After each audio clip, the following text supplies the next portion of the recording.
1444, The Rise of Byzantium again. Hey! Look who's back for more adventures. We love having you here to continue this story that keeps us all awake. Important note, all of this is pure fiction. So don't try any techniques you hear here in real life, your neighbor might call the cops. This amazing novel and all its rights belong to the original author. We're just the ones giving it voice and drama. Are you enjoying the show? Prove it by subscribing to our YouTube channel and leaving that like that motivates us so much. And if you want VIP access to exclusive content, our Patreon is waiting with things you won't find anywhere else. Chapter 326 The Mercenaries' Home. On the southern shore of the Mediterranean Sea lies Carthage. In March, the city bursts with vitality. The westerly rains of the Mediterranean climate imbue the city with a misty glow, temperatures rise, plants grow wildly, and all things revive. Carthage is perhaps the most habitable place in all of North Africa. It lacks harsh winds and blizzards, long, cold rainy seasons, unbearable heat, and desert dust. Annual rainfall exceeding 1,000 millimeters is more than sufficient, and even the legendary hot and dry summers rarely exceed 30 degrees Celsius.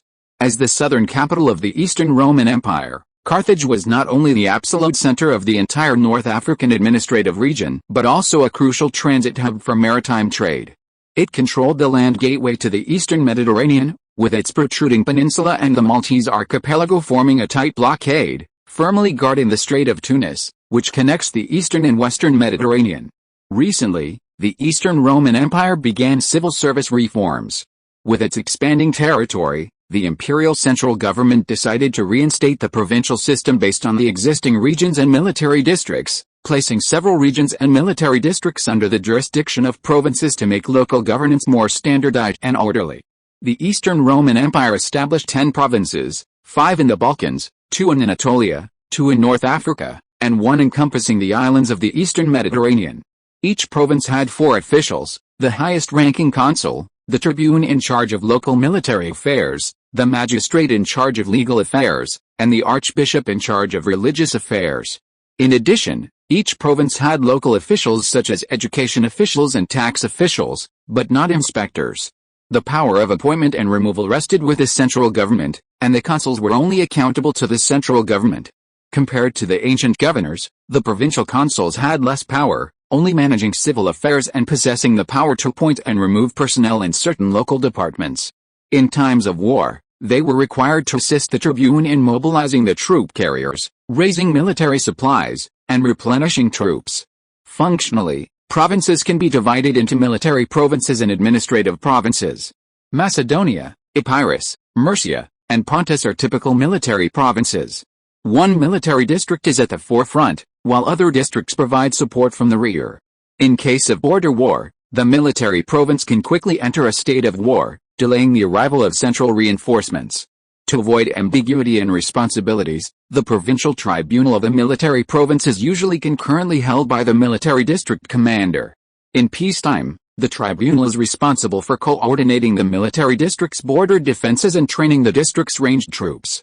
In times of war, it can mobilize the entire province's local armies to assist in combat upon the emperor's orders. Military districts are always in a state of war, with their border defenses at the forefront, ready to engage in battle immediately without waiting for the emperor's command. Among the 10 major provinces, the central province is the most unique, responsible for coordinating the Constantinople territory, Thrace, and Bithynia. It has the most important cities and is the wealthiest. Its highest official is the emperor himself, assisted by a deputy. The 2 provinces of North Africa were Africa and Cyrenaica, with Carthage and Byzantium as their capitals. Both were administrative provinces, but also encompassed a function of governing the tribes of the southern desert. Due to the special nature of the North African territories, the administrator of Carthage province, also known as the Carthaginian regent, was appointed directly by the emperor without examination or selection, and was responsible for assisting the prince stationed in Carthage in managing the North African territories. In Carthage, on the rooftop of the palace, Isaac and his third son, Basil, stood side by side, gazing at the prosperous city. Behind them, the newly appointed Carthaginian regent, governor of Carthage, Enes, and the provincial tribunal, Yerguba, stood respectfully. Enes was very young, an Ajdabian of Greek-Berberian descent, one of the first Orthodox Christians to grow up in North Africa under Eastern Roman rule. Previously serving as the Chief Justice of the Carthaginian region, he took over the position of regent after Basilius was promoted to vice minister, and began managing the province's affairs. Urgub was Isaac's former captain of the guard, previously serving as tribune of Carthage and now as tribune of the province. He was a staunch supporter of the Palaiologos family and the head of the Carthaginian faction within the military system. It's been many years since I've been here. Carthage has developed quite well, Isaac said, gazing at the first large city he had conquered, nodding slightly. It seems you haven't disappointed me, father. I didn't do much to make Carthage so prosperous. The former minister in charge, Basilius, deserves all the credit. Basil looked at Isaac. I know, otherwise he wouldn't have been promoted to vice minister. Isaac patted his son's head. However, he's extreme in character. He's good at educating the people and managing domestic affairs, but his economic vision is terrible, stuck hundreds of years in the past. He has neither interest in nor fondness for capitalism. Let him go to Anatolia to oversee administrative construction and appease the refugees. I'll handle the economic matters myself. Isaac took out his pocket watch and glanced at it. Carthage today is far superior to any time in history, not because the city itself has any special products, nor because of the policies of any particular minister, but simply because of its advantageous geographical location, making it suitable as a commercial hub. Isaac continued. North Africa is barren, with limited local output. Our income here mainly comes from the gold and salt trade and overseas trade, not local products. Therefore, as long as these two trade routes remain open, Carthage can continue to prosper, and the North African coast can also benefit. This is crucial, perhaps, but these things probably have little to do with me. Basil smiled. Now that you're here, and my teacher has gone to Constantinople, what are your plans for me? I don't want to stay here and get entangled with those landowners and slave owners anymore. I'm not good at that. Basil sighed. I can sense that they don't like a prince like me. They prefer my brother. I heard from the servants that the estate owners seem to think I'm too aloof, that I've read a few books and looked down on them, that I prefer to hang out with scholars and writers and don't want to fit into their circle. So what? Everyone has their strengths and weaknesses. The most important thing isn't to conform to others, but to know yourself. Isaac looked at Basil. The reason your brother is so popular isn't because he's good at everything or likes everyone, but simply because he's good at pretending, good at acting. He always makes people feel valued, always makes them feel like they've received a great favor from the prince, always makes them grateful and willing to die for him. He's very clear about his own abilities. If his political skills are mediocre, he relies on his wife. If his military strategy is mediocre, he relies on his confidant Gonzalo. He never interferes too much, preferring to fight weaker enemies while using diplomacy to appease stronger ones, fearing any mistakes that might affect his prestige. This is one of the reasons I chose him as my successor. The empire may seem prosperous now, but internal conflicts are still significant, and we need someone like him to reconcile the various interest groups. Isaac paused here. I've spent the first half of my life busy with affairs and traveling around. You children have basically grown up on your own without much interference. You grew up with scholars, without experiencing those dark years or the baptism of war. I'm not surprised you've grown up this way. Since you enjoy reading, why not go to university? The University of Constantinople, the Imperial College London, the Imperial University of Law. It's up to you. Then I'll go find Professor Basilius to finish my studies first, and go to university when I'm an adult. Basil nodded. I have more resources. There's no reason for me to lose to others. Aren't all the universities opening exams? I don't need your recommendation. I'll take the exams myself. Maybe I'll be number one then. Basil looked at Isaac with longing.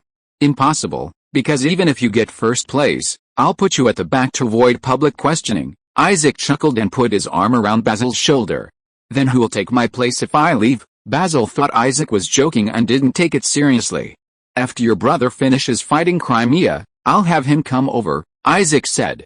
A great war is imminent. He and Isabella will both have to come then. A great war? And against whom? Basil frowned. Having just finished a war, is your treasury still sufficient? Of course it is. If Columbus and George haven't conquered Tenochtitlan by then, they should be dismissed, Isaac said calmly. And in the East Indies, war clouds are gathering, but the Arabs are too weak, so I'm not too worried. Once these two campaigns are successfully completed, our war machine should be set in motion again. I'm 41 years old. Before I meet God, I will do my best to straighten out the affairs of the state and eliminate the foreign enemies. You're still young, you can definitely do it, Basil nodded emphatically. Yes, I have that confidence. No one on the European continent can stop me, the only thing that has that confidence is time, Isaac said. Give me 200 years, and I will make all of Europe grovel at my feet. If it's 20 years, then we can only rely on the wisdom of future generations. Seeing Basil remain silent, Isaac also put aside his thoughts. Basil, go back and rest. I need to arrange some matters with the two ministers. Abel from the western frontier will also be arriving in a little while. Yes, father. Basil left, and Isaac turned around to look at the two men standing behind him. Your Majesty, the two men stepped forward and bowed. I have come here mainly for 3 matters. Isaac got straight to the point. First, regarding civil service reform and provincial restructuring, this is a crucial step in integrating the North African territories into the empire, and we cannot afford any mistakes, Isaac said. In the future, the Ministry of Education will open a large number of schools in the provinces of Africa and Cyrenaica to promote national assimilation and integration. You will be responsible for providing support. Isaac looked at Innes. There's also the civil service exam. The people here are Romans too, and they can take the exam to become officials. The next exam will be held in Carthage, and the exam hall needs to be set up in advance. I need you to provide the best treatment for the students taking the exam, offering them various benefits, including accommodation, food, and entertainment.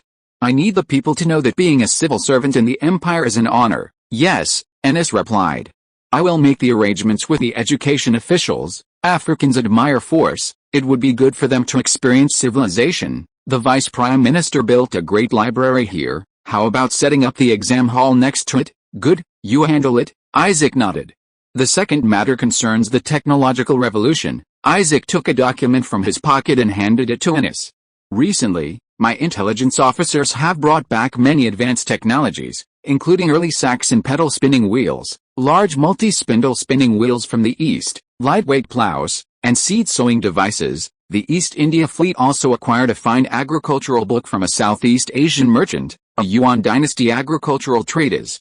I will have the translation and printing bureaus distribute a Greek version to all agricultural officials for their study. In reality, Europe at this time was quite primitive in many technologies, including the most important agriculture and textiles, which had seen little improvement over centuries, with a few improvements brought by the Mongols and Arabs. Of course, navigation was far ahead, a technology that truly propelled Europe forward.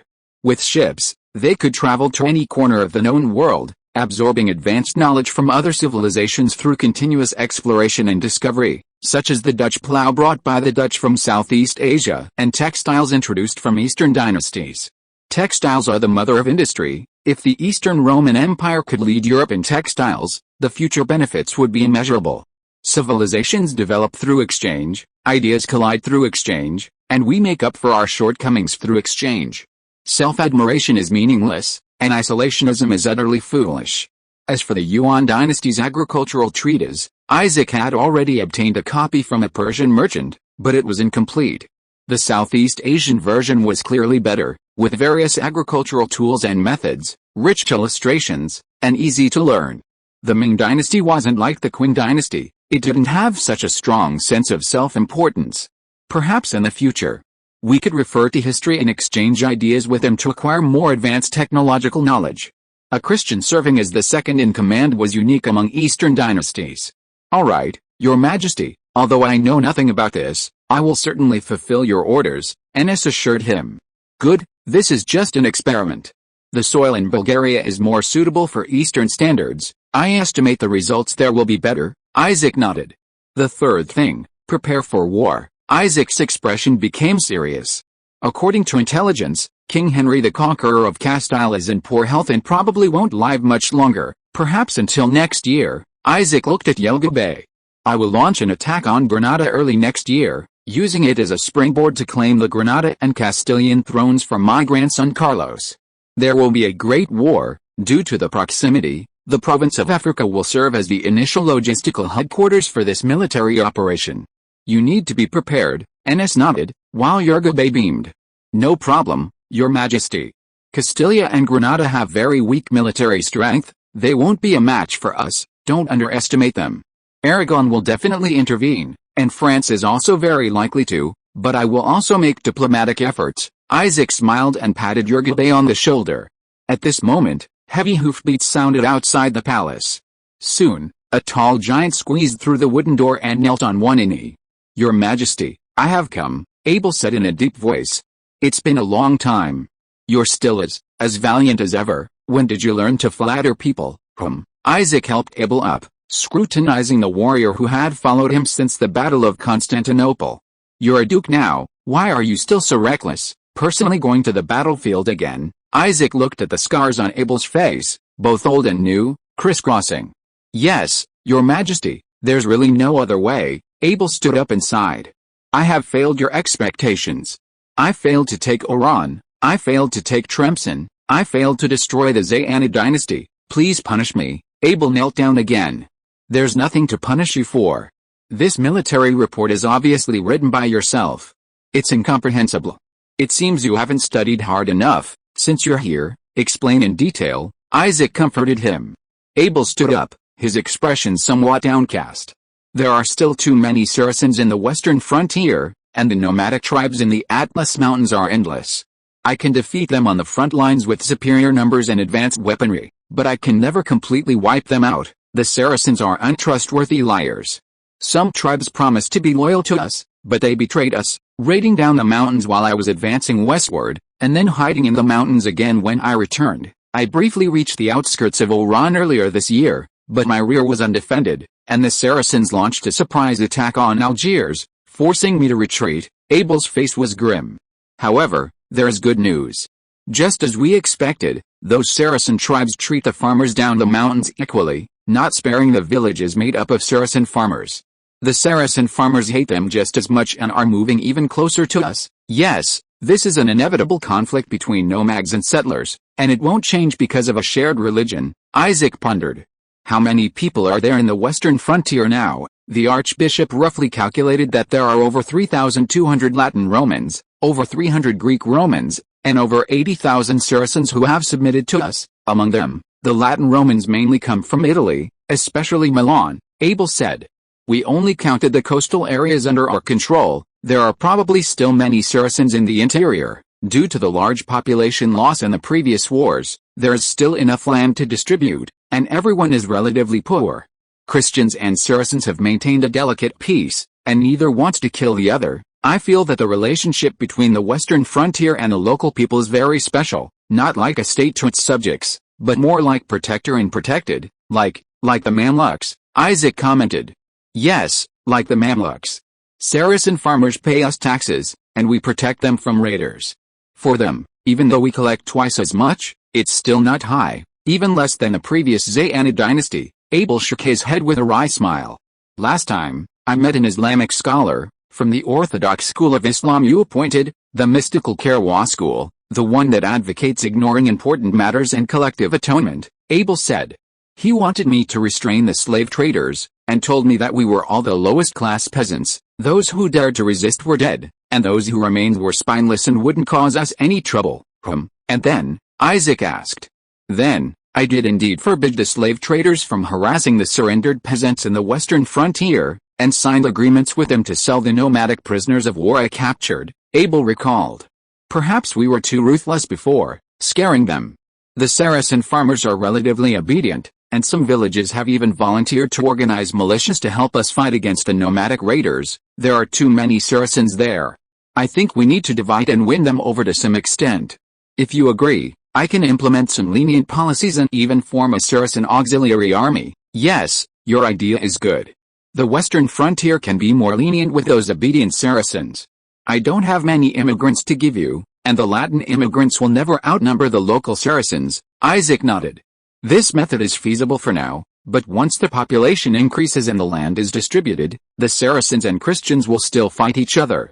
There's no way around it. Missionary work must also be carried out simultaneously. The western frontier prohibits unauthorized Islamic scholars from entering.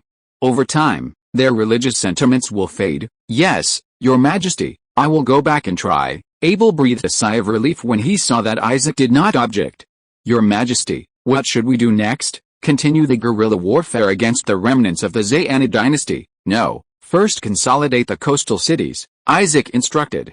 The Iberian War is imminent, and Algiers will serve as one of the transit points for supplies. You must be prepared, since the terrain and climate are very similar. Your Western Legion will participate in the war. You need to spend these 2 years preparing for war and trying to resolve the issue with the nomadic tribes. I won't hide it from you. Recently, the empire has undergone reforms and started large-scale construction. I'm running out of money again.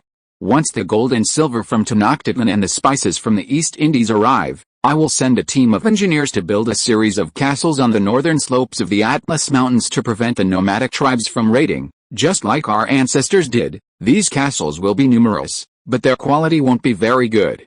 They don't have firearms or cannons, so they won't be useful, Isaac pondered. The further west we go in our North African territory, the closer we are to Gibraltar and the Atlantic Ocean, and the safer our trade routes will be. You must remember this. Yes, I understand, Abel chuckled upon hearing that the emperor had allocated funds. I will prepare for the military reorganization. The Africans are warlike, and we've recently gained quite a few high-quality soldiers. We'll be able to replenish our ranks quickly. Oh, Isaac raised an eyebrow. I've just arrived in Carthage and haven't yet met with a local gentry or observed the local conditions. What's going on, Your Majesty? Let me explain. Ennis stepped forward. As you know, most of the current Carthaginians are Berbers who migrated here and converted. Whether mixed race or pure-blooded, they are very fond of fighting, brave and aggressive, and prefer to resolve problems through duels. Ennis gave a wry smile. Among all the major cities, only the Carthaginians are so warlike. In the previous war, the overall quality of the Carthaginian archers was second only to that of the Birinch. The former garrison minister, Basilius, left me some manuscripts that describe this situation in detail. According to him, in the new cultural district, the great library is almost deserted, while the gladiatorial arena and the amphitheater are packed. Moreover, the archers' slaves are freed from slavery after gaining merit in battle. They have no spare money, and even if they did, they are unwilling to be honest farmers. It can be said that they have nothing but martial arts skills. After the Great Turkish War, many slave soldiers who had gained citizenship came to Carthage. Many formed civilian mercenary groups, either accepting commissions from slave traders to capture slaves in the mountains or serving as guards for trading companies, continuing to fight in the colonies. This is the origin of the high-quality soldiers that Duke Abel mentioned. Many others remained here, posing a significant threat to social order. Before you arrived, the streets were filled with brawls, and in the countryside, many had nowhere to go and formed local gangs. Ennis shook his head. This is something we're trying to solve. We've tried several methods, but it hasn't worked. They don't want to farm, don't want to work, don't want to study, yet they have citizenship, and most of them converted to Christianity during the war. Those who go to the dueling arena to earn money are considered mild-mannered. At least they won't harass the locals. I see. Why haven't I seen any? Isaac frowned. Isn't it obvious? They're afraid of you and wouldn't dare cause trouble at this time. Abel laughed heartily, but no one paid him any attention. Urigabe, you are the tribunal. What suggestions do you have? Isaac looked at Urigabe. I suggest you revoke their citizenship and re-enslave them, Urigabe said bitterly. They've caused me far too much trouble these days. No, that would demoralize the shooting guard, causing them to flee or even surrender on the battlefield. Isaac immediately rejected. Since they fought for the empire, proved themselves on the battlefield, atoned for their sins, and converted to Christianity, we can't kill them all. That would destabilize the shooting guard, Isaac pondered, gazing north. Across the strait lay the rich Apennine Peninsula. Isaac's eyes lit up. An idea had struck him. Well then, since they want to continue serving in the military and earning money, let's grant their wish. I will soon enact a law to formalize mercenaries, attracting those freed from slavery to join various mercenary groups. Perhaps this can solve many problems and eliminate destabilizing factors. Your Majesty, I remember you told me before that using mercenaries to defend the homeland is not a good thing. Urigabe frowned. No, I don't intend to let them operate on our homeland. Isaac shook his head. The colonial companies need fighting power, the slave-catching groups need fighting power, that's demand. A large number of veteran soldiers of the shooting army are unemployed and idle all day long, and Africans are brave and fierce, that's supply. Many times, I can't send regular troops, and mercenaries are the best supplement. Isaac's eyes flickered. Italy is going to be in chaos, and the demand for mercenaries will be huge. We'll have a large number of mercenary groups, which will be a perfect opportunity to profit from it. I plan to establish a mercenary house in Carthage, allowing private capital to form mercenary groups. However, they must register like the Navaran cattle and mercenary groups and accept some basic management. Isaac paced back and forth. The mercenary house is essentially a large company, with each mercenary group being a smaller company. The mercenary house will be responsible for accepting missions from domestic and international markets and distributing them to the mercenary groups according to their difficulty. Mercenary groups will need to hand over 10% of their earnings for each mission. In return, the mercenary house will provide them with basic living expenses when they have nothing to do. In addition, I will provide protection to every mercenary group that registers in Carthage. No matter what they do abroad, once they return here, no one can touch them. What do you think? Isaac looked at the others. Sounds feasible. Mercenaries are not political. This is a good way for us to intervene abroad. Enes nodded slightly.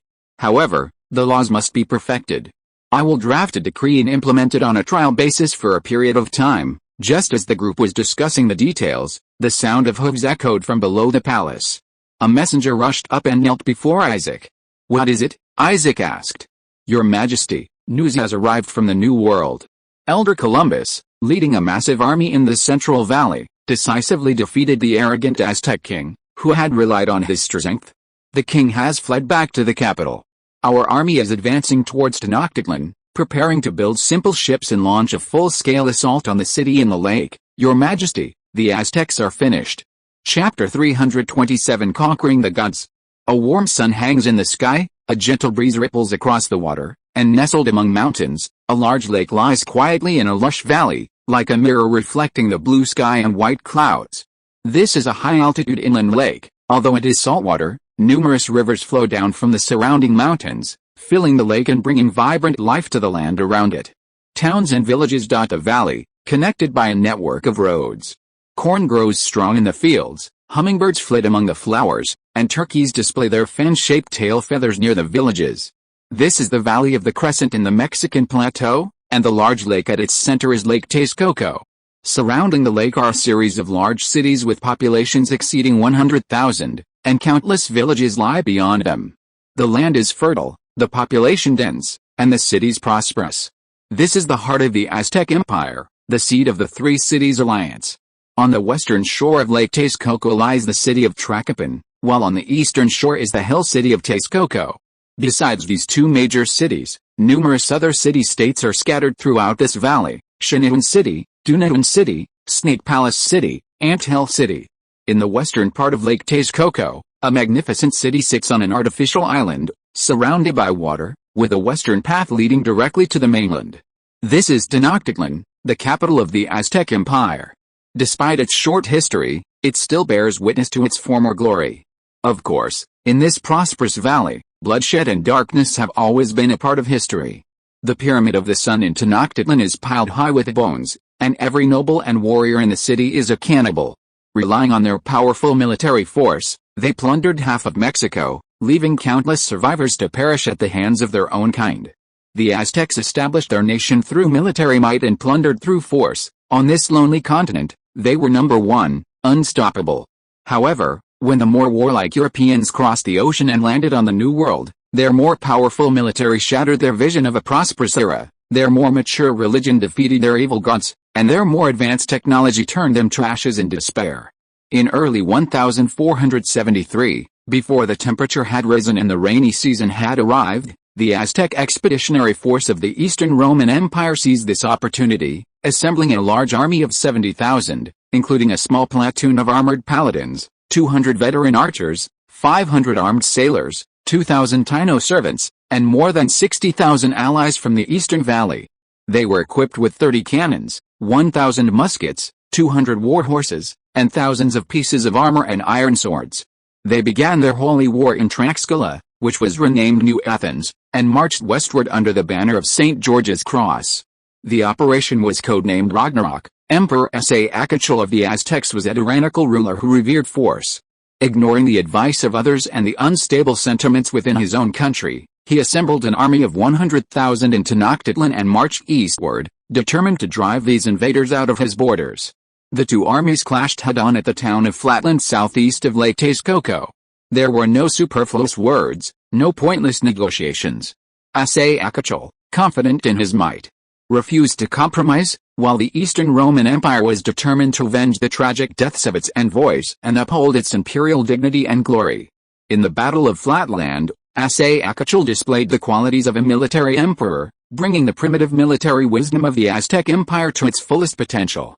With his vast infantry force, he routed the vanguard of the Eastern Roman auxiliary troops. However, as an autocratic and domineering ruler, an emperor constantly at war, he did not grovel like Montezuma II in history, nor did he allow Europeans into Tenochtitlan. His uncompromising nature caused him to miss the best opportunity to understand each other, leaving him completely unaware of the advanced technology from the Old World. He had never seen war horses, armor, firearms, or cannons. When the strong and valiant jaguar and eagle warriors, brandishing their obsidian chain swords and shouting ancient slogans, charged towards the Eastern Roman army, they encountered the dark muzzles of cannons and guns. The roar of the war machines shattered the Aztecs' dreams, the burning gunpowder released energy beyond human comprehension, the projectiles easily pierced their simple cotton armor, the deafening explosions terrified them, as if they had heard the roar of Thor. Immediately afterward, a detachment of heavily armored cavalry charged, their powerful horses thundering down the hillside. The riders, lances raised high, easily broke through the already scattered Aztec ranks, crushing line after line of defense. Next, armed sailor charged forward. The Aztec obsidian chain swords couldn't penetrate their defenses, but their sharp blades easily tore through their armor and severed their heads. The Eastern Roman side's morale soared. The native servants, who had previously fled in panic, saw a glimmer of hope and began to return to the battlefield, imitating the Romans, shouting St. George as they charged forward. The battle ended quickly. Faced with overwhelming military superiority, the Aztecs failed to create any miracles, suffering heavy casualties, with even more captured and missing. Emperor Isaac fled back to the capital with his remaining forces, numbering only about 20,000 men. The Battle of Flatlands was the first and last major war between the Eastern Roman Empire and the Aztec Empire. Emperor Isaac paid the price for his fierceness, leaving behind devastation and widespread fear. After the battle, the Eastern Roman Empire seized the opportunity to subdue the terrified bystanders, entered Flatlands, and, through coercion and inducement, converted them to Christianity, renaming the town St. George. News of the defeat reached the capital, Tenochtitlan, plunging them into immense panic. They had heard of apocalyptic doctrines and were already skeptical of the supposedly all-powerful God. The overwhelming military might of the enemy only seemed to confirm this. Many weaker members considered conversion and surrender as a way to secure their safety. Isaac vehemently rebuked them, declaring he would never surrender and would defend his faith to the end. He continued to send envoys to surrounding towns, demanding their military support. However, on that very day, the city-state closest to Tenochtitlan, Tlatelolco, led by its lord Moisés, rebelled, breaking away from the Middle Vale alliance, converting to Christianity, and pledging allegiance to the Eastern Roman Empire. Then, news arrived from afar that the Bronze Kingdom of Tarasco was seizing the opportunity to launch a major invasion, seeking revenge for the humiliation of the previous year against the Three Cities Alliance. The timing of the Eastern Roman Empire's arrival in the Aztec Empire was extremely delicate. This nascent nation was in a period of transition, a time of great upheaval. Montezuma I had seized vast territories around the Vale, leaving behind numerous hidden dangers. The people's hearts were still unsettled, and hatred had not yet dissipated. Both Tarasco and Tlaxcala retained considerable strength. The Aztecs were merely the strongest, far from being able to dominate. At this time in the original timeline, the Aztec era was embroiled in civil war. In the original timeline, when the Spanish arrived, the Aztecs had essentially defeated all their surrounding opponents, and internal conflicts had been washed away by time, making them arguably at their peak. However, they not only encountered the legendary conqueror Cortés, but also the mentally challenged Montezuma II. When Tenochtitlan was in despair, the Eastern Roman Expeditionary Force did not rush directly to Lake City, but instead marched northwest, capturing the small hill city of Texcoco, renaming it Nueva Esmirna, and began building warships on the shores of Lake Texcoco in preparation for the final battle. Texcoco was one of the three cities of the Middle Vale, originally founded by the southward migrating Akvarans. It was both an ally and competitor of Tenochtitlan, inferior in military strength and martial spirit, but far surpassing them in culture and art. They created their own brilliance in astronomy, music, and calendar systems, and their legal code was used as the common code for the entire three-city alliance. Nesa'ialquot, the former king of Texcoco, was a wise ruler, fond of culture and art, treating his subjects with compassion, revising and perfecting laws, and establishing an efficient political structure. This wise ruler openly opposed human sacrifice, deeply abhorred the barbarity and cruelty of Tenochtitlan, and publicly declared his intention to rid his people of sin, believing that blood and hearts were a defilement of the altar, while flowers and spices truly pleased the gods. In the final years of his life, witnessing firsthand the brutal human sacrifices of the Aseakid era against neighboring tribes and the indiscriminate slaughter of Eastern Roman priests, he pessimistically declared on his deathbed that prosperous Tenochtitlan was about to be destroyed, hoping his son would be cautious in his words and actions and preserve a spark of civilization for Texcoco. However, not long before, this thinker passed away, and his son, still heeding the call of Tenochtitlan, sent troops to aid them, only to die in the war from trampling. The army of the Eastern Roman Empire knocked on the gates of Texcoco. Archbishop Valens, having heard of Nesa'ialquot's deeds, greatly praised him, believing him to possess all the virtues of a Christian saint and to be a deeply hidden Christian. He ordered all Christians to refrain from disturbing the people, to choose forgiveness, and publicly stripped several vengeful Tlaxcalan soldiers of their Christian status.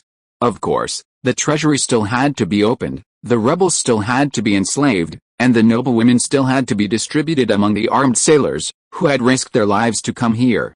Not to bring love and happiness to the locals.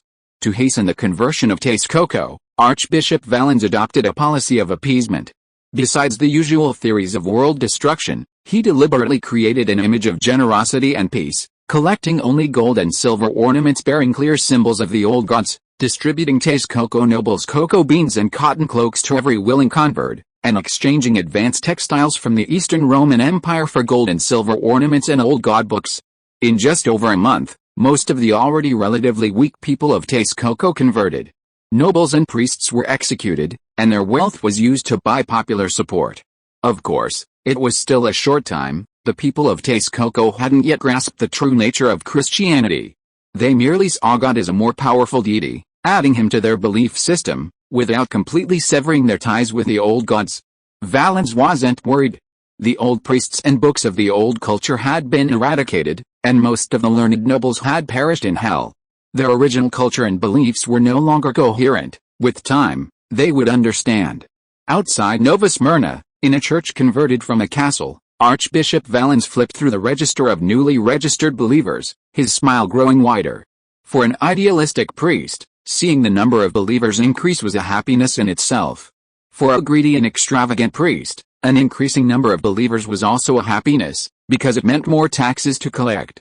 This is why the clergy, on the one hand, were the vanguard of the colonizers, and on the other hand, the protectors of the new Christians. This is one of the reasons why Christianity was able to gain a huge advantage when facing primitive religions. Valens clearly belonged to the former. Born in North Africa, he believed in the universal values of Christianity, disliked solving problems through killing, and had full faith in the teachings of Jesus Christ, believing that the Bible alone was enough to conquer the hearts of countless people. After conquering Texcoco, Valens asked Columbus to rest temporarily and urgently summoned cows, pigs, and sheep from the rear to vaccinate the local people and burn and isolate villages that had already shown signs of plague. Knock knock knock. The wooden door opened, and Columbus walked in. At this time, Columbus appeared in high spirits, exuding a vigorous and energetic temperament. He was still young, not yet 30, but he had already achieved what was difficult for ordinary people to reach, successfully defeating the arrogant and domineering Aztec false king and getting closer and closer to the wealth of Tenochtitlan. During the conquest, Columbus strictly adhered to the emperor's established policies, and in the process, his respect for the emperor grew even stronger. He believed the emperor must possess extraordinary talent to have clarified all the issues, addressed all the difficulties, and made arrangements in advance. Archbishop, 10 ships from the Atlantic fleet have arrived at Veracruz on the east coast, bringing with them ample supplies and a letter from the emperor. Columbus handed a short letter to Valens. The gold and silver we sent back last time have arrived. The emperor praised us, calling us the great pioneers of the Eastern Empire. The emperor requests that we rest temporarily. First reorganize the cities and villages we have already occupied, and then advance on Tenochtitlan after all the ships have been built, to take it all in one fell swoop. Do not let any literate person escape. Okay, I understand. Valens nodded and put down the letter. What medicine does it mention? Dried leaves of Artemisia annua, bark of cinchona trees, and smallpox scab powder, Columbus recalled. While the scab powder isn't as effective as fresh pus, it has the advantage of being plentiful, and it can be prepared in the Canary Islands and shipped directly over without taking up much space. Very good, Valens nodded. What are the Artemisia and cinchona bark for? We don't have fever here. Our conquest and occupation of the entire New Rome is a long-term process, and we will inevitably move towards the southern rainforests. They will come in handy then. Columbus raised his head. The emperor has praised your idea. From now on, 1/10 of the gold and silver submitted to the emperor will be used to purchase supplies from the Mediterranean to improve the lives of converts here, and to build schools. If you ask me, why not just distribute 1/10 of the gold and silver directly? Why go through all this trouble? Columbus scoffed. They don't use gold and silver as currency. Gold and silver don't buy much here, have you forgotten? Valens snorted. Speaking of education, I believe the natives here are very advanced in education, especially the former city-state of Texcoco, which had a complete education system. If we changed the teachers and the textbooks, the next generation could probably speak Greek. The land conditions here far surpass most parts of the country. Perhaps only the Thracian plain can barely compare. It can support a large population, and I hope to gather them around the city for easier management and education. That's also why I don't want you to destroy the city. They are a mature civilization. If you destroy it, everything will be chaotic, and you'll have to invest in rebuilding. With so many people hiding in the countryside, religious initiation and ethnic assimilation will be even more difficult. Why destroy when we can inherit directly? You're right. In the future, all administrative matters in the new Roman governorate will be yours. Valens' words did not spoil Columbus's good mood. He pulled up a chair and sat down. There's one more thing. His Majesty has decided to fundamentally change the lifestyle of the new Romans, to introduce them to civilization, including all aspects of life. The first step is clothing. Columbus took out a pack of cigarettes, thought for a moment, and then put it back. His Majesty has decided to sell all the surplus, cheap clothing produced in Carthage and Constantinople to New Rome.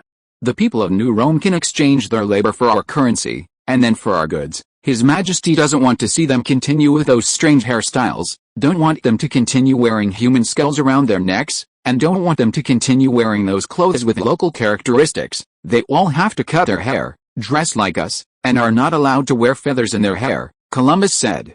You can call this God's will. His Majesty gives you 10 years. After 10 years, no one is allowed to be like this. Keep your hair, lose your head, keep your head, lose your hair. Is it really necessary? Jesus won't hinder the free development of local culture. Valens frowned. Then you'd better paint a picture of Jesus in the style of the natives on the walls of the church. Columbus was clearly somewhat dismissive of Valens's universalist ideas.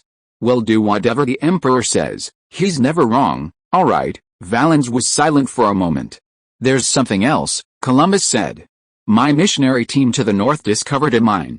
Some of them are graduates of the Constantinople Theological Seminary. They studied these things and found some gold. Gold? Where is the gold? Columbus's eyes lit up. It's still being explored.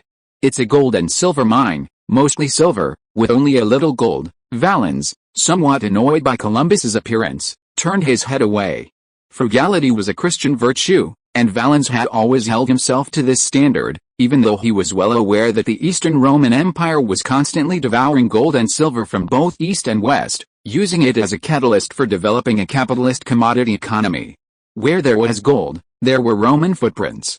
Silver will do too. The East Indies produce gold but not silver, while the West Indies produce a lot of silver, which would be perfect as a supplement to the monetary system, Columbus pondered. I believe there must be many gold and silver veins in this area, most of which the Aztecs have failed to discover. I will request His Majesty to send exploration teams to systematically explore this rich land for minerals. Tenochtitlan hasn't been conquered yet. Don't let your previous victories go to your head, Valens warned. I won't, because I haven't even thought about how to fight. His Majesty has already made everything clear, and the strategic aspects are all taken care of. Columbus smiled. As for tactics, if I may be frank, In terms of tactics alone, I may not even be as good as that Aztec false king, but even the most powerful tactics cannot compare to our advanced technology. Under absolute technological crushing, they have no other choice but annihilation. Columbus looked at Valens. The ships are already built, and everyone loves you.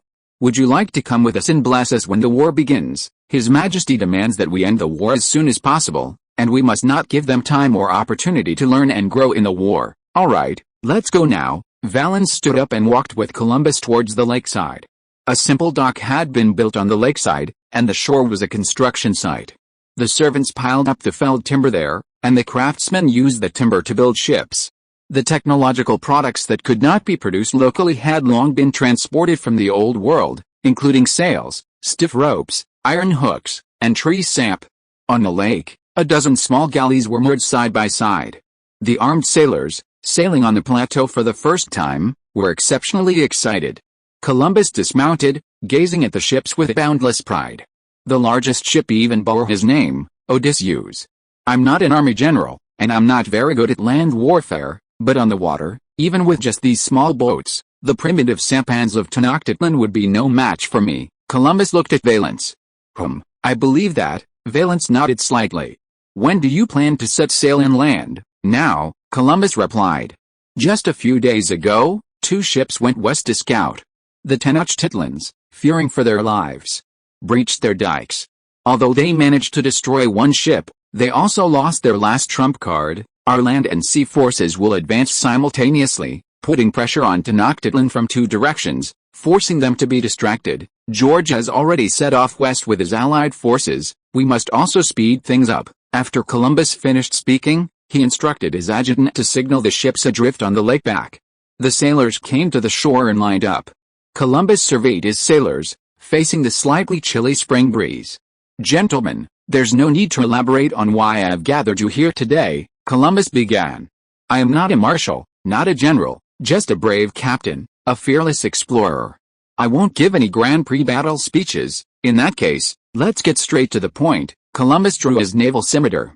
For our future, for our emperor, for our gods, we are about to launch a final attack on Tenochtitlan, to wipe this ugly regime off the map, and to drive those beasts who devour their own kind into hell. God will watch over us, God will help us, God will witness our greatness, witness our glory. The kingdom of those false gods lies ahead. These evil gods cannot stop us, just as the ancient gods could not stop the brave Odysseus. Columbus took a few quick steps, steadily jumped onto the deck of the Odysseus, and faced the sailors.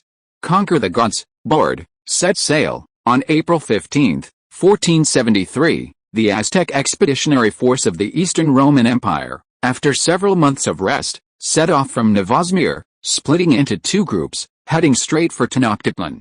Chapter 328 Timbered. 1473 passed in a flurry of activity. The Eastern Roman Empire had ended its wars, its troops returning home, and its horses grazing peacefully, entering a crucial phase of peaceful development and recuperation. Just recently, under the emperor's leadership, the Eastern Roman Empire had initiated a major reform, encompassing 3 aspects: political system, education system, and social production.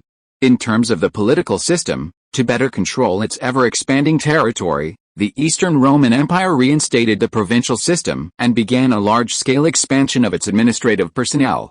For the first time, it adopted examinations to select officials, with integrity and efficiency as its 2 main principles, aiming to establish a comprehensive and efficient civil service system, creating a never-changing behind-the-scenes government. Regarding the education system, the well-funded imperial government began to vigorously promote culture and education, investing heavily in education in major cities.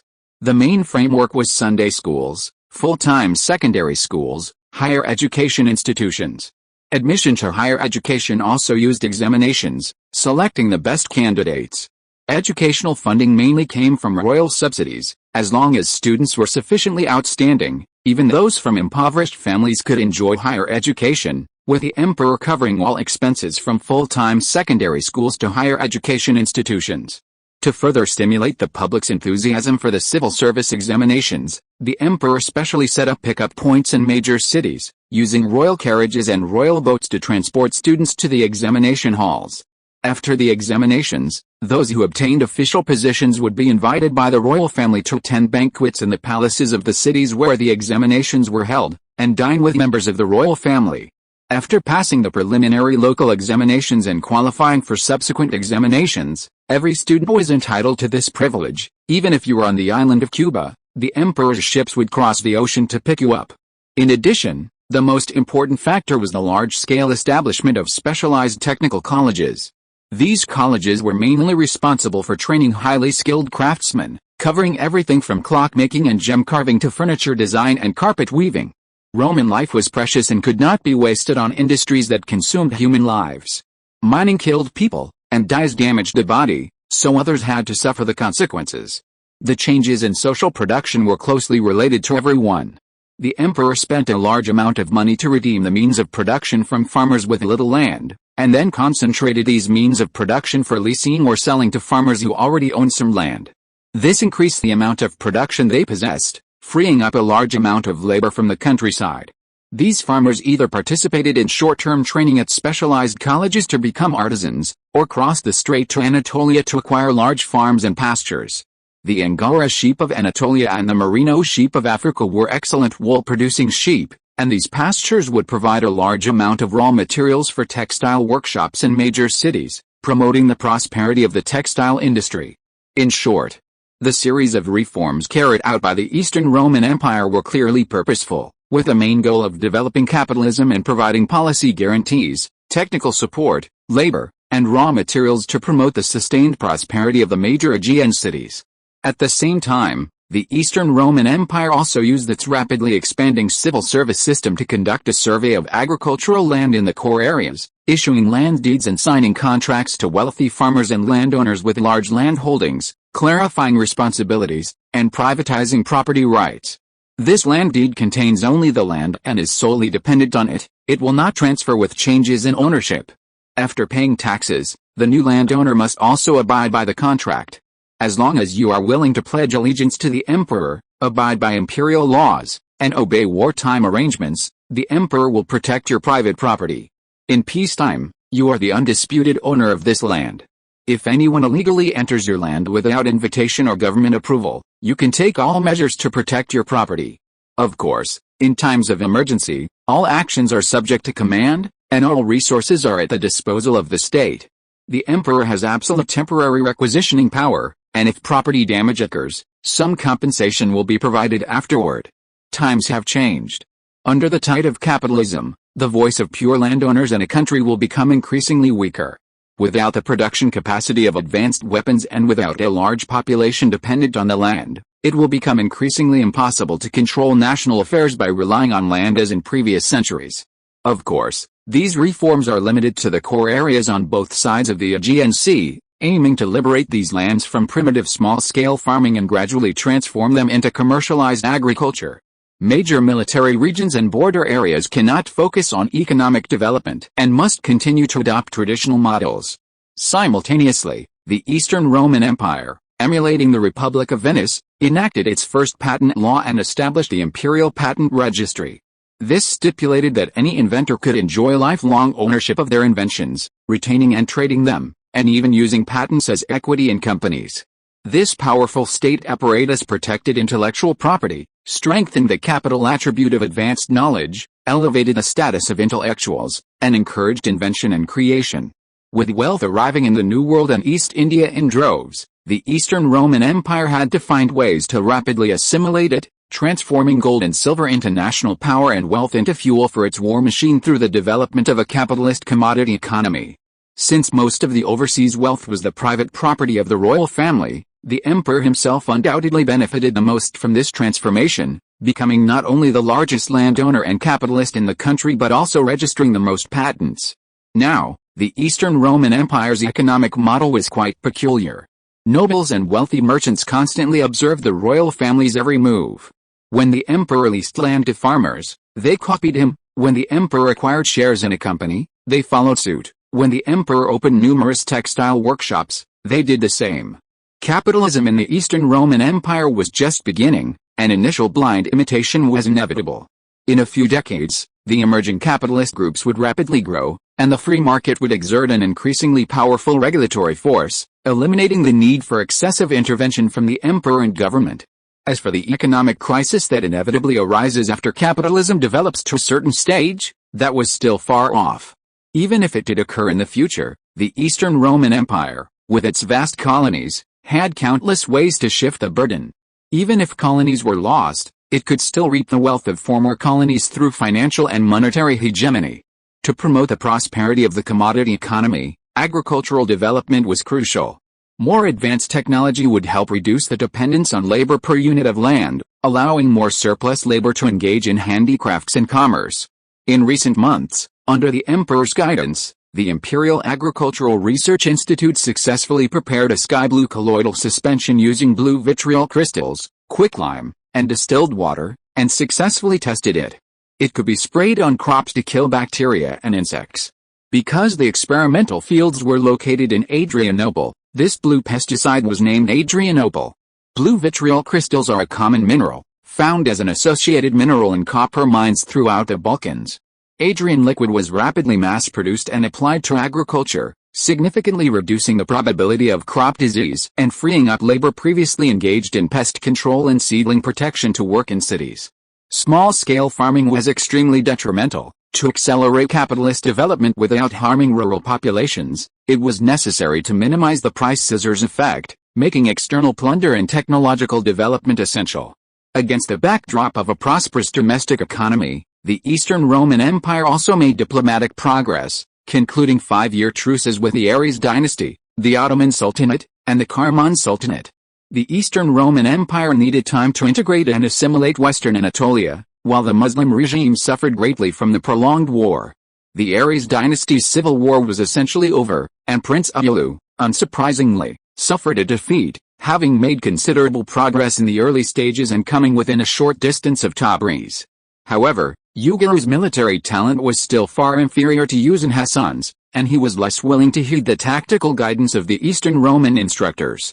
He was directly defeated by his father on the battlefield, and the already suspicious Musa Shah order immediately defected. Ulalu suffered defeat after defeat, leading his remaining forces to Damascus for refuge. Uzun Hasan did quell the internal strife, but the Achaemenid dynasty suffered a significant loss of power, with the central government's control over the provinces weakening considerably. Factional interests within the country were stirring, awaiting only the death of their old leader. Back in Tabriz, Uzun Hasan had lost his former ambition.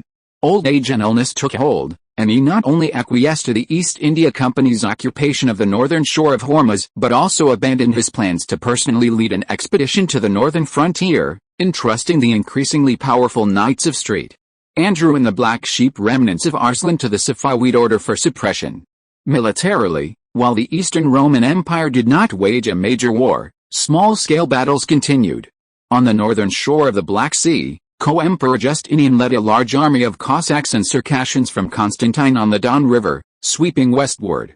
Using overwhelming naval superiority, he constantly harassed the few remaining stable territories of the Crimean Tatars, attacking the weak and infirm with sheer numbers and mobility.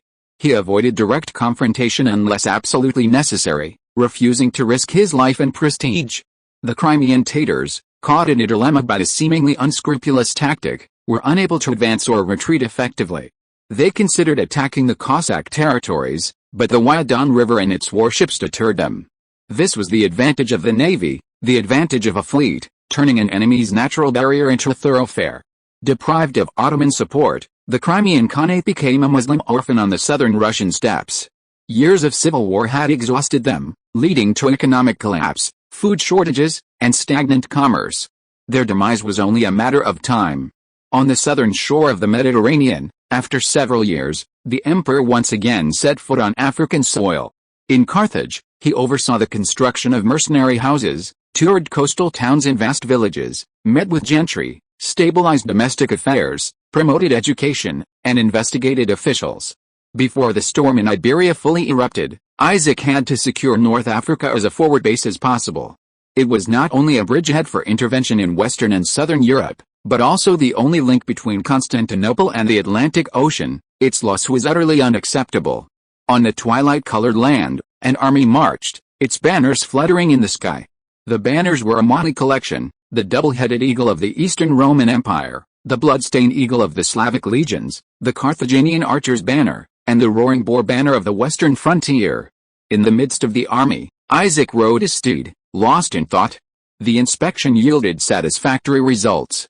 The nation was newly established, its power was strong, and everything was thriving. Internal conflicts had not yet escalated, and corruption was not particularly prominent.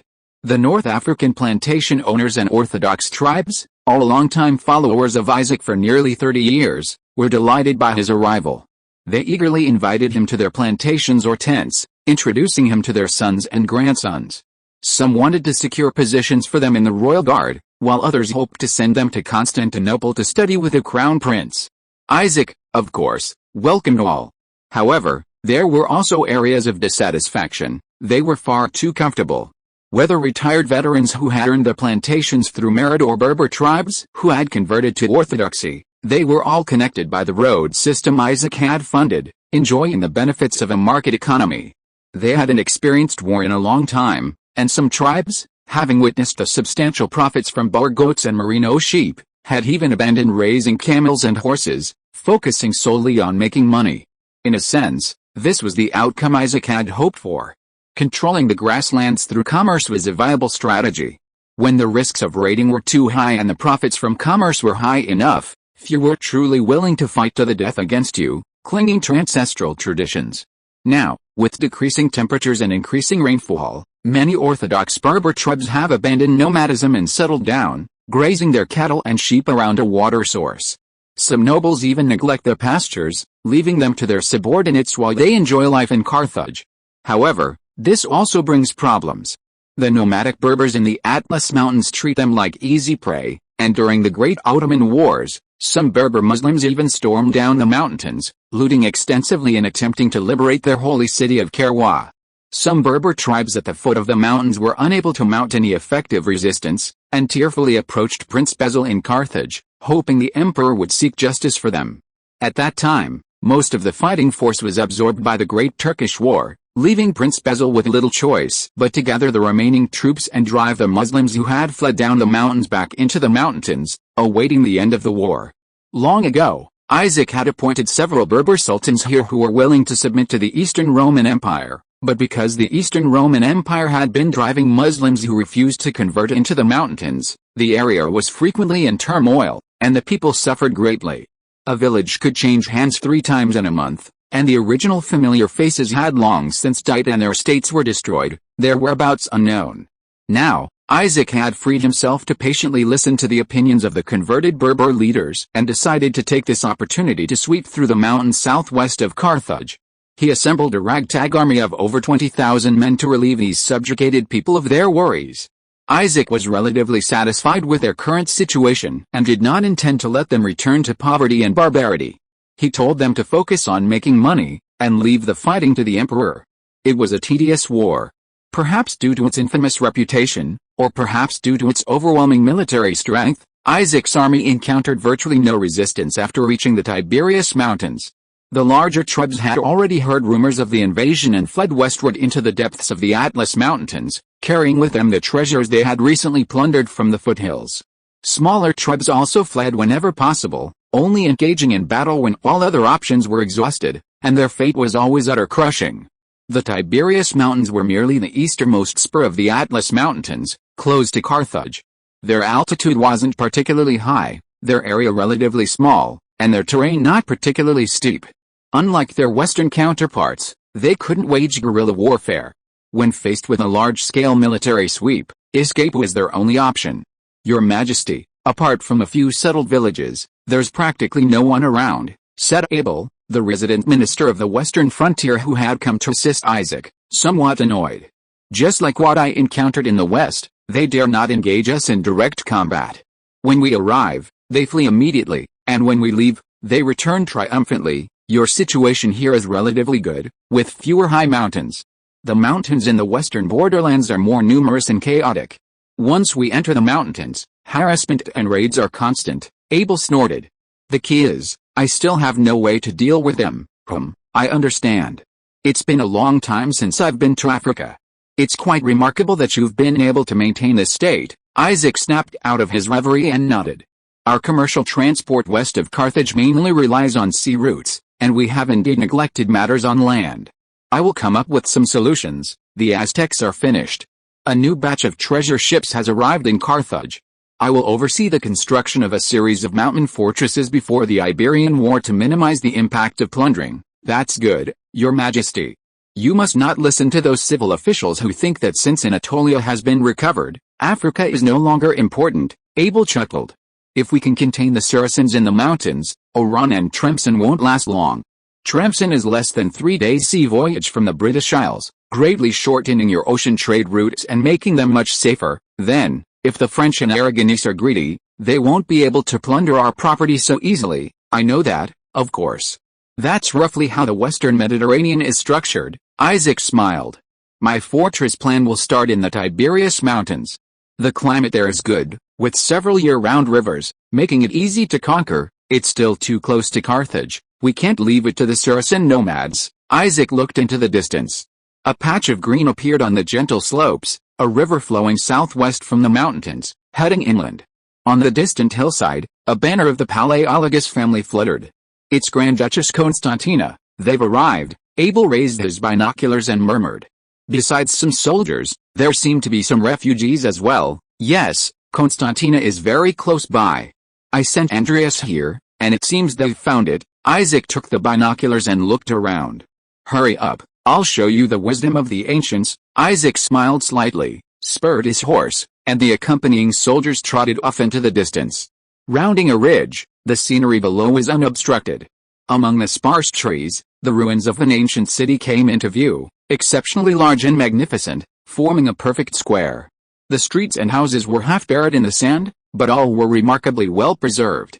The town hall, the triumphal arch, and the grand theater remained as they were, as if awaiting discovery by future generations. This ancient city ruins had a distinct ancient Roman character, clearly a cultural treasure of their ancestors. This is Timgad, an ancient city located at the foot of the Ors Mountains. It is the best preserved ancient Roman ruin in North Africa, built by Emperor Trajan to demonstrate military power and subdue the surrounding Berber tribes. After its completion, it quickly became a renowned commercial center, boasting tens of thousands of residents at its peak. The arrival of Muslims brought great suffering to Timgad, leading to its abandonment centuries ago. However, the main part of the city still exists, with relatively complete infrastructure, and some Berbers still live there. Isaac and his army slowly descended the mountain, where Andreas, the Grand Prince of Constantina, was waiting. Seeing Isaac approach, Andreas quickly dismounted and bowed to him. Long time no see, Andreas, Isaac said, looking at his cousin. How have you been in Constantina, Your Majesty? All is well. The palace of Constantine the Great is naturally excellent, it's just that those Saracens don't know how to manage it, Andreas replied somewhat reservedly. As you commanded, I led my army south, came here, found this ruin, drove out the Berbers living here, and occupied it, Andreas said with some joy. We conducted some excavations and discovered that this is the ancient city of Timgad, the city of Emperor Trajan, remarkably well preserved. Parts of the city are covered by sand, and we are still excavating. If we excavate it all, it will be much larger than what you see now. Besides the Pantheon, we also found a church here, which means that the teachings of Jesus Christ had already spread here during the time of Emperor Trajan, not necessarily. Perhaps it was built later. The city has a history of over 1,000 years. We also discovered an abandoned castle southeast of Timgad, also a Roman ruin, but much more recent. Possibly from the time of Belisarius. Isaac shook his head and looked around. Mountain springs gurgled, and green meadows and sparse woods had appeared along the river banks. I'm planning to reopen Timgad, renovate it, and bring in refugees. What do you think? It shouldn't be a problem, Andreas thought for a moment. In recent years, for some reason, the weather has become much colder than before. Africa isn't as hot as it used to be. Mountain springs are accumulating more and more water, flowing into rivers that don't dry up in the summer. There's also more grassland and woodland around Timgad. I asked the Saracens who live nearby, and they said that the ancient city was abandoned because of the environment. Now that the environment has improved a bit, they moved in, but they haven't cultivated farmland, they've only used it as a refuge. Isaac smiled, approving of Andreas's thoughtfulness. In fact, North Africa was the breadbasket of the Roman Empire during the Roman era. A significant portion of Rome's grain came from the North African coast. Roman immigrants established settlements there, cultivating farmland and orchards, developing dryland agriculture. Due to the high intensity of sunlight, the harvests were much better than in some northern provinces. North African Muslims were far less civilized than the Romans, and even less so than Iberian Muslims. They destroyed much of the ancient Roman infrastructure, abandoned farmland, cut down forests, and allowed sandstorms to blow further north, shrinking green areas from the southern to the northern slopes of the Atlas. Of course, climate change was also a significant factor. The expansion of the Sahara Desert was a long-term geographical process, undoubtedly exacerbated by the warmer Middle Ages. However, North Africa in the 15th century was not as hopeless as it is in the 21st century. The large-scale expansion of the Sahara occurred in the 20th century, with the expansion in just 50 years exceeding the total expansion of the previous 5 centuries. Now, the Earth is in a mini-ice age, and North African temperatures are not as hot as in the Middle Ages. The ecological environment in some areas is beginning to recover, and the ancient city of Timgard has a chance to regain its former glory. How many refugees have you brought? Where do they come from? Isaac pointed to the refugee camp not far away. Over 500, all Italians, Andreas said. As you said, I brought them here from the port of Annaba, Milanese. Isaac looked at their tattered clothes and bitter faces. No, most are Genoese. Milan and France made a deal. Galeazzo invaded Genoa, and they are refugees, Andreas said. Genoese, good, from now on they will be Latin Romans, becoming the first citizens of Timgard. Isaac nodded. I will build a series of castles on the northern slopes of the mountains to strengthen control, and Timgard is one of them. It's hard to tell the difference between Greek and Romans anymore. Italy is going to be in chaos. I will have the free city of La Spezia increase its influx of people, only illiterate farmers, not literate citizens, to try to stabilize the area as soon as possible. Your territory is nearby, and you need to provide supplies. In the early summer of 1473, the Eastern Roman Empire's troops arrived at the ruins of the ancient city of Timgard and began to renovate the city and settle the land. Chapter 329 Tropical Spring City. On the vast Atlantic Ocean, a gentle breeze stirred up the waves, and the warm sun hung high in the sky, yet it could not penetrate the hazy mist. On the sea, a fleet, its sails billowing, drifted slowly towards the southeastern land. This fleet consisted of 4 caravels and 2 medium-sized carracks. The 2 carracks had been specially modified, with spacious cabins and a relatively small number of cannons, allowing them to carry more goods while also possessing a certain degree of self-defense capability, clearly dual-purpose military and commercial vessels. Each sail bore a distinctive coat of arms. In the upper left corner was the golden red flag of the Palaiologos family, occupying 1/8 of the flag, the remainder being blue and white stripes. This was one of the flags of the Guinea Company of the Eastern Roman Empire. This company, nearly 30 years old, had profited immensely from the continuous expansion of Atlantic trade routes, gradually growing into the behemoth it was today. It had numerous subsidiaries and leased properties throughout West Africa, operating on a shareholding system with the emperor as the largest shareholder. This fleet belonged to Atlantic Shipping, a subsidiary of the Guinea Company, primarily responsible for transporting goods, commodities, and people between various colonies and semi-colonies. It also handled government orders and annually transported a batch of exiles to New Thrace and New Rome. Recently, to protect the domestic shipbuilding and shipping industries and strengthen the Eastern Roman Empire's monopoly on ocean trade, the emperor promulgated the navigation regulations. These regulations stipulated that only ships owned and manufactured by the Eastern Roman Empire or its colonies could transport goods from the Eastern Roman colonies. Products manufactured in other countries had to pass through the Eastern Roman Empire and could not be directly transported to the colonies. This regulation was a product of mercantilism, aimed at preventing other developing countries from encroaching on the Eastern Roman Empire's interests in ocean trade. It sought to create a complete supply chain between the Eastern Roman Empire and its colonies, ensuring that all profits from production, transportation, and sales belonged to the Eastern Roman Empire, making it both a vanguard of colonization and the maritime carrier. Against this backdrop, the Atlantic Shipping Company emerged. Compared to other trading companies, this company focused solely on the transportation of goods and people, streamlining the complex processes of raw material acquisition, processing, and sails to improve efficiency and reduce risk. Unlike the other subsidiaries of the Guinea Company, the Atlantic Shipping Company lacked the long history of the New Thracian Ivory and Royal African Companies, and it didn't experience the sudden wealth of the United Fruit and Congo Rubber Companies. However, it was the first ocean trading company in the Eastern Roman Empire established entirely by small, private capital, without any guidance from the emperor or government. Its initial founders were simply a group of energetic ocean-going sailors. Dozens of wealthy sailors joined together, pooling their resources to purchase ships through a shareholding system. Although eventually acquired, they retained considerable autonomy. This group of sailors pioneered a new approach in the Eastern Roman Empire, accurately identifying market gaps with their passion and a bit of luck, and reaping substantial profits as a result. Some economics researchers at the University of Constantinople believe their success proved the advancement of free market theory, citing Aristotle's theories that even without government intervention, the market could still exert a powerful regulatory capacity.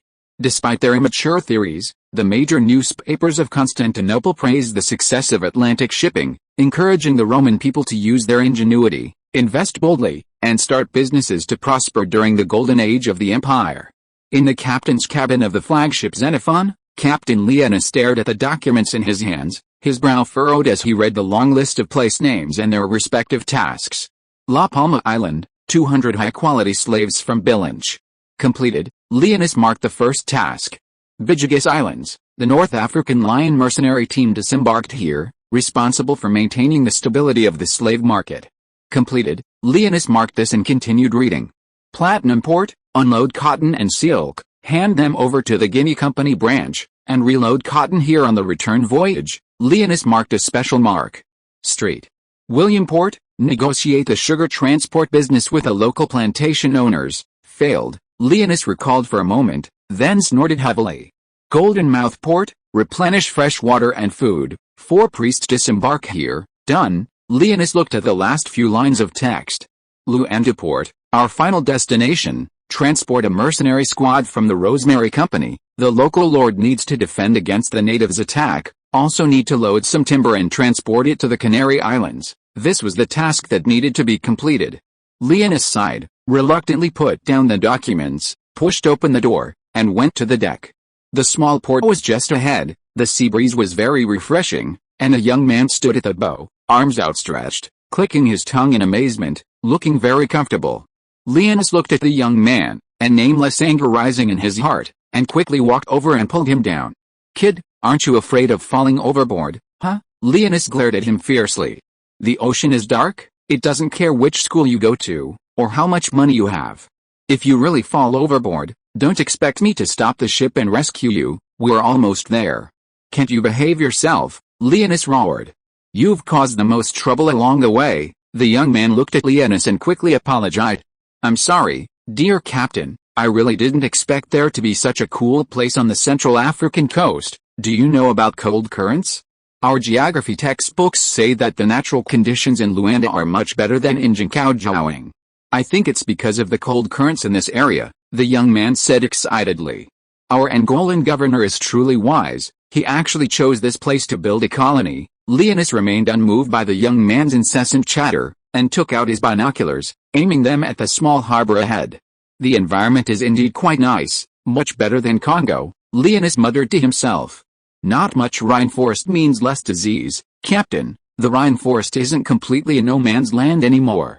The Colonial Ministry and the Ministry of Education have jointly issued a fever prevention manual, advocating burning trees, applying herbal juices, and most importantly, regularly drinking hot water infused with Artemisia annua and cinchona bark, the young man continued.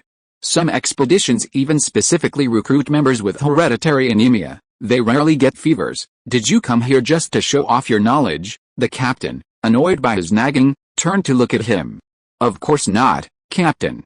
I'm from the Faculty of Humanities at the University of Constantinople. Geography is just a minor. My purpose here is to study the indigenous languages and submit a report, the young man replied. This is our final assignment. I was unlucky enough to be assigned to this newly established little colony. Study the indigenous languages? What's the use? Leonis shook his head dismissively. You don't intend to write textbooks for the indigenous people, do you? No. Although the Faculty of Humanities has recently received a lot of funding, We won't do something so unprofitable. The young man thought for a moment and looked at the captain. If I'm not mistaken, you're a Latin-speaking Roman, aren't you? Although you speak Greek, you still occasionally use Latin in some words. What Latin-speaking Roman? I grew up in Bulgaria, and my ancestors were probably Wallachians, pure Orthodox Christians. The captain frowned. I'm not Italian or Spanish, that's right. As far as we know, your ancestors were descendants of Dacians and Romans, living on the Wallachian plain, and Latin was their native language. The young man understood. Dacian Latin is very close to pure Latin, second only to Spanish, and even closer to Old Latin than many Italian languages. Have you met any Spanish sailors? You shouldn't have had any difficulty communicating with them, right? No, but what does that have to do with your final assignment? Leonis asked. Right now, the languages of the Eastern Empire are too diverse. There are many languages in the mainland alone, and even more in the colonies, the young man explained. After the empire promoted education, it immediately discovered a major problem. Greek was too difficult to learn. To improve communication and promote the Greek language, the humanities department set up a project to simplify the language, adapting it to local conditions. For example, Carthaginian Greek was much simpler than Constantinople Greek. Many difficult words were directly replaced with local expressions. Even so, a Constantinople and a Carthaginian can still communicate normally and understand each other. Our mentors believe that with the flourishing of education and the advancement of colonial missionary activities, the number of Greek speakers will increase. But different accents will naturally emerge in different places. Seeing Leonis deep in thought, the young man continued. My purpose in coming here is to study the indigenous languages of Angola and the Congo, and try to write them down using a simplified Greek alphabet, attempting to create a fusion language to accelerate the spread of Greek and Christianity. The Kingdom of Congo is one of the few indigenous kingdoms that have voluntarily converted. Over the past decade, many upper-class nobles have learned Greek, but when missionary work moved from the upper classes to the lower classes, the spread of Greek immediately stalled. The indigenous people here have no written language, their language has no medium. Promoting a modified and simplified Greek language and script here might face fewer obstacles. You mean, like Saint Cyril? Leonis gradually understood. Somewhat similar, but the primary purpose is different. The young man shook his head. Saint Cyril created the Cyrillic alphabet to spread Christianity among the Slavs of Eastern Europe, while our primary goal is to spread Greek and the Greek language through the improvement of language and writing. Latin is too ancient and complex, and later evolved into many simplified local languages, such as French, Italian, Dacian Latin, Spanish, and Portuguese. Except for French, which is an exception, most of these languages are mutually intelligible, at least in terms of basic meaning. Greek is equally ancient and complex. Our goal is to use a modified Greek as a foundation, creating various Greek dialects in certain regions by adding local loanwords, and then gradually solving the language problem through long-term promotion. The young man smiled. For example, the Dacian Latin of the Wallachians and Moldavians only has a couple hundred loanwords truly derived from Old Dacian, and very few from Slavic languages. The core is still Latin, allowing for normal conversation with other branches of Latin. Don't underestimate language. If the Eastern Empire can achieve a general unification of Greek, commerce, administration, and the military will all benefit. If it goes further, and Greek becomes a global language, the benefits we gain will be immeasurable. The young man smiled slightly. Think about it, if you're a tribal chief speaking a Greek dialect, all other things being equal, and both were doing business, and one captain speaking High German had to huff and puff through an interpreter, while another captain speaking Greek could speak directly and frankly with you, who would you prefer to do business with? Language is a culture, and linguistic commonality brings cultural closeness, which is very important. I understand a little better now. A great undertaking. Leonis abandoned his earlier disdain and nodded. But why did you come to Congo and Angola? There's nothing here. The emperor hasn't done any construction. The newly established Angolan viceroyalty is basically just a captain's territory. Leonis shrugged. I know the governor here. He's just an old captain with an extreme thirst for noble titles. He found this place appealing, took it over as a colony, and the emperor just went along with it, appointing him governor of Angola and count of Luanda. It's all up to him to develop it. That's why I said I had bad luck. The young man shrugged helplessly. I'm the only one here. 4 went to Neo Thrace, 3 to Cuba, and 6 to Neo Rome. Even more stayed in the empire, 3 in Bulgaria, 8 in Africa, and 10 in Anatolia. Several vassal states and potential vassal states are also on the list for the next round of inspections, such as the Principality of Serbia, the Kingdom of Georgia, and the Cossack Kingdom. Serbia and Georgia are easier to deal with, since their languages were influenced by Greek, the young man thought for a moment. As for the Rus and Tatar languages of the Cossack Kingdom, I'm not very familiar with them. I haven't learned either of them yet, but then again, our relationship with the Congolese has always been quite good. We've never deliberately provoked hatred, never intentionally captured slaves, and even brought goods that the people liked. Their attitude towards us is probably quite positive, that's true. The Congolese and Port-au-Kinman like us quite a bit. I'm not sure about the Angolans in Luanda, but the local natives seem to be under attack from foreign tribes. Our governor, for his own benefit, has even hired some mercenaries to protect those tribes that have submitted. Leonis nodded. In fact, the Eastern Roman Empire never captured slaves in the Kingdom of Congo. This wasn't because the colonists were kind-hearted, but because the Congo nobles issued a decree forbidding Europeans from capturing slaves privately. They had to do it themselves. The Kingdom of Congo was a slave-owning country, and the biggest slave trader was the king.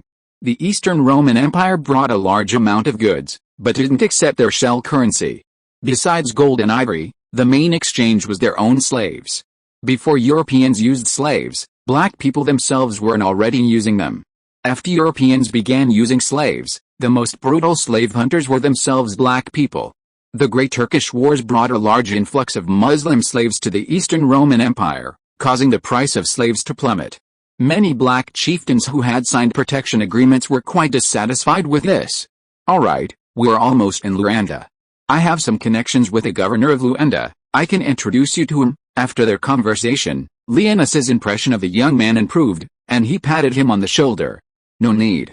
My letter of introduction bears the royal seal. My introducer is the emperor, the young man said proudly. I will conduct my own investigation here. If I encounter any problems, I will naturally go to our governor. Leonis paused, opened his mouth, but didn't speak, turning his head to the side. The fleet gradually docked, and the port of Luanda came into view. It was a newly established private colony, consisting of only a small port. The emperor had granted the governor's wish, bestowing upon him the title of count, but was reluctant to invest in its development, leaving him to manage it entirely. In recent years, with the rise of private exploration, many such small colonies have sprung up, and the Eastern Roman Empire has largely allowed them to remain uninvolved, simply joining the Eastern Roman market. The fleet docked, the sailors unloaded the goods, and Leonis gave a few instructions to the first mate before leading a small mercenary squad from Rosemary mercenaries down the deck, searching for the governor. Here. Leonis, a weathered but powerful voice reached Leonis's ears. Leonis looked in the direction of the voice and found its owner. Long time no see, dear Cosimo. Leonis stepped forward and embraced Cosimo. If I hadn't checked the information beforehand, I wouldn't have known that this governor of Angola and Count of Luanda was you, Leonis said with a smile. You've clearly made money, you could be enjoying life, why do you risk your life to come to a place like this, just for a count? Mostly, yes. You know, even back in the Navy, I always wanted to be a nobleman, Cosimo said nostalgically. However, the conditions here are actually quite good, neither too hot nor too cold, like spring all year round. Cosimo looked around his small harbor. Luanda is located south of the equator. Although it is in the tropics, due to the influence of the Benguela current, the temperature is not hot. It has a tropical savanna climate, with rain and heat occurring simultaneously, and mild temperatures all year round, making it a veritable tropical spring city. The mercenaries have arrived. What's their quality? Cosimo pointed to the mercenary squad not far away. I've seen them. They're not bad. There are 50 of them in total. They are all freed from slavery and are veterans.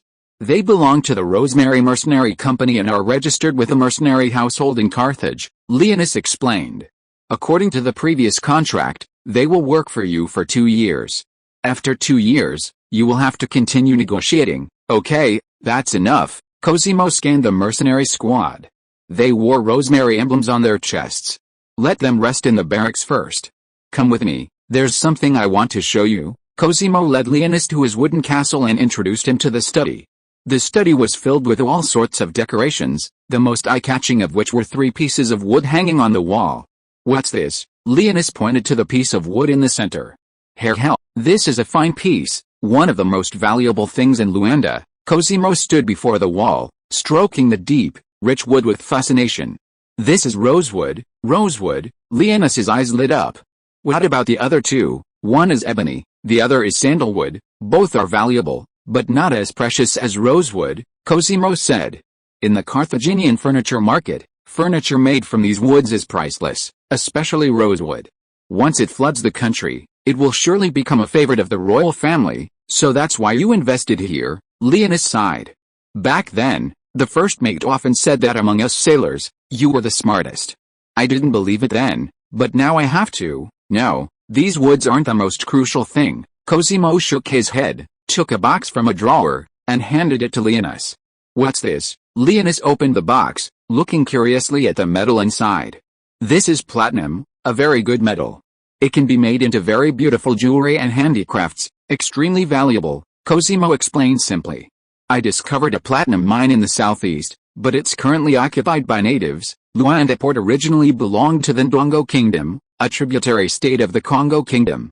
After discovering its rich resources, I used my life savings to bribe Congolese nobles and peacefully acquire this land. I'm trying to establish myself here, gradually encroaching on the inland, logging timber, prospecting for minerals, and profiting. This stuff, will it really appeal to the nobles? Leonis toyed with a platinum in his hand.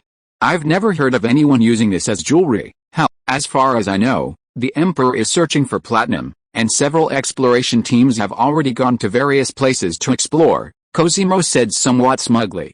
Moreover, I've gathered some information. The emperor's search for platinum isn't just for making handicrafts. Cosimo pulled out a newspaper and pointed to the text on it for Leonis.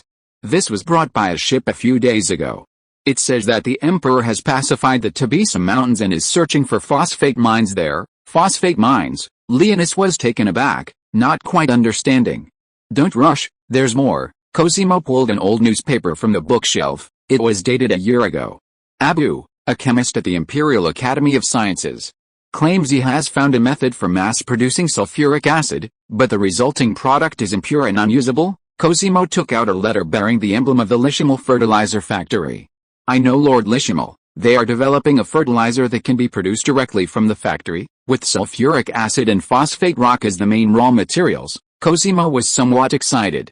According to Lishimal, His Majesty evaluated Abu's pyrite-based sulfuric acid production method, believing the main reason was the insufficient reaction speed, requiring something to accelerate the reaction. They call this something a catalyst. Cosimo raised his trembling hand and took a small piece of platinum from Leonis. This is the catalyst His Majesty mentioned. If we can produce sulfuric acid in large quantities, whether it's mixed with bone meal or used to make fertilizer with phosphate rock, it will greatly increase agricultural output. Just imagine how huge the market would be, how much profit it would generate if fertilizer could actually be produced in factories. How can wood compare to grain? Commodities are always the most profitable. Cosimo's eyes gleamed. All of this depends on this little thing I have. I might be able to acquire shares in a fertilizer plant, and then my son will not only be a nobleman but also a millionaire. Leonis didn't quite understand, but seeing Cosimo's enthusiasm, he couldn't bear to disturb his dream. Cosimo, are there many platinum reserves here? Not many, but at least we haven't discovered any platinum deposits yet, so I can gain an advantage, Cosimo said. Then, have you considered why the emperor isn't very interested in this place? Leonis couldn't help but ask. He won't make a mistake. Well, I hadn't thought of that. Cosimo shook his head. Never mind, let's take down that small mine first. Chapter 330 Carlos's faction. Located northeast of the Thracian plain, on the shores of the Black Sea, lies Constantinople, the city the world yearns for, the city that yearns for the world. Half of 1473 had passed, and Constantinople welcomed another vibrant summer. The city had enjoyed 20 years of peace, and would continue to do so. In recent years, Constantinople, rapidly enriched by industrial and commercial development, had begun large-scale construction projects around the capital. With the increasing population, the main city of Constantinople became extremely crowded, and the workshops in the Rikos Valley grew increasingly bloated, occupying larger and larger areas, causing increasing noise and pollution, and bringing a series of problems to the lives of citizens and the management of the city. To resolve the conflict between population and land, the Eastern Roman Empire began to emulate the Seljuk and Ottoman Empire's Curie, constructing a series of architectural complexes on the suburban plains, freeing itself from the constraints of city walls and alleviating the pressure on the main city. These complexes were generally centered around churches, with hospitals, schools, theaters, bathhouses, and markets distributed around them, providing comprehensive services to the people who came there, both spiritually and physically. To expedite construction and alleviate pressure, the architectural complexes on the outskirts of Constantinople were generally converted from large local manors and defensive castles. These towns were known as acropolises, although most no longer served a military defensive function. Currently, Constantinople has 3 acropolises, all expanded from existing large buildings: the City of the Scholars, St. John, the City of the Merchants, St. Nicholas, and the City of the Workers, St. Joseph, named after the patron saints of wisdom, commerce, and labor, respectively. It is worth noting that after the Eastern Roman Empire promulgated the Orthodox Protection Acts, the Eastern Orthodox Church canonized Joseph, the foster father of Jesus, designating him as the patron saint of laborers. March 12 was designated the Feast of St. Joseph, a day off for all laborers. Priests would storm into workshops, forcibly requiring laborers to participate in religious celebrations and prohibiting workshops from operating. This included Muslim slave laborers. The city of St. Joseph, the largest of the 3 acropolises, was located along the coastal road from Constantinople to Thessalonians.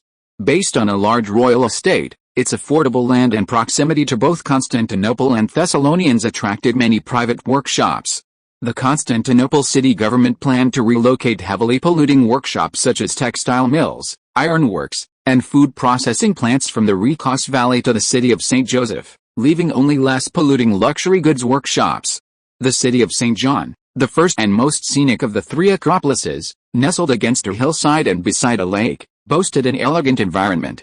The large citadel, with its 4 towers, was allocated to 4 universities. Other infrastructure, including examination halls, research institutes, and libraries, was under construction, and it was projected to become the cultural and scientific center of the Eastern Roman Empire. The St. Nicholas Market, the closest acropolis to Constantinople, was a hub of commerce and service industries, boasting the largest flow of people and the most import and export goods.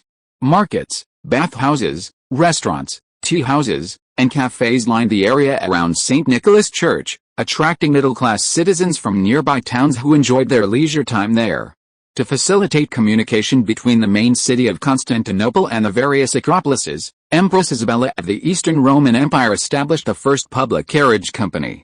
The Constantinople city government ordered dozens of large, wide-boxed 4-wheeled carriages from the Royal Carriage Company, connecting each district of Constantinople and the 3 acropolises, with services running on fixed routes and schedules. These carriages used the latest rubber tires, were pulled by 4 strong horses, and could carry 2 drivers and 10 passengers. Their biggest advantage was their affordability. The highest fare was only 1/15 of a regular carriage rental, making them accessible even to the poorest citizens. Public transportation was widely praised upon its establishment, significantly reducing commuting time for citizens. Many workers could travel to the city of St. Joseph in the morning and return in the evening, stopping at the St. Nicholas shopping mall along the way to purchase household goods, enjoying the city's vibrant life without disrupting their work. Public transportation costs were relatively low, occasionally requiring government subsidies, but the benefits were obvious. The market flourished, and consumer spending increased. However, Constantinople's expansion still faced some problems. Due to the inability to build a bridge across the sea, the district of Chalcedon, separated by the bay, remained isolated, only responsible for providing agricultural and livestock products. While Chalcedon residents were also Constantinople citizens, they clearly did not enjoy the same benefits as those in Constantinople. Among Constantinople's districts, the Central District looked down on the Golden Horn District, the Golden Horn District looked down on the Rikos District, the Rikos District looked down on the Galata District, and all of these districts looked down on Chalcedon. Regional discrimination will always exist and will never disappear, no one can change it. It was the Feast of Ascension, and the entire Eastern Roman Empire was immersed in festive joy. On the outskirts of Constantinople, in the bustling market town of St. Nicholas, 2 nobles stepped down from an ordinary carriage and entered the lively streets. "How are you feeling, Alonso?" the younger nobleman asked with a grin, looking at his companion. Both had brown hair and long, hooked noses, and their faces bore a striking resemblance. They were clearly brothers. Feeling wonderful, Gonzalo, Alonso said sincerely, stomping his feet on the smooth, polished cobblestones. I've been to many great cities, but compared to Constantinople, they're just small villages. How, I told you long ago, if you come here just to see the Queen, you'll regret it for the rest of your life. Gonzalo patted his brother's shoulder. Alonso smiled and walked with Gonzalo towards the market. Alonso, Gonzalo's elder brother, is the Count of Cordoba in the Kingdom of Castile, a renowned nobleman of Western Europe. In the internal power struggles of Castile, he sides with Prince Alfonso and opposes the illegitimate daughter, Juana. Now, with the situation in Castile becoming increasingly tense, Alonso, as a representative of the southern nobility, has come to Constantinople to meet with Queen Isabella, hoping to discuss a solution. If you're not in a hurry, after we've toured Constantinople, I can take you to Pamukkale in Anatolia. It's a wonderful place. I spent a long time there, and many noble ladies are interested in me. I can introduce them. Alright, I'm not interested in that. Alonso quickly interrupted his brother, somewhat annoyed by his frivolous behavior. Since so many noble ladies are interested in you, why don't you get married sooner? You're already a count. Are you planning to spend your whole life alone? Alonso looked at Gonzalo with some dissatisfaction. Who said that? I already have quite a few illegitimate children. One is in Sochi, one in Anatolia, and, Gonzalo tried to recall, while Alonso's eyes grew increasingly somber. Last month in Pamukkale, a noble woman who was also on vacation insisted on marrying me. She's an orphan from the Giustiniani family, and her family is incredibly wealthy. I almost fell for her, Gonzalo said with a grin. HMPH, why didn't you accept? Even if we got married, you wouldn't have changed your ways, would you? Alonso said irritably. No, I have principles. This Genoese family suffered heavy casualties in the Battle of Constantinople. 3 heirs died on the city walls, leaving her as the only orphan among the younger generation. Gonzalo shook his head. I can't do such a thing. Alright, enough of that.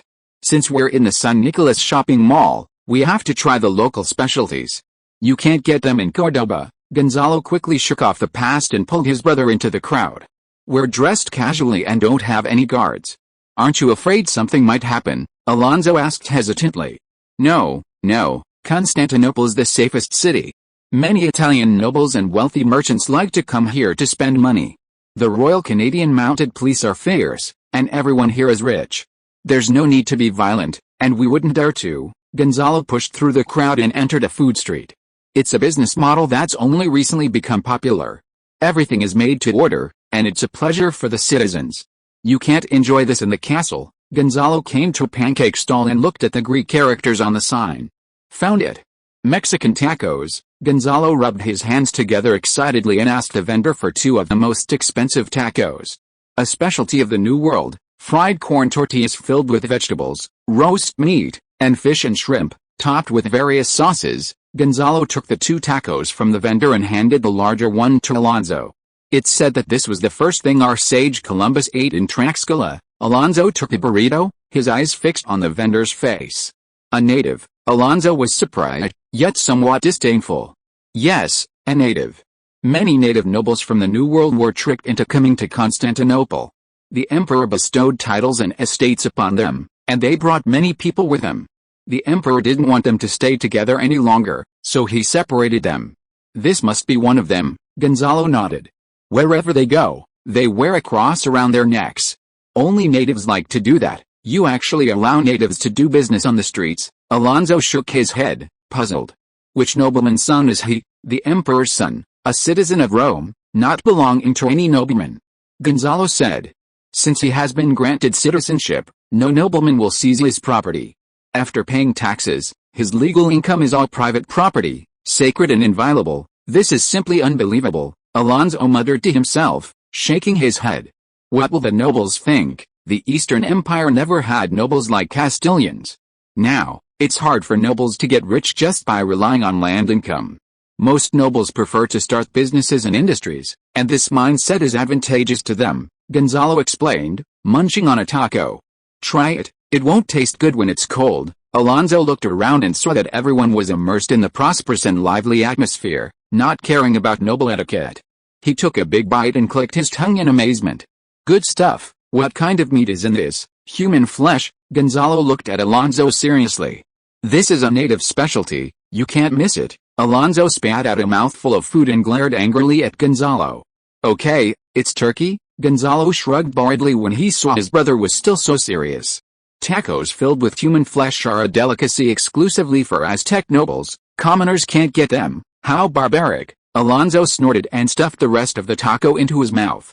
Come on, let me show you some handicrafts. Gonzalo quickly finished his food and led Alonso away from the food street to the central square of the San Nicolas shopping mall. Look, the public bus station, the post office, the San Nicolas church, the large bathhouse, and on the outermost edges the theater. A circus performed here the other day, Gonzalo introduced as they walked, and Alonso looked at everything with admiration. It's unbelievable. No wonder so many wealthy people I know love coming to the Eastern Empire. In Castile, even Seville is far inferior to half a city of Constantinople. Gonzalo nodded with some pride and continued walking. By the roadside, a child selling newspapers was shouting loudly. The Constantinople Weekly. A Brazilian mining company is recruiting prospectors to explore for veins in Black Gold City. New Thrace is expanding rapidly. An expedition has crossed the Vaal River to establish a Transvaal colony. The Royal Exploration Team has discovered platinum veins in New Thrace, and phosphate deposits in the Tabisa Mountains of Africa. Sulfuric acid plants and fertilizer plants have been completed one after another, and the shares of the Richmar Fertilizer Company have skyrocketed. The Cité Monthly. Leonardo, the most valued disciple of Master Verrocchio from the town of Vinci, has been hired by the royal family to oversee the renovation of the Grand Palace. Alonso listened to the contents of the newspaper, feeling his eyes widen in amazement. A fertilizer plant. Alonso looked at Gonzalo. Yes, those scholars seem to have found a fertilizer that can be produced in a factory, but I don't quite understand it. Gonzalo shook his head, uninterested. After a long period of research, the Eastern Roman Empire finally completed all the fragments of early fertilizer technology in 1473. Through tireless experimentation, they finally produced the first fertilizer in human history, superphosphate. This fertilizer had the lowest technological requirements and was the first to be produced in a factory in the original timeline. Although the technology was low, the raw materials were difficult to find. The most important phosphate and platinum mines were extremely unevenly distributed globally, and the empire itself had almost none. 80% of the world's phosphate rock was located along the North African coast, especially in Morocco, and 70% of the world's platinum was located in southern Africa, especially in South Africa. Of course, for the Eastern Roman Empire, which yearned for global dominance, these were not problems. In the tide of the Age of Exploration, the Eastern Roman Empire harbored ambitions of an unshakable empire and the desire to dominate the world.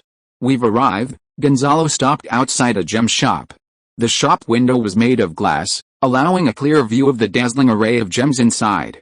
A young and beautiful female employee's eyes lit up when she saw the two men dressed in luxurious clothes, and she quickly greeted them. New Thracian diamonds, Guinean ivory, Congolese jade, Venezuelan rubies, Romanian black ember. Gonzalo, clearly knowledgeable about these luxury items, introduced them to his brother. Justinian once gave me a wheeled lance, made of pure silver, inlaid with diamonds and rubies. If you like, I'll have a craftsman make one for you. Alonso's eyes swept over the precious gems, his envy and astonishment beyond measure. Gonzalo, how about we buy a diamond for the queen? Alonso asked, looking at Gonzalo tentatively. How, guess who has the best diamonds? The rest here are just inferior pieces. Gonzalo's words made the shop assistant a little embarrassed, but she still smiled and watched them. After browsing for a while, Alonso bought several moderately priced gems, intending to take them back to his wife and daughter. Leaving the gem shop, Alonso carried his exquisite bag of gems, looking around at the bustling street. That's enough, shall we go see the queen? Gonzalo suggested. Well, what a wonderful place. In just 30 years, Constantinople has returned to its rightful place, Alonso said, still savoring the moment. More than that. Even in Macedonian times, Constantinople wasn't this wealthy. History may not remember you and me, but it will certainly remember this great era. Gonzalo smiled slightly and led Alonso to the carriage shop. In a castle within the Grand Palace, Isabella and Constantine sat in their study. Isabella frantically processed a mountain of official documents, while Constantine stumbled through his lessons, his eyes darting out a window. enviously watching Anastasius catching butterflies in the grass and Carlos quietly watching the sunset. The main hall of the Grand Palace was under construction, and the royal family had moved there. Thucydides, ancient Greek writer, historian, and war expert, author of History of the Peloponnesian War, born in Thrace, Constantine spoke in Latin, struggling to recall the Latin words. It's Athens, not Thrace. Their family only has mining rights in Thrace, Isabella rebuked mercilessly. I understand, mother, Constantine said softly. Continue. Next one, the transportation hubs of the Balkan interior. Isabella scribbled a few lines, then pulled out the next document without looking up. Constantinople, Thessalonica, inland. Inland, Isabella frowned and tapped her son's head. Larissa, mistress, Ionina, Skopje. Constantine's voice trailed off. One more Belgrade is missing. All right, that's enough for today, Isabella sighed and hugged her son. You will become the emperor of the entire empire in the future, so you must study and memorize from a young age. Your Latin is already good enough. In 2 weeks you will have to learn Russian and Arabic. Understand, European nobles should be able to speak many languages. Your grandmother knew 3, your grandfather knew 4, and your father is the most proficient, fluent in 4, able to speak 5, and understand 8. You can't fall behind, Isabella admonished. Greek and Latin are essential, Arabic and Rus are essential, and Turkic and French will depend on the situation. Constantine nodded with a bitter face and looked at his mother. When will father return? Soon. The Tatars can't defeat him, Isabella sighed, thinking of this. He's always running around outside, leaving all the political affairs to me. What about grandfather? Constantine asked again. He's in North Africa overseeing the construction of fortresses and the mining of phosphate mines. He has more important matters to attend to later, so he won't be back for a while, Isabella thought for a moment. These days, if you have free time, spend time with Carlos. Remember, no matter what, you will always be brothers, both my sons. Constantine was startled by his mother's sudden seriousness and quickly nodded. Why do you say that? What happened to Carlos? Isabella patted Constantine's head, saying nothing. You have your destiny, and he has his. The wooden door opened, and a maid entered. Your Majesty, envoys from Castile request an audience. Who is it? Isabella asked. Count Gonzalo has arrived, along with another man claiming to be Count Cordoba. Isabella's eyes flickered, and she nodded. Go and fetch Carlos, I will receive them in the council chamber. Putting down the documents, Isabella led Constantine through the corridor to the brightly lit council chamber. A moment later, a maid brought Carlos in. Mother, brother, Carlos called out, then silently stepped aside to stand beside Constantine. Count Alonso of Cordoba, Count Gonzalo of Samson. After 2 announcements, Alonso and Gonzalo stepped forward and bowed to Constantine, who sat at the head of the table. Long time no see, Alonso. Isabella looked at Alonso, her expression calm. May God bless you, Your Majesty. Alonso bowed again to Isabella. It's been a long time, your demeanor is completely different from before. Believe me, if your brother had imprisoned you for over a decade, you wouldn't be in such a good mood either, Isabella said calmly. You don't need to do this. We don't like King Henry the Navigator, Alonso stated his position. May I see Prince Carlos? Isabella looked at Carlos, who hid behind his brother, unwilling to step forward. Go ahead, Carlos. Count Alonso is our mother's nephew, our cousin. Constantine nudged Carlos. You're right, we are relatives. Alonso smiled, stepped forward, knelt down, and looked at Carlos. Carlos also looked at him silently, his eyes calm. Your Highness, can you speak? Alonso asked tentatively. Carlos remained silent and still. He will speak, as per our previous agreement. His native language is Latin, which I personally taught him, Isabella explained. Alonso, just say it. What happened? Alonso straightened up and returned to the center of the hall. Your Majesty, Henry's ill, insane, and Castile is in chaos. Shortly after your marriage to Constantinople, Henry banished Queen Joanna from the court and then formally divorced her, because our queen had fathered several illegitimate children, and the evidence is conclusive. We thought Henry would remarry and see if he could produce a legitimate heir, but he didn't. He continues to philander with a group of men. Alonso turned his head away in disgust. Now, most nobles are utterly disillusioned with him, unwilling to acknowledge the illegitimate daughter Juana's right to succession, and advocating for an heir to be invited from abroad. These nobles are divided into 2 factions, the Ferdinand faction and the Carlos faction. The Ferdinand faction advocates for Prince Ferdinand of Aragon to inherit the Castilian throne, while the Carlos faction hopes to invite your second son, Carlos, to be crowned. We southern nobles have little interest in Aragon, and most are of the Carlos faction. When the Trastamara split, we signed an agreement that the two branches would not interfere with each other. Ferdinand is unworthy to be our king, however, we alone have no chance of defeating the Ferdinand and one of factions. I hope you can prepare for war as soon as possible. Alonso finished speaking, and a faint smile appeared on Isabella's face. I am the daughter of the late king, and if Enrique is no longer with us, I am the first in line to the throne. However, I am already married, and you probably wouldn't be willing to accept the Empress of the Eastern Empire as king. Therefore, my son Carlos is the most legitimate king of Castile, and no one can question that. Alonso listened quietly without saying a word. Carlos certainly had the right to claim the throne, but as for legitimacy, he was far from it. However, since both had the right to claim it, then it would come down to a contest of strength. Whoever had the bigger fist would be the legitimate king. So what do you plan to do? Alonso asked. I will inform the two emperors of this matter, but His Majesty Isaac probably already knows, Isabella said. Emperor Isaac is currently overseeing affairs in Africa, including logistical work for the war in Andalusia. Justinian is also about to end the war and head to Carthage. We will soon launch a war against the Kingdom of Granada through the fortress of the British Empire to reclaim the rightful Granada crown for my son Carlos. Isabella stood up and looked at Alonso. At that time, I will need you to launch an uprising and invite Carlos to become King of Castile through a council of nobles. We will honor our agreement and accept all your conditions. Alonso was taken aback. He hadn't expected Isabella's approach to be so drastic, skipping negotiations altogether and launching a war. Don't worry about the church matters. The current pope is Carlos's godfather, and the Rovere family still owes us a large sum of money. Seeing Alonso's hesitation, Isabella continued. Granada is not an obstacle. You will certainly have a share of their land. Once we eliminate the traitors, their land will also belong to you. Alonso was somewhat tempted, pondering.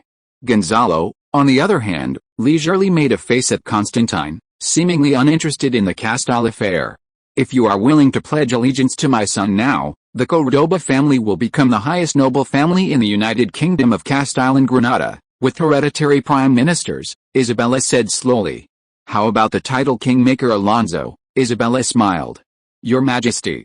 Enrique is not dead, my oath to him still stands. Alonso's Adam's apple bobbed. He is unworthy to be king. Are you going to keep your oath to a madman and a sodomite until the very end? Isabella shook her head contemptuously. You have traveled this far, you must have seen Constantinople, you should know our strength. We have money, even if we rely solely on mercenaries, we can wear down the Warner faction and the Ferdinand faction. The Portuguese are not our enemies, the French and the Aragonese are not our match. Time passed, and Isabella decided not to speak further, quietly awaiting Alonso's reply. After a long while, Alonso finally made up his mind, gritted his teeth, walked towards Carlos, lifted his cloak, knelt on one knee, drew his sword, and planted it on the ground. Your Majesty. If you are listening to this novel on a channel other than Fanfic World, it means it was downloaded and re-uploaded without effort. We warmly invite you to visit our channel, Fanfic World. There you will find the original version of this story and many other novels of various genres. We look forward to seeing you dive into a world of incredible novels. Chapter 331 Imperial Highway. It was summer, and the vast North African continent was scorching hot under the intense sun. The weather was arid and rainless, with only the sea breeze offering a touch of coolness. On the northern slopes of the Tebisa Mountains, a caravan moved slowly. The carriage's tires were coated with vulcanized rubber, making the treacherous mountain roads effortless. The guards rode barbed horses, the riders wearing cloaks and hoods, their faces covered with veils, and their mounts draped in coats adorned with expensive blue and white wavy stripes. This was the coat of arms of the Tocco family, an Italian noble family that, a century earlier, had entered the Balkans after the extinction of the Epirus Absolutist Principality, becoming its rulers. The Tocco family were not descendants of the Crusaders, and their attitude towards the Eastern Roman Empire was generally positive towards the late empire. Princess Madeline of the Tocco family had married Emperor Constantine I, his first wife, and although she bore no children, the two families maintained a good relationship. Later, After the Eastern Roman Empire expelled the Turks from the Balkans, the Epirus despots wisely pledged allegiance to Constantinople, converted to Orthodox Christianity, and entered into marriage agreement with the royal family. Carlo, the heir of the Tocco family, was to marry Princess Thessaloniki of the Palaiologos family. From then on, Carlo lived alongside the emperor as his prospective son-in-law. In the luxurious carriage at the center of the procession, Carlo Tocco tapped lightly on the carriage with his long, slender fingers, his mind racing as he glanced at the scenery outside the window. At this time, Carlo was 20 years old, a fully fledged nobleman in his prime, capable of great business acumen, the head of the Tocco family, a relative by marriage to the royal family, and the largest shareholder of the saltpeter company. It could be said that Carlo was riding high, at the pinnacle of his life. But Carlo was not at ease at this time. Not long ago, his brother, Lionel, had died of a serious illness, leaving behind 3 unmarried daughters. Like his ancestors, Leonardo Tocco was a shrewd and manipulative nobleman. He frequently mentioned his deceased aunt, claiming to be the nephew of the late Empress and Constantine's eye, using this marital connection to gain favor and sympathy in Constantinople and try to preserve the Tocco family's hereditary lands. Even though Constantine's eye had little affection for his first wife, he still granted the Tocco family the utmost leniency before his death, allowing them to retain the lands of Epirus, on the condition that they be inherited only by the descendants of Carlo and Thessaloniki. However, with Leonardo's death and reforms to the imperial civil service system, the ministers prepared to reclaim the lands of Epirus, making it the Epirus region, under the jurisdiction of the Epirus province. Carlo knew this was also the emperor's will, and had no intention of resisting, nor could he. The people of Epirus were all Greek-speaking Orthodox Christians, and their obedience to the Tocco family largely stemmed from royal kinship. Without it, they were nothing. So, Carlo accepted the imperial central government's arrangements entirely, annexing Epirus under its direct control. He then rushed to North Africa, single-mindedly focusing on his saltpeter company. The era of gunpowder weapons had begun, and saltpeter, as a strategic resource, was never unsaleable. Carlo's earnings from the saltpeter business far exceeded the land's output in Epirus. Of course, a large portion of Carlo's early capital came from his fiancée, Thessaloniki. His success was also largely due to his status as the emperor's son-in-law. Thessaloniki was both the company's biggest backer and its largest shareholder. Just as Carlo was determined to be a lifelong capitalist, Thessaloniki came to North Africa to find him, dragging him to the city of Tbilisi to meet the emperor. "Can't you just calm down for a bit?" Seeing Carlo's irritation, Thessaloniki, sitting beside him, looked up and brushed a strand of hair from her eye. Sunlight streamed through the window, illuminating the girl's cheeks, turning her brown hair golden. Carlo suddenly froze. "I never realized you were so beautiful," Carlo murmured to himself.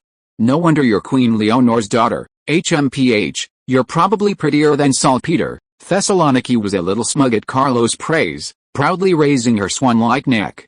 "The young men who want to marry me could line up all the way to Constantinople. As my fiancé, you should feel lucky." "You're right. What are we going to see His Majesty for?" Carlo looked away, asking somewhat nervously. "I really don't want to continue being the despot of Epirus. Merchants won't support me, and the people won't support me either. His Majesty should be at ease, right?" Thessaloniki chuckled upon hearing this. "What did you think it would be? Gouging out eyes? Castration? A monastery?" Thessaloniki patted Carlo's head. "Don't be afraid. Father is very satisfied with you, both regarding Epirus and the saltpeter company." "That's good," Carlo mumbled. "So what are we going to do? Get married?" Thessaloniki said seriously. "What?" Carlo's eyes widened. What? You don't want to marry me?" Thessaloniki stared at Carlo. "If you don't want to marry me, just say so. I know a monastery abbot. The monastery is beautiful and looks perfect for you." No. Carlo quickly waved his hands. "You're willing to get married? I'm already 15 years old. If I don't get married soon, people will gossip." Thessaloniki sighed. "But our visit to Father wasn't for the wedding. Our wedding will be next year. Father said he won't rush me. He'll marry me off when I want to. Next year will be perfect. What do you think?" That's good, Carlo chuckled, his previous anxiety vanishing. "Don't be so happy yet. I have something to show you." Thessaloniki interrupted Carlo's reverie, tossing him a document. "Choose one." Carlo took the document and frantically flipped through it. What's this? It's the mercenary registry. See if there's a mercenary team you like. We need to hire one, Thessaloniki explained. I've already looked. The most expensive one is the Rosemary Mercenary Company, but they have too many orders, and their best mercenary teams are already booked. There's also the Violet Mercenary Company. They're good too, but I heard they were hired by the Pazzi family of Italy, Thessaloniki continued. I prefer this one, the Blackfire Mercenary Group. The leader is a veteran who served in the Central Army, and the main members are slave archers from Carthage and Billinge, totaling 400 men, 200 cavalry, 100 musketeers, and 100 spearmen. Their combat strength is decent. A Central Army veteran, Carlo was a little puzzled. Don't they have high retirement benefits? Why would they become mercenaries? His son gambled away his family fortune and then committed suicide. He wanted to earn a decent dowry for his only remaining daughter before he died, Thessaloniki explained simply. Most importantly, this veteran fought alongside my father for half his life, is utterly loyal to our family, and is quite capable. If you think he's good, then I have no objections. Carlo nodded and returned the documents to Thessaloniki. Speaking of which, why do we need to hire soldiers? As you know, my father is very satisfied with you and won't let you suffer losses. Although Epirus is an inherent territory of the Eastern Empire, you were able to hand it over without reservation, without burdening the people, which is a great achievement, Thessaloniki said slowly. As before, my father will exchange land with the Tocco family, giving you 3 options, one in Venezuela, one in Brazil, and one in North Africa. All 3 are larger than Epirus and have decent resources. I don't want to go to the New World, so I've made the choice for you, North Africa. Huh? Carlo was somewhat surprised. Where is it? Right here, in the Tebisa area, including 3 towns and several castles, Thessaloniki shrugged. There's a decent population here, but they're mostly Saracens. We need to attract people from Italy on one hand, and on the other hand, we need to sign agreements with the local Saracens to settle them down and at least prevent them from causing us trouble. To achieve effective rule, you need a strong mercenary force to deal with the turmoil in the early stages of your rule. Why not attract people from within the country? Carlo asked. They should be easier to manage than the Italians. If you're capable, of course you can, Thessaloniki said. However, I feel it will be difficult for you to provide them with a better life. The natural conditions here are ultimately not as good as back home. It will be difficult for you to attract imperial citizens, Italians, Rus, and even Hispanians. Their living conditions are countless times worse than those of Roman citizens. If you manage them well, some should be willing to come. As for management, Thessaloniki shook his head. If someone is forced to leave their homeland and wander aimlessly, do you really think they'll have any loyalty to their former country? The Saracens are difficult to manage, primarily because their lifestyle and way of thinking are so different from Christians. This is a major reason for their centrifugal tendencies, but it's not insurmountable. Can I give up this land? Tocco asked tentatively. I feel like I'd lose money. Short-sighted, Thessaloniki frowned. I've read many books in the past few years, and only one thing has resonated with me the most. The most precious things in the world aren't gold and silver, jade and jewels, or even shares and dividends. These are only temporary gains, not worth spending a lifetime pursuing. There's only one thing truly worth your life's work: land. Precious metals depreciate, companies collapse one day, only land lasts forever. It's the greatest gift God has given us. Thessaloniki winked at Carlo. Moreover, you must accept the emperor's investiture, and you must firmly defend this place. We are nobles. The emperor allows us to enjoy privileges, to be superior to others. But on the condition that you fulfill the obligations of a noble. If this land is lost, if the central government finds that you neglected your duties, then your domestic privileges will be revoked, and the company will not be able to reduce its tax burden. Even if I am the emperor's daughter, even if you are the emperor's son-in-law, this cannot be escaped. Carlo was silent for a moment, then nodded. Okay, I will defend this place well. Fighting for Jesus Christ on Saracen land is the glory of every Christian. Don't worry, I won't let you really lose money. Just wait and see. Thessaloniki seemed confident, ruffling her fiancé's blonde hair. The convoy continued on its way, passing the desolate town of Tebisa and the bustling construction site, but did not stop, heading straight south.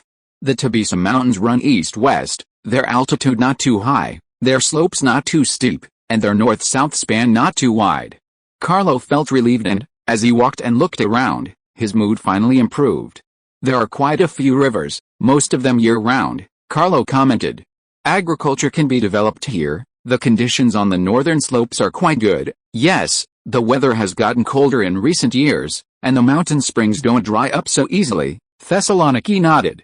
Just then, the carriage suddenly entered a stretch of dark road, the previous bumps instantly disappearing, the smooth surface making Carlo much more comfortable, and his mood lifted. Wow, is this a road His Majesty built? Carlo pointed to the wide, dark road. It's really good, even better than the first-class national roads of Thrace. What is this? Well, Thessaloniki was equally puzzled. I don't know, probably just some new stuff father came up with. We can ask him when we see him later. After traveling for a while on the dark road, the carriage gradually came to a stop. They were now at the southern foot of the Tebisa Mountains, with military camps stretching out in the distance and a mine clearly visible. The patrolling cavalry verified their identities, and Carlo and Thessaloniki disembarked from the carriage, following the guards to the central camp. Inside the camp, Isaac was handling official business. Seeing his daughter arrive, he smiled, stepped forward, and embraced her. How was the journey? Isaac asked. Pretty good. It would have been even better if this guy hadn't been making such a racket. Thessaloniki glanced at Carlo mischievously. Sit down, both of you. What would you like to drink? Isaac returned to his seat and instructed the two to sit down as well. Athens Anish liquor? Coffee? Rooibos tea? Hot cocoa? Hot cocoa? What's that? Carlo asked. The beverage from the New World is made from a small fruit, but the quantity is too small. The Traxcans use it as currency, and we are looking for ways to cultivate it on a large scale, Isaac said simply. None of you have tried it? Then have some. Isaac ordered a maid to bring the three of them hot cocoa, and the steaming aroma immediately filled the entire tent. Not bad, is it? Isaac raised an eyebrow at the two of them. In the future, there will be more cocoa products. The Imperial Agricultural Research Institute is currently inventing them. That's really good, father, Thessaloniki exclaimed. The things from the New World are truly wonderful. All right, let's get down to business. Isaac waved his hand and looked at Carlo.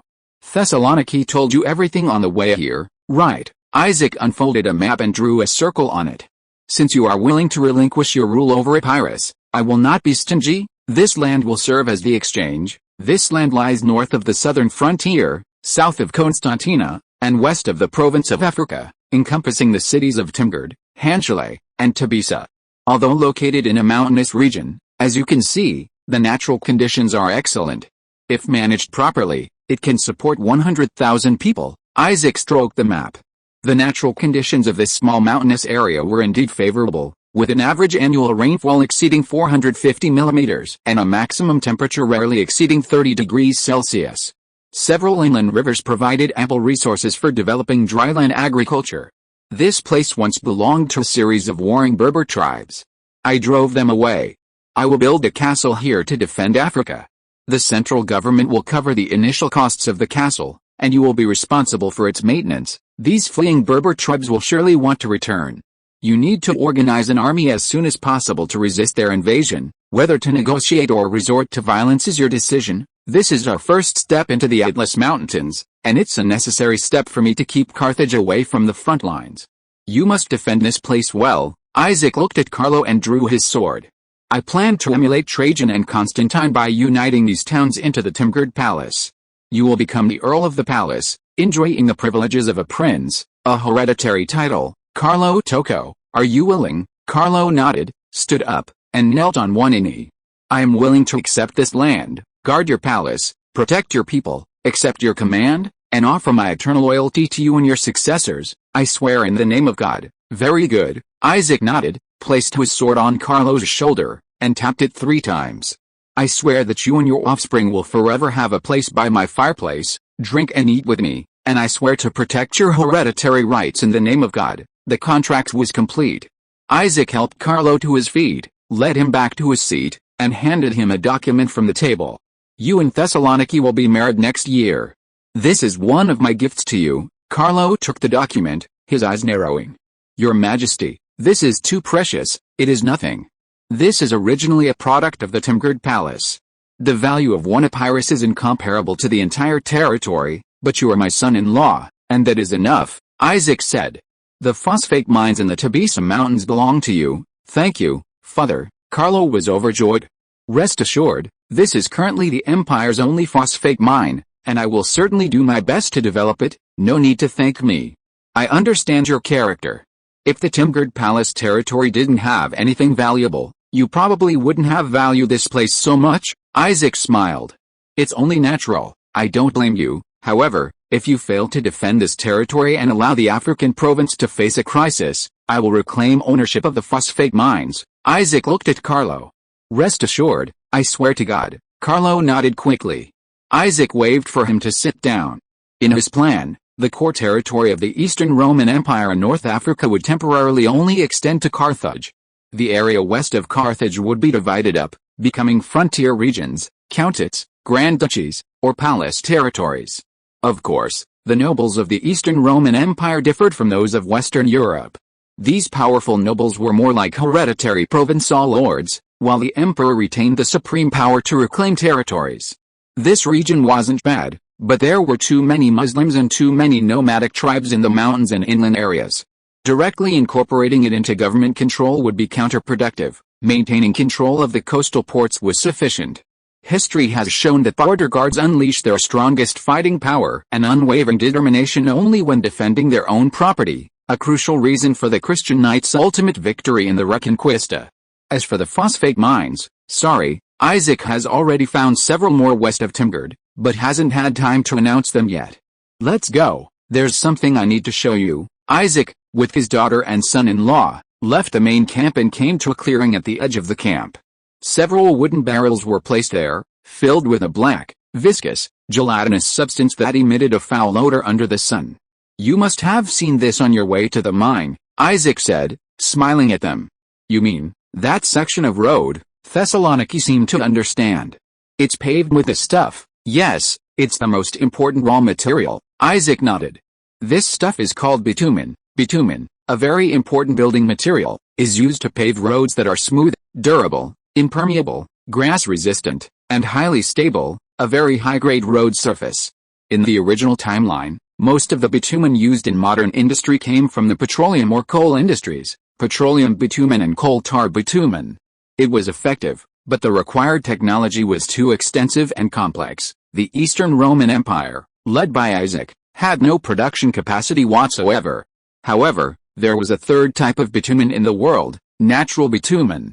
As the name suggests, natural asphalt can form under natural conditions and comes in several types, such as rock asphalt, lake asphalt, and submarine asphalt, generally found in oil-producing areas. A few months ago, an expedition sent to the Viceroyalty of Venezuela returned to Carthage. On the island of Trinidad and Tobago, they discovered a strange lake, completely devoid of water, filled entirely with a black, viscous, gelatinous substance, which they documented and presented to Isaac. This was, in fact, natural asphalt. The natural asphalt lake on Tobago, Lake Pitch, is the world's largest asphalt lake. Isaac was immediately inspired and ordered his men to search for natural asphalt in the oil-producing regions he remembered. Places where this substance exists are usually associated with legends and stories about asphalt, making them easy to find. Ultimately, the Eastern Roman Empire successfully found natural rock asphalt in several locations in Albania, but found nothing in other oil-producing areas such as Libya and Algeria. Therefore, Isaac established several mining sites in Albania and sent people to collect natural asphalt, preparing for the large-scale paving of asphalt roads. As for the natural asphalt in Lake Peach, while the quantity is indeed vast, the distance is too great, deep within the Rhine forest, and the lake's asphalt isn't as suitable for paving roads as rock asphalt. It can only be recorded for posterity. In fact, before Isaac, the Incas in South America had already begun using natural asphalt to pave asphalt gravel roads. This civilization's achievements in roads and communication even surpassed most Old World civilizations, carving out a magnificent Inca road network through the mountains. Roads paved with asphalt and gravel are extremely effective. Because they are smooth and gentle, large four-wheeled wagons can travel at high speeds, be pulled by more horses, and carry more goods. I will have the Ministry of Transportation establish a 10-year road paving plan to replace all important roads with asphalt gravel roads, promoting trade and increasing the speed of military mobilization, Isaac said. You just passed through North Africa's first asphalt road, designed to expedite the transport of phosphate ore. This road will be expanded to connect Tiberias directly to Carthage. Afterward, Carthage's supplies and reinforcements will be able to reach Tiberias easily, and Tiberias's food and minerals will be able to reach Carthage quickly. I will soon establish a large construction company. If you need anything, you can place an order with the company to connect Timgard, Hanshir, and Tiberias with asphalt and gravel roads. Isaac looked at Carlo. What you need to be careful about is ensuring the defenses of the Timgard Palace territory are in place first, to prevent nomadic tribes from rushing straight to Carthage along the highway. Don't worry, as long as we build castles along key routes, they won't be able to break down the mountains. Carlo nodded. The nomadic tribes don't have muskets and cannons, their era is over. Indeed, just be careful. Our fortifications won't be so easy to breach. Isaac spread his arms and gazed into the distance. The empire's maritime transportation is already very well developed. Once my plan is realized, all the gaps in land transportation will be filled, and the entire empire will be connected as one. Armies departing from Constantinople can easily reach every front line by heavy carriages, spreading the empire's power and prestige with horses and swords. A magnificent idea. Thessaloniki nodded sincerely, taking out a small booklet she carried with her. What will this plan be called? I will record it, and future generations will praise your feat. A name? Not yet. Isaac thought for a moment, then his eyes lit up. These roads will greatly increase transport speed. The entire plan is centered around these highways, imperial highways. That's the name of the plan. Chapter 332 Lilac Island. The ocean billowed and swayed, the sea breeze whipped up waves that lapped against the sailboat, carrying it far into the distance. In the captain's cabin, candles burned, rum sloshed in the barrels, the wooden table undulated, but the captain's pen moved steadily, scratching across the pristine white paper, writing lines of bold letters. My dearest Diogo, my brother, my dearest friend, things have been busy, and I haven't written to you in a long time. I hope you won't mind. The captain gazed at the letter for a long while before continuing to write. My handwriting is quite messy, as you've probably guessed.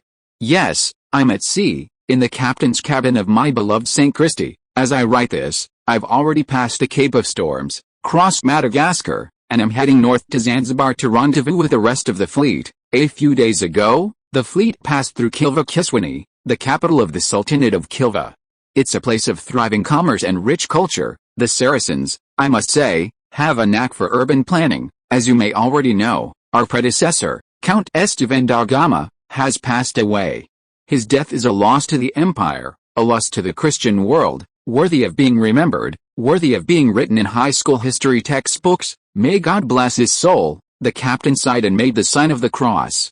Count Esteban was a brave and devout Christian, the first to break through the storm's obstruction and reach the rich and beautiful East Indies, successfully occupying Ceylon and transforming it into a formidable stronghold of Jesus Christ on the Indian subcontinent. The East India Company's rapid growth and expansion within 10 years owe much to Count Esteban. However, perhaps due to his advanced age, Count Esteban still made many mistakes, almost fanatically believing that the indigenous beliefs of the Indian subcontinent belonged to Christianity, and even at one point mistaking an Indian king for John the Priest. An utterly foolish act, a classic Columbusian error, isn't it? The captain smiled, dipping his brush in ink.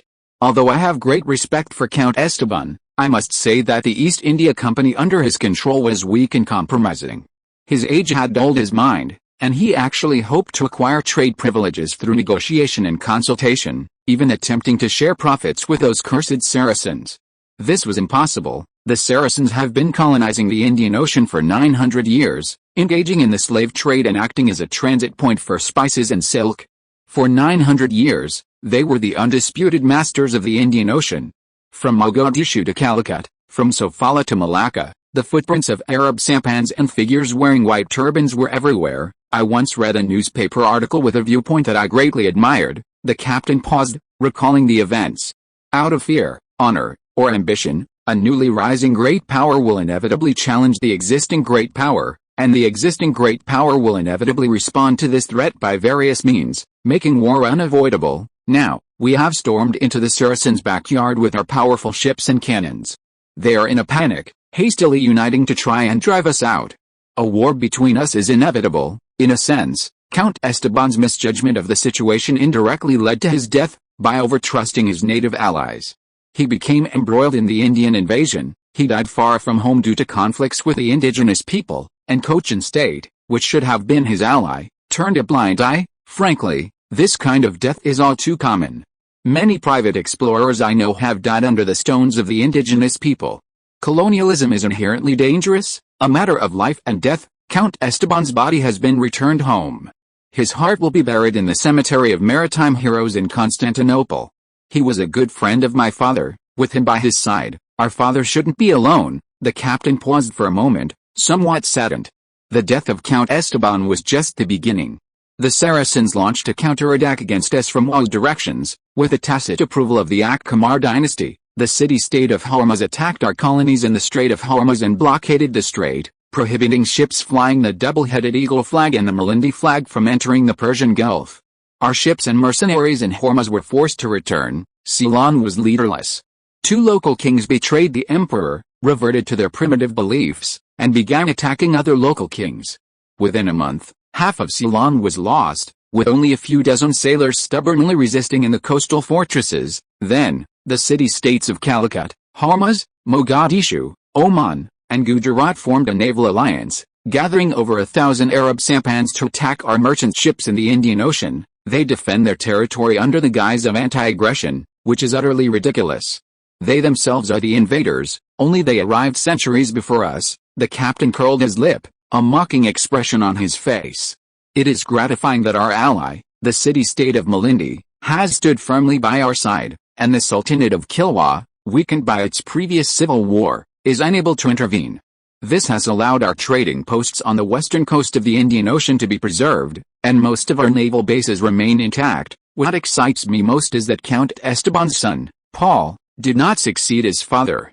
The emperor was unwilling to cultivate a large family power far from Constantinople, and Paul da Gama was very sensible, having no objection, and inherited the title of Count of Mombasa and Governor-General of East Africa. The new Governor-General of the East Indies is also an acquaintance of ours, the emperor's godson, Alfonso de Albuquerque, captain of the Flower of the Sea, a brave and resolute nobleman. Although I have only met him a few times, I still admire him greatly. I am merely a captain and explorer, but he has already demonstrated exceptional talent in strategic planning and tactical command. This is innate, neither Columbus nor I can compare to him. The captain shook his head and continued writing. He was tall and strong, his voice was deep and resonant, and his character was resolute and tenacious. His eyes seemed to hold the power of a lion, the captain recalled. Governor Albuquerque has just returned from the East and, upon assuming office, immediately began sweeping reforms, suppressing the opposition on Zanzibar and several other islands with iron-fisted methods, nipping the rebellion in the bud. He ordered the governors of East Africa and Mozambique to bring all available military forces to Zanzibar to join him and prepare for revenge against the Saracen alliance. He promised to lead us back to India, to retake Hormuz, to capture Mogadishu and Malacca, to eliminate all enemies who dared to resist, and to seize treasure and glory. His Majesty bestowed upon him the title of Duke of Ceylon, and all the natives who witnessed his methods trembled in fear, calling him the Iron Duke. His Majesty attaches great importance to this operation, entrusting the East India Fleet with a batch of newly launched light gunboats from the Roman arsenal. I went to New Thrace earlier precisely to receive these new ships. The captain licked his lips, poured himself a glass of rum, and drank it down in one gulp. New Thrace has expanded several times, with more and more ports, and the fleet has suffered fewer losses when crossing the Cape of Storms. However, I still lost 2 sailing ships, which was unavoidable, but everyone knows how lucrative this route is. If just a third of the ships can return to Carthage fully loaded with spices, the profits will be enough to build 10 times the number of new ships lost. The captain put down his pen, took out an ivory pipe from his pocket, filled it with tobacco, and started smoking. In your last letter, you told me you had been accepted into the Naval Academy but were unsure whether to choose the Naval Academy or the Ocean Academy, and wanted my advice. What I want to say is that you've grown up and should be capable of deciding your own future. Whatever you choose, I will respect it and offer my sincere blessings. If you choose the Naval Academy, I will be glad, because the casualty rate for ocean-going sailors is far higher than that for naval officers and soldiers. The cemetery for maritime heroes already holds my father's heart, and it will hold mine in the future. Our family doesn't need another brave heart to add glory. What it needs is a stable branch, a long and enduring bloodline. If you choose the Ocean Academy, I will be honored, because seafaring is our family's destiny, because now is the perfect opportunity for maritime heroes to achieve great things, because in this world, you'll rarely find another emperor so devoted to the maritime cause, and you'll rarely find another monarch offering such an opportunity to realize one's self-worth. In any case, I wish you good luck, good health, and the eternal blessings of Jesus Christ." The captain paused, then wrote his name at the end of the letter. "Your brother, Governor of Mozambique, Count of Comoros, Bartolomeu Dias, August 25, 1473, in the Indian Ocean." Dias stamped a letter, sealed it with wax, and put it in a drawer. Stepping out of the captain's cabin onto the deck, the clouds had dispersed, the sun shone brightly, and the distant islands were now in sight. Zanzibar Island, a jewel of the western Indian Ocean, faced the fertile African continent across the sea. It provided a crucial bridgehead, connecting Mombasa and Malindi to the north and intervening in the Kilwa Sultanate to the south. Zanzibar had once been a vassal state of the Kilwa Sultanate. Recently, internal strife in Kilwa had led to the fall of Zanzibar Island and the northernmost Pemba Island into the hands of the Eastern Roman Empire. Here, a chieftaincy system was practiced, with the Eastern Roman governor distributing island rule to various chieftains and granting them tax farming rights. After Estirwan's death, a rebellion broke out in Zanzibar. Albuquerque, who returned from the rebellion, suppressed it with an iron fist, exterminating the families of 5 ringleaders and resulting in the deaths of 3,000 others. The remaining chieftains were forced to convert to Orthodox Christianity, never daring to harbor rebellious thoughts again. Albuquerque used the island as a temporary headquarters for the Governor-General of India, gathering his fleet there to prepare for a decisive battle with the Arab League. Leveraging Zanzibar's local advantages, Albuquerque planned to develop it into a trading hub and a port for the slave trade, transforming it into the Billington of the East. Due to its remoteness, the Eastern Roman Empire had no traditional colonies in the East Indies, no immigrants, no assimilation policies, and its missionary work was largely spontaneous. It merely viewed the occupied islands and ports as sources of raw materials and commercial hubs. Arab culture was also a mature culture, and Islam was one of the most aggressive religions. Assimilation through a small number of immigrants was impossible. Tax farmer rule was sufficient. Albuquerque was not a reckless fool. He followed the emperor's instructions, ordering Arab merchants who had submitted to him to purchase clove seeds from Indonesia. They planted cloves in Zanzibar and quickly succeeded. The soil and water there were excellent, and the cloves grown there were even superior to those native to the Indonesian archipelago. At that time, cloves were extremely precious spices, used not only in food but also in perfumes and powders, generating huge profits. Thus, the first branch of the East India Company was established, and the Royal Clove Company was about to be listed on the Constantinople Stock Exchange. As dusk approached, the fleet slowly docked. The officers on board directed the sailors to maneuver the sails. Dias surveyed the rows of warships, which responded with the dark muzzles of their cannons. "They're about to do something big," Dias murmured. Including the 10 warships he had brought, the port of Zanzibar now held 38 Eastern Roman ships and even more Arab auxiliary vessels, a formidable force, enough to destroy any Arab trading city-state. "Count Dias, please follow me. The governor is waiting for you." A mercenary guard approached from the dock, the captain bowing to Dias. Dias glanced at their attire and nodded. These were civilian mercenaries from New Thrace. The captain was a Greek immigrant, while the men were mixed race or pure race Khoisan. They had previously been hired to go to Persia, but after the peace negotiations between the Eastern Roman Empire and the Aries dynasty, they accepted Albuquerque's service to guard Zanzibar. New Thrace, being the Eastern Roman Empire's first formal colony and penal colony, had the longest history of operation and the largest number of Greek immigrants, many of whom were single men. The number of mixed-race Romans in the region was increasing, and they were growing up. They would become the main force in the expansion of South Africa and the colonization of the East Indies. These mixed-race Romans had also benefited greatly from the colonial wave. While they might have been considered lower class than Constantinople, they could become large landowners and plantation owners in the colonies. Dias dismissed his thoughts, mounted his war horse, and followed the mercenary group towards the governor's palace. Although the East India Company flag flew over the governor's palace, it had a distinctly Arabic style, clearly indicating it had only recently been captured. "Tea? Coffee? Wine?" Dias knocked on the wooden door of the study and found Albuquerque engrossed in drawing. "Wine, I don't like anything else," Dias replied. "Where's Paul?" Meeting the Malindi delegation, That's his job, Albuquerque said simply, ringing a bell. A moment later, a black servant brought them wine. Why isn't it a young and beautiful lady? Diaz joked.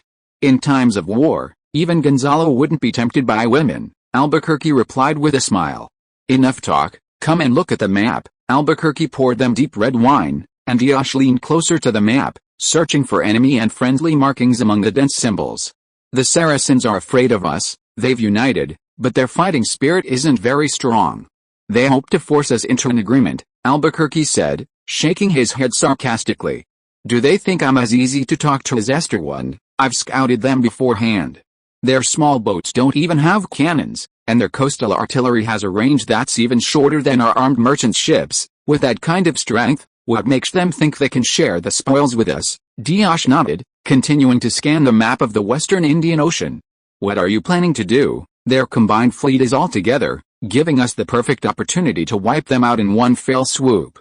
I will lead all the ships north immediately. The decisive battle is just around the corner, Albuquerque said confidently. The decisive battle will take place here, Albuquerque pointed to a spot on the map.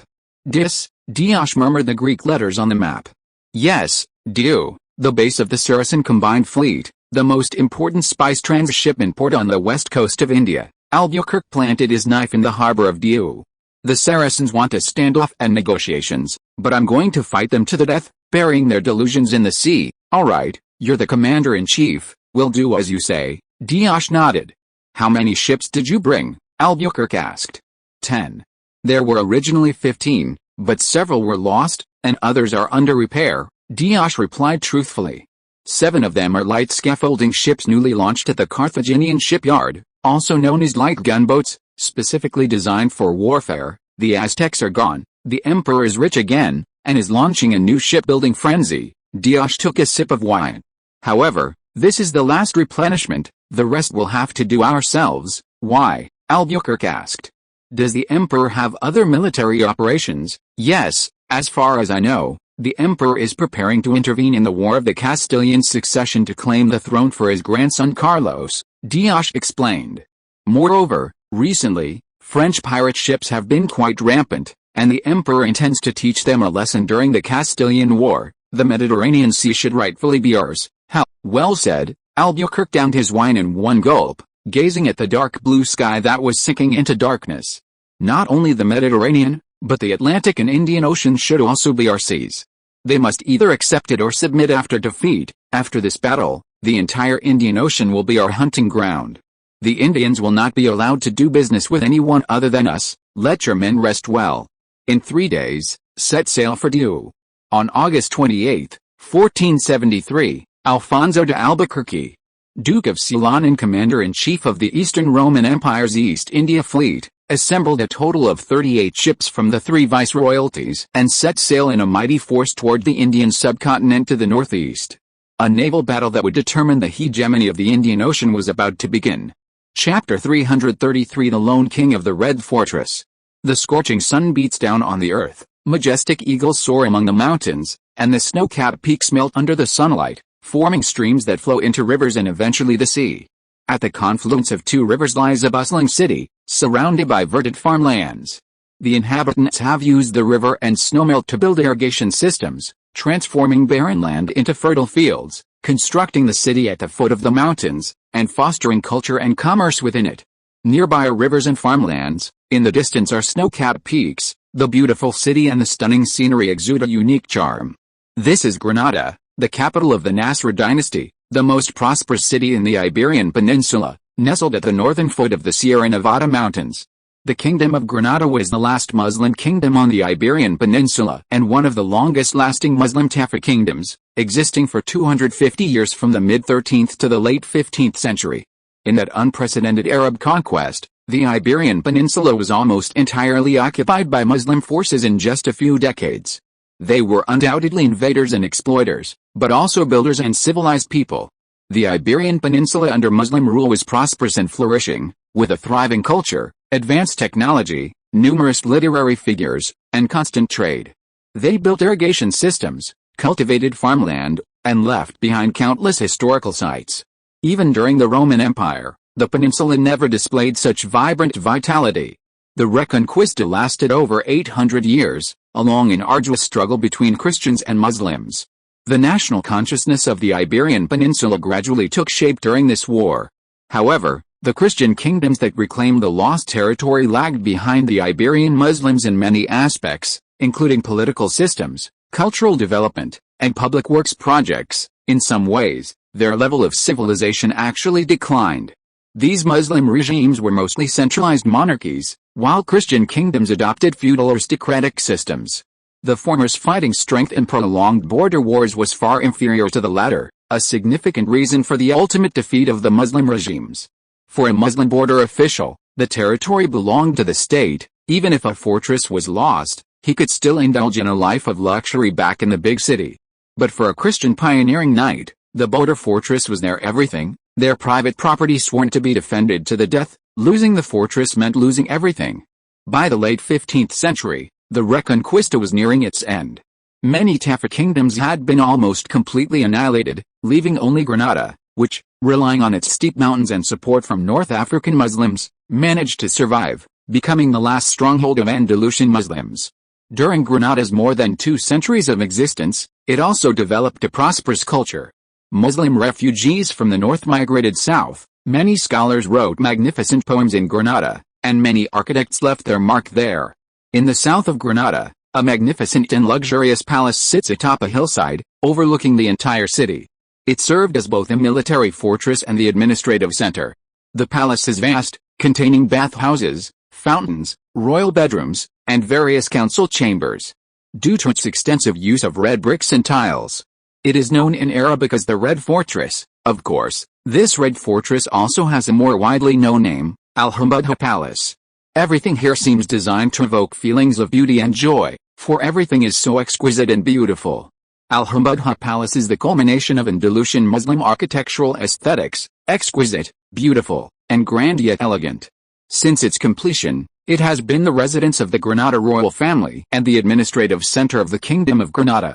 Lush trees, white walls, and red tiles create a stunning contrast. The red fortress is breathtaking in late summer. In the central courtyard with its iris tree, a richly dressed middle-aged nobleman stands by the pool, gazing silently at the delicate fountain and the half-fallen iris tree beside it. His name is Abu Hassan Ali, the current monarch of the Kingdom of Granada, the 22nd monarch of the Nasrid dynasty. He seized the throne 10 years ago after winning an internal power struggle. After the 15th century, the Nasrid dynasty of Granada, which had ruled for over 2 centuries, was nearing its end. Political corruption, economic stagnation, frequent internal conflicts, and weak military strength plagued the country. Civil wars erupted one after another, and outer territories were gradually lost. The monarchs of the Red Fort, however, were preoccupied with internal strife and largely ignored the situation. Due to the lack of a strict law of succession, from 1423 to 1463, Granada experienced more than 10 civil wars, large and small. Members of the royal family fought fiercely around the Red Fort, and kings rose and fell like a revolving door. Some monarchs were deposed and reinstated multiple times, leading to prolonged neglect of state affairs, frequent policy changes, and most monarchs never even having the opportunity to demonstrate their abilities. However, neighboring Castile failed to seize these opportune moments to completely eliminate them, as they too were preoccupied with civil war, faring no better than Granada. The current monarch, Ali, is a master of internal power struggles. He first helped his father resolve Yusuf V's second ascension to the throne, then deposed his father, seizing power in 1464 and maintaining it to this day. In the original timeline, his reign can be considered Granada's last period of stability, with a recovery in national strength, economic development, continued cultural prosperity, and a relative easing of political infighting. Since the rise of the Eastern Roman Empire, the Muslim world has suffered wave after wave of major blows. Orthodox Christianity has revived simultaneously on both sides of the Mediterranean, leading to a massive exodus of refugees. Ali seized this opportunity to recruit a large number of Muslim refugees harboring resentment towards the Eastern Roman Empire, guiding them in irrigation projects and agricultural development. Granada's population rapidly increased, quickly recovering to over 120,000, once again surpassing Seville to become the largest city in Iberia. Besides Muslims, Ali also extended an olive branch to the Hebrews. Many Hebrews, rejected and oppressed in the Christian world, came to Granada to help develop the kingdom's finance and commerce, enriching the king's coffers. Andalusian Muslims excelled in industry and commerce, fully learning advanced production models from Italy. Merchants and nobles established numerous handicraft workshops in Granada. And the influx of migrants provided them with the best cheap labor. Goods from Granada played a vital role in the Western Mediterranean trade. Ali was a monarch passionate about scholarship, investing heavily in the reconstruction of the University of Granada, incorporating advanced experiences from Italian universities. In addition to Muslim literature and art, he added many natural philosophy majors, hiring leading scholars from around the world to conduct research and lectures. However, as a small, isolated Muslim country, Granada had little say in international affairs and was at the mercy of others. In recent years, the Eastern Roman Empire has risen powerfully, its two-eagle claws extending far and wide in both the East and West. Under the guidance of hegemony, it has devoured half the world's wealth, becoming increasingly arrogant in the Mediterranean world. Granada has inevitably been affected, and Ali's life is becoming increasingly difficult. Footsteps approached, and Ali turned to look at his agricultural official. "Has the matter been investigated?" Ali, seeing the official's uneasy expression, had already anticipated this. "It has been investigated, Your Majesty," the official replied softly. "Our silk industry has indeed suffered an unprecedented and severe blow. This year, your fiscal revenue may decrease by a quarter." After a meaningful silence, Ali's voice slowly rang out. "Tell me, it is like this, Your Majesty," the official said, carefully choosing his words. "According to my investigation, both silkworms and mulberry trees are in trouble. Large numbers of silkworms are sick, and mulberry leaves are withering and dying in large areas. Some workshops have already gone bankrupt, and mulberry farmers are at a loss. Both diseases are common, but the extent of their spread is unprecedented, and they've all occurred simultaneously." "You mean, it seems like it's man-made?" Ali's expression remained unchanged, but his hands clenched into fists. "I don't know, Your Majesty," the agricultural official lowered his head. "Then, what about your official, Sander? I remember he was an expert on silkworm diseases and recently published several papers on disease prevention and control," Ali asked. He's dead," the agricultural official said with difficulty. "I just went to his house. Your city guards are inspecting the scene. He died of poisoning, but peacefully. His books, documents, and research works have all been stolen. We found this on his body." The agricultural official handed Ali an exquisite brooch. The brooch was prismatic, engraved with the mountains and torches, with a line of Greek letters below the torches. "Prometheus," Ali murmured. "Heretics," Ali looked at the agricultural official, puzzled. "No, Your Majesty," the agricultural official shook his head. "From what we understand, Prometheus was a subordinate branch of the Greek Empire's intelligence service, specializing in the search for advanced technologies. It is speculated that Prometheus's Greek agents likely approached Sander beforehand, trying to persuade him to go to Constantinople, but Sander refused to comply and was ultimately brutally murdered by the Greeks. His writings and research have certainly been transported back to Constantinople." "Damn it," Ali roared, slamming the Prometheus brooch against the wall. "The Greeks are cunning and treacherous. Anyone who deals with them will eventually be framed and killed. The silkworm disease. They must have done it too." Ali was furious, his chest heaving. What solutions do you have? Can we also release diseases into the Greek mulberry fields?" Ali looked at the agricultural official. "No, Your Majesty," the agricultural official sighed. "Do you remember His Excellency Sander's last study? He clearly identified the shortcomings of Granada's sericulture. It's too densely populated, surrounded by mountains, with limited land and a high population density. There's no way around it. When sericulture is too dense, the probability of disease increases exponentially. Once disease occurs, it's difficult to cure. You can only wait until next year." The Greek sericulture is distributed along the eastern and western coasts of the southern Aegean Sea. They have vast land and a sparse population, so your method is almost impossible to implement. The agricultural official paused. "Moreover, because their territory is vast, spanning a large area from north to south, they produce spring, summer, and autumn silkworms. That means we can't do anything, is that right?" Ali interrupted the agricultural official. "The silk industry is a pillar industry, crucial to the national economy and people's livelihood. I order you to provide as much relief as possible to the silk farmers and ensure production for the next quarter." Next time, I must hear news of a bumper harvest, Your Majesty. That may be difficult." The agricultural official shook his head again. "The Greeks' attack on our silk industry is comprehensive, and mostly stems from spontaneous actions by the people. These hostile relationships and methods largely originate from their own merchant class, or as they call them, capitalists," the agricultural official said with a wry smile. "Those Greek capitalists engaged in the silk textile industry know that Granada is the largest silk-producing region in the Mediterranean world, and they also know that we earn a lot of money every year through the silk trade. They want more market share and are eager to suppress us. They propose to the emperor and the imperial diet that he send a fleet to blockade our coast. They acquired extremely advanced textile technology from the East, and with this technology, they opened a large number of workshops, using our Muslim compatriots as slave laborers. The exponentially increased production allowed them to quickly acquire their first pot of gold, followed by more workshops, more laborers, and more and cheaper silk fabrics," the agricultural official sighed.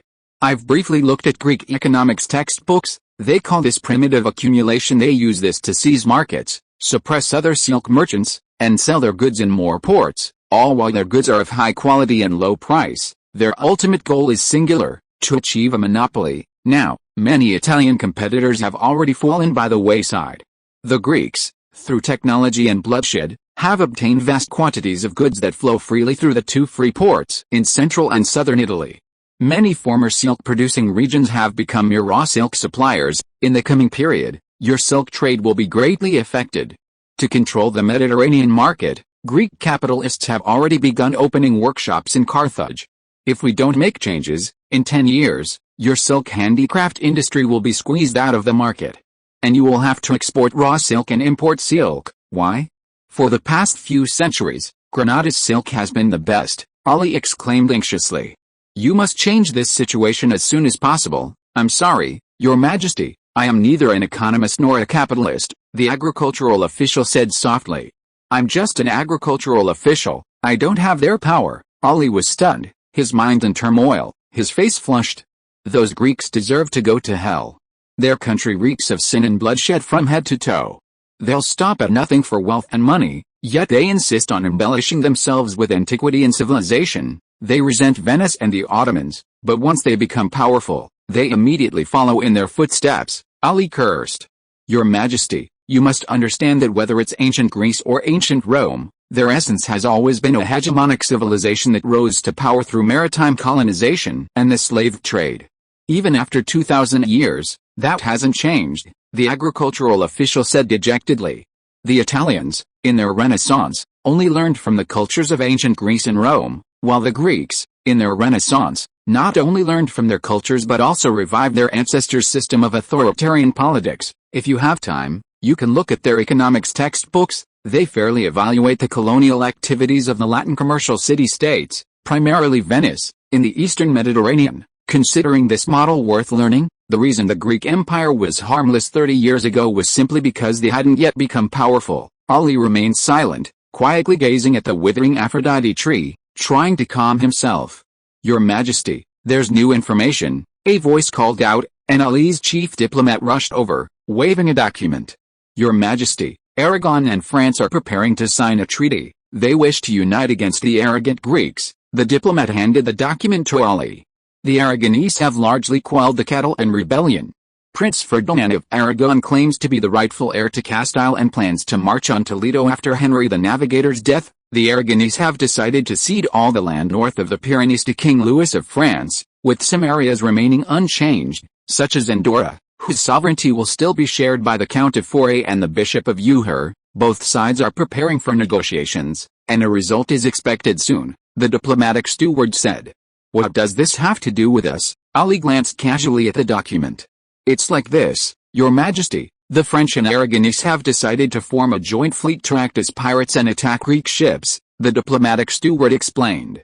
"Just now, a French pirate captain approached me and handed me this document. They want to obtain port rights along the Granada coast. Greek merchant ships must pass through the Strait of Gibraltar. This is a golden opportunity. What do you think?" Ali looked at the diplomatic steward expressionlessly.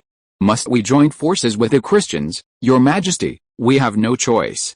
The Greek emperor has been claiming the Castilian and Granada thrones for Prince Charles, and we are likely to be the first to be attacked." The chief diplomat shrugged.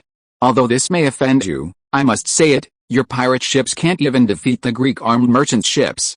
And your fleet has been constantly attacked by the Greeks. The Hafs dynasty has been dead for 20 years, the Zayanid dynasty lost Algiers and is barely surviving in Iran and Tremso, and the Vadis dynasty has only just risen, its power not yet recovered, and it was forced to cede its northern coast to the Portuguese. We have become Muslim orphans.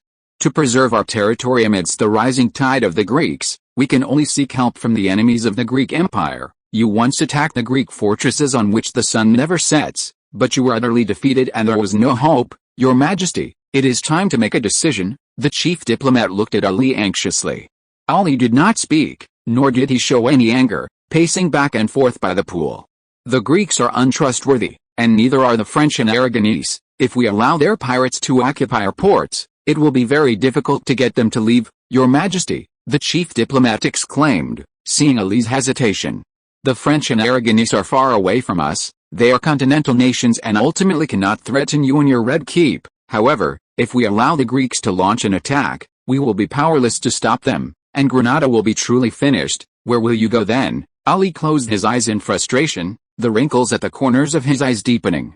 "Since you believe you can reach an agreement with the French and Aragonese, then this matter is entrusted to you. Go and negotiate with them." Ali finally agreed.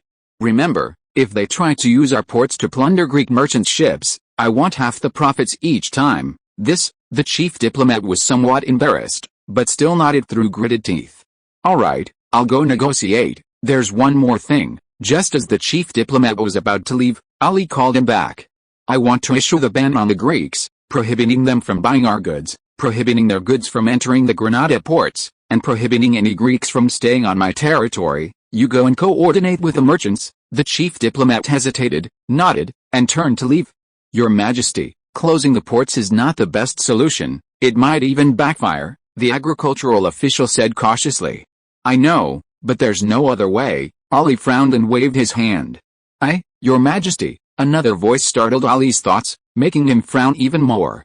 "What is it?" Ali looked at his chief eunuch. "Your Majesty, the envoy from Constantinople has arrived, and I've arranged for him to wait in the ambassador's hall." Ali bit his lip and cursed aloud. Greeks, and more Greeks, are they really that impatient? After venting his frustration, Ali took a deep breath to calm himself. "Lead the way." The courtyard of the Iris tree wasn't far from the ambassadorial hall. Ali arrived at the ambassadorial hall, where the Eastern Roman envoy was already waiting. This was a middle-aged man with a thick beard, walking with a limp, and casually smoking a cigarette, clearly a sailor who spent most of his life at sea. "What's your name? What family are you from? What's your rank?" Ali sat on the throne, frowning as he looked at the middle-aged man. "Oh, my name is Bacchus, from the Sermon family," Bacchus said with a grin. "Sermon? What family is that?" Ali tried to recall. "That's the name of my hometown, a small village in the province of Epirus, famous for its wheat," Bacchus said. "As for my rank, I am currently a sergeant on the Royal Sicily, serving in the Western Mediterranean fleet of the Imperial Navy." Bacchus proudly raised his head. Ali was somewhat incredulous, then his face flushed red, and his voice was filled with anger. "Constantinople sent you to see me. This is an insult." Bacchus shrugged, ignoring Ali's anger. "Think what you will, I'm just fulfilling my duty, delivering the Emperor's message. The Emperor believes the Granada crown rightfully belongs to Prince Charles and wishes you to surrender the Red Castle immediately. The Emperor says that if you are willing to convert, King Charles will grant you the title of Count. If you are not, you may leave with your family." Fine. Ali laughed angrily. "The Greeks are truly arrogant, ordering me to leave my palace." Ali was speechless with rage, drawing his scimitar. The guards on either side of the palace also drew their swords, glaring angrily. "Are you going to kill me?" Bacchus was fearless, looking disdainfully at the scimitar in Ali's hand. "I am a Roman envoy, protected by the Emperor. If you dare touch me, your entire family will be executed." The Caribbean murdered an envoy. "This cannibalistic tribe has been wiped out by us." The Aztec false king murdered an envoy. "His entire family has been exterminated, and his head is currently hanging at the gates of Constantinople. Want to try?" Bacchus glared at Ali. "Kings don't kill kings. If you fail, King Carlos won't kill you either. You can leave freely and take your possessions. If you want to kill me, then that's another story." Time ticked by. Ali's breathing went from rapid to slow, and finally to calm. Tossing his scimitar aside, Ali looked at the envoy. I understand. You've come to declare war. You're right, I've come to declare war. Bacchus pulled a declaration of war from his pocket and threw it to the ground. From this day forward, the great emperor will wage holy war against you. Every inch of your land is within our attack range. Prepare yourself, Bacchus said, turning to leave. The guards surged forward, blocking his path. Ali remained silent for a moment, then waved his hand, and the guards reluctantly returned to their positions. Bacchus smiled and strode away.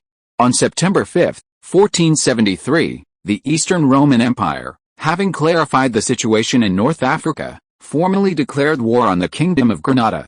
The three major fleets of the Mediterranean converged at Carthage, and various legions began to move towards Algiers and the fortress of the British Empire. The King of Castile was bedridden, the King of Portugal was eyeing Galicia covetously, and the Aragonese and French were secretly plotting an alliance.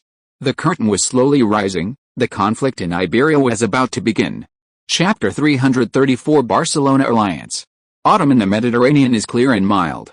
The hot, dry summer has passed, and the increasingly strong westerly winds bring gentle autumn rains to the towns and villages along the Mediterranean coast, bringing boundless vitality to the land. On the Mediterranean coast in the northeastern part of the Iberian Peninsula lies a large city, a place of scenic beauty, abundant sunshine, mild climate, fertile land, dense population, thriving industry and commerce, and excellent harbors. It was once the most important trading port on the Iberian Peninsula. This port city is Barcelona, the capital of Catalonia, the Pearl of Iberia.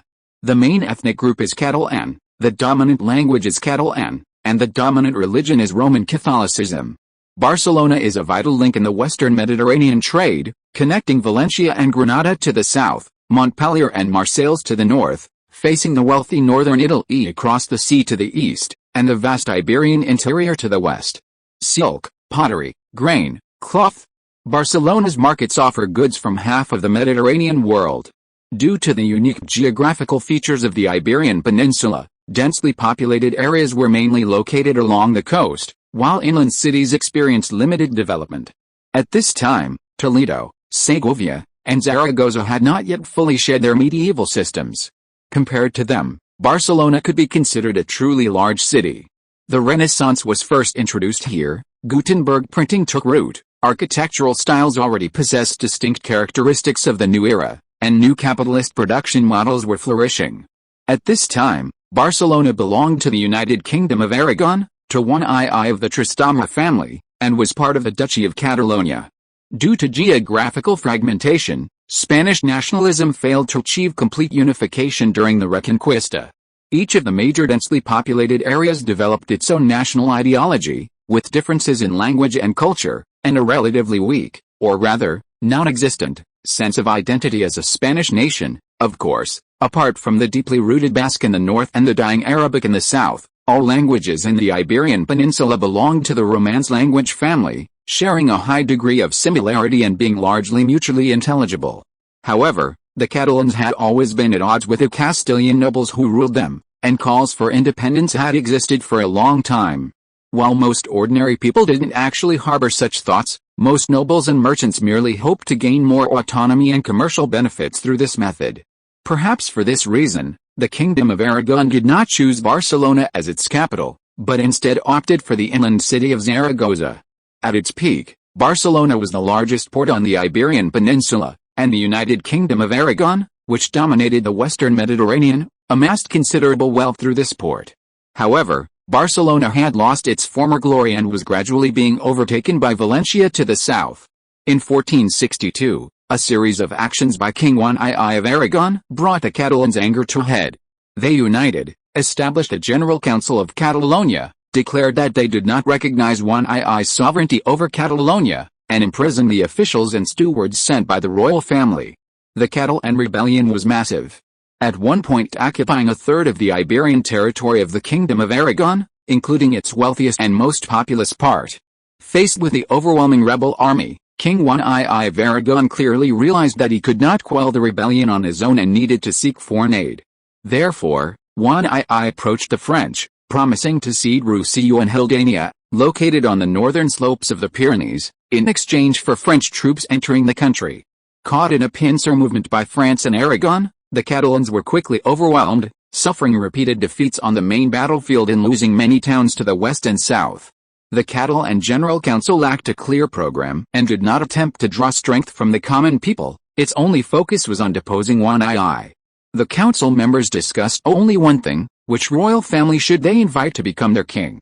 The Catalan General Council invited King Henry the Navigator of Castile, Prince Pedro of Portugal, and Prince John of Anjou, and these efforts did achieve some success. Besides Henry IV, Pedro of Portugal and John of Anjou were also very involved in the war effort.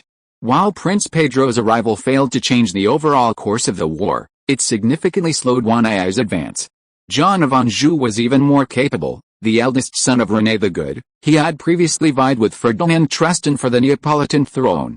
His arrival reversed Catalonia's unfavorable situation, not only successfully causing Aragon and France to part ways, but also defeating the Aragonese army on the main battlefield for the first time and recapturing many towns.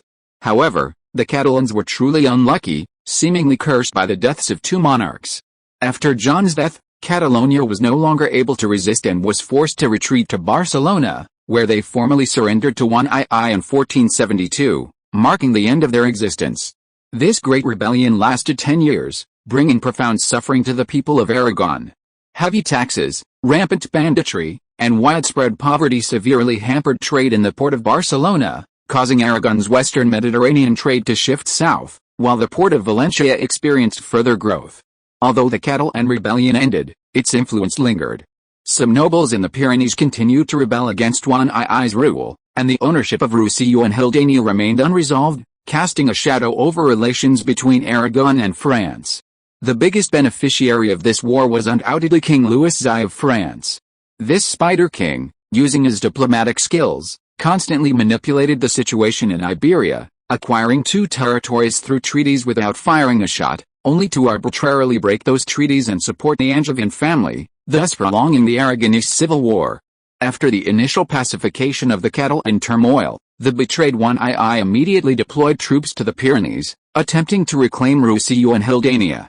However, due to changes in the international situation, he was forced to abandon this plan and accepted the suggestion of Crown Prince Fernando to formally hand over these two regions to the King of France in exchange for his reinforcements to seize the Castilian throne. At this time, Barcelona had not yet recovered its former prosperity. The port and markets were somewhat desolate. In the palace within the city, King Juan II of Aragon silently flipped through stacks of documents, his pale eyebrows tightly furrowed, his wrinkled cheeks very relaxed. Born in 1398, Juan II was already 75 years old, a true old man. His life was clearly a failure: family discord, national decline. He had squandered the substantial wealth left by his brother, caused the deaths of his son and daughter, and in his later years fought a 10-year civil war, leaving a once prosperous Aragon in ruins. Now, Juan II is semi-retired, with many military and political affairs handled by Crown Prince Fernando, Juan II's favorite son, whom he hopes will carry on his legacy. "Father, I've arrived," a voice called out, and a richly dressed young nobleman slowly approached. He was fairly handsome, but his brow always carried an air of arrogance. "Sit down, Fernando," Juan II continued flipping through documents, not looking up. Fernando sat down as instructed, took a cigar from a wooden box, carefully cut off the end, and began to smoke. "I'm puzzled. Why is Barcelona's tax revenue so low this time?" Juan II murmured. "Even after the rebellion, it shouldn't be this low. Could someone be embezzling?" "Alice, I've checked, and that's all there is." Fernando shook his head. "Many wealthy people, fearing your punishment, fled with large sums of money. The Catalan rebels, to raise funds for their army, delayed taxes for 20 years. They took this money abroad. Some went to Italy, some to Constantinople. The Greek emperor accepted any rich person. They took their money to Constantinople and became citizens without paying a single tax." Fernando exhaled a puff of blue smoke. "They exploited ordinary people. Large landowners seized the opportunity to annex land and inflate grain prices. Many farmers were left homeless, and the Greeks took them away by the shipload. Recently, the western border regions of Greece have stabilized, attracting over 2,000 Catalan and Italian refugees. Once there, They can directly occupy the land and houses of the rebellious Saracens, saving them the trouble of clearing the land. Fernando shrugged. I advised you to be lenient with them, but you wouldn't listen. How can I be lenient? What leniency is there? Even if I wanted to be lenient, what about those merchants and nobles eyeing the money? I said angrily. Run, it's better if they run, so they won't cause me any trouble. Fernando remained silent, waiting for his father to continue. Go on, I pondered. Since the Greeks have accepted many Catalans and Italians, could we contact them and betray the Greek emperor? If it's citizens, perhaps, but peasants, forget it. Fernando shook his head. Content with modest wealth, unwilling to fight, unwilling to be in turmoil, loving peace and stability, that's the essence of small farmers. For them, a piece of land that can be passed down to their descendants is their highest pursuit, and besides, the Greek emperor's taxes have never been heavy. Here, they are just tenant farmers tilling the land for landlords, working hard all year just to fill their stomachs, but in the western borderlands, they are landlords, with a large group of Saracen tenants under their command. What do you intend to rely on to win them over? Fernando sighed. It's not just Barcelona, Valencia's tax revenue will also decrease. Granada's silk harvest is poor, the Greeks have blocked their maritime trade routes. So the amount of silk reaching Valencia will be greatly reduced. The Greeks have reformed their production methods, and the textile industry is booming. Their silk is flooding into Italy, posing a serious challenge to our goods. Besides silk, there's also wool and woolen fabrics. The Greeks' wool harvesting speed is far behind the speed at which workshops are being established. In the last 2 years, the Greeks have imported 4 times more wool from Iberia than before. Coinciding with the Catalan rebellion, many of Catalonia's local wool textile workshops have also gone bankrupt. Fernando's voice was somewhat low. I told you, the rise of the Greeks is a major event for the entire Mediterranean. They will use money and capital to tear apart the existing order, and then use their powerful ships and cannons to protect the new order. They have taken advantage of our weakness to acquire a large amount of money from overseas, enough to carry out reforms, reduce the burden on the people, build an army and fleet, and promote education and healthcare. Give them another 10 years, and they will be invincible and unstoppable. You can't hesitate any longer. After these words, I fell silent. Are you really confident in obtaining the crown of Castile? There is no such thing as complete confidence. Fernando shook his head with a smile. I have reached an agreement with the northern nobles, while the Greeks are courting the southern nobles. King Henry the Navigator is nearing his end, and the Portuguese have been misled by the Greeks. Now, the only ones we can rely on are the French in the north, who are also enemies of the Greeks. The French. King Louis is not a man of his word. Promises made by him are almost nothing but lies, and agreements written by him are almost nothing but scraps of paper. I said sarcastically. Besides, he hasn't resolved the domestic disputes yet, and the Duke of Burgundy is still eyeing us covetously, but we have no one else to rely on. The Greeks have already declared war on Granada, and the purpose is obvious, to put their own sons on the throne of Castile and prevent us from uniting, Fernando said. Although King Louis was cunning, his goal was always clear, to strengthen royal power, suppress the nobility, first make himself the sole embodiment of France, and then ensure France's eternal greatness. In a sense, King Louis was very similar to Emperor Isaac. He was also keen on promoting talent from commoner backgrounds, developing the urban merchant class, and establishing many workshops to compete with Greek merchants for profits. King Louis was adept at learning and thinking. He saw the enormous wealth the Greeks and Portuguese had acquired through long-distance trade and began to assemble an exploration fleet to cross the Atlantic, attempting to establish a French Colombian colony. As for us, we are trapped in the Mediterranean, with no access to distant lands. Even passing through the Strait of Tunis requires us to defer to the Greeks, let alone the Strait of Gibraltar, where a large fleet is stationed. Fernando shrugged. Our merchants tell me that the most important factor in the Greeks' rapid dominance in handicrafts is their acquisition of numerous rare raw materials through overseas territories, materials that the Mediterranean world simply cannot produce. We too must become powerful. We too need land under the sun. Now, King Louis is learning from the English, preparing to issue letters of marque to French pirates. I suggest you follow his example. Let's join forces and crack down on the Greeks' maritime trade. If we can unite Castile and Aragon, we will gain over 7 million people and shipbuilding bases along the Atlantic coast. We can become as powerful and wealthy as the Greeks. Fernando grew increasingly excited, tossing his cigar onto the iron plate. Now, An opportunity is before us. The Greeks' enemies have united. Besides us and France, there will be Milan and Florence, and perhaps even Venice. Russia and Haldania are worthless. You don't need to antagonize the French over these two small places. Father, what are you waiting for? I remained silent. I'm old, you decide for yourself. I sighed. The French envoy is in Barcelona, go see him, but always remember, never trust King Louis. Just use each other, don't blame me for being conservative. King Louis is simply too untrustworthy. If it were someone else, I would have agreed long ago. I will be careful, father. Fernando nodded and stepped out the door.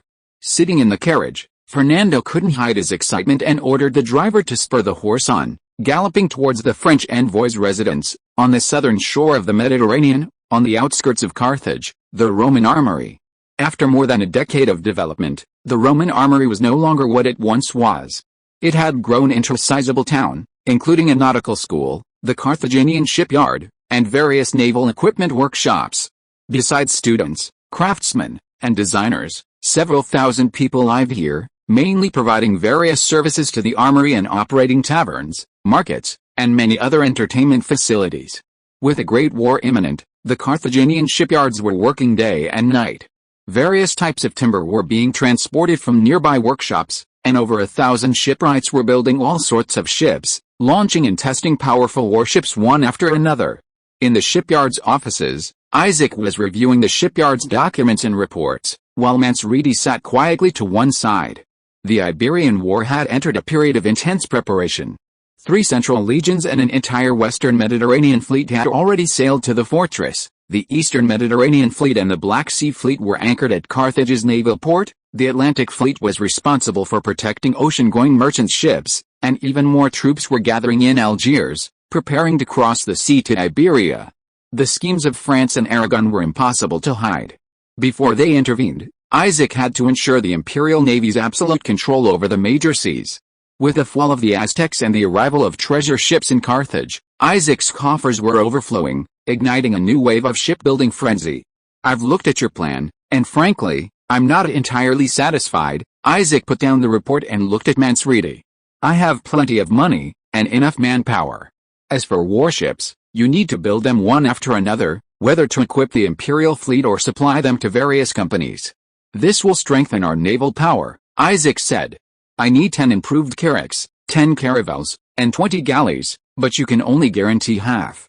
Why is that, Your Majesty? I admit that your funds are more than sufficient, and skilled shipwrights are gradually being trained. We don't lack any of these, Mansuetude said helplessly.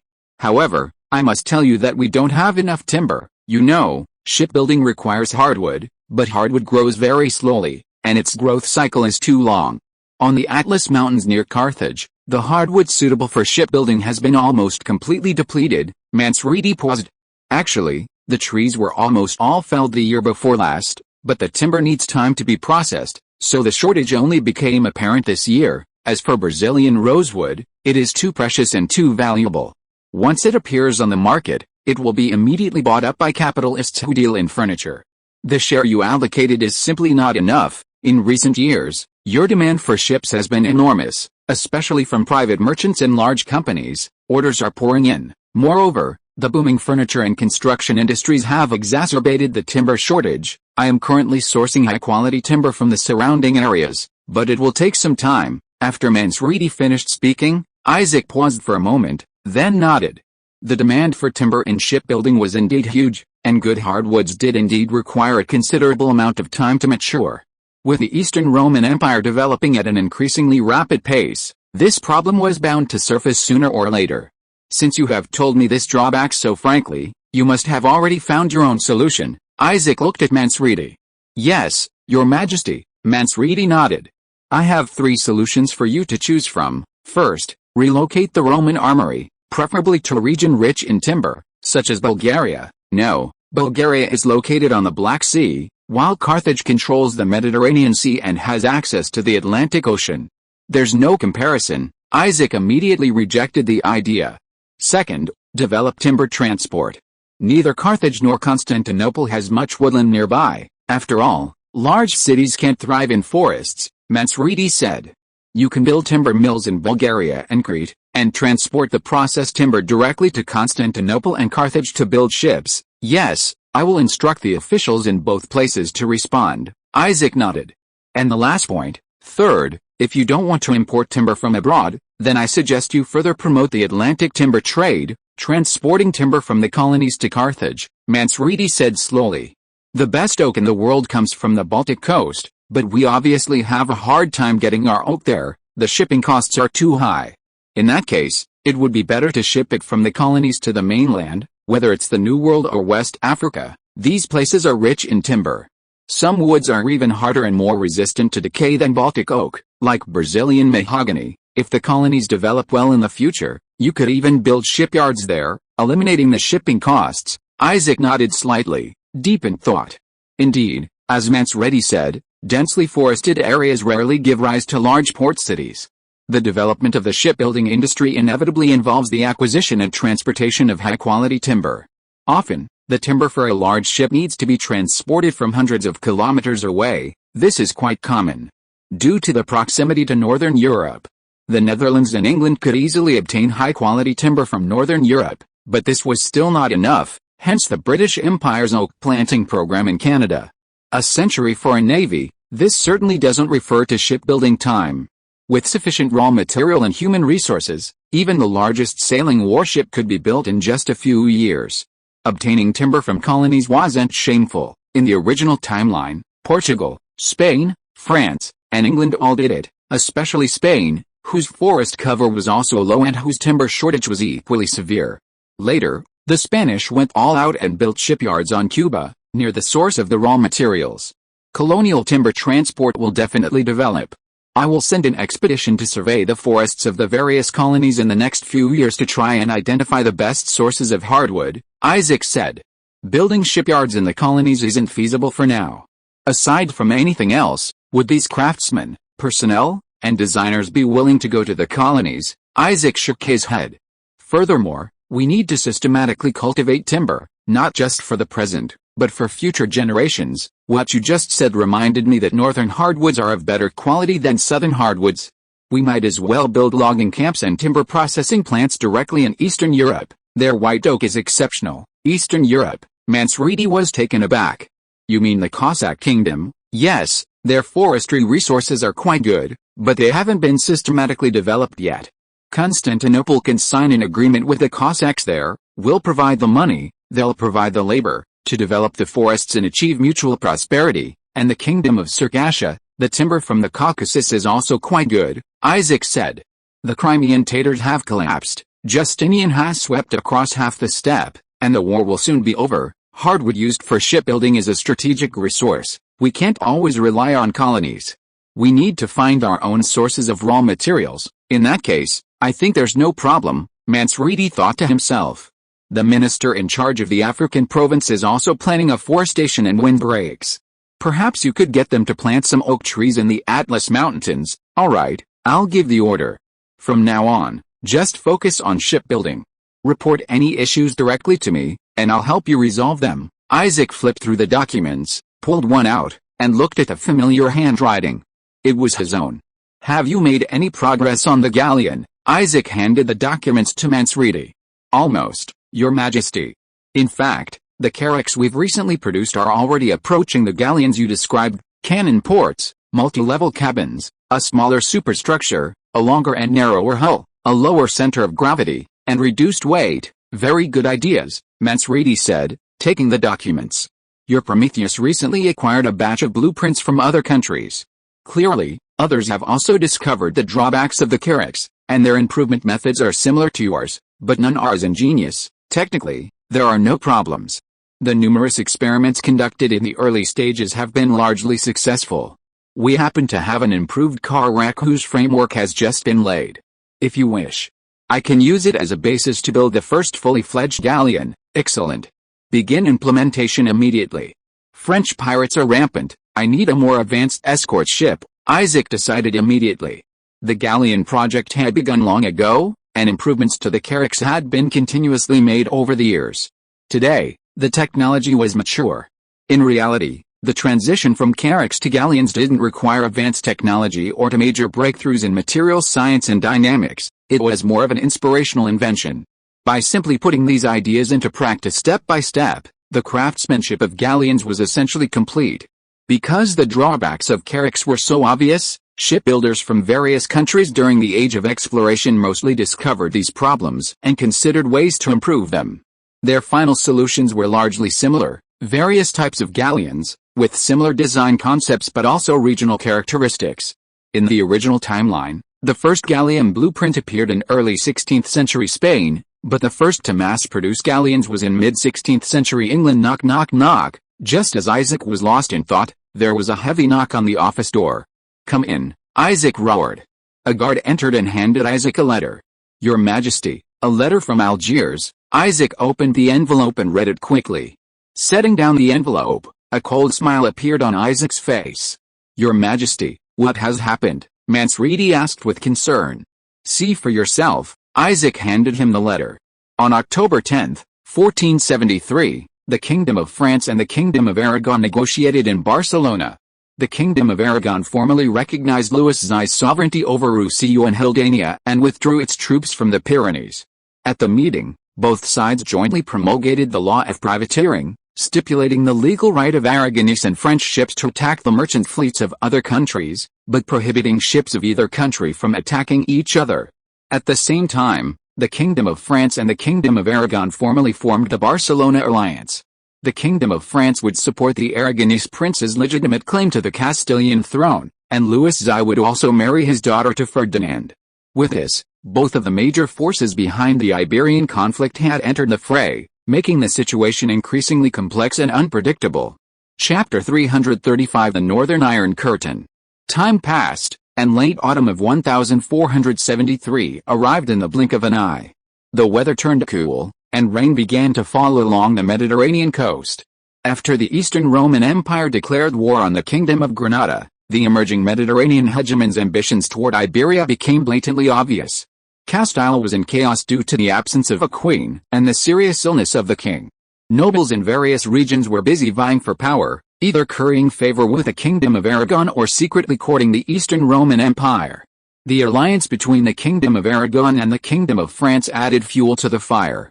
Prince Ferdinand of Aragon seemed determined to seize the Castilian crown, and King Louis of France showed strong support, not only forcing Provence to join the alliance but also enacting the Privateering Act, building large numbers of warships along the Mediterranean and Atlantic coasts, and encouraging French sailors to plunder Eastern Roman merchant ships. Due to the Eastern Roman Empire's rich ocean routes, pirate attacks were inevitable. Not only the French but also impoverished sailors from England and the Netherlands were preparing to join the frenzy. The situation then escalated further. The Venetian Republic, a longtime rival of the Eastern Roman Empire and confined to the Adriatic region, quickly joined the Barcelona League and assembled warships in the Venetian harbor, attempting to tie down part of the Eastern Roman navy. The Venetians' commercial interests did not entirely derive from the Eastern Mediterranean. Italy itself remained a fertile and prosperous land, a hub of commerce. Venice's armories and logging camps were largely intact, allowing them to maintain a formidable fleet. Subsequently, the Medici family of Florence began banning Eastern Roman goods from the market and prohibiting Eastern Roman merchant ships from entering the ports. While not directly joining the League, they allowed French and Aragonese ships to dock, even offering them mercenary fleets if necessary. The Florentine Republic was one of the most important industrial city-states on the Italian peninsula. The rise of Eastern Roman industry and the establishment of Mediterranean hegemony made them feel deeply threatened. Domestic artisans united to demand trade barriers against Eastern Roman goods, and Lorenzo de' Medici reclaimed sovereignty over Athens and Achaia. The Duchy of Burgundy showed little interest in the Iberian conflict. The brave and aloof Charles the Bold neither accepted the Eastern Roman Empire's invitation for an alliance nor offered any opinion on Louis Xai's actions. Having failed to obtain the title of King of Burgundy in a previous meeting due to the flight of Holy Roman Emperor Frederick III, he was disheartened and, at Louis Xai's instigation, once again antagonized the Duchy of Lorraine, focusing solely on attacking the Lorraine corridor and charging headlong towards Nancy. Edward IV of England remained an observer in the impending drama. The aftershocks of the Wars of the Roses had not yet subsided, and Edward IV needed considerable time to reorganize his domestic affairs. However, He maintained good relations with the Burgundians and occasionally invoked the claims of the Kingdom of France. Of course, at this time, England was merely a small, isolated state. After the complete defeat in the 100 Years' War and the prolonged internal strife of the Wars of the Roses, their strength was extremely limited. Edward IV could only quickly mobilize 1/20th of the manpower of Louis XI, and could not cause much trouble. King Matthias I of Hungary, however, saw an opportunity in this conflict. He signed a truce with the Jagiellonian family and began moving his army eastward, attempting to take advantage of the Eastern Roman Empire's westward focus to subjugate Wallachia and Moldavia, thereby strengthening his own power. The attitude of the papacy was quite intriguing. Although they owed the Palaiologos a great deal of money, and although they had reached an agreement with the emperor beforehand, for the sake of their reputation, the Ravire family could not openly help the Orthodox Empire suppress the Catholic kingdoms. All exchanges of interests had to wait until after the war. The mounting pressure from Western Europe disrupted the Eastern Roman Empire's war plans. The Black Sea Fleet was forced to sail north from Carthage to Ragusa to guard against Venetian ships and protect its homeland from invasion. The Western Mediterranean Fleet began patrolling repeatedly between the British Isles and Carthage, protecting merchant ships. The Eastern Mediterranean Fleet remained stationed at the Carthaginian naval port, controlling key shipping lanes. A force of 30,000 men was gradually arriving in Birinchus via the Eastern Mediterranean before heading to Carthage. They would undergo acclimatization training near the Atlas Mountains to better adapt to the equally mountainous and arid Iberian Peninsula. In the southernmost part of Iberia, several legions that had arrived at the British Isles ahead of time had already clashed with the Granadas, but initial progress was limited. Due to the surrounding mountains and numerous fortresses, a swift victory was impossible. In Constantinople, on the shores of the Black Sea, newspapers were filled with war propaganda, urging everyone to fulfill their duties, continue production, provide logistics for the war effort, and supply goods to the market. The emperor would defend trade routes across the Atlantic and the Mediterranean, and bury any enemy who dared to obstruct the rise of the Eastern Roman Empire. The vast amounts of precious metals imported from overseas needed an outlet, and war was the perfect opportunity. The emperor's wealth would flow into the market and into every aspect of Eastern Roman society through the army and fleet. Inside the Grand Palace in Constantinople, Isabella and her two sons waited quietly at the dining table. The food was simple, consisting of ordinary dishes. With war imminent, the royal family was setting an example of frugality. The two children were already starving, but waited impatiently under their mother's stern gaze. Footsteps approached, the door opened, and a man in a black overcoat entered, his eyes filled with exhaustion. "Father," Constantine cried out in surprise, jumping excitedly from his seat and rushing towards Justinian. Justinian's face broke into a smile. He put down his overcoat, lifted his lively eldest son high, and brought him to his wife's side. "I'm back, I know," Isabella said softly. "But I have to go again," Justinian sighed. "Before you go, at least have a meal," Isabella didn't stop him. "The children miss you very much?" Justinian nodded, put Constantine down, patted Carlos's head, and sat down next to Isabella. The family began to eat. Outside, the wind howled, but inside it was warm and cozy, quite cozy. "Where is mother?" Justinian asked, wolfing down his food. "He took Anastasius to the north to oversee the logging operations," Isabella said, picking up a piece of bread and nibbling on it. "And you?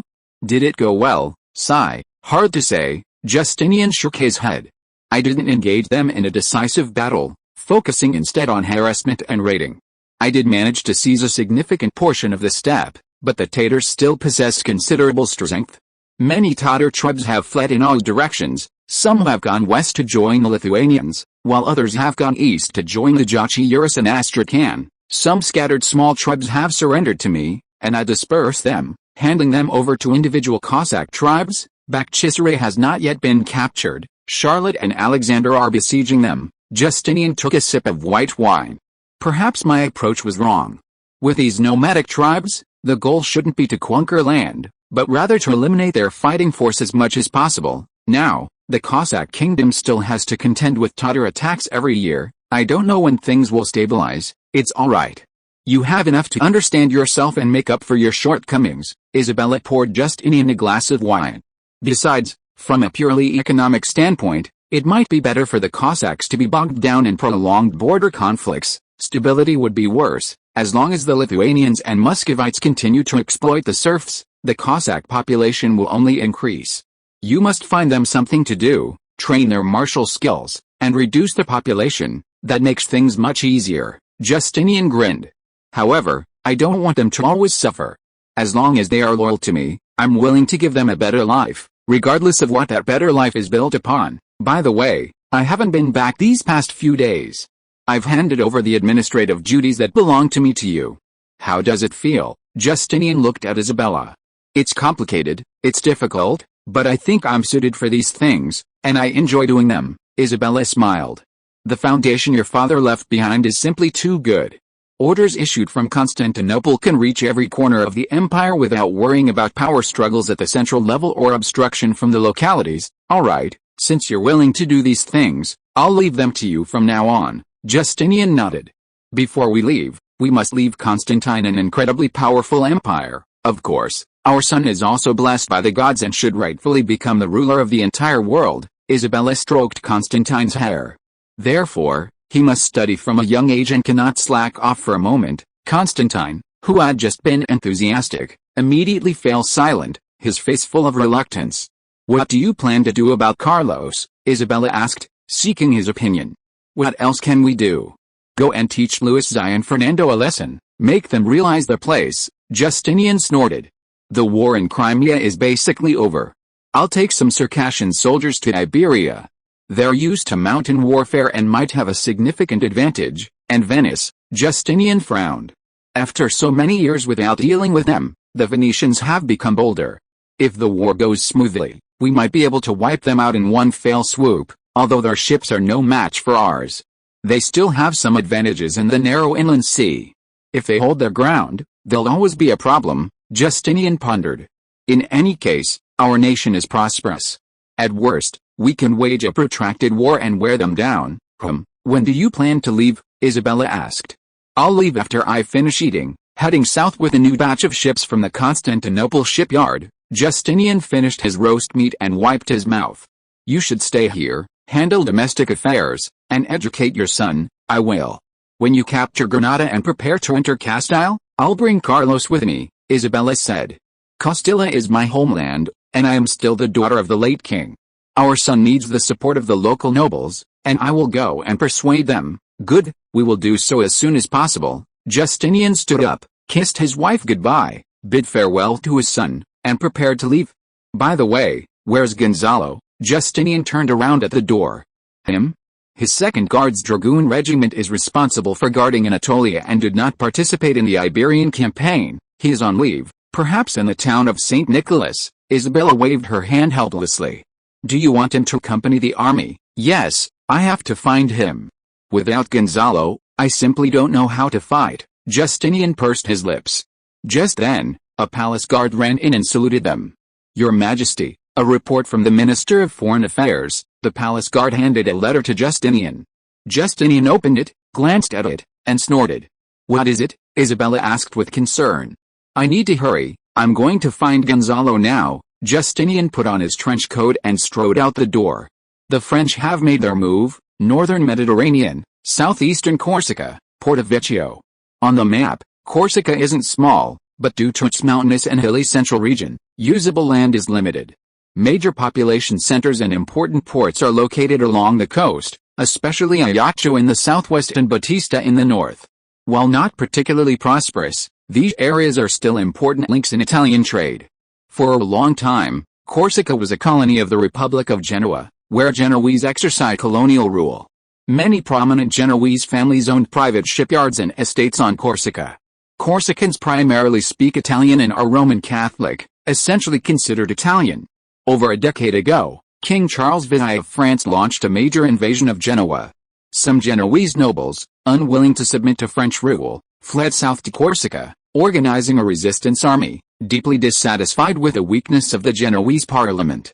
Of course, apart from a few individuals, most Corsican nobles did not have a strong rebellious will.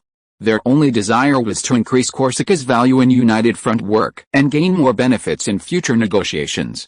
After the Treaty of La Spezia was signed, Corsica remained part of the Republic of Genoa.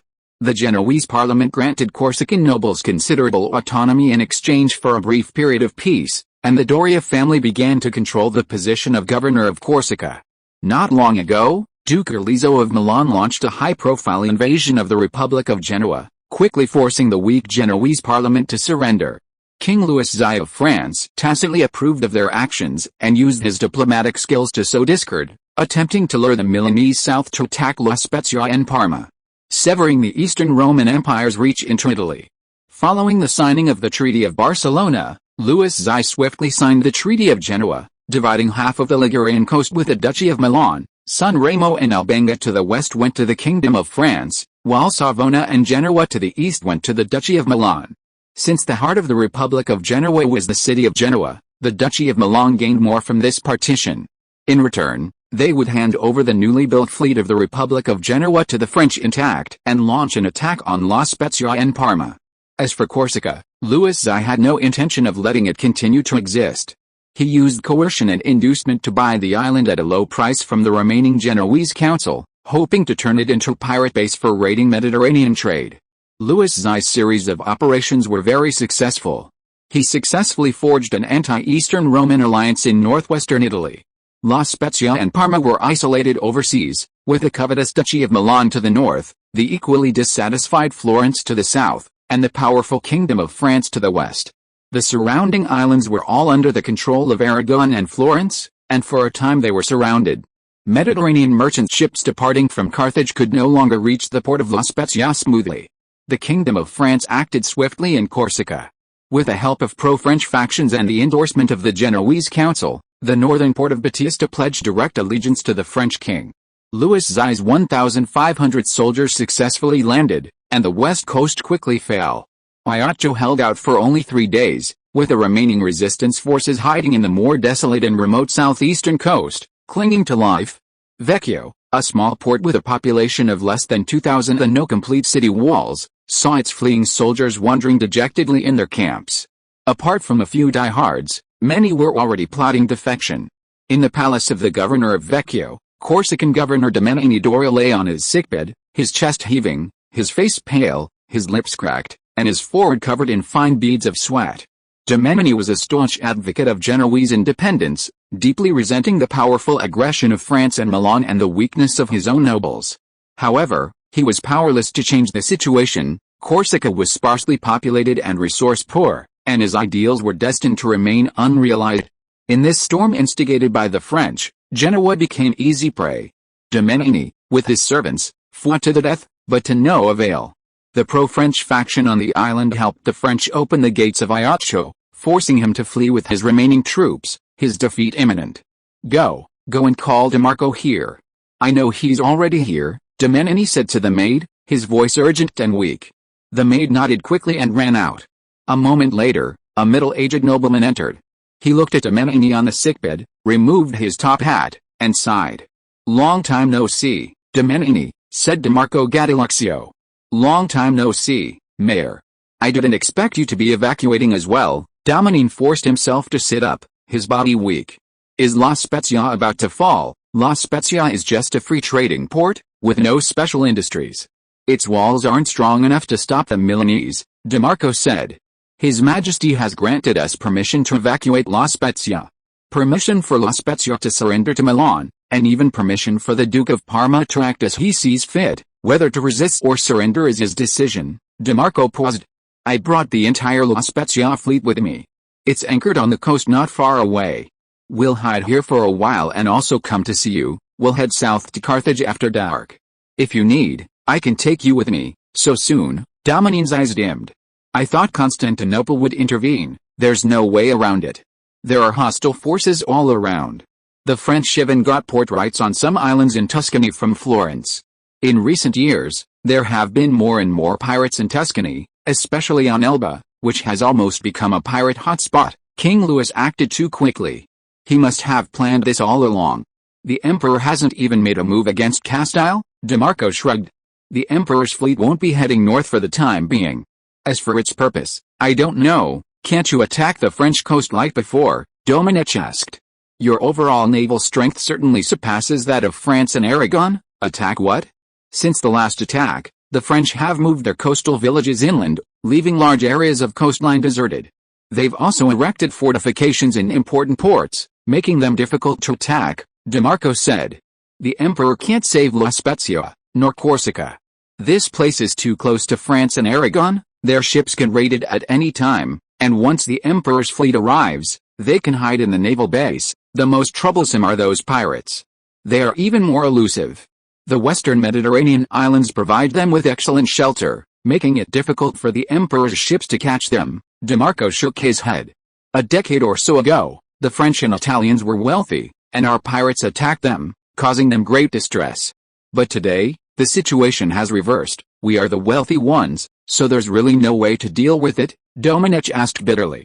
Back then, you didn't want the emperor's protection, forbade us to station troops in the port, insisted on continuing to follow Genoa, and even threatened us with introducing the French. Now look what's happened, you're paying the price. DeMarco glanced at him. Genoa is my homeland. I love every blade of grass and every tree in Genoa, but she has declined and must navigate between various great powers to maintain her independence, Dominique said slowly. What I truly didn't expect was that those traitors in the parliament would be so cowardly, their backbone broken. Seeing Dominique's sorrow, DeMarco didn't further provoke the dying patriot. Of course, there is a solution, a sweeping campaign with overwhelming naval power across the entire western Mediterranean, including Aragon, the French, and Florentine Islands. The French have formed an iron curtain in the northern western Mediterranean, and we will tear them apart with absolute naval dominance, DeMarco said firmly. The problem is, the emperor's route is too long, and he has too many enemies. We must make choices and focus our efforts. Where to start is not up to me. Why don't you come with me? We won't be gone for long, and the French won't have the last laugh. We'll be back. Dominique gave a bitter smile and shook his head. I'm dying soon, there's no need. All right then, it's getting dark, I'll leave immediately. DeMarco crossed himself. If you need anything else, just tell me. Dominique thought for a moment and looked at DeMarco. Our family is a large family with many branches. Some branches have compromised with the French, while others have fought alongside me to the death for Genoa. Many children have become orphans. I'm dying soon, and I haven't been able to fulfill my duties as a patriarch, nor provide them with protection. If possible, take the children of the Doria family south with you, so they can be spared the French's purge. Okay, they will receive a good education, both boys and girls, and I will pay for it myself, DeMarco agreed. My grandmother's surname was also Doria, so in her name, my promise remains unchanged. Good, good, good, Domenici laughed, then coughed violently. You can leave now. I have no children, the orphans in the family are my children. I want to say my final goodbyes and advice to them. DeMarco nodded, left the room, and stood in the corridor. A group of children rushed in, their cries reaching DeMarco's ears. Shaking his head and sighing, DeMarco took out a cigarette, lit it over a candle, and took a deep drag. Will you take us away? A voice called out. DeMarco turned to see a boy staring at him calmly, his eyes red and swollen, but no tears falling. Yes, I will take you to a safe place, DeMarco nodded. What about your parents? DeMarco asked casually. Dead, both dead, the boy replied. But they weren't great warriors. They tried to escape by ship but were caught by the Florentine pirates. I'm sorry. DeMarco felt a little embarrassed and tentatively offered him the cigarette. The boy didn't refuse, took the cigarette, took a deep drag, then coughed loudly, his eyes brimming with tears, but he stubbornly kept them open, refusing to let them fall. Good lad, this is the strongest Sailor brand cigarette, DeMarco said approvingly. What's your name? Just some nobody. The boy continued smoking, the smoke stinging his body, his hands trembling uncontrollably. But I am brave and studious, and one day, all the Mediterranean will remember my name. My name is Andrea Doria. In the late autumn of 1473, a cold wind swept across the western Mediterranean. No one expected that Louis XI would act so swiftly. The anti-Eastern Roman forces, led by the Kingdom of France, rapidly expanded, sweeping out the Eastern Roman Empire's influence off the Ligurian coast with lightning speed. They formed a northern iron curtain with numerous islands such as the Balearic Islands, Sardinia, Corsica, Tuscany, and Sicily, attempting to use these islands as bases to attack Eastern Roman merchant ships in the Mediterranean, slowing the empire's advance and keeping it firmly outside Western Europe. Chapter 336 Siege of Malaga. To the north lie rolling mountains, and to the south, the vast ocean. A small river rushes down from the mountains, carving out a valley plain before flowing into the sea. On the west bank, a series of undulating military tents stand along the river bank, with chevaux de frise and arrow towers scattered for defense, and trenches and watchtowers arranged in an orderly fashion. Various colorful flags flutter above the tents, and a bright gold and red double-headed eagle soars over the central camp. It is early winter evening, the sky is a clear, inky blue. Located in southern Iberia, the climate here is excellent, without continuous rain or extremely dry air. The surrounding forests are lush and comfortable. As the sun sets, the soldiers are preparing dinner. The cooks fetch fresh water from the river, flour and dried meat from the warehouse, mix them with various vegetables and seasonings, and cook a thick soup. At the narrowest point of the river, a group of engineers were busy building a pontoon bridge, piling planks and stones on the bank. Captured civilian boats drifted along the river bank. The army was continuing its eastward advance. In the camp closest to the river, a group of soldiers sat around enjoying their dinner. Each squad had been given a small jug of ale, and they drank from wooden bowls with bread dipped in sauce, creating a lively atmosphere.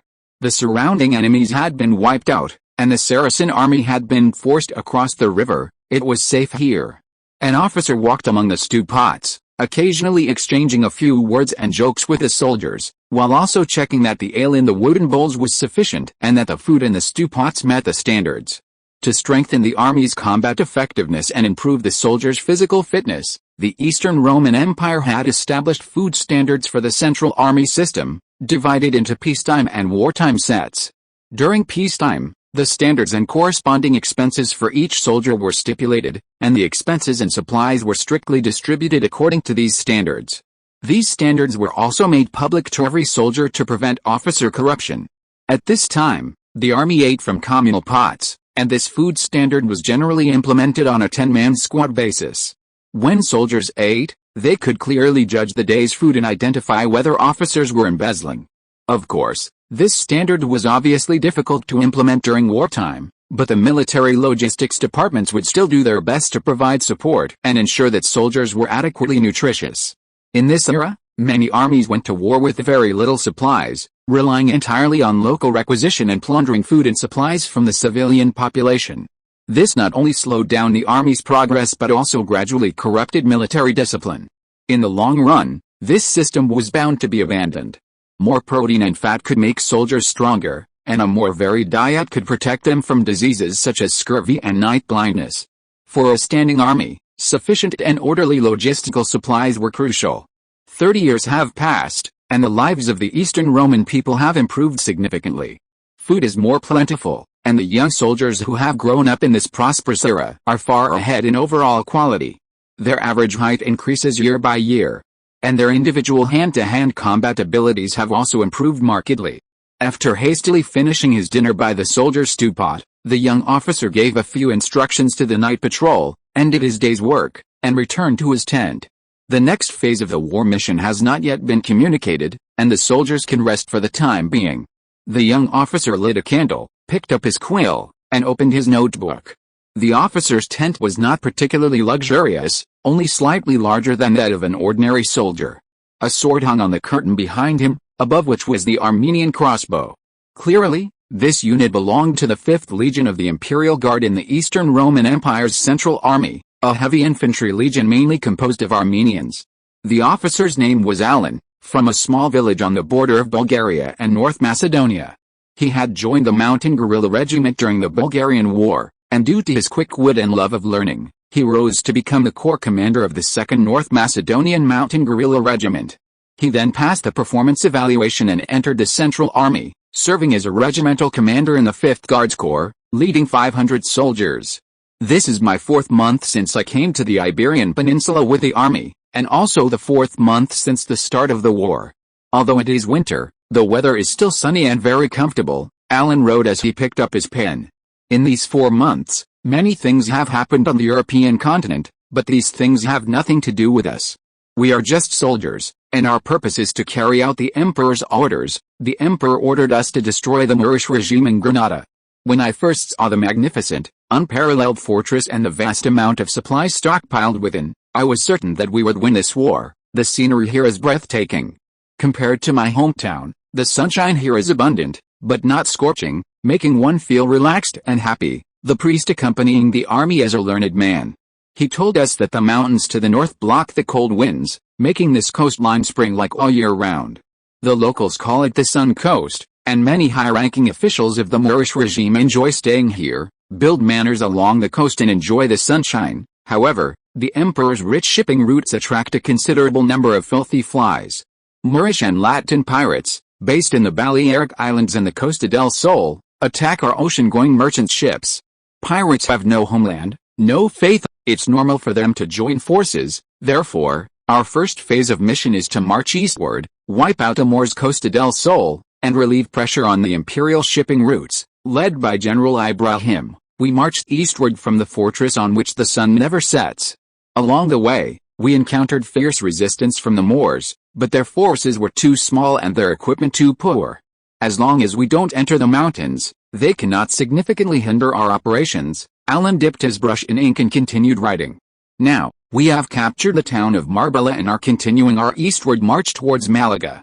Malaga is the second largest city and the largest seaport of the Moorish regime. Built on a hillside, its defenses are formidable. The Moors have stationed a large force there, attempting to stall for time. Clearly, this will be a long and arduous siege. More and more troops are landing in Iberia. The Portuguese have agreed to allow the emperor to use the port of Ceuta in North Africa. Algiers' logistical supplies can first reach Ceuta and then be transported north, greatly reducing the risk of attack. Accompanying the army is a young general with outstanding military achievements, named Gonzalo de Cordoba. He has been appointed as the deputy commander-in-chief by the emperor. His reputation is built on the countless corpses of infidels. Commander-in-Chief Ibrahim dislikes this unruly yet extremely devout young man, but he also recognizes his military talent. The two emperors are at the fortress of the British Empire. He will not provoke conflict at this crucial juncture. Alan thought for a moment and continued writing. Since I was transferred to the 5th Guards Corps, I officially transitioned from a local army to the Central Army, and my treatment and status have been greatly improved. Many people envy me, but few know how much effort I've put in. I've learned 3 languages and 2 scripts, and I've also studied military and theological subjects. A little over a decade ago, I was just a small hunter in a remote mountain village in North Macedonia.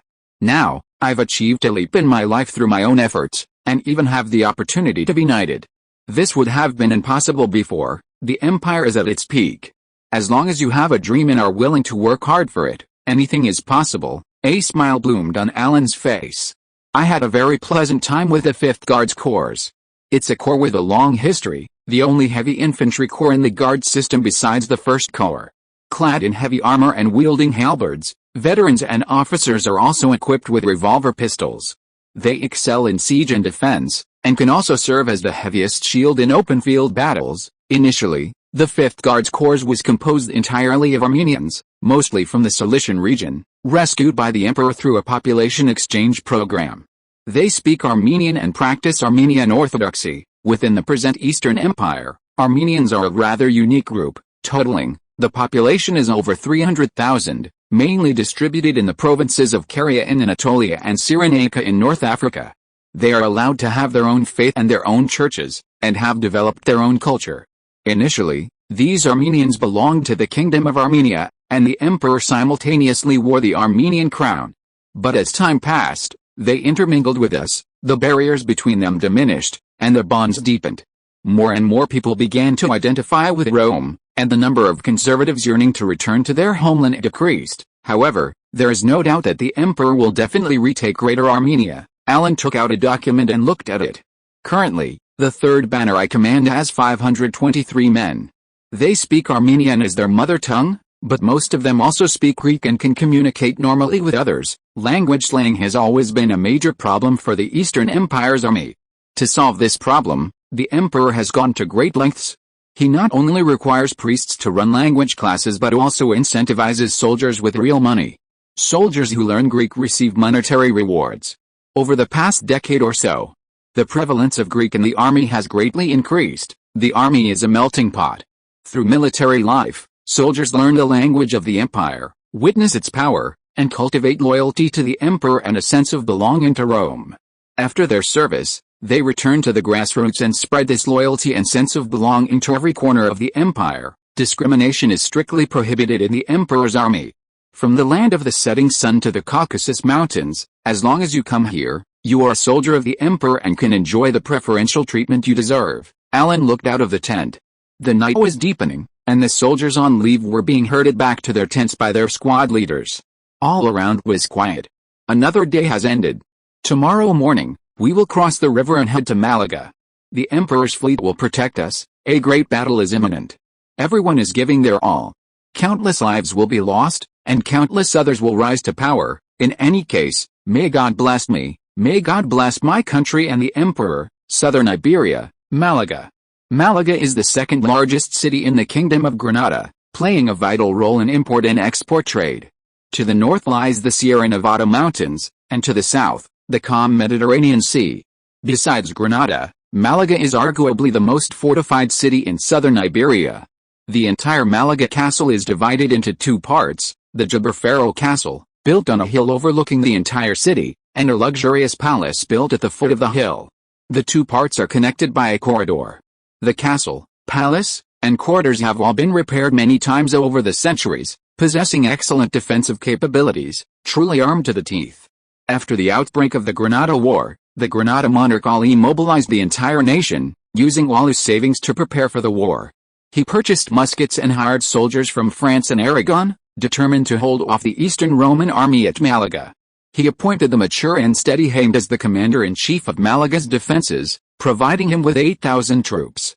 With the addition of militia, the total garrison exceeded 12,000. In the Gibraltar Castle of Malaga, Hamed stood fully armed on the rooftop, gazing silently south. The southern city was magnificent and majestic, beautiful and spectacular. It had once been one of the most prosperous ports in the southern Mediterranean, where countless merchant ships gathered, bringing their citizens valuable goods from half the world.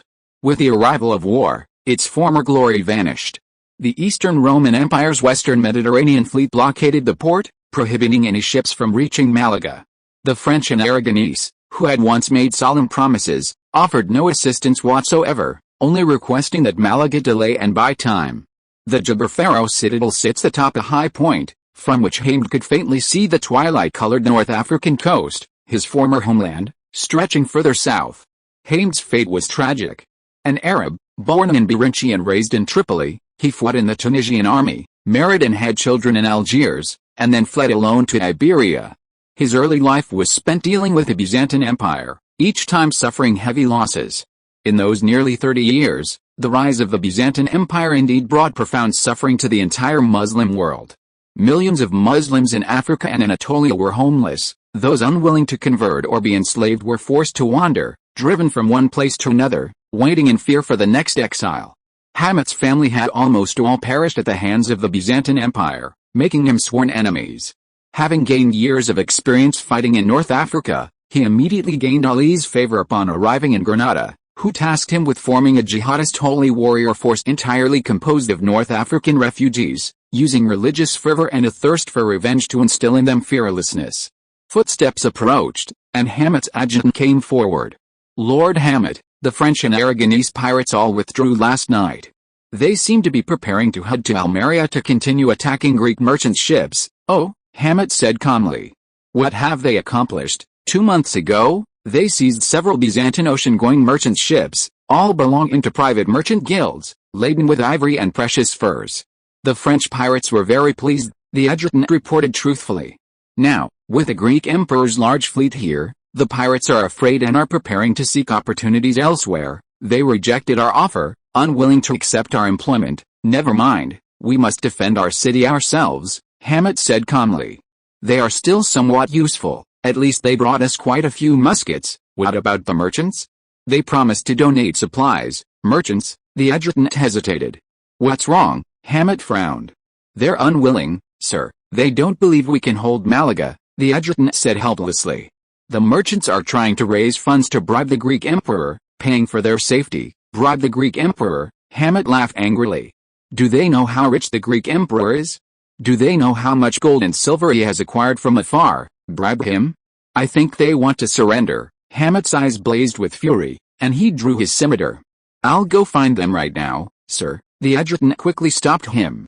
"Some of these wealthy merchants are relatives of nobles, and some are nobles themselves. You can't be too hasty. His Majesty entrusted me with a heavy responsibility, requiring me to defend Malaga to the death. I cannot fail his expectations." Hamet was furious. "I must resolve these issues before the Greek army arrives." A commotion suddenly arose below the castle, and a soldier rushed up, collapsing to his knees in a panic. "What's wrong?" Hamet pulled him up, looking into his terrified eyes. "My lord, the merchants have all fled, gone north to Granada," the soldier said urgently.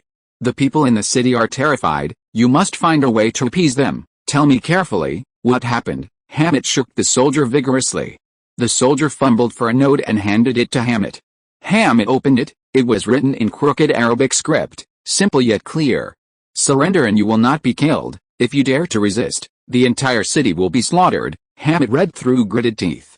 "Gonzalo de Cordoba, my lord, the Greek scouts shot arrows with these notes attached into the city. The people all know." The soldier gasped for breath. "The Greek general Gonzalo seized all the civilians from the villages near the city who hadn't managed to escape, blinded them, and left 1 out of every 100 to stand in line and wail at the city walls. The soldiers didn't want to shoot the refugees. Many of their relatives were inside the city and joined in the weeping. Damn it!" Hamet tore the note to shreds. "We told them to run, but they wouldn't." "Did they really think the Greeks were all kind people?" Hamet cursed angrily. "Sir, what do we do now?" the adjutant asked cautiously. Hamet's chest heaved, and it took him a while to calm down.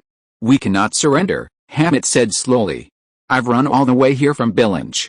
My father and brother are dead, my son is a slave, and I have nothing left to lose. Move our exiled legion onto the city walls, and temporarily replace the civilians and local soldiers. Anyone who approaches, whoever they are, shoot them on the spot. The situation is urgent. A short, sharp pain is worse than a long, drawn-out one.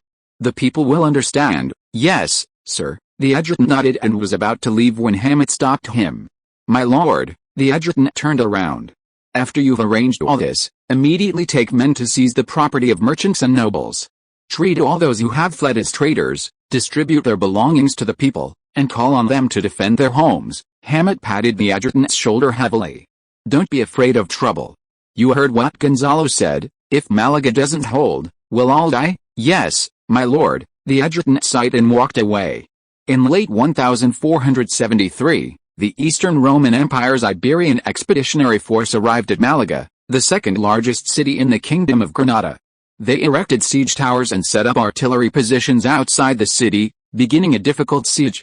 While the battle for Granada raged, a gentle breeze blew across the distant Atlantic, and the flag of the Kingdom of Portugal flew over the islands, their plantations lush and verdant. This is the Azores, an overseas territory of the Kingdom of Portugal, located in the east-central North Atlantic, directly west of the Strait of Gibraltar. For over 40 years, the Kingdom of Portugal had managed the Azores, quickly recognizing their unique advantages: a suitable climate and abundant sunshine, ideal for tropical crops. The Portuguese established plantations there, primarily cultivating sugarcane, producing high-quality sugar that provided substantial profits for the Portuguese royal family. As an isolated volcanic archipelago in the Atlantic, the Azores served as a transit point for European explorers heading to the New World, playing a crucial role in connecting mainland Portugal with Portuguese Florida. Long ago, the Eastern Roman Empire negotiated sugar trade with the Kingdom of Portugal. The Eastern Roman Empire sold its sugar to the Mediterranean coast, while Portugal sold it to the English Channel, the North Sea, and the Baltic Sea, ensuring a fair distribution of profits and mutually beneficial cooperation. Terceira Island, a port city of Heroes. Heroes Port is a newly emerging port in the Azores, nestled among mountains, easily defensible and difficult to attack. Although small in size, it is quite prosperous. In recent days, the number of ships coming and going has increased, and the dock area of Heroes Port has become increasingly prosperous. Sailors spend money like water here, and tavern owners and brothel operators are all smiles. In a secluded tavern, several middle-aged men dressed as sailors sit around a table, the strong liquor on the table making them feel heroic, and the cigarettes in their hands making them feel euphoric. The door opens, and a tall, strong man limps in. His face is covered with scars, and his eyes are sinister and vicious. He looks around and nods with satisfaction. Not bad. You've chosen a good place, the scarred man says, with a distinctly English accent. Baron Bellevue, you've arrived. The sailors immediately stop their noise and make way for Baron Bellevue. A glass of rum, please. To soothe my throat, Baron Bellevue, a burly man, sat down, ordered a glass of cloudy rum, and downed it. How's business lately? Bellevue glanced at the group. Some success, but how can it compare to yours? How have you been lately? A man with a thick beard chuckled. Come on, more. I know you went to Byzantium. Tell me, what did you find? Bellevue glanced at him. Nothing much. Byzantium was chaotic, and the nearby ships were all slave ships. I only managed to capture one civilian merchant ship and get a few hundred ducats, the Moor shrugged. But don't worry, no one was left alive, and the ship sank. Not bad at all, Bellevue nodded. I made a fortune, though. 2 months ago, I caught a merchant ship carrying jewels near Gibraltar with that Frenchman. It was full of Venezuelan gems, not discovered? The Greek fleet had Gibraltar under their control, the Moor raised an eyebrow. Caught it to the west. The ocean is so vast, and the Greek fleet isn't a god. How could they possibly catch me? Bellevue shook her head dismissively and downed her rum. Of course. You're from a noble family. When your ancestors roamed the English Channel, they really infuriated the French, one pirate chimed in. When Madame Bellevue was famous, the Greeks were still a notorious beggar empire. Haha, the pirates laughed crudely. Alright, let's not talk about the past. I now hold letters of marque from both England and France, and I have 3 French ships under my command. Bellevue was clearly pleased with the pirate's flattery, but still waved her hand dismissively. Whether he was truly a descendant of Madame Bellevue was of no concern to anyone. Your Excellency, how many ships do you own? The Moor asked. HMPH, I won't lie to you, 5 in total. 3 were acquired by exchanging my savings with King Louis, and the other 2 are top-quality Dutch ships, faster than the wind on the seas. Bellevue blushed, quite pleased with himself. Currently, my fleet is located around the Azores, spread across 5 islands, to avoid arousing suspicion from the Portuguese. Oh? Suspicion? Why would they suspect us? We are all legitimate merchants. We have English and French registration documents, the Moor sneered. Do the Portuguese really intend to side with the Greeks and refuse to even receive English and French merchant ships? Of course not, but we are all free men. Neither the Portuguese nor the Greeks like us, so we must be cautious to avoid leaks. Bellevue took out a few tobacco leaves and began to chew. As far as I know, the Greeks have also signed a treaty with the Portuguese against pirates.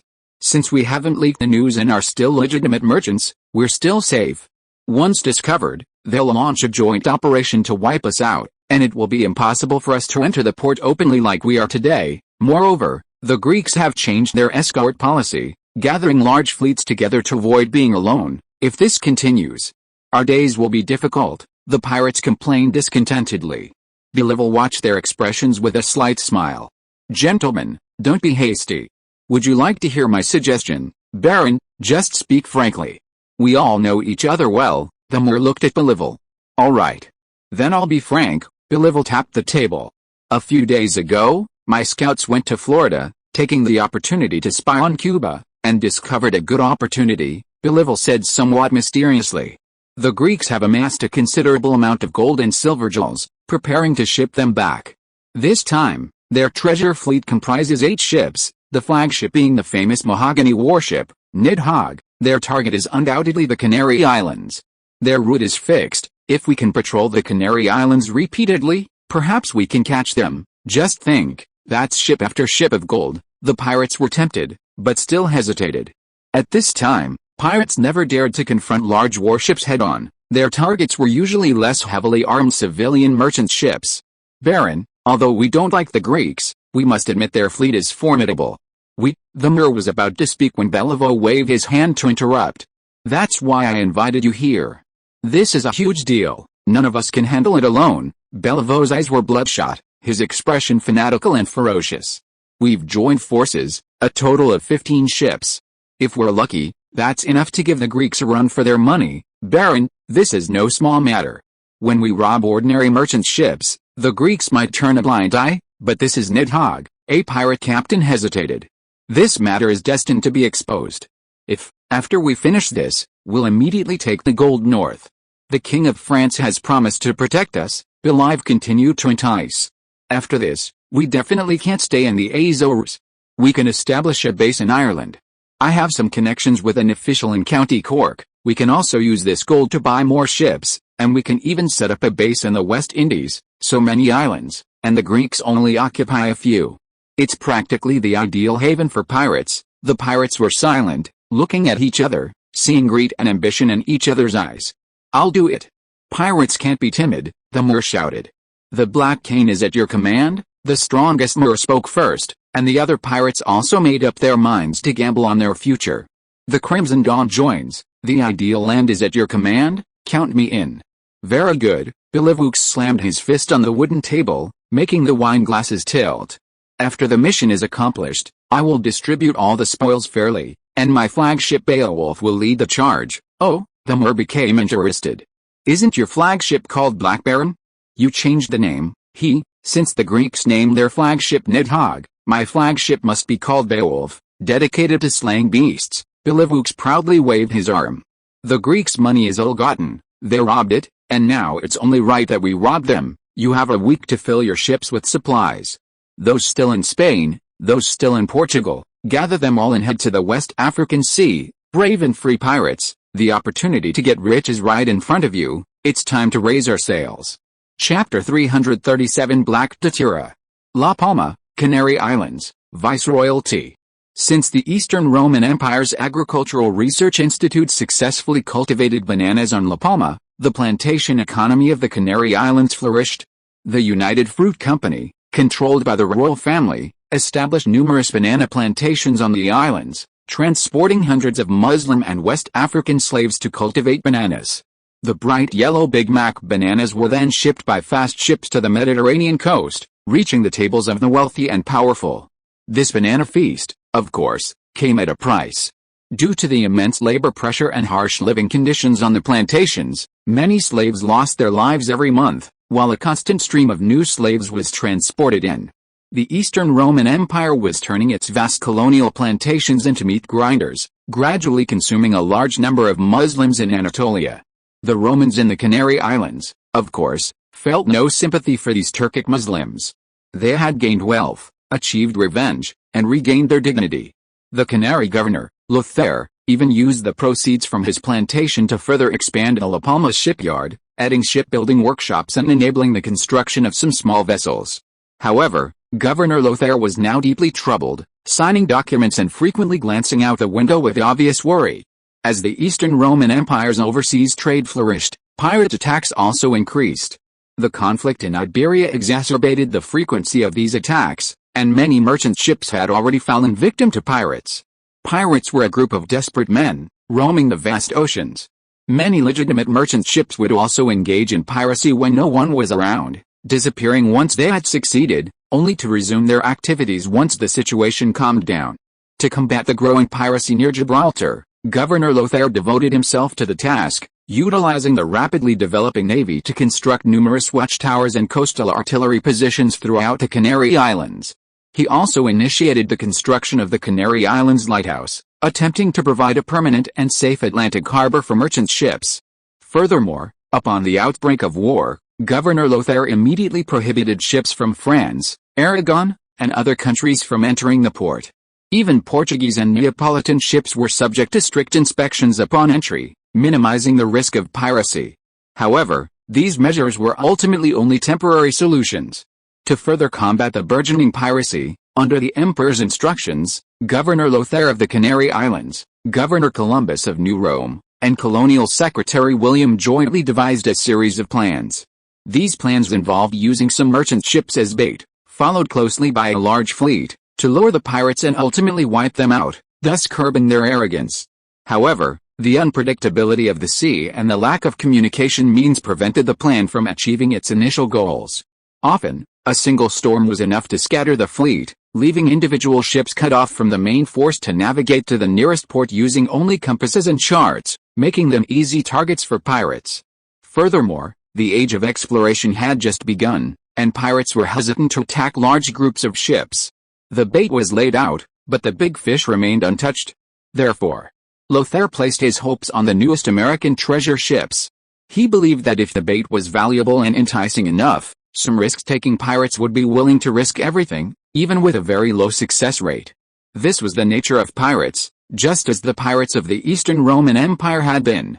Now, the main force of the Atlantic fleet was hidden within the Canary Islands chain, including 4 improved large carracks, 5 smaller carracks, and 8 caravels, enough to dominate the entire Atlantic.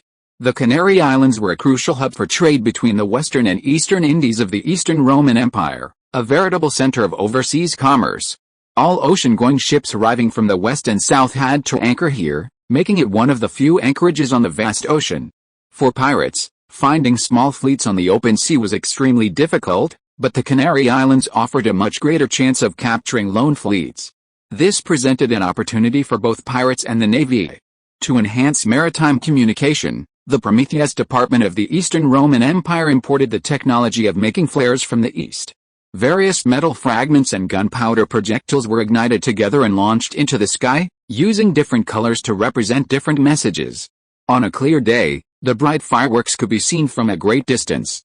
Of course, although called flares, they were essentially large fireworks. Flares with added magnesium powder had been invented by the industrious and ingenious people of the East since the Southern Song dynasty, and were not anything new. The unfolding events confirmed Lothair's assessment. News of a new wave of treasure ships setting sail for home reached the east, and the number of merchant ships traveling between the Azores and Madeira increased significantly, undoubtedly harboring many notorious pirates blinded by the allure of treasure. However, just as Lothair had meticulously planned and was gearing up to welcome the arrival of the treasure ships, a sudden turn of events disrupted his plans, catching everyone off guard. The Canary Islands were hit by a storm.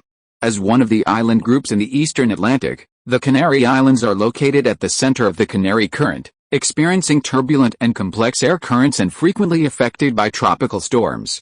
This, however, did not diminish the beauty and wealth of the Canary Islands, a fact the islanders were accustomed to. But this storm was different, causing considerable panic among many. In early 1474, unusual atmospheric changes led to disaster. A massive storm shifted southward from the northwest Atlantic, and due to the air currents, countless grains of sand were swept in from the Sahara Desert, adjacent to the archipelago, transforming into a vast sandstorm that descended upon the Canary Islands.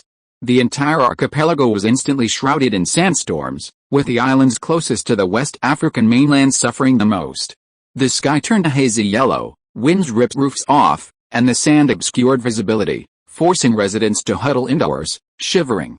Upon hearing the news, Governor Lothair immediately issued a decree prohibiting merchant ships from sailing and residents from leaving their homes, while crops and plantations were hastily harvested. Of course, this decree was unnecessary. No ships were willing to risk sailing at such a time, and few dared to challenge the might of nature. In his castle on La Palma, Lothair gazed anxiously at the misty sand outside his window. The wooden door opened, and footsteps echoed on the floor. "I told you, the plantation business isn't my responsibility. Losses are your own responsibility, and besides, you probably won't lose much from this mess, will you?" Lothair irritably put down his pen and turned around. "Ah, it's you. My apologies." Lothair pursed his lips, apologizing for his earlier outburst. "Please forgive me, I've been thoroughly annoyed by those company employees these past few days. I understand. I've never liked dealing with them." Colonial Minister William Palaiologos nodded and walked to a seat. "The cost of growing bananas is so low, as you said, they haven't suffered much loss at all. They just want more land from you. That's not what I'm worried about." Lothair poured William a glass of wine. "I was wondering about the status of our treasure fleet. Judging by the timeline, if it weren't for this annoying sandstorm, they should have arrived long ago." "They have, but not here." William handed Lothair a letter. "They were blown south by the wind and have reached the Viceroyalty of San Nicolas. They were delivered by pigeons. They released 10, and this is the only one that has arrived. Once the storm subsides, remember to have the transportation department send a new batch of carrier pigeons to the San Nicolas Islands." The Eastern Roman Empire's territory was vast, and to expedite communication, in addition to the extensive postal system, the Imperial Transportation Department meticulously constructed a carrier pigeon system, using the renowned Gomeli pigeons, dating back to ancient Rome, to deliver letters. Every major city and every military stronghold had its own pigeon center. Carrier pigeons don't know their way around, they only rely on their sensitivity to the Earth's magnetic field to fly back to their homeland. If you want to send a letter to the Canary Islands, you have to prepare pigeons born and trained there in advance. Lothair nodded and took the letter. After reading it, Lothair sighed and took out a cigarette. One of our treasure ships was lost in the storm, and our plan has failed again. You mean luring pirates? William asked. Yes, according to intelligence, the pirates are taking this treasure ship very seriously. They've even gathered together, Lothair said wistfully. If the plan had gone smoothly, you could already be preparing the gallows to hang the pirates, but now, they've definitely run to the Azores or Madeira to avoid the storm. What's their panic? There's still plenty of time, William shrugged. They're just a bunch of bandits after all. They can't do much damage to us. We can fail many times, but they can't even fail once. I hope so, Lothair thought. This storm won't last long. The Canary Islands are still the most important trading hub for the Eastern Empire in the Atlantic. Our plan is still feasible. Why don't you wait a little longer? I can't wait. As soon as the storm subsides, I'll return to the Mediterranean. Besides me, the West India Fleet also has to return to the Mediterranean. William immediately shook his head. Pirates are a minor matter. His Majesty's strategy is the real issue. His Majesty only gave us 25 days, which is already very tight. If His Majesty hadn't trusted you and was willing to give you a chance, I would have gone back long ago. What strategy? Lothair looked at William, and seeing that he still didn't intend to speak, he curled his lip. Never mind. In any case, I wish you success. The breeze was still blowing, but the sky over Madeira was already quite clear. More than half a month had passed, and the storm had stopped. On a secluded beach, several pirate ships were stranded, some overturned, while others were anchored in the sea not far away.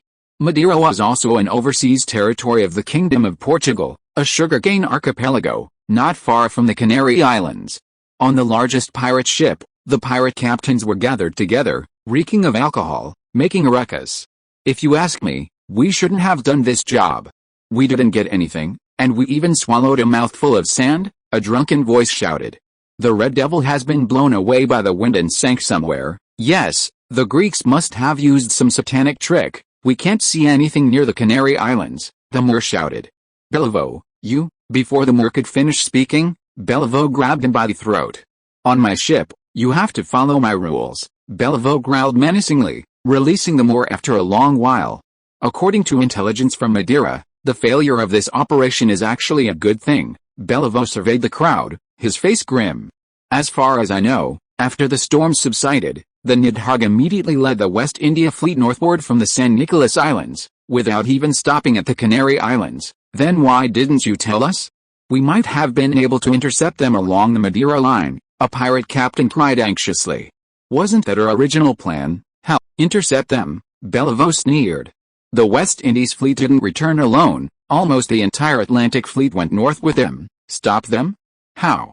We haven't even repaired our ships, so, the Greek Atlantic fleet has been lurking nearby, waiting for us to take the bait, the Moor realized. Yes. That's why I said we were lucky, we escaped a disaster, Beliveau nodded emphatically. But that doesn't make sense. If their goal was to attack us, they should have continued to lie low. They haven't lost the initiative, the Moor was puzzled. If the Atlantic fleet has been stationed near the Canary Islands, we're bound to run into them, and without our knowledge, that's the problem. Beliveau put his hand to his forehead, deep in thought. I suspect the Atlantic fleet's main objective isn't us, their infiltration of the Canary Islands is merely a side objective. Their northward speed is incredibly fast, hardly the behavior of someone fighting pirates. I suspect the Greeks are preparing a major operation in the Mediterranean, to the point that they're willing to disregard even the pirates. Their target is likely Sicily, the closest island to Carthage and Aragon's most important overseas territory. So, the Greeks currently have no spare fleet in the Atlantic. The Moor's eyes lit up, showing no interest in the Eastern Roman Empire's actions in the Mediterranean. Then wouldn't we be able to take this opportunity to plunder? So how do you plan to plunder? Or will you just target scattered merchant ships as before? Beliveau scoffed again. We've already plundered enough scattered merchant ships. The Greeks have learned their lesson.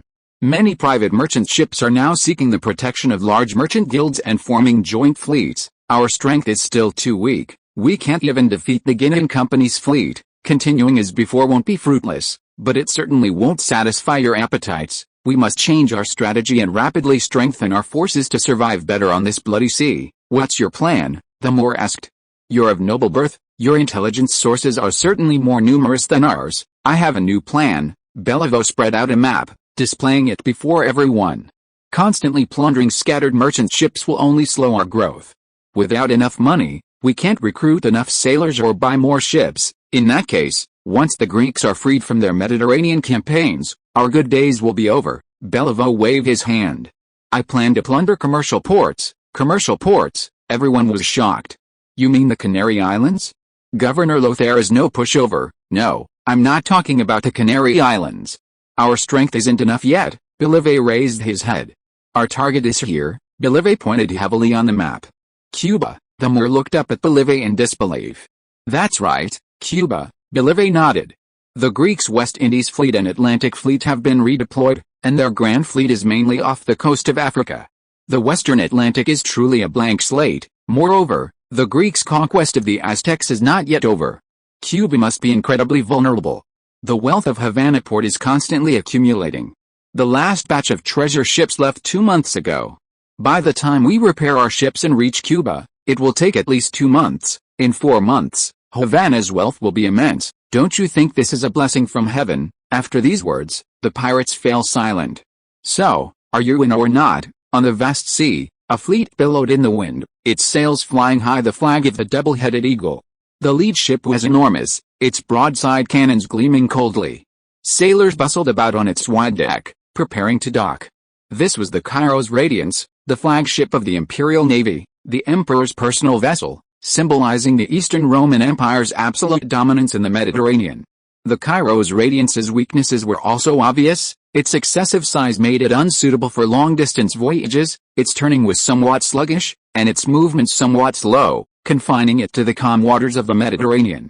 On the Cairo's Radiance's deck, Isaac stood against the wind, his face grim, watching the approaching port of Carthage. The Iberian War was still raging, the siege of Malaga was difficult and bloody, and the Latin pirates of the Costa del Sol had fled. After arranging the war's logistics, Isaac entrusted the Iberian War to his eldest son Justinian and General Gonzalo, who had arrived on their way, while he himself returned to Carthage with a western Mediterranean fleet that had been stationed at the fortress of the British Isles. During these months, the open and covert struggle between the Eastern Roman Empire and the Barcelona alliance never ceased. The French successfully occupied Corsica, while the Milanese launched a major offensive towards La Spezia and Parma, severing the Eastern Roman Empire's reach into Italy. Latin pirates operated in 2 main waves, one active in the Atlantic, primarily targeting merchant ships in the Canary Islands, the other active in the Western Mediterranean, based on islands such as the Balearic Islands, Sardinia, and Sicily, harassing merchant ships traveling from Gibraltar to Carthage. In response, the Eastern Roman Empire's Eastern Mediterranean fleet stationed in Carthage continued to harass the Aragonese in Sicily. Although they did not launch a large-scale landing, they had essentially ascertained the troop deployment and defenses of Sicily, and could blockade major ports such as Messina. Since the French had struck first, the Treaty of La Spezia signed by Isaac and Charles Villars was automatically nullified, and retaliation was inevitable. If the Aragonese want to take the lead, then let them see the might of the ocean lords. For months, Sicily, the island closest to Carthage, had been in constant turmoil. The Aragonese fleet dared not come to its aid, and the French were attempting to use the island to stall the Eastern Roman Empire's advance. The island's mountainous terrain meant that even if the Eastern Roman Empire successfully landed, the ground war would be protracted. Multi-front warfare, a protracted conflict, disrupted shipping lanes, and frequent raids, this was the effect the French and Aragonese desired. They were trying to drive the Eastern Roman Empire out of the Western Mediterranean and prevent Isaac from interfering in Western European affairs. Thinking this, Isaac sneered and pulled out a letter. According to intelligence, Governor Lothair's plan had been forced to a standstill due to nature's wrath. While Isaac was disappointed, he wasn't too concerned. The golden age of piracy had not yet arrived. These pirates were merely frontmen for France and other nations. To truly confront them would only play into Louis X's hands. Once the forces behind the scenes were defeated, the pirates would be no threat. To this end, Isaac devised a bold plan, to gather the entire Atlantic fleet and the West Indies fleet in the Mediterranean, preparing to declare the supreme hegemony of the Eastern Roman Empire to the world in a battle that would shake the world to the core. Carthage was nearby. During wartime, the port was teeming with warships coming and going. Lighthouse crews waved welcoming signals, but Isaac had no time for a port entry ceremony. He gathered several naval officers, mounted his war horse, and, accompanied by guards, headed to the naval shipyard on the outskirts of Carthage. The shipyard was also bustling with activity. After initially resolving the timber supply issue, the shipyard had been working day and night for several months, launching and sea-testing warships one after another, which were then incorporated into various fleets. In the largest dry dock, a launching ceremony was underway. The shipwrights were overjoyed, and the royal engineer in charge of the construction, Mansredi, breathed a sigh of relief. "Your Majesty, it's finally finished," Mansredi said to Isaac in the dry dock, introducing the newly launched ships. "This is the galleon converted from the hull of a car rack according to your requirements. It is equipped with gun ports and carries a total of 65 cannons of various sizes. It also has arquebus positions on the hull, a lower center of gravity, and is more stable when sailing." Isaac looked at Mansredi's haggard expression, said nothing more, and patted him on the shoulder. The galleon in front of him was the first galleon of the Eastern Roman Empire. Several major shortcomings of the car rack had been relatively well improved. Although it was only a little over 500 tons, it could play a greater role in naval warfare. The only drawback was that the technology of galleons could not be kept secret. Many of the designs were exposed. As soon as it appeared on the sea, other engineers could quickly understand the design concept of galleons and make corresponding modifications to existing ship designs. "Thank you, Mansredi," Isaac nodded. "After this war, you will receive 1/5 of the shares of the Carthage shipyard. If you wish, you can also open a private shipyard elsewhere. I will provide you with the initial capital, Your Majesty." "Let's wait until after the war," Mansredi smiled and shook his head. "Let's name this groundbreaking ship," Isaac said, gazing at the elegant, streamlined hull before turning to Mansredi. "This honor is yours," Mansredi said, a moment of hesitation, deep in thought. "This ship was originally built based on blueprints for a modified version of the Clark, and it's part of your fleet expansion plan. The main timber for this ship came from a logging camp in the Atlas Mountains. I've been there. The forests are full of datura flowers. In that case, how about calling it mandala?" Isaac nodded slightly, looking north. "Let's change it to something else, call it Black Mandala." The Black Mandala symbolizes endless revenge. Lost in thought, First Lord of the Navy Fidel ran over and handed Isaac a letter. "Your Majesty, a carrier pigeon has arrived. The West India Fleet and the Atlantic Fleet have arrived at Algiers and are undergoing repairs," Fidel said softly. "Very good, almost there." Isaac turned around, his expression serious. "Fidel, we've endured this long, it's time to begin, I say." "You do." "Yes, Your Majesty," Fidel said excitedly, his eyebrows and beard trembling. "Always dealing with pirates, this war is truly boring. First, the Eastern Mediterranean Fleet immediately intensifies its attacks on Sicily, to frighten them, to instill fear," Isaac ordered. "Second, the West Indies Fleet and the Atlantic Fleet, after a brief rest, immediately proceed to Carthage to join the Eastern and Western Mediterranean fleets. Third, send several fast ships immediately to the ports of France and Aragon to deliver a few messages for me." "What messages?" Fidel asked.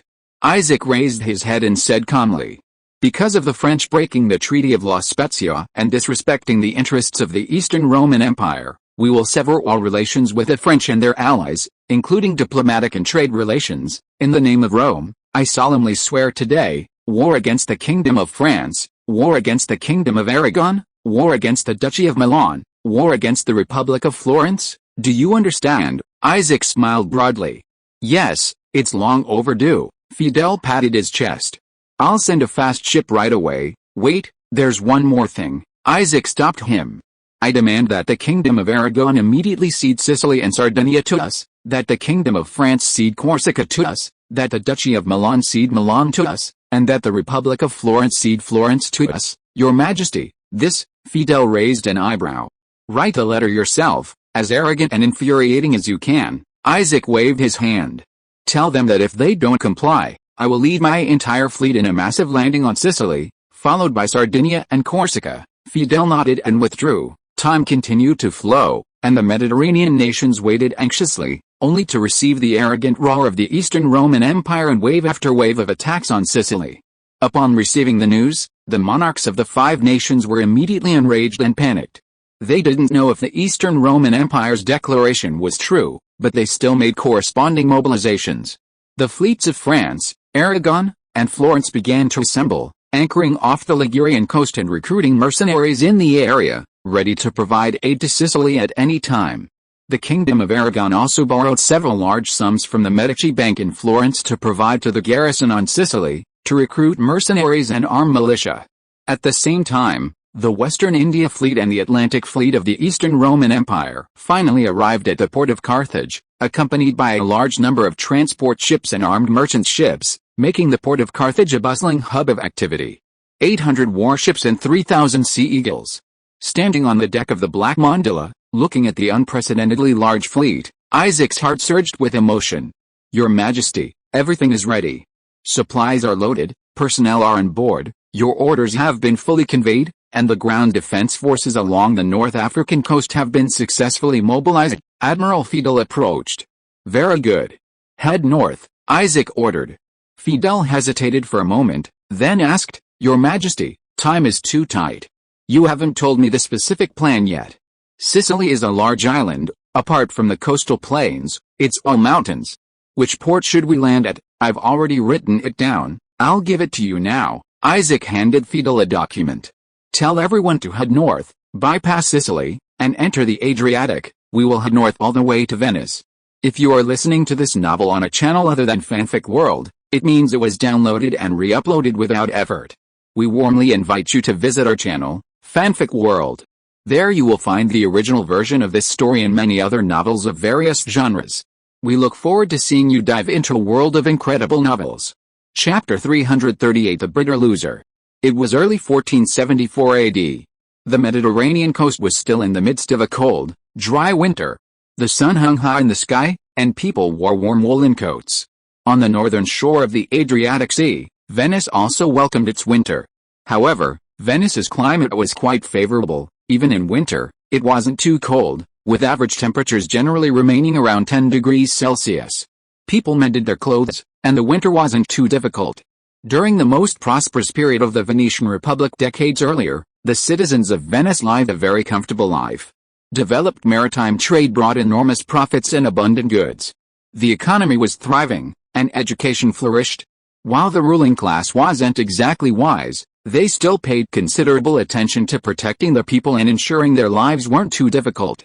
Of course, in the minds of true Venetians, only the citizens of Venice were considered true citizens. Even the Italians of Lombardy were merely subjects of a colony, not to mention the impoverished farmers of Dalmatia and the islands of the eastern Mediterranean. However, with the opening of new sea routes and the rise of the Eastern Roman Empire, Venice lost almost all of its colonies and trading privileges in the eastern Mediterranean. Egyptian and Levantine goods were no longer their monopoly, and handicrafts from the Balkans constantly squeezed their market share. In just 30 years, the Republic of Venice went from a Mediterranean hegemon to regional power, and the living standards of its people plummeted. To survive in the increasingly severe international situation and to maintain the luxurious lifestyle of the aristocratic families, the councillors of the Republic of Venice intensified their exploitation and oppression of the Venetian citizens and Lombards. They were forced to maintain a reasonably good fleet by increasing taxes, desperately trying to preserve their last vestiges of Adriatic maritime trade. During these decades, internal struggles within the Republic of Venice also intensified. Merchant nobles engaged in Eastern trade suffered devastating losses, while those engaged in European trade were relatively less affected. Several factions vied for supreme power, further accelerating the decline of the Republic of Venice. To divert attention from internal conflicts and quell public anger, Venetian nobles shifted their grievances onto the Eastern Roman Empire, accusing it of robbing them of their commercial profits and the Eastern Roman Emperor of plundering their wealth. They loudly proclaimed a spirit of enduring humiliation and seeking revenge, attempting to join the anti-Eastern Roman alliance amidst changing international circumstances and restore Venice's former glory. The Venetian citizens, having endured years of suffering, also harbored deep resentment towards the Eastern Roman Empire. A pervasive sense of revenge filled the nation, making them a bitter loser in the context of the Eastern Roman Empire's rise. Therefore, when the Eastern Roman Empire launched its attack on Iberia, the Venetian Republic quickly allied with France and other nations, and their fleet repeatedly set sail, attempting to tie down a portion of the Eastern Roman fleet and force the emperor to divert his forces. At present, the Eastern Roman Empire basically controlled the entire Eastern Mediterranean, while opposition forces were mainly concentrated in the Western Mediterranean. Venice was the only orphan in the Eastern Mediterranean, and for this reason, the Republic of Venice occupied a special position in the alliance formed by King Louis I of France. France and Aragon attempted to transform the Republic of Venice into a stronghold of Western European power in the Eastern Mediterranean, allowing them to occasionally harass the Eastern Roman Empire's homeland, preventing the Eastern Roman Empire from focusing on its expansion in the Western Mediterranean. At this time, the Doge of Venice was Pietro from the Mocenigo family, one of the major Venetian families, whose members had also served as doges. In the power struggle of 1473, his firm anti-Eastern Roman stance gained him the support of domestic and foreign forces, making him the new ruler. The Republic of Venice under Pietro's rule was still chaotic. From 1470 to 1473, this ancient and decaying regime had 5 doges, with the longest-serving doge lasting only 1 year. Internal strife was frequent, corruption was rampant, the treasury was empty, and the people suffered. After assuming power, Pietro quickly contacted France and other countries, began reorganizing the fleet, promised the major noble families a share of the spoils after defeating the Eastern Roman Empire, demanding their financial and manpower contributions, and addressed the entire nation in the squares to mobilize for war. In a sense, Pietro's initial mobilization was successful. From the common people to the nobility, everyone was deeply dissatisfied with the current situation. The bitter losers were eager to grasp at the last straw, hoping to find a new way out, whether it was a smooth road or a dead end. Pietro had grown up during Venice's most prosperous decades, witnessing firsthand Venice's final boom and subsequent rapid decline. He harbored a deep hatred for the Eastern Roman Empire. He used all of his family's savings to build warships, ate only 1 meal a day, and demanded that the entire nation unite to overcome the difficulties together. The Venetian Republic had a strong sense of nationalism, and the long-suppressed people found an outlet for their emotions, taking to the streets to demand war against the Eastern Roman Empire and to reclaim everything that once belonged to them. Although Venice had declined, the city itself remained intact. The soft power accumulated over centuries wouldn't vanish overnight. The Venetian arsenal remained the most powerful shipyard in the entire Mediterranean, and the city's sailors were plentiful. Pietro, in a desperate gamble, sought loans from various powers, obtaining substantial funds from the Medici Bank in Florence and even mortgaging several city-states in northern Italy. After many years, the Venetian arsenal was once again operating at full capacity, with galleys being completed one after another like dumplings being made. Although not large, they still possessed a unique advantage in the inland sea. Currently, including the civilian merchant ships that had been conscripted, the Venetian Republic possessed over 100 ships of various types, exceeding the number of any of the major fleets of the Eastern Roman Empire, making them a force to be reckoned with in the Adriatic Sea. After the start of the war, the Venetian Republic continuously attacked Eastern Roman merchant ships and ports along the Adriatic coast. From Ragusa to Corfu, Venetian warships once again appeared on the Eastern Roman Empire's radar. Initially, the Byzantine Empire urgently deployed its Black Sea fleet to the Adriatic Sea in an attempt to slow the Venetian advance. However, the Black Sea fleet was the weakest of the imperial navy, with only 5 main warships. Even the armed merchant ships it assembled were no match for the Venetian fleet. They even ventured out of the Strait of Otranto and attacked several coastal villages in the Peloponnese. By early 1474, the Venetian Republic was in a very favorable position. The Byzantine Empire seemed to have shifted its focus to the Western Mediterranean, ignoring the problems plaguing the Eastern Mediterranean. Consequently, the Venetians became increasingly aggressive, using a detachment to keep a close watch on the Black Sea fleet holding the port of Ragusa, while simultaneously scattering civilian merchant ships controlled by powerful families to enter the Eastern Mediterranean through the Strait of Otranto, plundering Byzantine transport ships along the way. In the magnificent and opulent Doge's palace, the then Doge, Pietro, sat at his table, sipping wine and listening to his secretary report on military affairs, his expression one of great pleasure. "Your Excellency, according to the latest intelligence, the Greek navy is assembling at Carthage, their target likely being Sicily," the secretary read from a thick report. Besides the naval fleet, they have also amassed approximately 25,000 troops in Carthage, including 4,000 elite central troops, as well as rangers, mercenaries, and tribal vassals, whose fighting strength is average. The intelligence you requested last time has also been gathered. Currently, the main Greek army is distributed in 4 locations: Granada in southern Iberia, Carthage in northern Africa, Bulgaria in northern Balkans, and the Anatolian provinces on the eastern coast of the Aegean. The Hungarians no longer conceal their ambitions for Wallachia and Moldavia. For the sake of northern defense, the Greeks have been forced to transfer a Guards regiment and a Purple Guards regiment to Bulgaria. Grand Duke Manuel of Serbia has not been summoned by the Greek emperor and continues to guard the northern border. The Greeks are also in Anatolia. A considerable number of troops are stationed in Tolia. They have only just captured the area, and there are many Turks in the territory. The Ottomans and Karamans are eyeing it covetously. Although a truce has been signed, they cannot simply let it go unchecked. Then there's Granada. The Greeks haven't yet captured Malaga. Crown Prince Justinian and General Gonzalo are in charge of the Granada campaign, and Duke Abel of the western frontier has also transferred a portion of his western frontier troops there. Furthermore, there are the Greek vassal states. The Cossack kingdom has just defeated the Crimeans but is still embroiled in continuous steppe feuds. The Circassian kingdom has limited strength. Crown Prince Justinian has already conscripted 1,000 Circassian tribal soldiers to Iberia, and they are unlikely to provide the Greek emperor with more reserves. The secretary closed the document and grinned. I doubt they can even muster enough troops to attack Sicily. The king of Aragon is borrowing from merchants, and they can only muster a little over 10,000 men in Sicily at most. The terrain there is too mountainous and complex. The Greeks have no chance of taking it quickly. Not bad, Pietro nodded, a mocking expression on his face. The Greeks are overreaching. Their territory is vast, but their core population is severely insufficient. They need troops everywhere, yet they insist on fighting on multiple fronts. The Greek emperor is indeed wealthy, but he has many places to supply. Having gold and silver doesn't guarantee more military supplies. Carthage alone must supply both the war in Granada and the struggle for Sicily, and both are protracted wars. How can they possibly succeed? In my opinion, if the Greek emperor persists, he will eventually be worn down by a protracted war. How are things going in Sicily? Pietro asked. Their preliminary work has been very thorough. In just a few months, their navy has already occupied 2 Sicilian villages.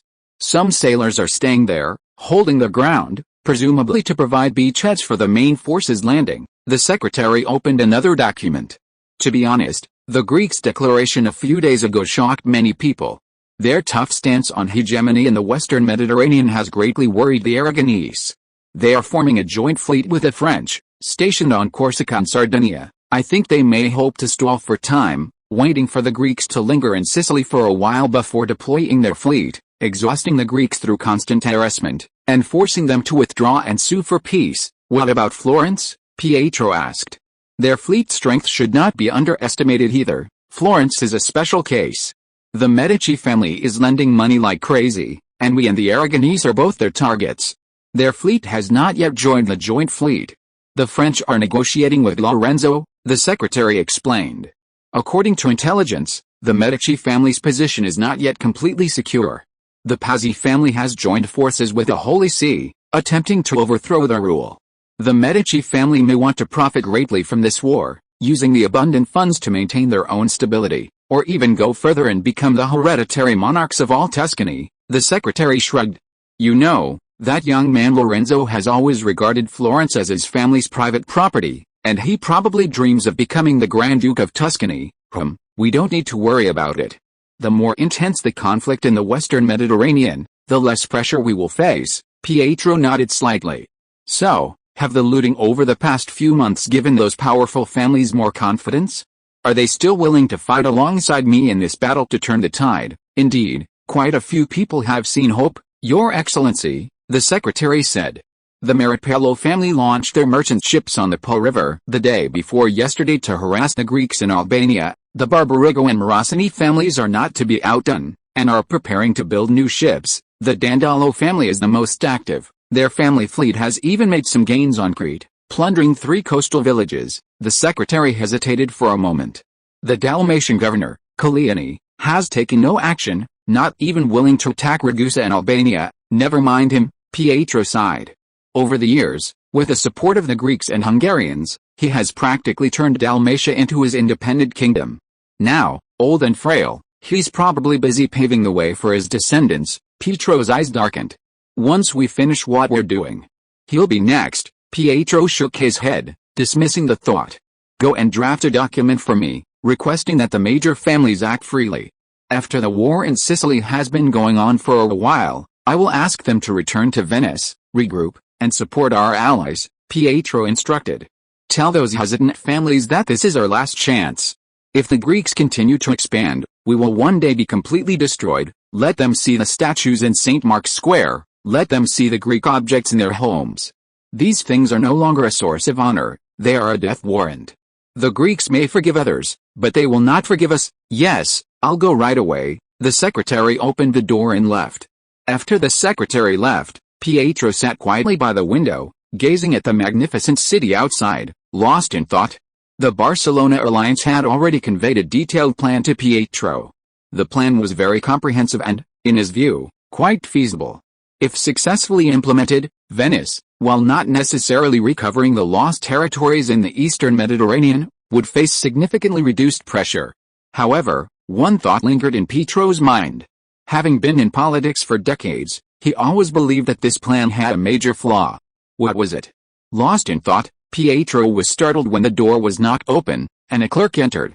Your Excellency, the French envoy requests an audience. Very well, I'll go immediately. Pietro snapped out of his reverie, straightened his clothes, and, led by the clerk, walked through the magnificent corridor to the ambassador's hall.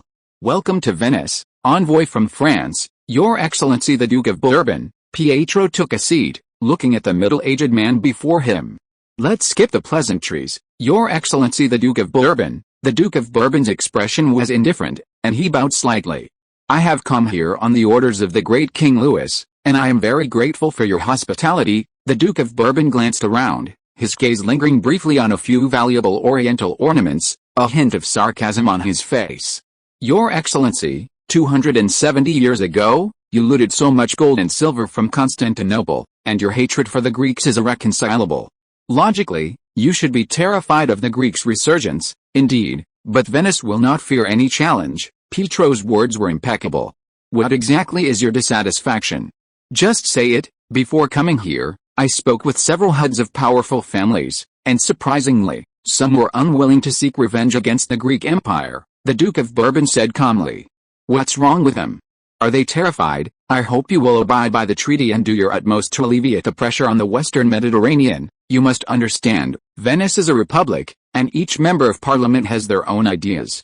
My orders cannot make everyone submit. Pietro's expression remained unchanged. As you said, at the beginning of the war, there were indeed discordant voices in the Venetian Grand Council, but as the war progresses and our gains increase, they will gradually understand. A republic. The Duke of Bourbon shook his head with a hint of contempt. If Venice has 10% of its power, in your hands it can only exert 50%. That's the nature of a republic, since you were driven out of the eastern Mediterranean by the Greeks. Your fleet has been controlled by a few powerful families. If you could unite them, it would be a formidable force, but you clearly lack the ability and prestige to make them all obey. Yes, I don't deny that. So what do you want? Pietro frowned. We are descendants of the ancient Roman Republic, preserving the purest republican traditions. Freedom and equality are our pride and our very nature. The Duke of Bourbon paused, then smiled. In a sense, Pietro was right. The Venetians were indeed descendants of the ancient Romans, and the political system of the Venetian Republic was the closest to that of the ancient Roman Republic among all the countries in the world, retaining a parliament, aristocratic families, and an electoral system, which they were proud of. His Majesty hopes that you can abide by the agreement, assemble your fleet, and launch a raid on the Greek fleet entrenched in Carthage, thereby relieving the pressure on Sicily. The Duke of Bourbon said no more and got to the point. The Greeks are arrogant and overconfident, declaring war on 3 countries at the same time. We need your naval fleet, and now, apart from attacking Greek merchant ships and looting Greek coastal villages, you seem to have done nothing. Has the Greek emperor already attacked Sicily? Pietro asked. When I left Florence, the Greek fleet had already set sail and was wreaking havoc near Sicily, the Duke of Bourbon stated truthfully. If you stand idly by and watch the Greeks gain ground in the western Mediterranean, forcing all of us out of war, you will be the next to suffer, Pietro said after a moment of silence. The Greeks still maintain a Black Sea fleet in Ragusa. We must deal with them. Come on. The Greek emperor's purpose in placing the Black Sea fleet in Ragusa is far too obvious. To contain your navy, the Duke of Bourbon shrugged. In reality, they have no ability to confront the Venetian fleet. You could easily gather all your warships, raise the Ragusa port in one fell swoop, and then use it as a base to support Sicily. Actually, we've wanted to take Ragusa port for a long time, but Ragusa's fortifications are very strong. If we rush in, we will suffer heavy casualties, Pietro said. The Venetian arsenal is building warships at full capacity. Once the new batch is launched, I will gather the warships of all the major families and launch an attack on the port of Ragusa, leaving the Greeks unable to attend to both ends. I hope that before that, you can use Sicily to tie down the Greek army and fleet, preventing them from heading north to reinforce. Rest assured, our combined fleet, though small, is enough to cause the Greeks considerable trouble, the Duke of Bourbon assured. If the Greeks want to completely take Sicily, they must use a large fleet to blockade the island, preventing our supplies and troops from reaching it, leaving the Aragonese army stationed in Sicily isolated. In this situation, their navy will likely patrol northwest Sicily, attacking our transport fleets. You will be safe, the Duke of Bourbon said, sighing. The Greeks have already established their dominance. We can't inflict any substantial damage on them.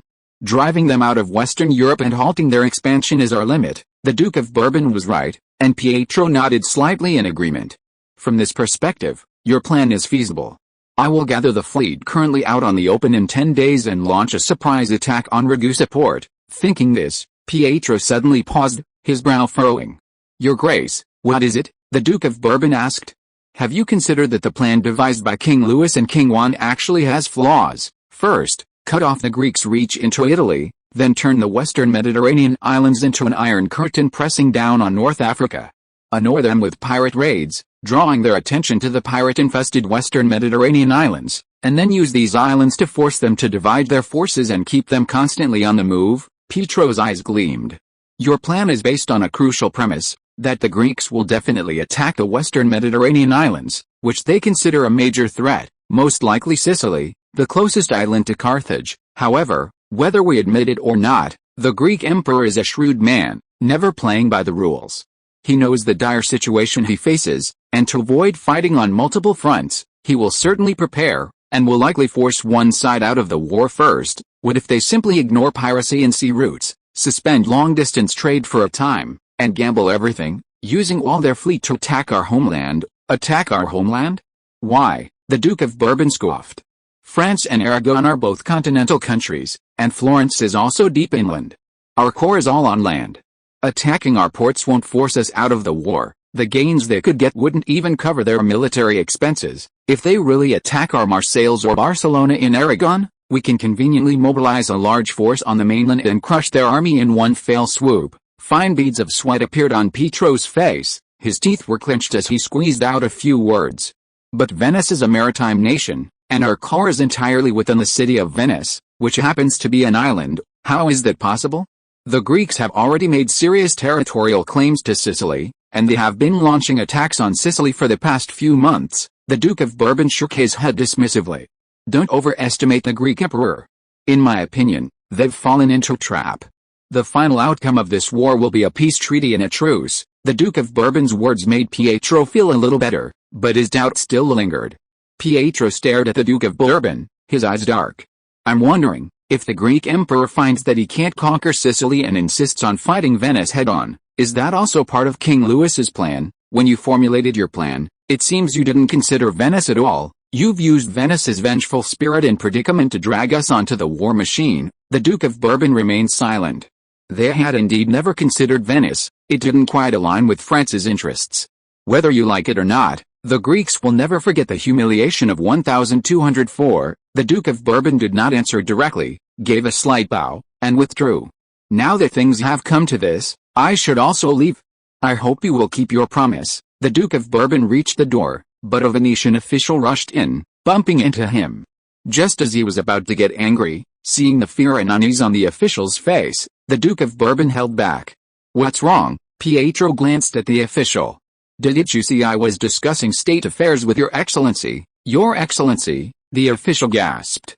A carrier pigeon has reported that the Greek emperor has led his entire fleet towards us. They encountered several ships of the Dandolo family in the Adriatic Sea and sank them all. Everyone with the name Dandolo was killed, except for a young boy who was sent to deliver a message to you. Pietro was struck dumb, his legs trembling. What message? Pietro asked mechanically. The Greek emperor said, the official said, his face filled with fear. He said he wanted to ask you what kind of gallows you preferred. In March 1474, Emperor Isaac III of the Eastern Roman Empire assembled all his warships in the port of Carthage and marched north to attack Sicily.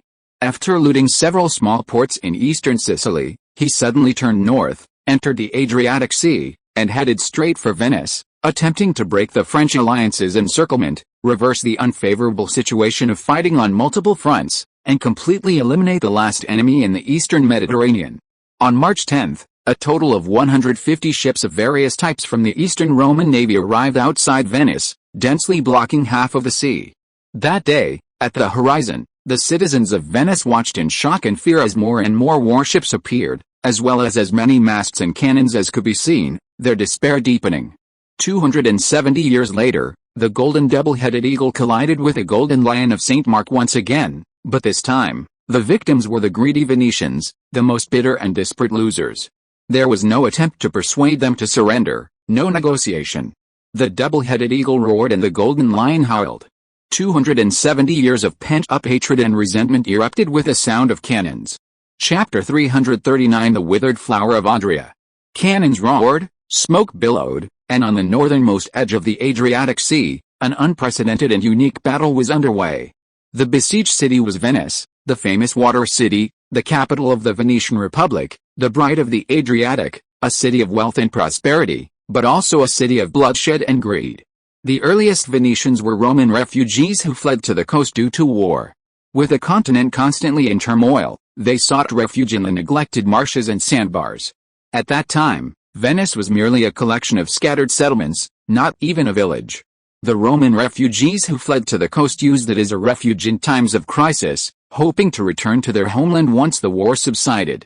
However, the situation changed too quickly. The conflicts in northern Italy robbed them of their safe and stable homeland, and more Romans fled to the coast.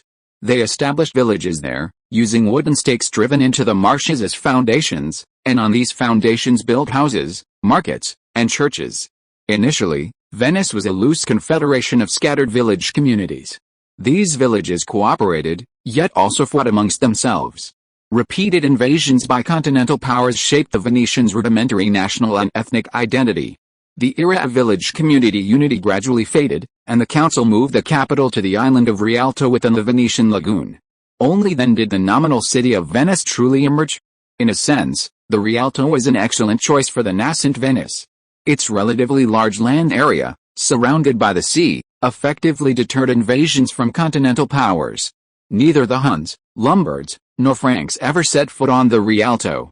A thriving shipping industry brought abundant goods, and its unique geographical location fostered peace and stability. The identities of Roman descendants and Latin Christians allowed them to navigate between the two major powers of the East and West, acquiring numerous trade privileges and accumulating immense wealth. For a long time, the Republic of Venice was a loyal vassal of the Eastern Roman Empire. A protracted struggle ensued between the two major factions, the Eastern and Western factions. Due to the deep-seated, somewhat inexplicable, affection the common people held for their ancient and long-standing Roman homeland, even those who adhered to Roman Catholicism did not completely align themselves with the West. Later, for financial gain and naval support, the two powerful rulers, Basil I and Alexius I, granted the Doge's region of Venice considerable trading privileges. The latter, in particular, allowed Venetians to establish themselves in almost every major Greek port, rapidly expanding their wealth. This led to deepening conflict between the Venetians and the Eastern Romans, ultimately resulting in a complete breakdown of relations. The Eastern Romans carried out the Latin massacre in Constantinople, and the Venetians directly spearheaded the Fourth Crusade in 1204, causing the Eastern Roman Empire's decline. From this point onward, the noble Republic of Venice completely aligned itself with the West, transforming from a loyal vassal into a reconcilable enemy.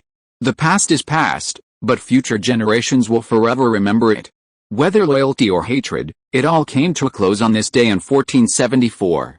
On this day, the Eastern Roman Empire assembled almost its entire naval force and launched a surprise attack on Venice, bypassing the islands of the western Mediterranean north of Africa and the Latin pirates, and allowing Venetian privateers to continue their raids in the Balkans and Crete, a decisive and swift victory. Due to a misjudgment of the situation, and due to the deception and manipulation of Louis Xi, the Venetian Grand Council did not concentrate its entire fleet in the capital and on the mainland. Many ships controlled by various powerful families were scattered throughout the Adriatic and the Mediterranean, enthusiastically plundering the wealth of the Eastern Roman Empire. Of course, even if the Doge was willing to gather all the fleets, the major families would not willingly submit. The Venetian Republic was no longer the powerful and prosperous nation it once was, and the Doge was no longer its founder, Orseolo, or its restorer, Dandolo. The direct navy had been almost completely destroyed in the last war, and the newly established fleet was entirely controlled by the major families. With divided hearts and uncoordinated strength, yet stubbornly clinging to their ambitions as maritime superpowers, Venice's decline and destruction were already on the verge of collapse. Even without joining the French alliance, the Byzantine Empire, with its ambitions spanning the seas, would never forgive them. War broke out. The emperor rejected the Venetian Council's invitation to negotiate, demanding the immediate surrender of Venice and all its historical artifacts, whether looted from Constantinople or stolen elsewhere. The aggressive Byzantine fleet disregarded the Venetian Republic's mainland territories, making the Rialto its primary target. This was the heart of Venice, home to the Doge's Palace, the Council Hall, and St. Mark's Basilica. It could be said that capturing Rialto meant the end of the Venetian Republic. As the most prosperous and wealthy nation of the early Renaissance, the Venetian Republic naturally possessed a comprehensive defense system tailored to its territory, especially its capital, Venice. Venice was situated within the Venetian lagoon, bordered by the Apennine Peninsula to the west and a network of interconnected islands to the east. The Venetians built a series of castles and fortresses along the western coast of the lagoon, primarily to defend against land invasions. This area had the largest garrison and the strongest defenses. The long, narrow outer islands to the east were called lidos, each separated by narrow waterways. The Venetians built sentry posts and watchtowers on the lidos. In times of war, they would use iron chains and sailing ships to seal off the waterways between the lidos, blocking enemy attacks and forming a formidable maritime wall. Thanks to this comprehensive defense by both land and sea, Venice was never conquered by foreign enemies for centuries after its founding. Strong land enemies found it difficult to breach the lagoon, and strong sea enemies were kept at bay by the Lido Wall. Even powerful nations like Genoa only reached the port of Chioggia, never touching the outskirts of Venice. The most challenging aspect was the Venetian lagoon itself. Surrounded by the Lido and the coast, this lagoon had a complex underwater landscape, riddled with swamps and shallows. When the Lido defenses were breached by enemy fleets, Venice's small galleys, familiar with the lagoon's terrain, could outmaneuver the enemy, forcing them to retreat. However, times changed. Just as Constantinople's ancient Theodosian walls were ill-suited to Ottoman cannons, Venice's Lido defenses could not withstand the overwhelming tide of modern warfare. Gunpowder from the east transformed warfare, and the largest naval cannons of the Eastern Roman Empire could fire directly from the Adriatic Sea beyond the Lido to Venice. Of course, Venice's naval defenses also had inherent weaknesses.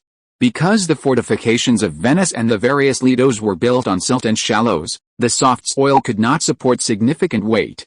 The entire city of Venice consisted of low stone houses, never featuring tall buildings, from its initial construction until a millennium later. Perhaps this is one reason why the Venetians preferred galleys to sailing ships.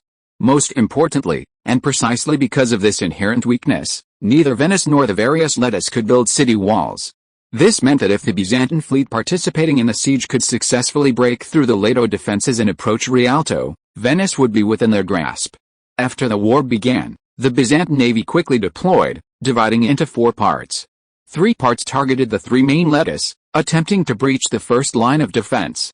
The last part, composed entirely of heavy warships, was responsible for patrolling the Adriatic Sea, destroying simple fortifications on the lettes with cannons, and bombarding Venice closest to Rialto.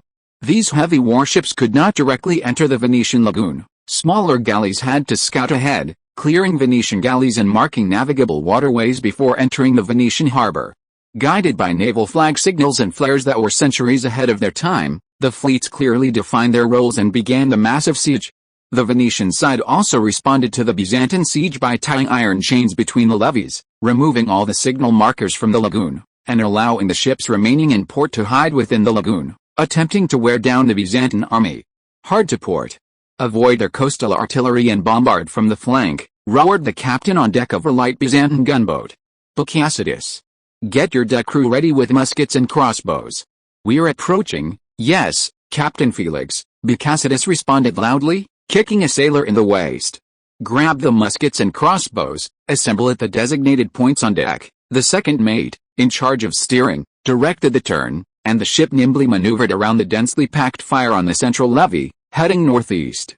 This ship, named the Royal Sicily, was a product of naval cooperation between the Eastern Roman Empire and the Kingdom of Portugal. While prioritizing firepower, it was lighter and more agile than a carrack, but its drawback was its small lower deck, making it unsuitable for merchants or transport vessels or long-distance voyages. It was purely a Mediterranean warship. The Royal Sicily's captain, Felix, was the eldest son of the Minister of the Navy, Fidel, and a graduate of the first class of the Naval Academy's Inland Sea School. He achieved first place in his class and was immediately appointed captain, an object of envy and jealousy for many. Of course, Felix's exceptional promotion did not stem from his father's high position and power. The Eastern Roman Empire's navy was expanding too rapidly, and there wasn't a sufficient number of skilled officers. Most of his classmates had also become captains or first officers. All right. This is it, give it to me, boom. A deafening roar echoed from behind, chilling the soldiers across the battlefield. The fortified position on the Lido crumbled instantly, and smoke billowed from the side of the Cairo's radiance, where the sound originated. All right, no need for that, Felix grinned. The Emperor's cannons have destroyed the Venetian fortress, let's move on. Dismantle the chains. Because the Venetian terrain was unsuitable for tall buildings, the artillery positions and ballistic turrets on the Lido were all quite low, making it difficult to mount heavy coastal artillery. Their range was short, and their effectiveness was questionable. The Cairo's radiance could hit them, but they could hardly retaliate effectively. As an undisputed maritime behemoth, the Cairo's radiance, despite its many weaknesses, could be perfectly avoided in this war. The lagoon's low water level made it prone to grounding, so they simply stayed at sea, anchored, and became a fixed gun emplacement, providing crucial fire support. The more agile Black Mandala cruised among the fortified villages and wooden fences, occasionally firing a shot to destroy the Venetians' simple fortifications. When the Royal Sicily reached the Iron Chain, several other Byzantine ships were already waiting, attempting to destroy it with their cannons, but with little success. The Venetian galleys were clustered at the other end of the chain, but their firepower was clearly insufficient. Slave oarsmen occupied a large amount of space, meaning even the largest galleys could only mount one light cannon each at the bow and stern, with short range and low power. Captain, shall we go aboard? The first mate asked Felix. No, we mustn't get close to the chain. We'll bombard the enemy ships on the other side from the outside, Felix ordered. Signal with flags, it's almost time. The Royal Sicily raised several small flags, and soon several large ships approached. These large ships lacked broadside cannons, had relatively weak firepower, and moved slowly. Their only advantage was their large carrying capacity. Felix smiled knowingly as he looked at the strangely shaped ships. These were fire battleships, a special type of vessel from the Eastern Roman Empire. They had played a crucial role in the naval battle against the Hafs dynasty decades ago, but by now, this operational strategy had been figured out by the major naval powers, rendering it ineffective in achieving surprise and leading to a long period of obscurity. However, this time, they had a purpose again. On the deck of the fire battleships, sailors used ropes to lower small rafts into the sea. The rafts were very rudimentary, equipped with only 2 oarsmen. A large brazier was placed at the front of each raft, and the rafts were surrounded by simple barriers, all made of mud-plastered wooden fences. Although they couldn't withstand the bombardment of naval cannons, they were more than enough to deal with the Venetians who were still using crossbows. Once the rafts were in the water, they immediately rowed towards the iron chains. Upon reaching the chains, the sailors added fuel and oil to the large brazier and ignited it with torches. In an instant, a series of fires blazed on the east side of the iron chains. Sailors on the rafts used these large braziers to scorch the chains, while the large ships on the outer perimeter lined up horizontally, firing the broadside cannons at the Venetian galleys in the lagoon. The iron chains stretched across the river, they would melt them with fire. The Venetian boats drifting in the lagoon, sensing the Byzantine Empire's scheme, tensed up and swarmed forward. A hail of arrows and a few lead bullets flew towards the rafts, only to be blocked by the wooden railings on the rafts. The presence of the iron chains was a significant obstacle for both sides. The traditional boarding maneuvering tactics of the Venetian galleys were completely ineffective, and the Byzantine ships were temporarily unable to break through the chain defenses. However, the naval cannons on the large warships continued to bombard the enemy. As time passed, under the powerful firepower, the simple fortifications on several key points east of the Venetian lagoon had been completely cleared. More and more rafts began to approach the iron chains, lighting their braziers. Compared to the golden horn chains of Constantinople, the chains east of the Venetian lagoon were much thinner due to their greater distance and lower towers. Under the continuous scorching heat, they gradually turned red hot, on the verge of melting crack. A faint sound came from the central chain. The sailors on the raft were overjoyed, grabbed their giant axes, and swung them down hard. Thud, the red-hot chain finally succumbed to the immense impact, breaking in two and falling into the water with a hissing sound. Good. The chain is broken. On the Royal Sicily, Felix was overjoyed. Our ship is light, let's enter the lagoon immediately and open a passage for the following fleet. In Venice, the church bells rang incessantly, one after another, mingling with a deafening roar of cannons and the panicked cries of the city's inhabitants, creating a symphony of war. Venice had mobilized. Citizens who could take up arms had taken to the streets, and mercenaries responsible for defending the city had been summoned and deployed around every important building. Dominator, the Greeks have broken through the Lido and the chains. Their warships are heading towards Laviniol's island. Venice is in imminent danger. The naval admiral rushed to the terrace of the Dominator's palace and urgently found the dazed Dominator Pietro. My lord, Venice, shut up. Pietro grabbed the naval admiral by the collar. The chains are gone, but we still have our galley fleet, our lagoon fortresses, our loyal city militia, and our brave mercenaries. The Greeks won't take Venice so easily, my lord. The lagoon fortresses are only truly effective near the coast. The Greeks are coming from the sea. The naval admiral struggled to release him and continued to dissuade him. Militia and mercenaries are useless. Venice isn't an ordinary city, it has no walls, no fortifications, and is full of waterways. Once the Greek fleet arrives, they will be virtually invincible. We also have a large number of ships scattered across the oceans. You can go to the coast to take refuge, gather more fleets and troops, and stall the Greeks. There are heavy cannons, numerous castles, countless swamps and shallows on the coast, and even more soldiers. The Greeks can't get close. Boom! A loud explosion interrupted their argument. A heavy cannonball flew from the east, crashing heavily into the easternmost part of Venice, shattering several houses. Before we even see the warships, their cannonballs are already flying over, Pietro muttered to himself. At this rate, even if they don't get close to Venice, these heavy cannons will destroy the city. Your Excellency, it shouldn't be like this. Only the Cairo's Radiance can carry such massive cannons. Other naval guns are no match. The naval admiral looked panicked, his chest heaving. Where are our warships? These were once the pride of Venice. Pietro gritted his teeth, speaking angrily. Before the battle, I gave them all the oil, ordering them to burn the Greek ships. Are they cowards? Your Excellency, everyone was loyal, and our fire ships did indeed charge. The naval admiral panted heavily. However, the Greeks had too many ships, and their firepower was too strong.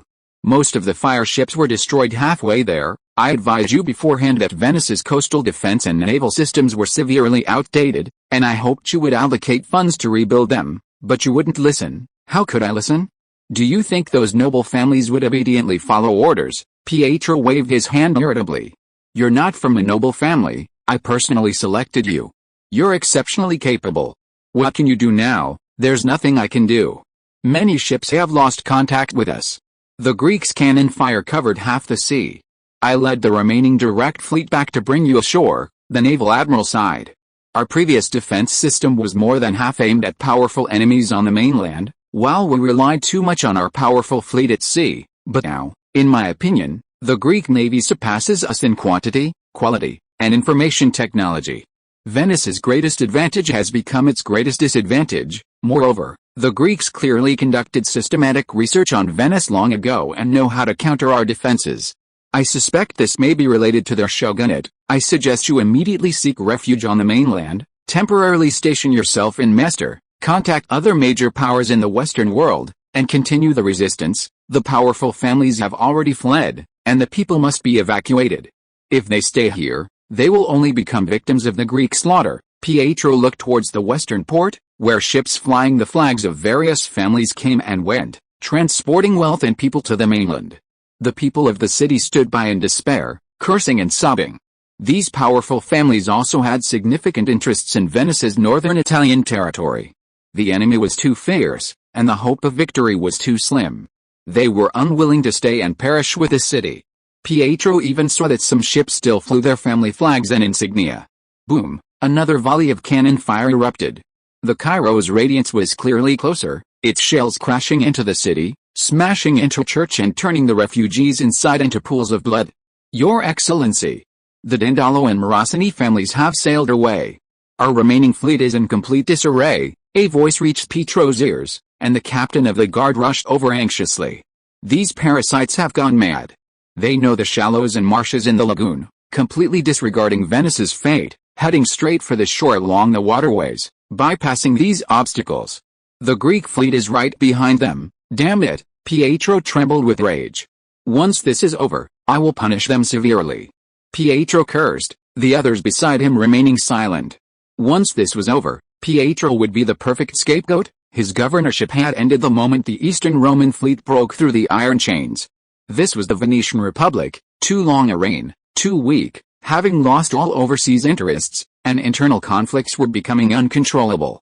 Having vented his frustrations, Pietro understood the hesitant looks in the men's eyes and remained silent. Bring me paper and pen, I need to leave a letter for the Greek emperor. On the evening of March 10, 1474, after a day of fierce fighting, the powerful fleet of the Eastern Roman Empire finally broke through most of the blockade outside the Venetian lagoon with overwhelming firepower, successfully occupying 3 leads and several small islands. A large number of warships poured into the Venetian lagoon, completely surrounding the city of Venice. During the war, ordinary Venetian citizens displayed immense nationalist fervor. The vast majority refused to surrender, taking their own small boats and fighting the Eastern Roman fleet to the bitter end, only to be sunk by cannon fire and sink to the bottom of the lagoon. However, the Venetian aristocratic families performed poorly in this war. Knowing they were outmatched, they only sought to preserve their strength, not only allowing the Eastern Roman fleet to successfully enter the lagoon, but also significantly dampening the citizens' enthusiasm for resistance. That night, the Eastern Roman envoys entered Venice but found no officials of any standing. Desperate, they approached the Archbishop of Venice, demanding the city's immediate and unconditional surrender, or face bombardment. The next morning, Venice still hadn't surrendered. Eastern Roman warships relentlessly bombarded the city, destroying almost every building except for St. Mark's Basilica. The mercenaries had already fled with the Doge, and the city's militia, though enthusiastic, were forced to remain on shore, enduring the relentless bombardment. Venice, an isolated island, produced no food and relied on external sources for even fresh water, making a long-term defense impossible. The bombardment continued until noon. Finally, the Archbishop of Venice, unable to bear it any longer, boarded the Cairo's Radiance and decided to surrender to the emperor. He delivered Doge Pietro's letter to Isaac, proposing 3 conditions: prohibiting the slaughter of civilians, the enslavement of civilians, and the wanton destruction of the city. Isaac readily agreed and sent the archbishop back to the city to persuade the people to surrender.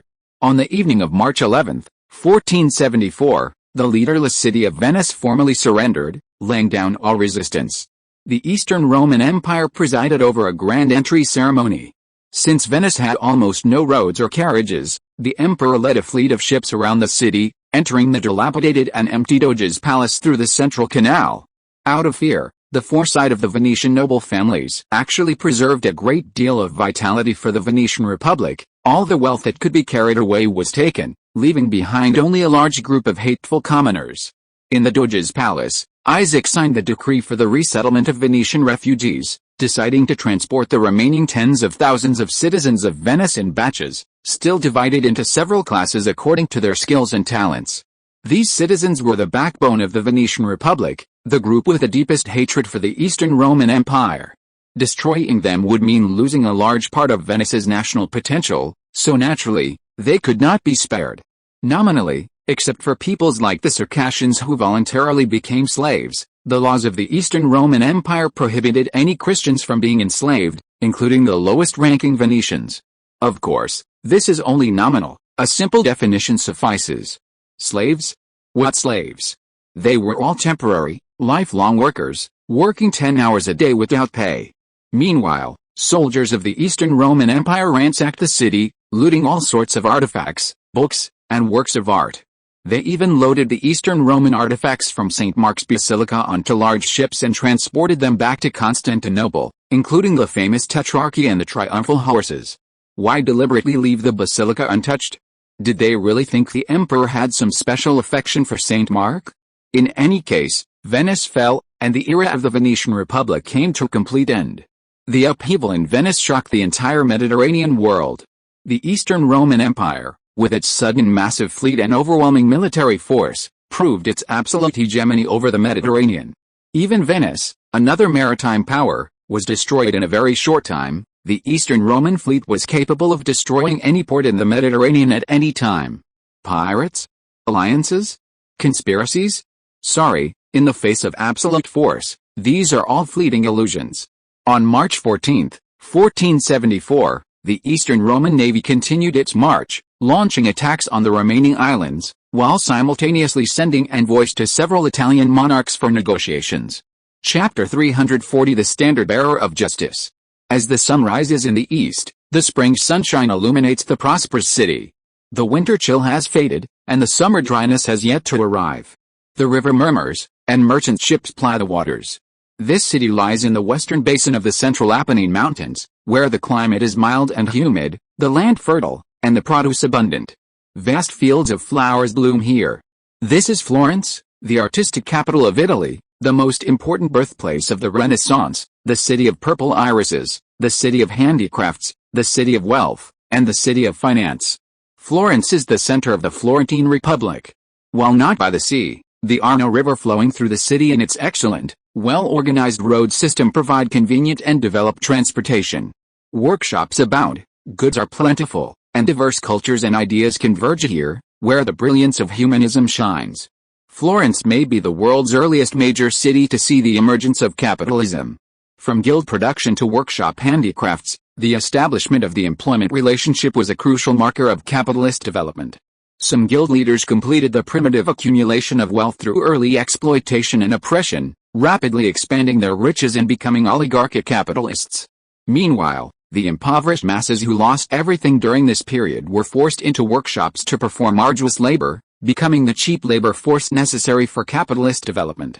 Because Florence was located inland, it only gained access to the Mediterranean Sea a few decades ago. Unlike Venice and Genoa, this city-state did not reap the enormous benefits of the Crusades. However, it delved deeper into the models and technologies of handicrafts, resulting in a more complete capitalist development process.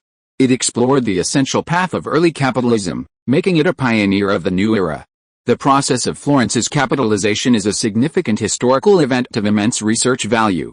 From the open conflict between the Ghibellines and the Guilfoys to the covert struggle between the black and white factions, from the decline of both the Pope and the Emperor to the rise of the Medici family, from handicraft factories to the Renaissance, the Florentine Republic, despite its relatively small territory, led the entire Western world in thought and institutions, ushering in a new era. In a sense, compared to Venice and Genoa, the Florentine Republic was more like a primitive bourgeois republic than a simple merchant republic. Today, Florence's primitive capitalism has developed to a new stage. The wool-combing workers' uprising a century ago demonstrated to the capitalist oligarchs the powerful force of a united working class. The upper-class elites began to cede profits to the lower classes, and some rudimentary social welfare systems began to take shape. The lower classes not only achieved a relatively better life, but also gained the power to participate in politics and the possibility of rising to the upper class, albeit a very slim one. In addition, Florence was the first country in history to implement an early proportional tax system, where all citizens paid taxes in proportion to their wealth, with the rich paying more and the poor paying less. Those with incomes below a certain threshold even enjoyed tax exemptions, a system that was far ahead of its time in the world. Of course, Florence was a small country with a small population, located in a corner of the Apennine Peninsula. With the opening of new sea routes and the discovery of the New World, the economic center of the Western world began to shift westward, abruptly interrupting the capitalization process of the Florentine Republic, making its decline inevitable. However, regardless, Florence today is one of the leading cities in the Mediterranean world, with a thriving market, flourishing culture, numerous workshops, and a high standard of living. The current head of Florence is Lorenzo de' Medici, a man of luxury and greatness, a standard-bearer of justice in Florence, and the most famous cultural patron of the 15th century. Under his leadership, Florence's cultural endeavors have reached one peak after another. A history of the Renaissance is half Florence, a history of Florence is half the Medici family. As one of the most outstanding members of the Medici family, Lorenzo was young and capable. He was not only passionate about patronizing culture and promoting education, but also adept at uniting the people, improving the lives of the lower classes. However, Lorenzo also harbored great ambitions. This young tyrant always considered Florence his family's private property, attempting to pass on the rule of Florence through generations of the Medici family, even aiming to rise directly from standard-bearer of justice to hereditary duke. The Medici family's ambitions were common knowledge in Florence, causing great concern among rival aristocratic oligarchs. However, the reaction from the lower classes was less intense. The Medici family had many supporters among the common people. Perhaps, in their minds, who ruled was unimportant. There was little difference between nobles and capitalists, and between a republic and a duchy, as long as their standard of living was guaranteed. That was sufficient. The bourgeoisie possessed a national character, and Florence's civic consciousness and national ideals were equally strong. The Medici family seized upon this key element, securing their supreme position by uniting the masses, rejecting foreign interference, reconciling the contradictions between capitalists and the lower classes, resolving long-standing internal strife, and transforming Florence into a sophisticated and orderly industrial and commercial machine. It wasn't that no one questioned the Medici family's usurpation. The former patriarch, Cosimo, simply relinquished power and let things slide. Unexpectedly, Florence didn't become more free and democratic. Instead, it once again succumbed to internal strife. The welfare policies and social welfare programs promoted by the Medici family became empty promises. The people who had just been incited to denounce the tyrants instantly became loyal supporters of the Medici family, restoring them to their throne. Thus, the decades of Medici rule became the most prosperous period in Florence's history, and the Golden Age quietly arrived. However, beneath this Golden Age lay hidden crises. The resurgence of the Eastern Roman Empire brought dramatic changes to the entire Mediterranean world. Under the emperor's leadership, the Eastern Roman Empire's capitalist reforms were gradually implemented. The once renowned Greek merchants were once again active.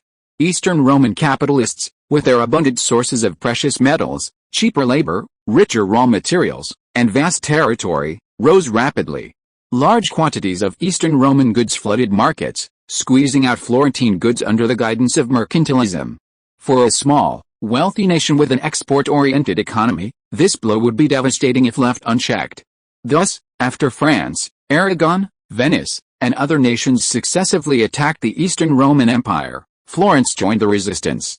The people and capitalists of Florence pressured Lorenzo to ban Eastern Roman goods and merchants from the market, strengthen trade barriers, and protect their own handicrafts.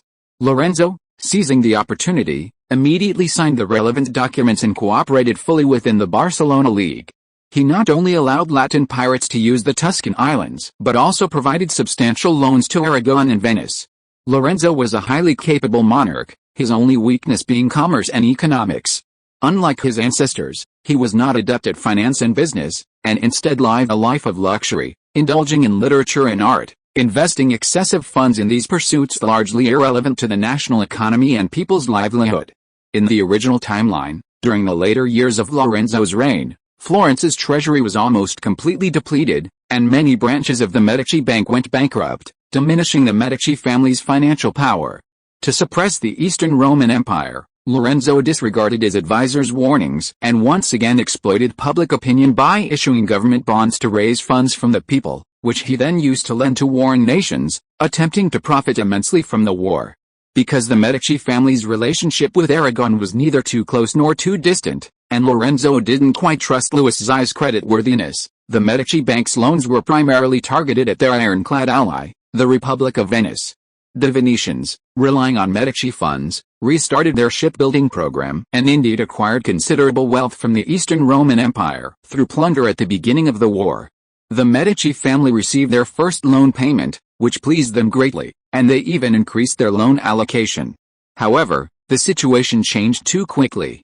Venice fell in a very short time. The powerful navy of the Eastern Roman Empire shattered all doubts, broke the stalemate of multi-front warfare, destroyed the Venetians' ability to sustain a war from the sea, and seized considerable wealth from the city. After the fall of Venice, Doge Pietro was captured and taken north to Mestre. Attacks and doubts against him increased, and many conservatives even decided to impeach the Doge and replace him with a new person to negotiate peace with the Eastern Roman Emperor. Lorenzo was devastated upon hearing the news. His loans were now virtually impossible to recover, Venice's losses left them unable to repay, and the imminent threat of the Eastern Roman Empire forced them to mobilize all their resources. Although Lorenzo's talent in banking was questionable, he had still sent people to assess the risks before lending money and successfully obtained sufficiently valuable collateral from the Venetians, the taxation rights of several towns in northern Italy. However, Venice played a trick. During the war, the council granted the Doge nominal power, and all loans were made to Doge Pietro. If the Venetian council could replace him and declare that all the loans were made by Pietro alone, they could default on the debt. Of course, defaulting on debts comes at a price, and the Medici family was capable of making the Venetians pay a heavy price for their dishonesty. But with their capital captured and on the verge of collapse, who cared about such things? Just as Lorenzo was racking his brains over this, rumors of Venice's default on its debts somehow reached the ears of the Florentine people, causing even greater panic. They took to the streets, demanding the government repay the bonds. Meanwhile, Lorenzo's enemies were also stirring, using this opportunity to relentlessly tarnish the Medici family's reputation, inflate prices, and create panic and unrest among the populace. They profited by buying up real estate at low prices, plundering the meager wealth of those blinded by war profits. Lorenzo was helpless, yet unwilling to tarnish the Medici family's good reputation. He could only use his own family's wealth to cover the deficit, starting to buy bonds and risk bankrupting 3 branches to repay the debts owed to the people. Of course, many people were still swindled out of their fortunes by unscrupulous capitalists, and many small workshops went bankrupt as a result. The Eastern Roman Empire's conquest of Venice triggered a series of chain reactions, with the unrest in Florence being just one of them. The Medici family's financial difficulties presented an opportunity for several of their arch-enemies. Pope Sixtus IV of the Rovera family began to act, attempting to reclaim the episcopal authority of Florence and Pisa. The Pazzi family, harboring sinister intentions, actively colluded with the Medici's adversaries, plotting treachery. Within Florence stood a magnificent and imposing building, exhibiting distinctly archaic characteristics, luxurious and beautiful, every brick and tile perfectly placed, every relief meticulously crafted. More than a residence, it was a palace, fully displaying the immense wealth of its owners and the astonishing talent of its designer. This was the Palazzo Medici, a Renaissance building completed over a decade earlier, containing chapels, gardens, courtyards, and various sculptures. Designed and overseen by the renowned architect Mitralazzo, it was the Medici family's residence, the de facto center of power in the Florentine Republic, and the greatest cradle of the Italian Renaissance. In the Medici Palace, in the patriarch's private study, the vigorous and middle-aged Lorenzo sat quietly by the window, gazing at the scenery outside through the exquisite crystal glass. Lorenzo was of average appearance, hardly handsome, but his grooming was impeccable, his beard and eyebrows were meticulously styled. His expressionless face conveyed elegance and composure, only the scattered documents on the table and the white knuckles gripping his wineglass betraying his restlessness and unease. A knock opened the wooden door, and a handsome nobleman entered, his features refined, his eyes bright and piercing, exuding nobility and arrogance. Upon seeing Lorenzo, the nobleman immediately dropped his arrogance, his eyes revealing genuine joy and worry. "Brother, I've come," the nobleman said softly, noticing his brother's troubled mood. "Sit down, Giuliano," Lorenzo nodded to his younger brother. "Have some Bordeaux, I'll pour it for you." Lorenzo poured his younger brother a glass of rich red wine, which Giuliano gently took and carefully sipped. Giuliano was Lorenzo's brother. the second in command of the Medici family. After their father's untimely death, Lorenzo and Giuliano took over the power of the Medici family and the Florentine Republic, ruling jointly. Compared to Lorenzo, Giuliano was particularly handsome, one of the most dashing men in the Western world, which earned him much admiration. Many painters even used him as a model for their religious paintings. Lorenzo was a man of deep affection and loyalty, especially devoted to his family and relatives, spending much time with them, which led to some scholars' ridicule in later generations. Giuliano lost his father at the age of 13 and spent the rest of his life following in his brother's footsteps, sharing a deep bond with him. They did not turn against each other because of power, and the Medici family and the Florentine Republic prospered under the brothers' rule. Giuliano knew his brother's habit: he only drank the strongest red wine when he was in the worst mood. "Giuliano, when did you get back?" Lorenzo turned his gaze to his now grown brother. "Did you find anything?" "Sigh, don't even mention it. Pietro from Perugino originally said he'd use me as a model, but in the end, he couldn't make up his mind. He said he wanted to go north and east to see Prince Maximilian and Prince Alexius." Giuliano pouted somewhat discontentedly. "In my opinion, they just have a more prestigious status. Their looks are definitely not as good as, you know." "That's not what I'm asking." Lorenzo looked at Giuliano with amusement, then became serious again. "Is the handover of the Pisa branch complete?" "Yes, Pazzi Bank has taken over most of our affairs." Giuliano nodded and sighed. "Brother, this time, I'm afraid we've completely failed." "Pazzi again?" Lorenzo's expression darkened, his eyes filled with hatred.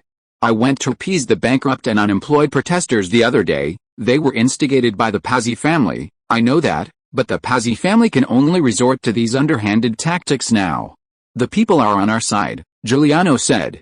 "In my opinion, the real problem lies with the powerful enemies outside of Florence, whether it's the Holy See in the Vatican or the Emperor of Constantinople. They all hate us." "Yes, from what I understand, the Pazzi family has already gotten very close to the Holy See," Lorenzo said somberly.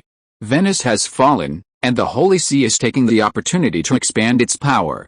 I've heard that His Holiness Sisters has begun to claim several dioceses that were seized by Venice, and our right to appoint bishops is another big problem." Lorenzo sighed heavily, rubbing his forehead. "The Bishop of Pisa has died, and I've heard that His Holiness Sisters is preparing to send a relative to serve as bishop. Pisa is ours. The Bishop of Pisa and the Bishop of Florence should be elected by their dioceses, not directly appointed by the Holy See." "That's the law of Florence," Giuliano said. "This is absolutely unacceptable." "Of course I know that, but the current situation is really not good." Lorenzo put his wine glass aside. "The Greeks they've really stirred up the whole Mediterranean into a mess." Giuliano nodded, thinking for a moment. "Brother, perhaps we shouldn't have provoked them in the first place, shouldn't have joined King Louis's alliance. Our family and the Palaiologos family actually have no conflict at all. How could that be?" "This isn't just a matter between two families," Lorenzo smiled bitterly. "This is a war without gunpowder between two interest groups. In today's world, the Apennine Peninsula is the richest region in all of Europe, and also the region with the strongest purchasing power. Greek merchants, or rather Greek capitalists, cannot rise without the Apennine Peninsula. The Greek emperor represents his own national interests. In order to achieve capital monopoly, he must suppress the major handicraft city-states of the Apennine Peninsula. Genoa collapsed on its own, Venice was defeated by the Greeks, and next, it will be our Florence." Lorenzo looked out the window with melancholy. "I don't want to oppose the Greek emperor, but you must remember, if our Medici family wants to remain powerful, we must stand firmly on the side of Florence.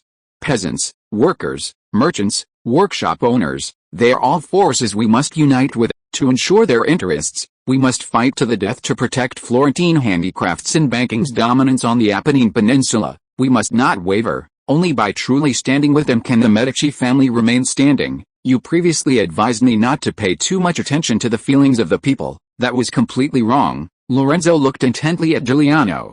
"I'm telling you, this is precisely the most important thing. It could even save your life in a critical moment." "Yes, I will keep it in mind." Giuliano lowered his head, thought for a moment, and then looked at his brother. "So what do we do now?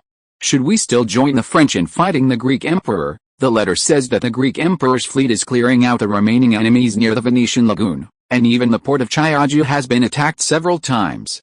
Venice seems to have no ability to resist at all. What if they finish off Venice and then attack us directly? Giuliano was somewhat anxious. You know, although Florence is not by the sea, the Arno River directly connects us to the Mediterranean. Lorenzo was silent for a moment, his face full of fatigue. This is what I'm most worried about right now. The port of La Spezia, the capital of the Greek emperor, has been captured by the Milanese.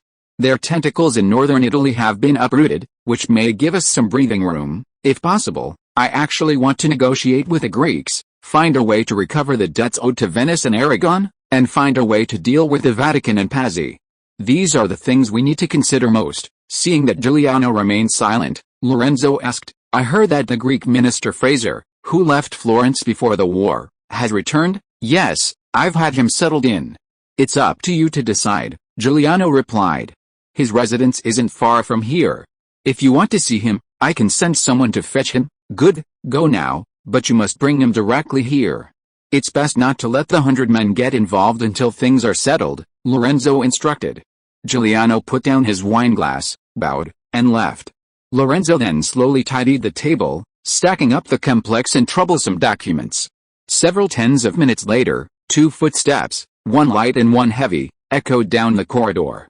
Lorenzo stood up, a meticulous smile on his face. It's a pleasure to see you again, Your Excellency Fraser. Lorenzo nodded slightly to Fraser. It's also a pleasure to visit your palace, Your Excellency Lorenzo. Fraser bowed slightly in return. I was just reading imperial documents and briefly celebrating the new victory, which caused the delay. Please forgive my rudeness. It's all right, your arrival is very timely. After a moment's thought, Lorenzo asked, is the victory you mentioned related to Venice? No, it's related to Iberia. Fraser looked at Lorenzo, a faint smile appearing on his face.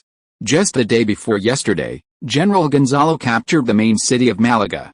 The remaining enemy troops, led by their commander, have taken refuge in the Gibralfaro castle. Complete victory is only a matter of time. Congratulations, Lorenzo forced a smile. I've heard that the emperor plans to settle Venetian refugees in various cities along the Aegean coast. So, what does he intend to do with Venice? That's the emperor's business. How would I know? Fraser shook his head. However, speaking of refugees, when I came to Florence, I saw many impoverished people demonstrating. They seem to be suffering because of your wrong choices in the war. I think this must be because your markets are not open enough.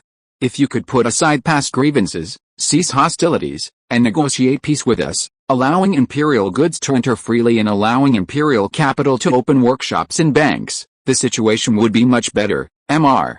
Minister, you know that's absolutely impossible. Lorenzo was somewhat annoyed and immediately refused. Let's be frank. I do want to negotiate peace with the emperor, to sign an agreement of non-interference. What do you say? I came here for this very reason. Fraser took out a letter and handed it to Lorenzo. The emperor believes that although Florence was at fault initially, it did not cause much damage. If you are willing to expel the French and Aragonese fleets, cease your protection of pirates and support for Venice, then we can negotiate a peace. We can consider it. Lorenzo nodded quickly, somewhat incredulous at Fraser's words.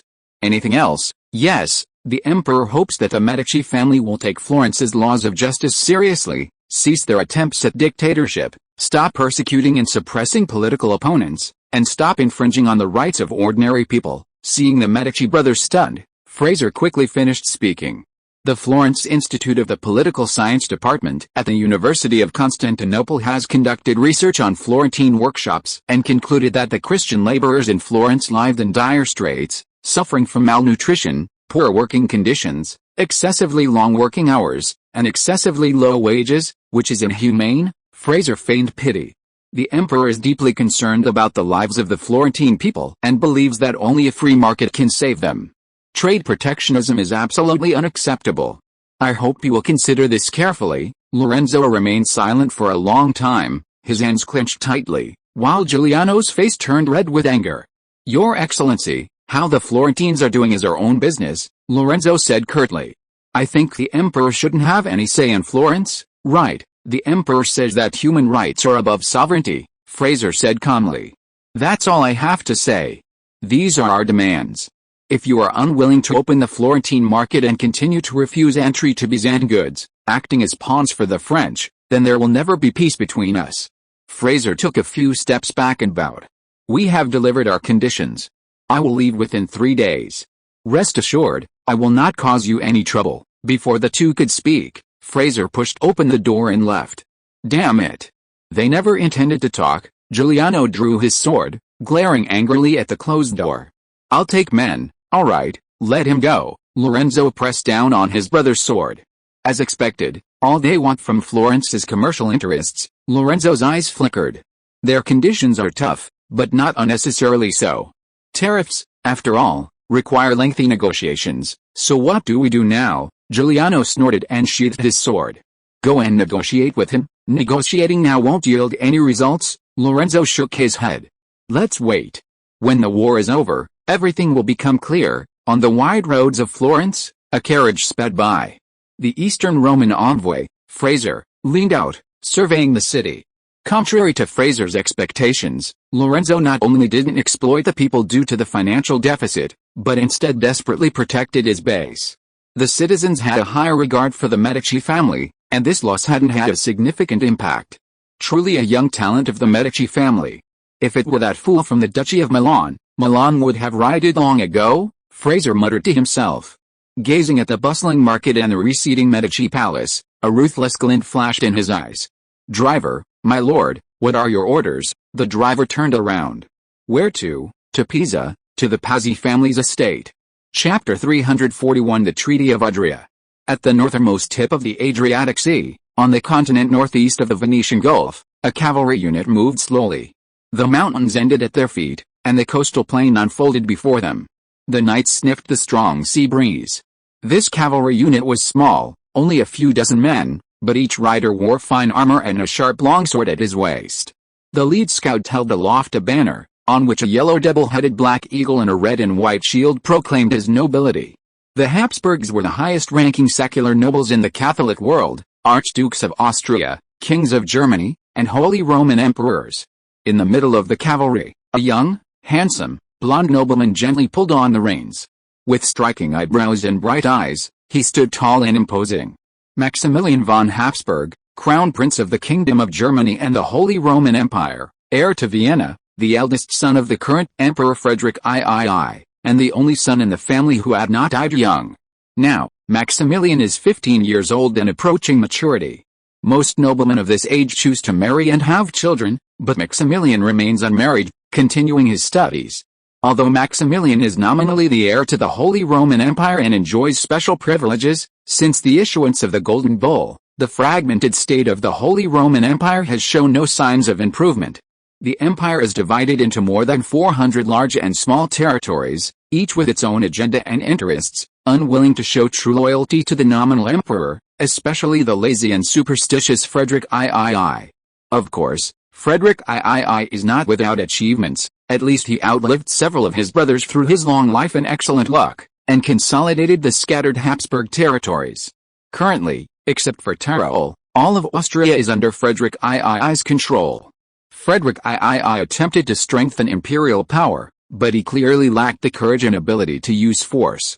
Instead, he chose to continuously forge documents, including the infamous Great Privileges, relying on these word games to establish the Habsburg family's exalted status and successfully solidify the indivisibility of Habsburg territories in succession, thus preventing future generations from repeating his mistakes. In other words, barring unforeseen circumstances, Maximilian would have at least retained all of Austria's territories upon Frederick III's death. A passionate young man, Maximilian possessed artistic sensibilities and a chivalrous spirit, deeply dissatisfied with his father's weakness and the current state of the Habsburg family. In the east, the rise of the Kingdom of Hungary brought increasing prices to Austria. In the west, the German princes remained as unruly as ever, showing no respect for the emperor. Ever since Matthias I of Hungary seized half of Bohemia, a sharp blade had been constantly looming over Austria. The Austrian Habsburgs lacked a powerful army and ample resources, and it was difficult for them to obtain support from the imperial princes. If Matthias wanted to, Austria would be utterly unable to withstand his formidable Black Army. Austria at that time had virtually no standing army, still relying on medieval warfare tactics of vassal recruitment and wartime mercenaries, far behind other major European powers. When Matthias I took advantage of the Eastern Roman Empire's preoccupation with the Mediterranean to invade Wallachia, Frederick III was delighted, believing this might lead to hostility between Hungary and the Eastern Roman Empire, drawing a powerful enemy eastward, better than leaving them idle. However, Maximilian questioned this idea, arguing that Matthias could not easily conquer Wallachia and Moldavia, and the Emperor of Constantinople would not risk antagonizing Hungary for these two small countries. Regardless of the outcome, once Matthias was free to focus his attention, Austria would inevitably be the next to suffer. The unfolding events proved Maximilian's prediction correct.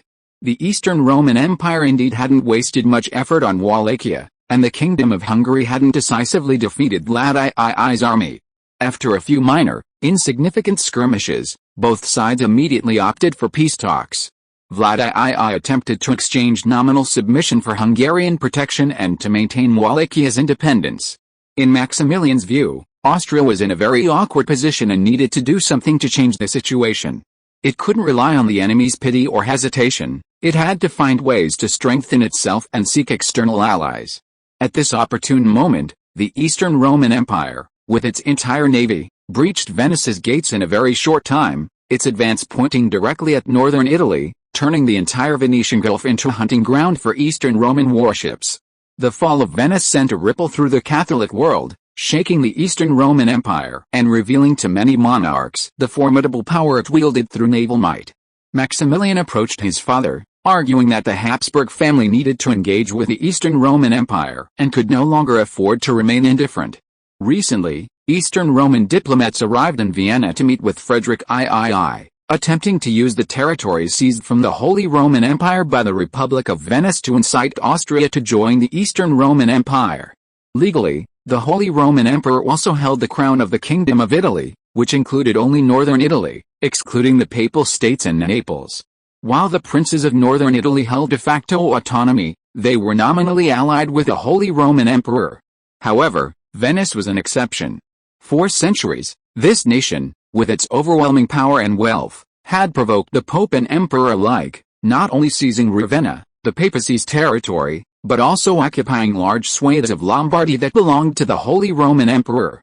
They neither submitted to the Holy Roman Empire nor bowed to the Pope, maintaining their secular and religious independence. Of course, this wasn't unusual. The Pope and Emperor were no longer what they once were. The Duke of Milan had never received investiture from the Holy Roman Emperor, and several republics, led by Florence, had prevented the Pope from interfering with their appointments. Maximilian saw this as a good opportunity. The heart of the Venetian Republic, the city of Venice, had been completely destroyed by the Eastern Roman Empire, leaving the nation weak and financially depleted. The people of Lombardy never considered themselves Venetians, they were also victims of the Venetian colonial system and had little loyalty to the Venetian Republic. If Austria could seize this opportunity to reclaim some provinces, it would not only enhance its national strength but also gain necessary prestige. So, when the diplomats arrived in Vienna, Maximilian argued persuasively and convinced his hesitant father to travel south to Adriatic as an envoy to meet the Eastern Roman Emperor. Even so, Maximilian remained apprehensive. The resurgence of the Eastern Roman Empire also brought them a crisis. Northern Italy would not tolerate outside interference. Whether an agreement could be reached remained to be seen. "Your Highness, we're almost there. The port of Trieste is just ahead," an elderly minister whispered to Maximilian. "Recently, many Venetian refugees have fled to Trieste. You don't need to worry about them later." Maximilian nodded, remaining silent as he watched the port city draw closer. Trieste was the hereditary territory of the Habsburg family and their only reasonably respectable port of call. The Habsburgs maintained a small fleet there for show, but primarily engaged in trade. Trieste, nestled deep in the Adriatic heartland, separated from Venice by only a bay, meant that any dominant power in the Adriatic could, at any time, blockade the Habsburgs' only outlet to the sea, whether it was the former Venetian Republic or the current Eastern Roman Empire. However, for a continental nation, this was of little importance. As the city drew closer, the city's garrison rushed out, brandishing clubs and driving away the throngs of refugees, clearing a path for the prince's arrival. Entering the less bustling harbor, Maximilian surveyed his surroundings, his eyes narrowing as he gazed at the sea. Through the morning mist, a colossal warship loomed, its sails adorned with a golden red double-headed eagle. Even just its presence on the shore exuded an overwhelming sense of oppression over the entire city. "What a massive warship," Maximilian murmured. Is this the Leviathan of the Eastern Empire, the radiance of Cairo, the most powerful warship in the entire Mediterranean, Emperor Isaac's flagship? The old minister nodded. Not long ago, this warship, with its powerful firepower, shattered the Venetians' defenses, which they had painstakingly built over hundreds of years. Truly a magnificent war machine, Maximilian exclaimed. I heard that Mestre was also captured. Was it this giant ship that did it? No, the Cairo's radiance is too heavy to enter the Venetian lagoon. It was another warship that broke through Mestre, the Black Mandala. The old minister shook his head, a mocking smile playing on his lips. The Venetians were too confident in their naval defenses. Mestre and other fortresses in northern Italy were all designed for land-based enemies. Their coastal artillery had a range that couldn't even match the Black Mandala's main guns. The Eastern Empire has indeed spent far too much time and money on its navy. As far as I know, Emperor Isaac's annual military budget once even included half of it for naval expenses. They chose the sea, and the sea has rewarded them. Maximilian shook his head with a wry smile. Unfortunately, Austria cannot be like them. It is destined to be a continental country. That is precisely why they are not our greatest enemy. The old minister looked at Maximilian. I have suggested to you before that the Habsburg family's focus should currently be on the land, within Germany, rather than in remote areas. The total number of German-speaking people is 2 to 3 times that of Greek-speaking people. This is our greatest advantage. That's not necessarily true. The Eastern Empire is engaging in extensive cultural colonization in its overseas territories. I'm afraid that in 100 years, half the world will be speaking Greek. Maximilian curled his lip. However, you are right. We must focus on internal integration, and the first thing we need to do is build a strong standing army. The precedents of the Ottomans, the Eastern Empire, and Hungary prove that the old war system is no longer suitable for the times. We must keep up with the times. Maximilian's eyes gleamed. If we succeed this time, I plan to petition my father to establish a standing mercenary army, modeled after the Hungarians. What do you think? Where will the money come from? The old minister sighed. Your father still owes a lot of money to merchants. Money, Maximilian sighed. Let's see if Venice can give us some surprises. Mentioning money, Maximilian was somewhat annoyed and waved his hand. Forget it, there's no point in talking about this now. Since Emperor Isaac wants to see us, let's go see him. The group gave instructions to the city lord, boarded a small boat, and headed towards the Cairo's radiance at sea. The closer Maximilian got to the giant ship, the more he could feel its power. The ship floating on the water was like a sea monster, ready to devour any enemy who dared to offend it. This was a side benefit of the Cairo's radiance, although it might not be as powerful as the galleons that were about to enter the historical stage. Its imposing presence was overwhelming. With the help of the sailors, Maximilian climbed onto the deck and looked up to see a middle-aged man in a purple robe and crown, smiling at him. Welcome, Prince of Vienna, Your Excellency Maximilian. Isaac nodded and smiled, stepped forward, and gave him a brief hug as a gesture of respect. I had long heard that Emperor Frederick had an incredibly handsome son, and seeing him today, he is indeed dashing. Thank you for your praise, Your Majesty. Isaac, Emperor of Constantinople. Maximilian smiled and breathed a sigh of relief upon seeing Isaac's friendly attitude. As the only two empires in the Christian world, the Eastern Roman Empire was originally a continuation of the Roman Empire, while the Holy Roman Empire was self-proclaimed, a Catholic emperor appointed by the Pope. Naturally, there was conflict between the two in their claims to Rome. Throughout history, the two regimes fought many wars, made peace, and even submitted to each other over this title. The previous Eastern Roman Emperor, Isaac, had fought a war with the previous Holy Roman Emperor, Frederick, over this, which ultimately ended with the Eastern Roman Empire's submission. In the eyes of many, whether one was truly the successor to Rome was irrelevant. Everything depended on strength. During Isaac's decades-long reign, he exchanged numerous letters with Frederick III, both vying for the right to address each other. When Frederick III addressed Isaac as King of Greece, Isaac responded without hesitation as Great Chief of Germania. When Frederick III changed his title to Lord of Constantinople, Isaac addressed him as Archduke of Vienna. The shrewd Frederick III repeatedly tested Isaac's limits, but as the Byzantine Empire grew stronger, his attitude became increasingly polite and respectful. As for Isaac, he had no time for such wordplay. Every letter was written by the Empress. Later, the two reconciled. with Frederick III addressing Isaac as Dear Emperor of the East and Emperor of Constantinople, while Isaac addressed him as Dear Emperor of the West and Emperor of Vienna. Isaac's attitude towards the Holy Roman Empire, this pseudo-regime, has always been clear. He maintains the approach of his ancestors from many years ago, acknowledging it as an empire and its monarch as an emperor, but not the Emperor of Rome and the Romans, but the Emperor of Germany and the Germans.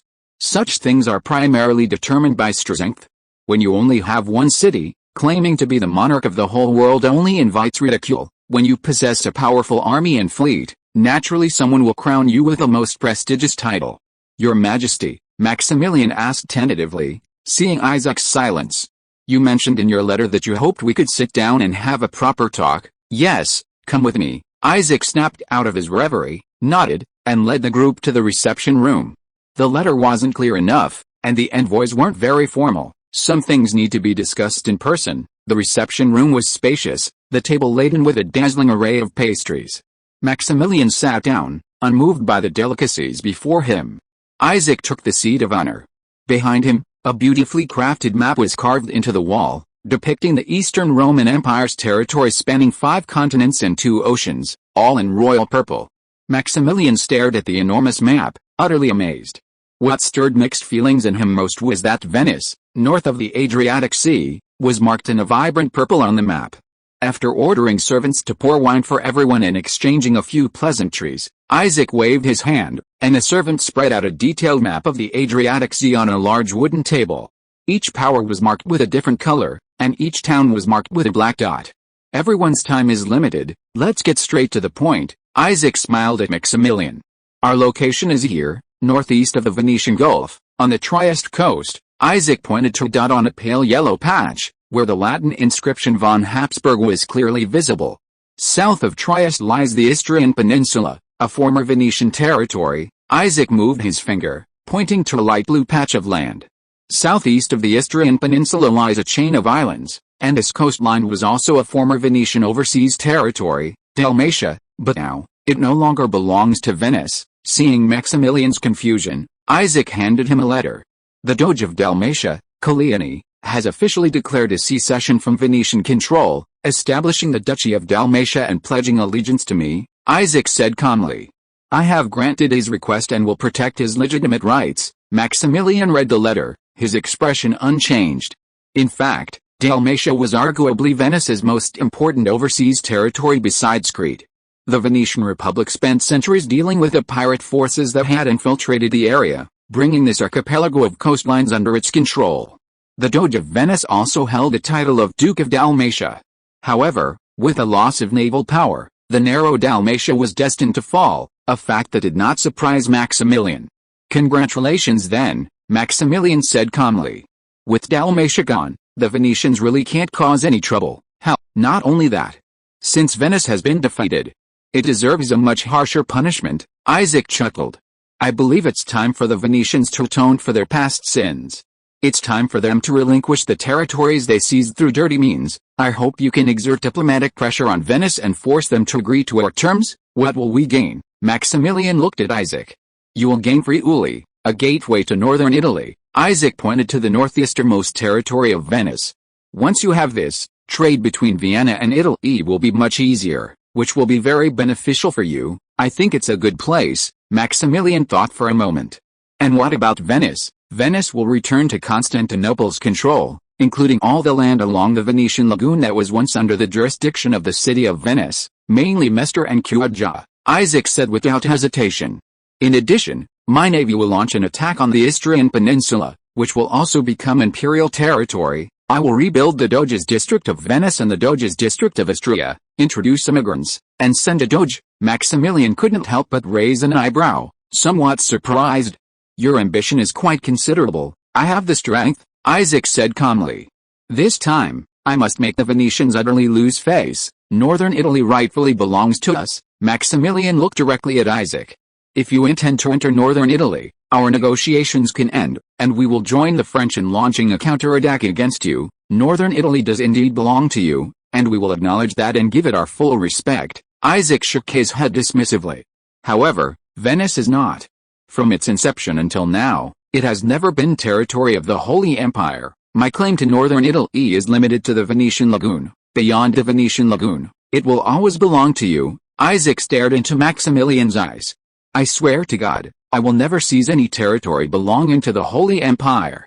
We can sign a territorial demarcation treaty and announce it to everyone, but you have already supported the so-called Free City of La Spezia," Maximilian questioned. "You have also excessively interfered in Parma's internal affairs. La Spezia has already been occupied by the Duke of Milan, and Parma is probably about to surrender as well," Isaac said. "After we sign the treaty, this will never happen again." In reality, the reason Isaac expended so much effort on the Apennine Peninsula was not truly to extend his rule to his native Italian homeland, but entirely for the sake of Apennine trade. In this era, the Apennine Peninsula possessed the strongest individual purchasing power and the highest average personal wealth in the entire Mediterranean, boasting a population of nearly 10 million. This was an absolute threat to the thriving Eastern Roman national capital. There were many ways to open up markets, and Isaac had already been laying the groundwork for this for a long time, working from both the east and west. La Spezia on the west coast, and Venice and Ragusa on the east coast, were excellent entry points for Eastern Roman goods into Italy. Venice, in particular, was a prime target. Although its armories and workshops had suffered some damage, they were still fully usable. Its geographical advantages were too great. It not only connected northern Italy but also extended into the vast German region, making it an ideal choice. If the entire Venetian lagoon defense perimeter could be inherited and improved, as long as naval hegemony could be maintained, the defense of Venice would not be a problem. Of course, Venice also had inherent disadvantages. It could not produce any food domestically and was extremely dependent on external supplies, which was also Isaac's purpose in wanting to occupy the Istrian Peninsula. Besides the trading ports, Isaac had also devised a comprehensive plan for the economic colonization of the Apennines, which required time and opportunity. As for the quagmire of northern Italy, let whoever wants to wait and can do so. Isaac would never get involved. "How about it?" Isaac asked with a smile. "You can declare the entire Venice region to belong to Lombardy. As long as you can occupy it, we will recognize it." Maximilian was somewhat hesitant. A golden opportunity to expand territory was before them. Venice was at its weakest point. If they missed this opportunity, launching an attack would require a huge expenditure of money and manpower. "What about His Holiness the Holy See?" Maximilian stared at the map absently and asked softly. "I have already reached an agreement with the Rovere family. They will put pressure on Venice from the south, demanding the recapture of Ravenna," Isaac said. "The Rovere family? Not the Vatican?" Maximilian noticed a misunderstanding in Isaac's words. "Yes, the Rovere family, the bishops of Ravenna, and the secular nobles will all be directly appointed by the Rovere family," Isaac said confidently. In truth, the Vatican might not have been so keen on the Eastern Roman Empire defeating the Republic of Venice, nor on the Eastern Roman Empire occupying the city.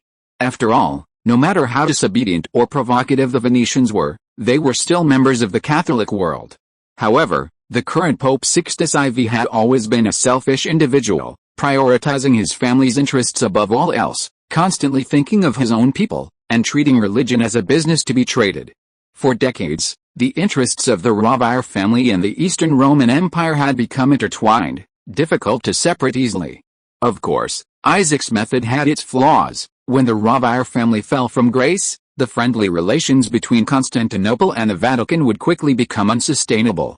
Besides, Isaac continued, they also want the right to appoint the archbishops of Venice, which will have to wait for further negotiations. If you all agree, our three forces will issue a joint declaration against the remaining Republic of Venice, demanding that they accept all our terms, including trade privileges and war reparations. Aren't you afraid of backfiring and incurring the wrath of the Venetian people? Maximilian couldn't help but ask. Back then, they defeated countless powerful invaders through unity, even the then powerful Pepin the Short. That's why I captured Venice immediately, eliminating that possibility, Isaac said. If Venice were unharmed, its people would certainly unite against foreign interference, but Venice has been taken by me, and the Venetian citizens no longer exist. You don't actually think those Lombard people will remain loyal to the Venetians to the end, do you? Isaac scoffed. In recent years, after the Venetians lost their hegemony in the eastern Mediterranean trade, the people of Lombardy have suffered greatly from heavy taxes. I estimate that uprisings and rebellions will begin soon. In reality, Although Italy was one of the earliest regions to see the budding of capitalism, due to geographical and political divisions, Italian nationalism never truly took root. Each city-state had its own national sentiment and did not consider itself Italian in a national sense. The Paduans did not consider themselves Venetians, and the Pisagians did not consider themselves Florentines. They were only united by interests or forced to submit to power. National unity remained a joke. So, what do you plan to do with the remaining Venetian Republic? Maximilian asked again. The Venetian government was driven out of Mestre by my cannons and fled to Treviso. I estimate they will make Treviso their new capital. Isaac pointed to a city north of Mestre. As for whether they will still call themselves the Noble Republic of Venice, I don't know, Isaac chuckled. I intend to demand war reparations from the Venetians for all three of us. If you are willing to join this partition, you can also receive a share. Constantinople will receive half, and the other two will each receive a quarter. The amount? How much? Maximilian's eyes lit up at the mention of money. I haven't decided yet. That will have to wait for further negotiations. Isaac, seeing Maximilian's eager gaze, chuckled inwardly. Historically, financial difficulties were commonplace for the Habsburg family. Even after acquiring the wealth of Burgundy and Spain, they would still occasionally find themselves in dire financial straits. An emperor, unable to repay his debts, was shut out by his own city, unable to be persuaded to return. This was the Habsburgs' shameful act. What do you need us to do? Maximilian raised his eyes, a gleam of ambition in them. Diplomatic pressure, military action. Not too many troops. We just need to make the Venetian government feel isolated and helpless, Isaac said. My fleet will still attack the Venetian coastal cities, and the Ravire family will control Ravenna through religious means. In addition, my intelligence department has made contact with some Lombards, and if the time is right, I will instigate a rebellion. Seeing Maximilian beginning to waver, Isaac continued to escalate the situation. The Hungarians are expanding their power too quickly. If there is an opportunity, we might be able to cooperate. All right, I will go and write to my father. Maximilian gritted his teeth and made up his mind. In early May 1474, the Eastern Roman Empire's naval fleet breached the walls of Mestre and Chioggia, clearing Venetian forces from the lagoon area.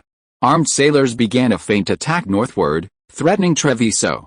On May 10, representatives of the Eastern Roman Empire, the Pope, and the Holy Roman Empire negotiated in Venice and signed the Treaty of Adria, partitioning the Venetian Republic and demanding that the Venetian government accept it immediately. The treaty stipulated that the Republic of Venice would cede the Istrian Peninsula and the Venetian Lagoon to the Eastern Roman Empire, the Friuli region to the Habsburg family, return the Diocese of Ravenna to the Holy See, accept the Vatican's religious appointment rights, and accept the independence of the Principality of Dalmatia.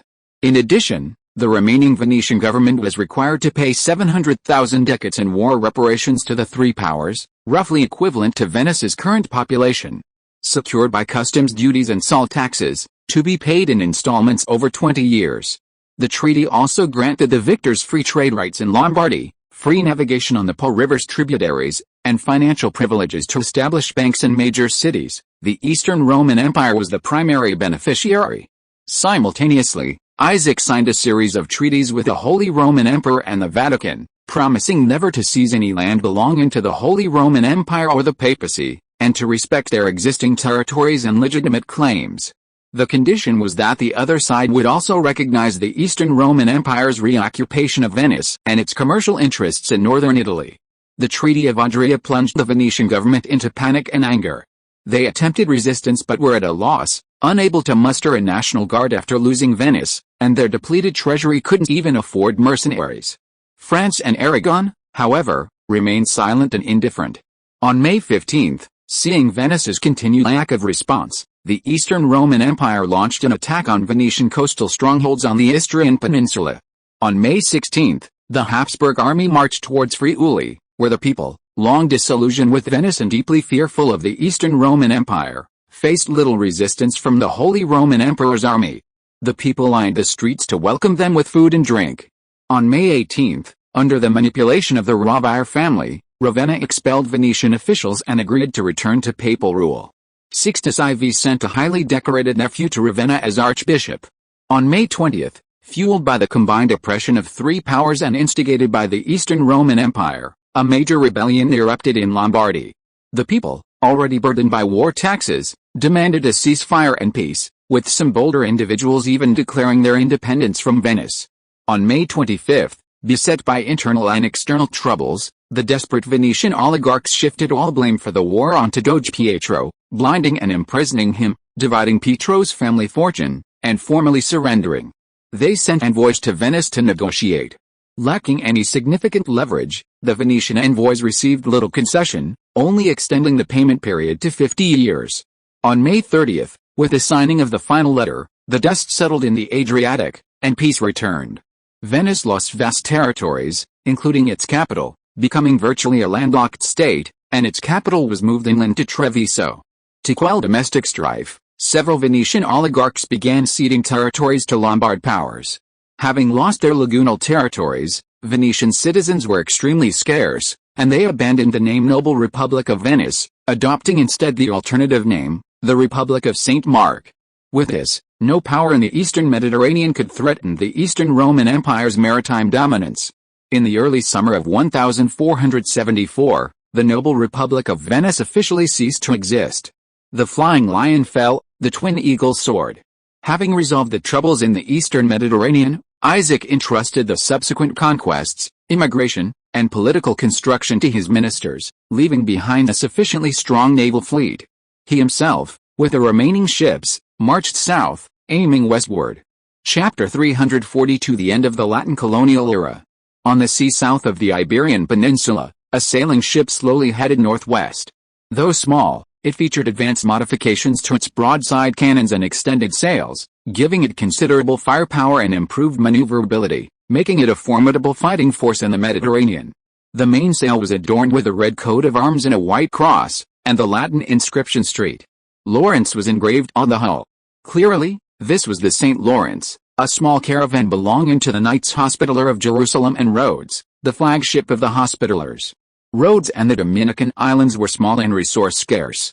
Although the Hospitallers had undertaken significant construction in Rhodes, establishing a very good ship repair yard and even possessing some shipbuilding capabilities, they generally did not use ships built on the islands, instead placing orders with renowned shipyards in other countries. The construction plan for the St. Lawrence had been established long ago. The Knights of St. At the same time, the government no longer monopolized the production rights of large warships, opening the industry entirely to private capital. After obtaining the necessary permits, any private capital could legally produce and sell ships. The precedent set by Spain in the original timeline taught the world that monopolizing warship manufacturing rights in the hands of the government was an absolute blunder. Setting too many obstacles for private capital would only severely slow down the development of the shipbuilding industry and the advancement of shipbuilding technology. For the rapid development of the age of exploration, shipbuilding had to be given top priority, and every effort had to be made to increase the overall number of warships. The Knights Hospitaller paid a considerable sum for the St. Lawrence, while the Constantinople shipyard reaped profits equivalent to 4 times the cost of raw materials. From the emperor to the investors and shipbuilders, everyone received a share of the profits. On the deck of the St. Lawrence, the gray-haired Vicario stood with his sword, his robust body shrouded in a robe embroidered with a cross. Looking ahead, the port of Malaga was within reach. "A fine port, brother Vicario," a young knight approached him, speaking slowly. "It would be even better if those annoying Saracens weren't there. Without them, what are we?" Vicario smiled faintly. "We still need them to collect taxes, cultivate the land, and build. The Eastern Empire's army didn't kill or remove all the Saracens from this city. This was also the Grand Master's request. Brother Klein, you're still too young." Klein pursed his lips, remaining silent. Both Vicario and Klein were members of the Knights Hospitaller. Vicario was a Spanish knight, and Klein a German knight. This time, at the invitation of the Eastern Roman Emperor, Grand Master Giovanni of the Knights Hospitaller sent the two across the sea to Iberia to discuss relocation and land exchange. In the recently concluded Great Turkish War, the Eastern Roman Empire had reclaimed the western coast of Anatolia and held talks with the Knights Hospitaller, who still occupied Rhodes, proposing to exchange land from the Kingdom of Granada for the peaceful recapture of Rhodes. Now, the Eastern Roman Empire's army has occupied half of the southern part of the Kingdom of Granada, and Malaga, the second largest city, has fallen. The land exchange has been put back on the agenda. The Eastern Roman Emperor will grant the city of Malaga and the surrounding villages to the Knights Hospitaller in the name of his grandson Carlos. In return, the Knights Hospitaller will hand over Rhodes and the 12 islands intact to the Eastern Roman Empire, including all buildings and Orthodox populations. I still don't want to leave Rhodes. It's a good place, Klein couldn't help but say. We've been operating on the island for over 100 years, building so many economic structures and defensive facilities. Even in ancient Roman times, Rhodes never had such vitality, but it's still just an island, and one that the Eastern Empire is destined to reclaim, Vicario said. If you add up all the islands we control, the total population is only about 10,000. Malaga and the surrounding territories alone have tens of thousands. The Orthodox Christians don't like us, and the Saracens don't like us either. It doesn't matter, Klein fell silent, looking at Vicario. I remember you said before that the Orthodox Christians on Rhodes Island hadn't questioned our rule much, and they even fought alongside us against the Saracen invasion. Yes, but that was a long time ago, a hint of reminiscence flashed in Vicario's eyes. Back then, the Eastern Empire was on its last legs, the Venetians were the Orthodox Christians' mortal enemies, and they were always flirting with the Saracens. In the entire Aegean Sea, only we dared to challenge the Saracens' authority. The Orthodox Christians on the island were forced to stand with us for their faith and survival, but now, the Eastern Empire has been revived, the Saracens have been defeated, Emperor Isaac has provided such good living conditions for his people, even the Rus people are vying to become Romans. In any way, the Orthodox Christians on Rhodes Island have no reason to continue supporting us, Vicario paused. Moreover, this exchange is a way out given to us by the Eastern Empire. If we refuse, we'll have to face war, Vicario sighed slowly. The process is hard to say, but the outcome is obvious, we'll be driven out of Rhodes Island, fleeing in disarray, wandering aimlessly. Klein pursed his lips, seemingly disagreeing. But, the Holy See, don't mention the Holy See. The papacy is not what it used to be, Vicario interrupted Klein. The current papacy can't even control the Western world, let alone the Eastern Emperor. At a crucial moment, will the Holy See risk everything to support us? More than 100 years ago, the Knights Templar gave us the best precedent. Klein was startled by Vicario's rebellious attitude, but he had to admit that he was telling the truth. As time goes by, the papacy's influence will only weaken, yet they desperately maintain the privileges, increasingly exploiting and oppressing the Catholic people, which will only lead to discontent and hatred, ultimately triggering a wave of revolution. Malaga is a good place, much better than Rhodes Island.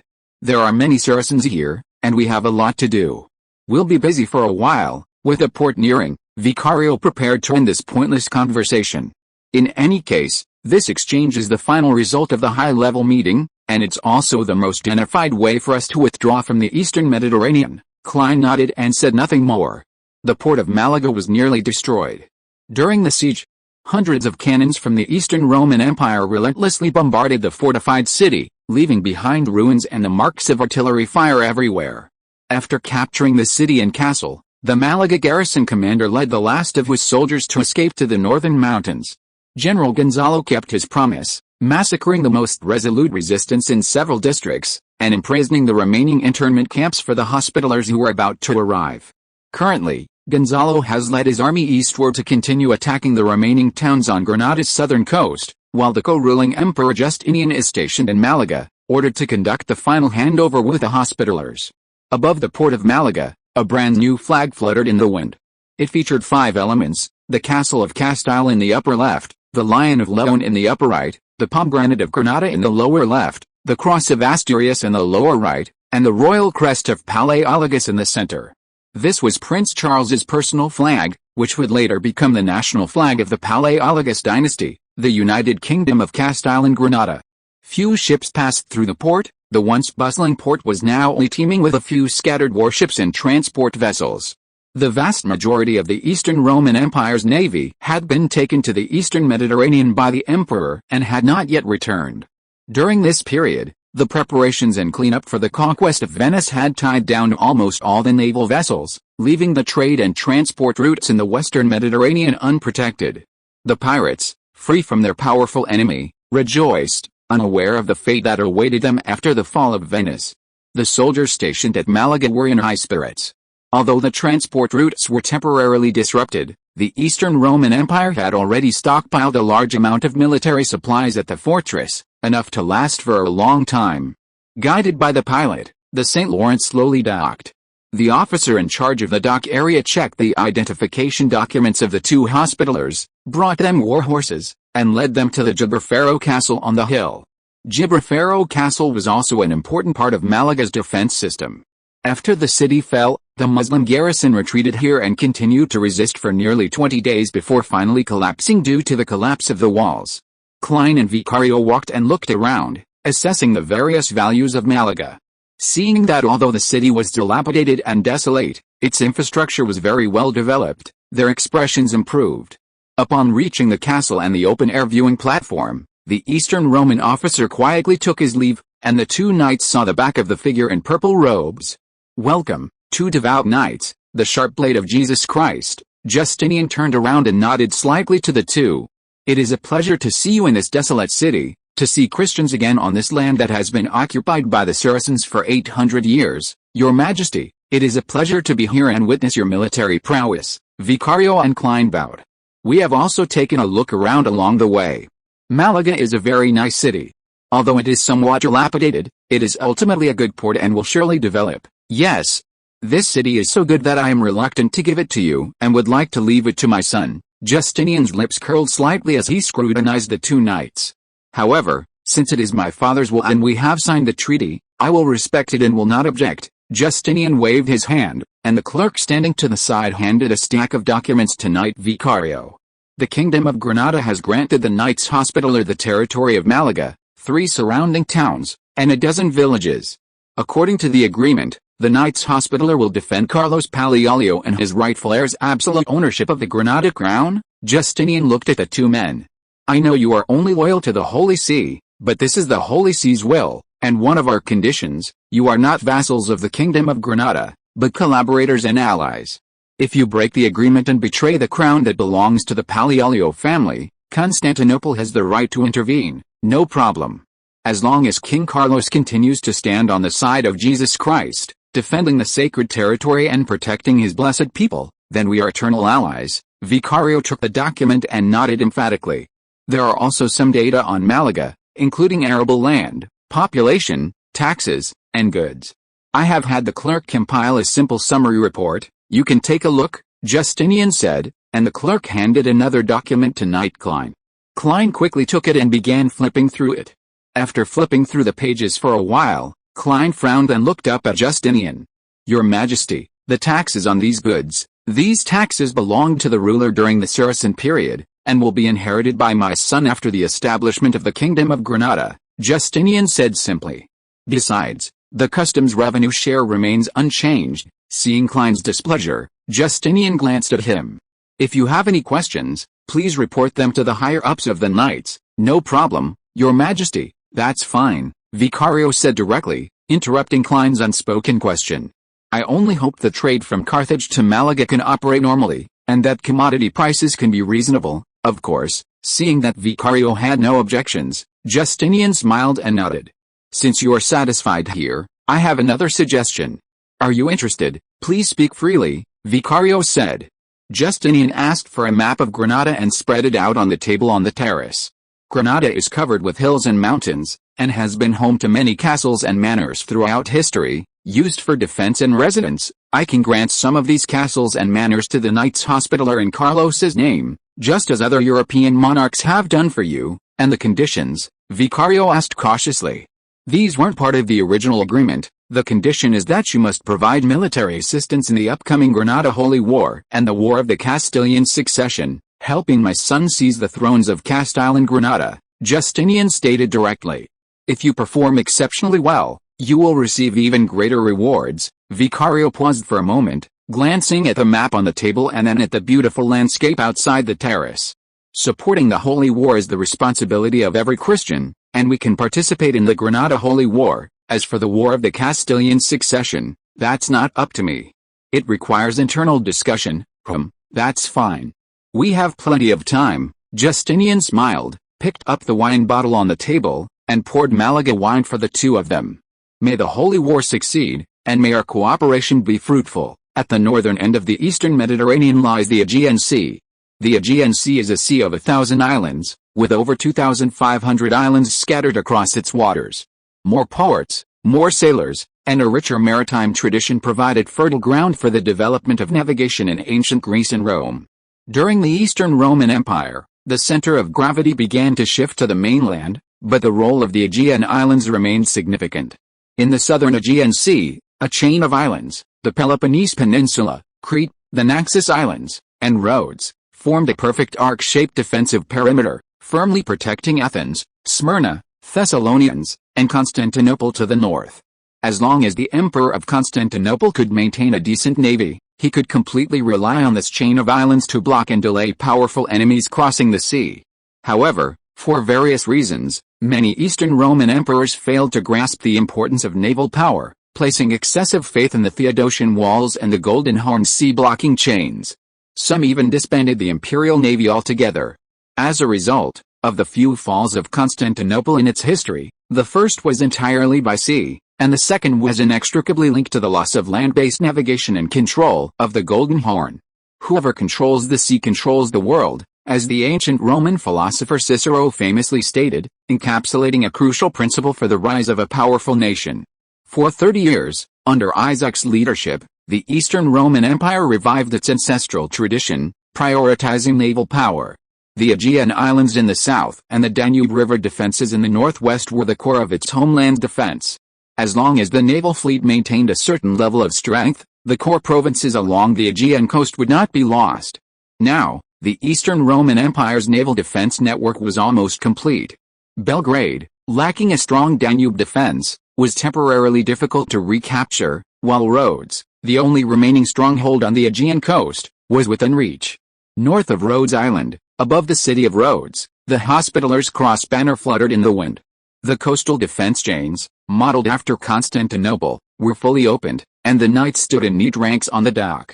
Orthodox citizens of the city crowded the dockside, gazing expectantly at the azure sea. At the forefront, a middle-aged man stared ahead, oblivious to the commotion behind him. His name was Giovanni Battista Orsini, an Italian knight and the current Grand Master of the Hospitallers. 2 years ago, he had reached a verbal agreement with the Eastern Roman Emperor at the Mausoleum of Halicarnassus, discussing a feasible plan for the peaceful unification of Rhodes. Over the past 2 years, this agreement had undergone continuous negotiations and revisions, finally culminating in a proposal acceptable to both sides. Grand Master, they're here, a knight beside Giovanni whispered, pointing to the distant sea. On the horizon, a brand new warship sailed in, its gold and red double-headed eagle banner visible in the distance. Should we do as they instruct? Let's do it, we're leaving anyway. Giovanni nodded. The knights gave the orders, and soon military music played, cannons fired, and colorful fireworks rose from the mountains into the sky, dazzling and spectacular.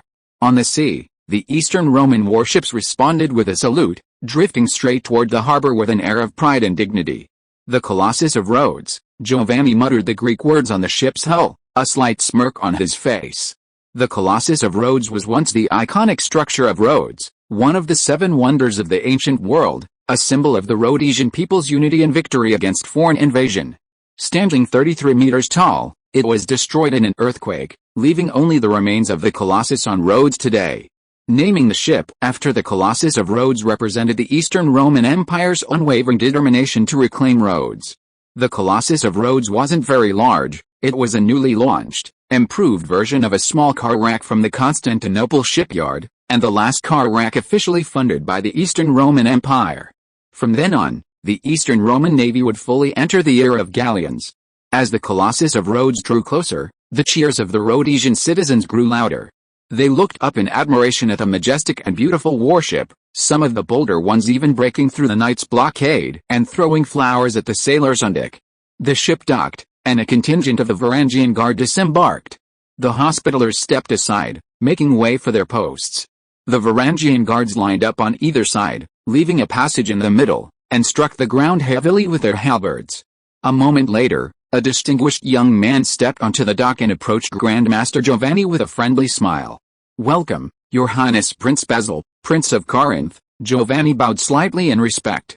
"As you can see, Rhodes Island and the 12 islands are safe and sound, everything is intact, and the registers and maps have been prepared for your review. No need, Basil said gently. I am only receiving Rhodes Island on behalf of my father, the emperor. These matters are not within my purview. However, I am still very pleased to see such a beautiful Rhodes Island.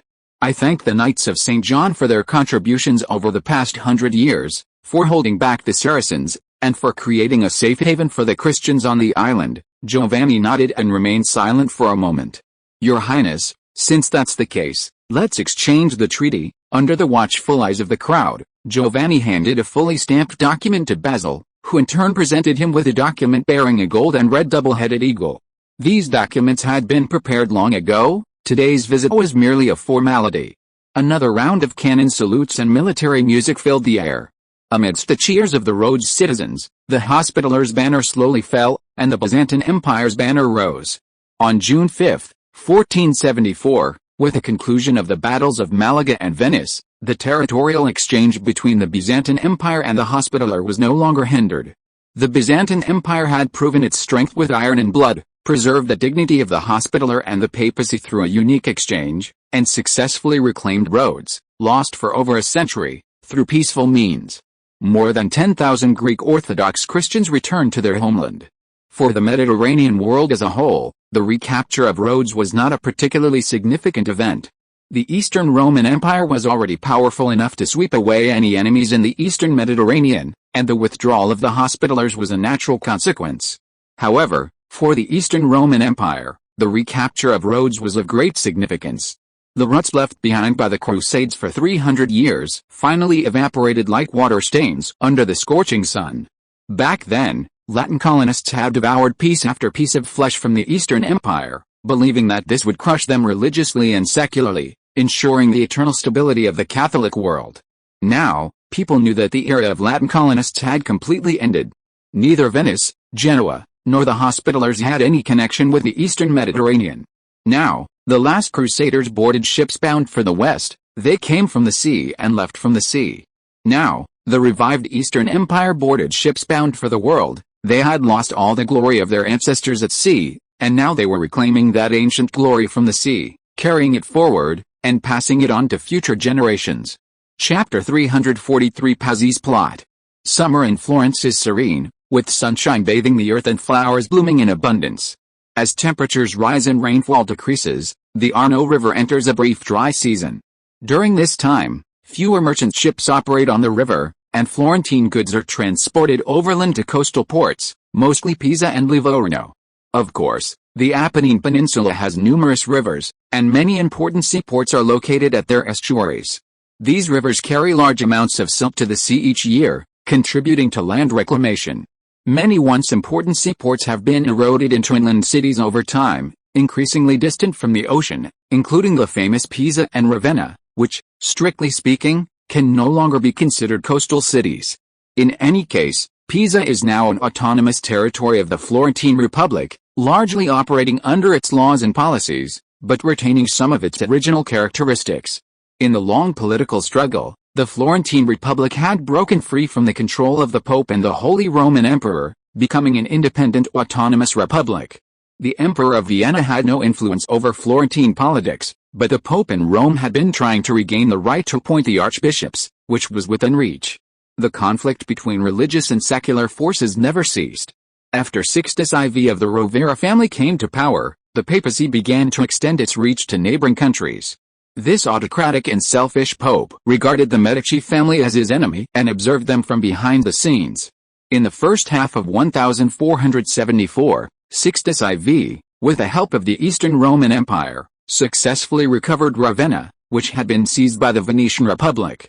Overjoyed, and after obtaining another loan from the Palaiologos family, Sixtus IV continued to extend his reach to the Medici family in Florence, attempting to press his advantage and regain the right to appoint the archbishops of Florence. Instead of targeting the Archbishop of Florence, Sixtus IV chose the vacant position of Archbishop of Pisa, appointing Francesco from the Salviati family as Archbishop of Pisa, bestowing this lucrative post upon his loyal retainer who managed his banking assets. This move immediately angered the Medici family. As Florence's most important territory, Pisa controlled Florence's maritime trade, its importance self-evident. The Medici family rightfully rejected the papacy's appointment, believing that the diocese should elect its own archbishop, not be directly appointed by the Pope. The Medici family's ban on Salviati's visits to Pisa received support from small merchants and ordinary people, who also desired independence and were not particularly fond of the Pope. Sixtus IV did not directly respond to the Medici family's open provocation, nor did he question their ban on Salviati. Instead, he chose to remain silent. In his view, the Medici family, with its popular support, wielded too much power in Florence. The citizens only knew the standard-bearers of justice, not the Pope. Using the old methods would be utterly ineffective in forcing the Medici family to relinquish political power. A risky, unconventional approach was necessary. Meanwhile, the Pazzi family, another Florentine powerhouse, was growing increasingly close to the papacy through business dealings in banking and textiles. Eastern Roman diplomats, frustrated by the Medici's lack of diplomacy, also approached the Pazzi, attempting to create an opening in the seemingly impenetrable city of Florence. The Medici family could indeed unite the vast majority of Florentine factions under their banner, effectively turning Florence into a monolithic entity, a situation severely incompatible with the Eastern Roman Empire's diplomatic and commercial interests in the Mediterranean. Therefore, the only solution was to eliminate them.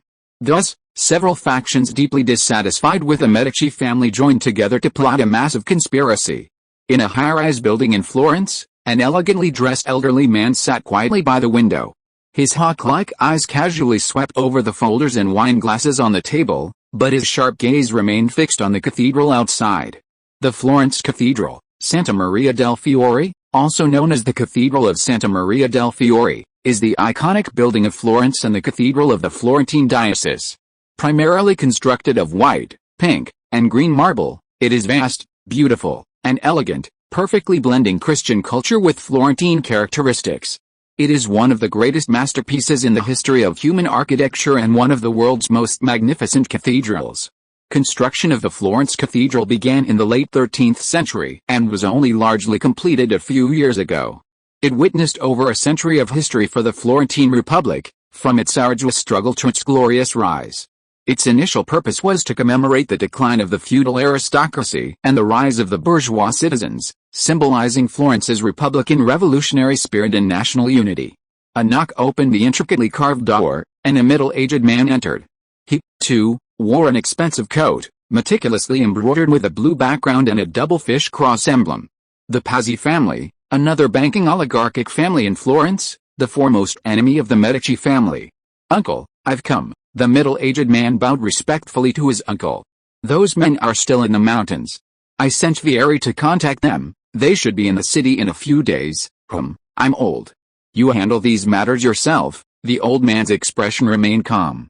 "This matter concerns the rise and fall of the Pazzi family. Success means limitless prospects, failure means utter annihilation. I understand, Uncle Jacob." Francesco nodded. Both uncle and nephew were important members of the Pazzi family. Jacob was the head of the household, and Francesco was his capable lieutenant. The Pazzi family, primarily engaged in banking, amassed considerable wealth throughout Italy through their Pazzi Bank, becoming one of Florence's wealthiest families.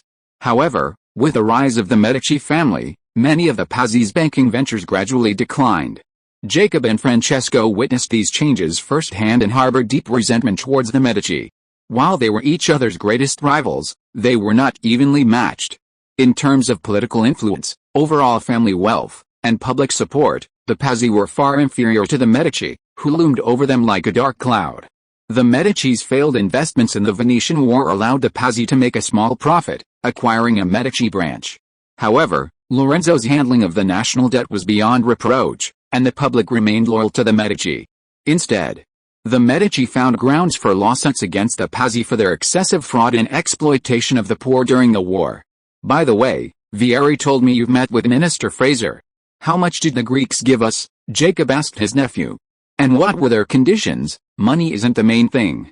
They helped us contact quite a few mercenaries, all registered with a mercenary house in Carthage. Last year, we also used a group of mercenaries from the mercenary house, and they were of decent quality.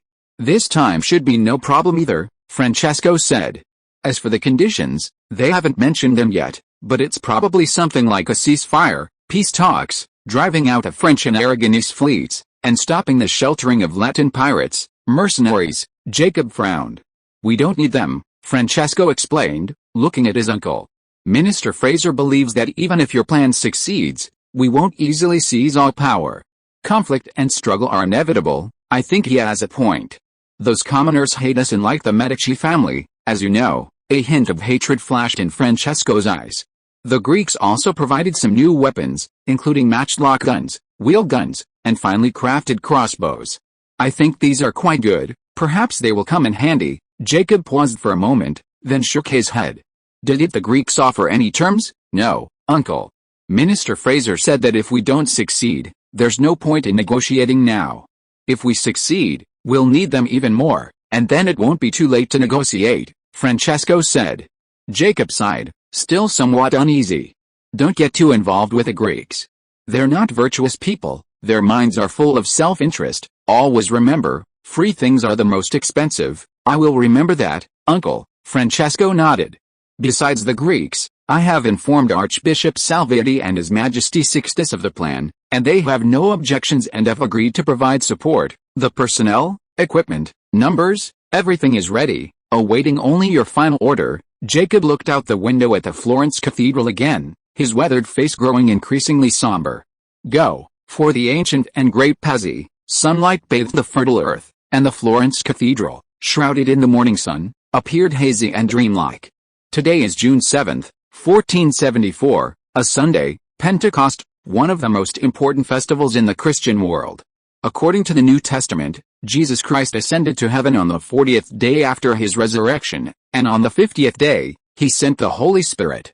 The apostles received the Holy Spirit on this day and began their missionary work, marking the beginning of the Church Age. As a major Catholic city, Florence naturally organized a festival mass. The Florence Cathedral held a grand celebration, with tens of thousands of people attending the Mass under the guidance of government officials, a magnificent and spectacular scene. Pentecost was an important holiday, and the Medici family, as heads of government and de facto dictators, would naturally attend. Mass hadn't yet begun, the parishioners chatted in small groups, while in the central chapel, Lorenzo de' Medici sat silently in his seat, his thoughts somewhat chaotic. The complete collapse of the Venetian Republic had deeply affected Lorenzo. Florence had not only lost its most friendly ally on the Italian peninsula, but it was also virtually impossible to recover the loans it had issued. The newly formed Republic of San Marco would have to repay the war reparations from the three great powers for 50 years, let alone Florence's loans from the previous dynasty. Besides the strength and domineering nature of the Eastern Roman Empire, the Vatican's aggressive stance also put considerable pressure on him. In his view, Sixtus IV of the Rovera family was a true viper, currently biding his time for a sudden outburst. The church bells rang softly, the priests donned their red vestments, and more dignitaries arrived at the chapel, choosing their seats. The Catholic Church has a well-established system of vestments. Priests wear 5 colors for Mass: red, white, green, purple, and black, each used on different occasions to represent different meanings and symbolize different spirits. The vestments for Pentecost are a vibrant red, also known as the blood red vestments, symbolizing martyrdom and generally related to the suffering of Jesus Christ. For some reason, Lorenzo felt increasingly uneasy looking at the priest's blood red vestments, a vague sense of unease creeping in. A familiar voice came from behind. Lorenzo turned around to see his brother, Giuliano. Giuliano was walking between the two, his face still pale, but his expression had relaxed somewhat, occasionally exchanging a few words with the two men beside him. Lorenzo recognized the two men beside Giuliano, Salviati and Francesco Pazzi, both enemies of the Medici family. Lorenzo frowned, gave Giuliano a look, and called him to his side. "Why are you here again?" Lorenzo asked in a low voice. "Didn't you say you weren't feeling well last night? Are you feeling better now?" "Maybe I am. I really didn't plan to come at first," Giuliano said. "Francesco and his brother came all the way to my house to invite me to Mass. They think Mass is incomplete without me, and that God will heal my illness." "You believe him?" Lorenzo asked, somewhat incredulously. "His surname is Pazzi, I know, brother, but Francesco was very nice today. He said that continuing the fight would only lead to mutual destruction, and he hopes to mend the relationship between our two families through a marriage alliance," Giuliano said earnestly. "Didn't you always say that we should unite all the forces in Florence as much as possible? If we can get along peacefully, We don't need to waste time and energy on internal strife with the Pazzi family. If that's true, we can certainly talk about it later. Lorenzo nodded with some skepticism, thinking for a moment. But the bells rang again, the chapel was packed with people, and the Archbishop of Florence announced the start of Mass. Lorenzo had no choice but to stop. Giuliano winked at his brother, then walked away to his seat. The Mass began with chanting and hymns. The people in the chapel tilted their heads back, crossed their arms, closed their eyes, and faced the icon. Lorenzo glanced in Giuliano's direction, saw that he had his eyes closed and seemed unaffected, and also faced the icon, closing his eyes.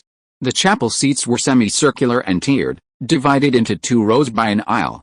Lorenzo and Giuliano sat in the most prominent position so that more people could see them. At the back of the crowd, Francesco Pazzi opened his eyes, his gaze cold. He exchanged glances with the people around him, nodded, and each pulled a gleaming dagger from their sleeve. Slowly reaching for Giuliano's back. No, several cries of alarm rang out. They were already too close. Those sitting opposite them saw the daggers in the assassin's hands and realized their actions. A gasp shattered the tranquility of the chapel. Giuliano snapped back to reality, turning around to see only a figure in black and an approaching dagger thud. The sound of a blade piercing flesh and clothing rang in Giuliano's ears, followed by a wave of pain. Giuliano stared in shock at Francesco behind him, opening his mouth but spitting out mouthfuls of blood, staining half his handsome face red. The animosity between the Pazzi and Medici families was common knowledge, but these powerful Italian families still adhered to a set of unspoken rules that defined the boundaries of their hostility. However, an assassination attempt in broad daylight utterly trampled on these unspoken rules, not only in front of the general public but also in the middle of a mass celebration in a chapel. "This is a chapel," Giuliano managed to utter the last few words. "You're all lunatics." Francesco ignored them, his face contorted with rage as he brandished his knife, stabbing Giuliano again and again. Screams echoed throughout the chapel as nobles, merchants, and ladies fled. More and more assassins appeared, bypassing the lifeless Giuliano and rushing towards Lorenzo. Pazzi, in a gap in the fleeing crowd, Lorenzo saw his blood-soaked brother lying motionless and cried out in grief and despair. "Are you committing treason, HMPH? Whether it's treason or not, it's not up to you, Lorenzo." Francesco laughed wildly as he directed the assassins to charge at Lorenzo. "Failure is treason, success is revolution, Lorenzo, your good days are over." The crowd surged, and there was no level ground between Lorenzo and the assassins. The assassins struggled to push through the crowd, rushing towards Lorenzo, who, ignoring his grief, desperately pushed his way into the depths of the crowd. "Lorenzo!" The assassins caught up with him, one thrusting a dagger into Lorenzo's waist. Lorenzo screamed, but didn't stop running, dodging the assassins' blades. The crowd made it difficult for the assassins to carry out their attacks. Lorenzo was stabbed multiple times in the crowd, but none of the wounds were fatal, allowing him to disappear deeper into the throng. "Lorenzo! Over here!" a voice rang out ahead. Lorenzo looked up and saw his friend, the famous writer and poet, Poliziano. "Over here. We're going to the cloakroom," Poliziano said. "Follow this flow of people. You'll be safe soon, quick." A warm liquid splashed onto Lorenzo's face. Looking up, he saw a short sword embedded in Poliziano's neck. The physical pain and the despair in his heart caused Lorenzo to kneel on the spot, his eyes fixed on the man in black before him, a bitter laugh escaping his lips. The opponent was clearly skilled, completely blocking Lorenzo's escape routes, unlike novices like Francesco and Salviati. Those who could attend Mass in this chapel were all wealthy and powerful. Regardless of the identity the man in black used, the power behind him was considerable.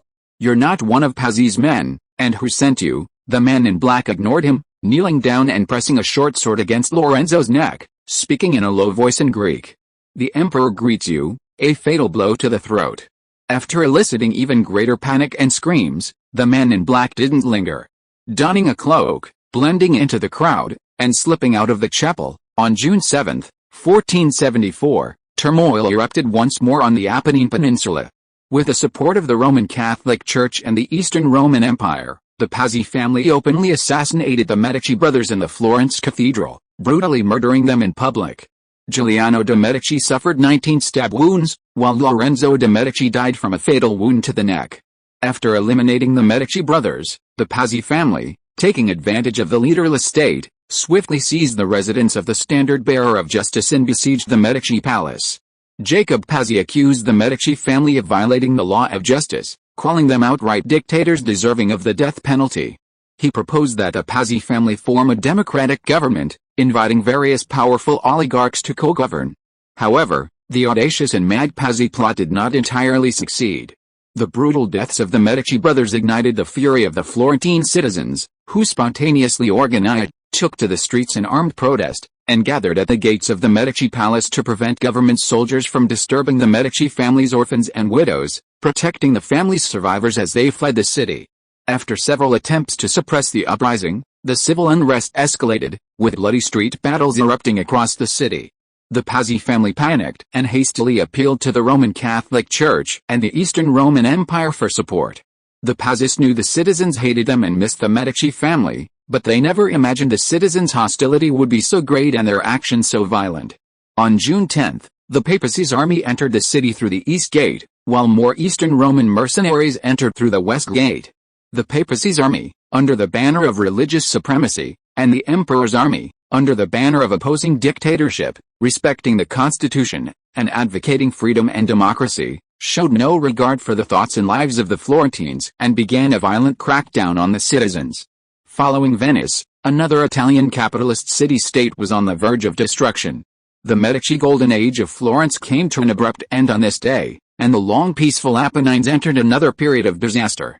Chapter 344 Gold Diplomacy. On the wide road, crowds and carriages thronged, a cacophony of voices and the sounds of donkeys braying and horses neighing, a common sight on this prosperous avenue leading from Florence to Pisa. But unlike before, the road was no longer traversed by caravans and travelers. Instead, it was filled with refugees and deserters. The Pazzi family's conspiracy had shattered the Medici's Golden Age dream. This ancient, mad family had trampled on both written and unwritten laws, plunging Florence into chaos. The Pazzi, having lost the people's support, attracted the intervention of foreign powers. Mercenaries from the papacy and the emperor flooded the city, ostensibly supporting the Pazzi's rule, but in reality harboring their own agendas, suppressing citizens, looting wealth, burning workshops, and causing widespread destruction. 2 weeks had passed since the Medici brothers' brutal deaths. The streets of Florence were stained with blood, crows circled and cackled overhead, and rats feasted in the corners. Initially, in the ongoing violent conflicts, due to lack of organization and inferior weaponry, the Florentine citizens' armed forces suffered repeated defeats, being driven back by the mercenaries of the papacy and the emperor. However, the remnants of the Medici family launched a counterattack, claiming that the Pazzi family were the culprits and murderers, and that the papacy and the Eastern Roman Empire were the masterminds and accomplices behind it all, asserting that the Pazzi family's rule would only bring endless disaster and suffering to Florence. The Medici family and their close relatives began distributing weapons, appointing officers, arming the citizens, and organizing the Florence National Army, occupying many towns and villages in southern Florence and surrounding areas, facing the Pazzi army occupying the north across the Arno River. Now, several forces, large and small, in Florence have chosen sides, with only one key force still undecided, the White Mercenaries. The White Mercenaries were a mercenary group founded in the 14th century by the renowned mercenary organizer, Sir John Hawkwood of England. They were highly regarded on the Italian battlefield and were hired for life by the Florentine Republic in 1395, effectively becoming the Florentine Republic's permanent mercenary force. However, because the Florentine government failed to change its approach and continued to treat the White Legion as a mercenary force, with peacetime wages far lower than wartime wages, many ambitious or wealth-seeking young mercenaries chose to leave. This led to a rapid decline in the White Legion's combat capabilities. Within just one generation, it became weak and ineffective, prone to cheating and deception, almost indistinguishable from the Italian civilian militia. Perhaps due to excessive comfort, or perhaps due to over-reliance on foreign mercenaries, the Italian martial tradition remained weak, and this extremely low level of martial ethics made the Italian civilian militia synonymous with low quality, incomparable to the civilian militias of the Netherlands and France. After the Battle of Pisa, the Florentine Republic's expansion abroad came to an end, and the newly established Medici family also strived to maintain peace, advocating for a balance of power in Italy. With this prolonged peace, the White Legion's fighting strength became even more inferior. Of course, the White Legion remained a vital force in Florence. despite their cunning, laziness, and loss of former vigor. However, securing their support would give either side a significant advantage in the civil war. The Pazzi family had staked everything on this military coup. Failure meant certain ruin. Naturally, they wouldn't allow the opposition to resurface. They began selling off their assets, continuing to apply for loans from the papacy and the emperor, and attempting to bribe several key White Legion officers. During this period, Italian mercenaries largely operated under a military subcontracting system. A mercenary regiment consisted of numerous centurions who could recruit their own members, distributing spoils based on merit after battles. This system, created by John Hawkwood, significantly enhanced the wartime combat capabilities of mercenary regiments, but it also created vulnerabilities. These centurions wielded considerable control over their men. Each squad centered around a centurion was a semi-independent military unit, capable of turning against other squads if the centurion so desired. After the White Legion evolved into the regular army of Florence, this system was preserved and continued. Theoretically, in the Pazzi conspiracy, they should naturally side with the Medici family, representing the people of Florence. The legion commander was also a member of the pro-Medici faction. However, the centurions under their command did not share this view and were unwilling to risk their lives for the Medici family, attempting to sit back and watch the conflict unfold, waiting for the best offer. Thus, the Pazzi and Medici factions began vying to win over the centurions of the White Legion, further deepening the internal divisions within the White Legion. One day they were comrades, and the next they were on the verge of war. The Pazzi family, already driven to madness, mortgaged a large amount of assets, obtaining huge sums of money from the Eastern Roman Empire. Through bribery and other means, they successfully gained the support of a significant portion of the White Legion centurions, gaining the upper hand in this struggle. On June 21, 1474, the commander of the pro-Medici White Legion was expelled from the country by a group of centurions. The new commander declared allegiance to the Florentine Republican government organized by the Pazzi family, defining the Medici family as the great dictators, and joined the Pazzi coup. The defection of the White Legion worsened the Medici party's situation. The citizens' army was routed in several clashes, and more ordinary citizens were forced to accept the rule of the Pazzi government out of fear. Many more fled their homes out of worry and fear to escape the war. On the road, a caravan was traveling southeast. In one of the carriages, a young nobleman looked at the refugees coming towards him, and seeing the anxiety and fear on their faces, he felt a little downcast. The young man was named Amerigo, of Florentine descent, from the Vespucci family, one of the prominent Florentine merchant families. Although this family was far from comparable to the Medici and Pazzi families, it was still a member of high society, a regular in the entertainment circles, and a prominent figure. Amerigo, the third son in his family, had little advantage in the inheritance. He began working in accounting and law at a young age, later becoming a clerk for a merchant guild in the free city of La Spezia. A few years earlier, the explorer Christopher Columbus, with substantial funding from the Eastern Roman Empire, embarked on a westward voyage across the Atlantic to explore the New World. Various merchant guilds participated, sending explorers to seek investment opportunities. The young Amerigo took on this role and accompanied the ship. Although Columbus's voyage deviated somewhat from its original objective, it still successfully reached the New World. He stubbornly considered the Antilles and Cuba to be Japan, a view Amerigo challenged based on his own reasoning, but was met with a scathing rebuke. Later, the defiant Amerigo joined Columbus's diplomatic mission on Cuba to meet the King of Japan, only to fall into the clutches of cannibals. He was the only one to escape, returning to the shore to witness the alliance between the Eastern Roman Empire and the Taino people, and the complete extermination of the Caribbean cannibals. After this experience, Columbus no longer believed that the land he had discovered was in Eastern Asia and encouraged Amerigo Vespucci to continue his exploration. Amerigo Vespucci, in turn, developed a strong interest in the mysterious New World, resigned from his position at the Merchant Guild, and joined the Geographical Survey Bureau of the Eastern Roman Empire's colonial ministry, where he was responsible for leading the surveying and mapping of the eastern coast of the New World. Over the years, Amerigo Vespucci traveled by ship along the various coastlines of the New World, drawing maps, recording local customs, and sampling flora and fauna.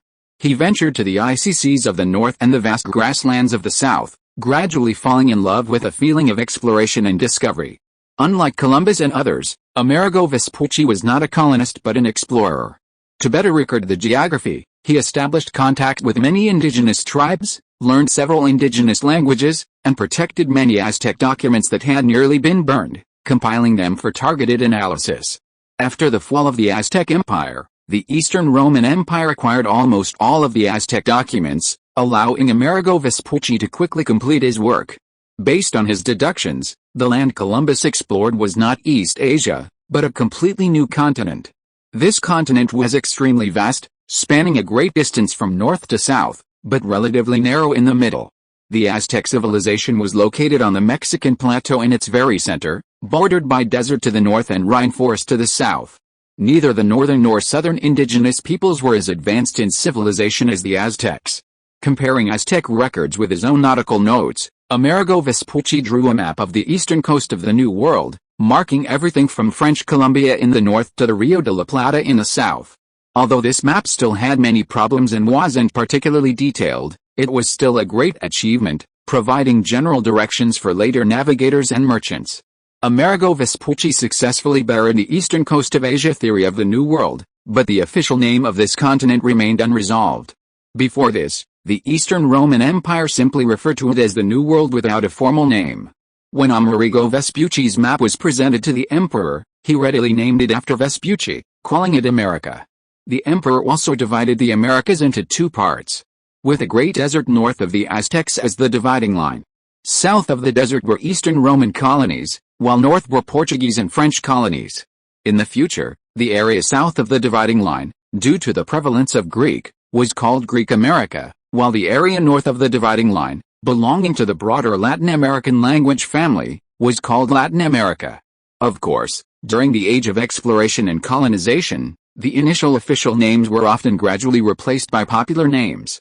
The most famous example is Brazil in the original timeline, which went from the complex and difficult to pronounce Land of the Cross to the easily understood Redwood. The name Greek America failed to resonate with the Eastern Roman settlers, who gave all the New World colonies, including New Rome, St. Constantine, and Brazil, a more appealing name, Elysium. Elysium, a paradise, an ideal land. Amerigo was uninterested in these trivial matters, but deeply grateful for the emperor's favor. He never dreamed that his name would become the official name of a continent. Now, Amerigo was officially registered as a citizen of Constantinople, granted the honor of a third-class senator, appointed as the deputy director of the Geographical Survey Bureau of the Colonial Ministry, and held a place in the court of the Grand Palace. After the Florentine Civil War, the Eastern Roman Empire actively intervened in the Florentine situation, sending a financial delegation. Amerigo took this opportunity to return to his homeland to oversee the relocation of his family. He could not change the emperor's decision, but could only do his best to spare his family from disaster, hoping to move the Vespasian family to Constantinople, to a peaceful and prosperous country. In the carriage, Amerigo turned his gaze away, no longer caring about these displaced refugees. He was not a die-hard supporter of the Medici family. He had left Florence long ago, and his feelings for this country were only those of a local attachment, not a sense of national identity. In the original timeline, Amerigo was similar. He had served both Spain and Portugal, but hadn't contributed much to the Florentine Republic. Beside Amerigo, Fraser, the Eastern Roman Empire's ambassador to Florence, flipped through a document, nodding approvingly with satisfaction. "Your Excellency, what are you looking at?" Amerigo couldn't help but ask. "Some preliminary plans regarding the Royal Bank of Palaiologos," Fraser said simply. A royal bank? Amerigo thought for a moment.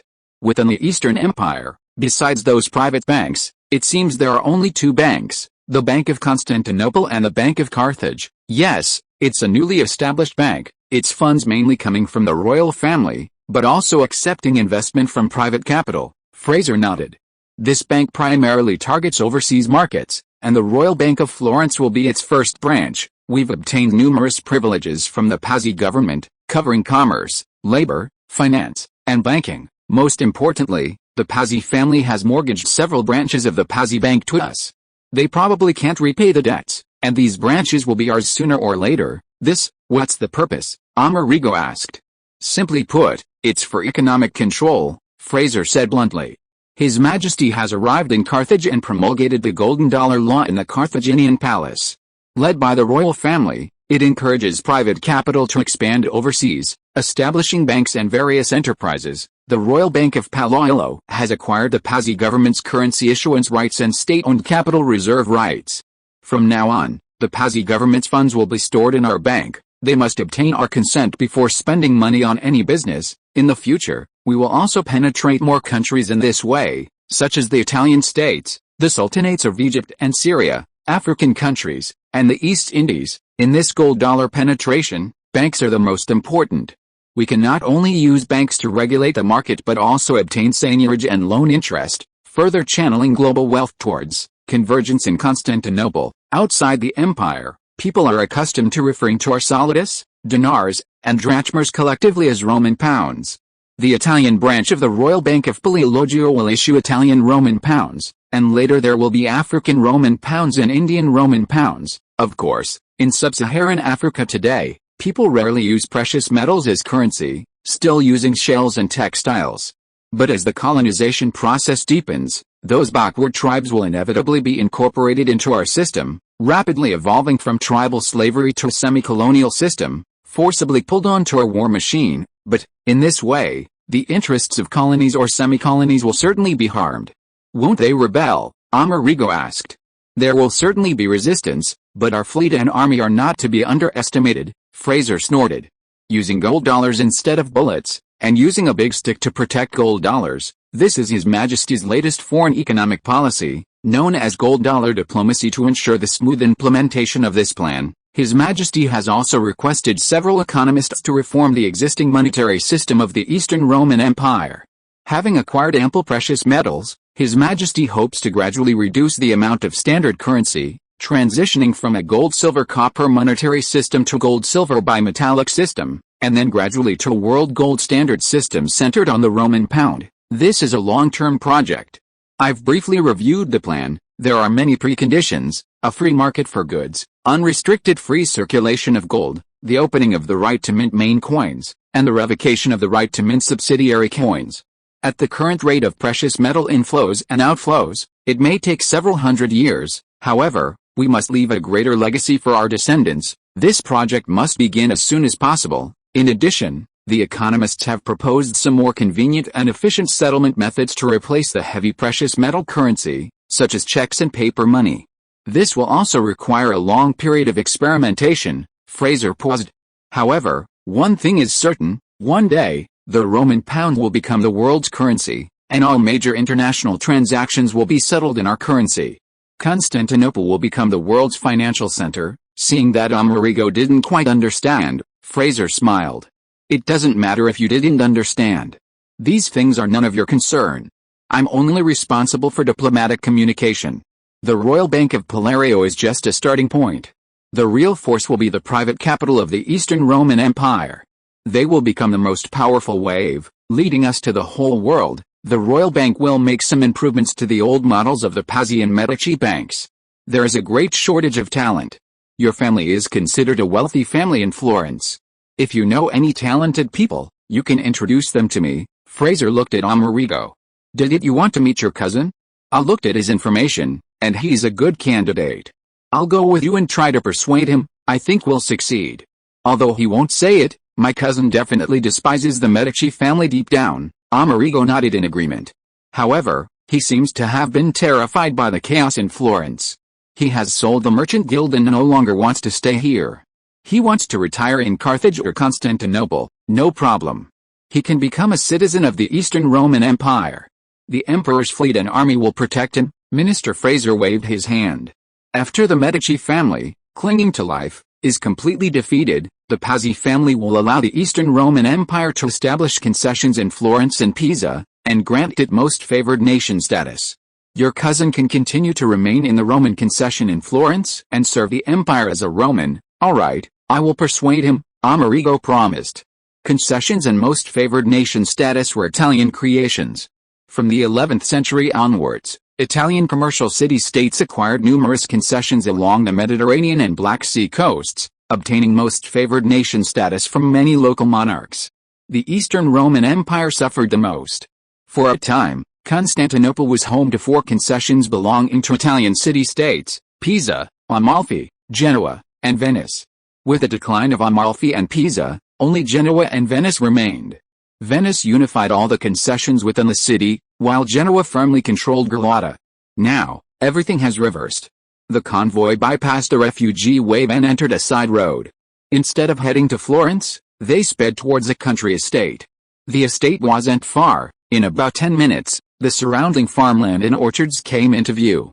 It belonged to the Vespucci family, a commercial family whose livelihood didn't depend on agriculture or animal husbandry. The produce from the farmland and orchards was merely a minor supplement.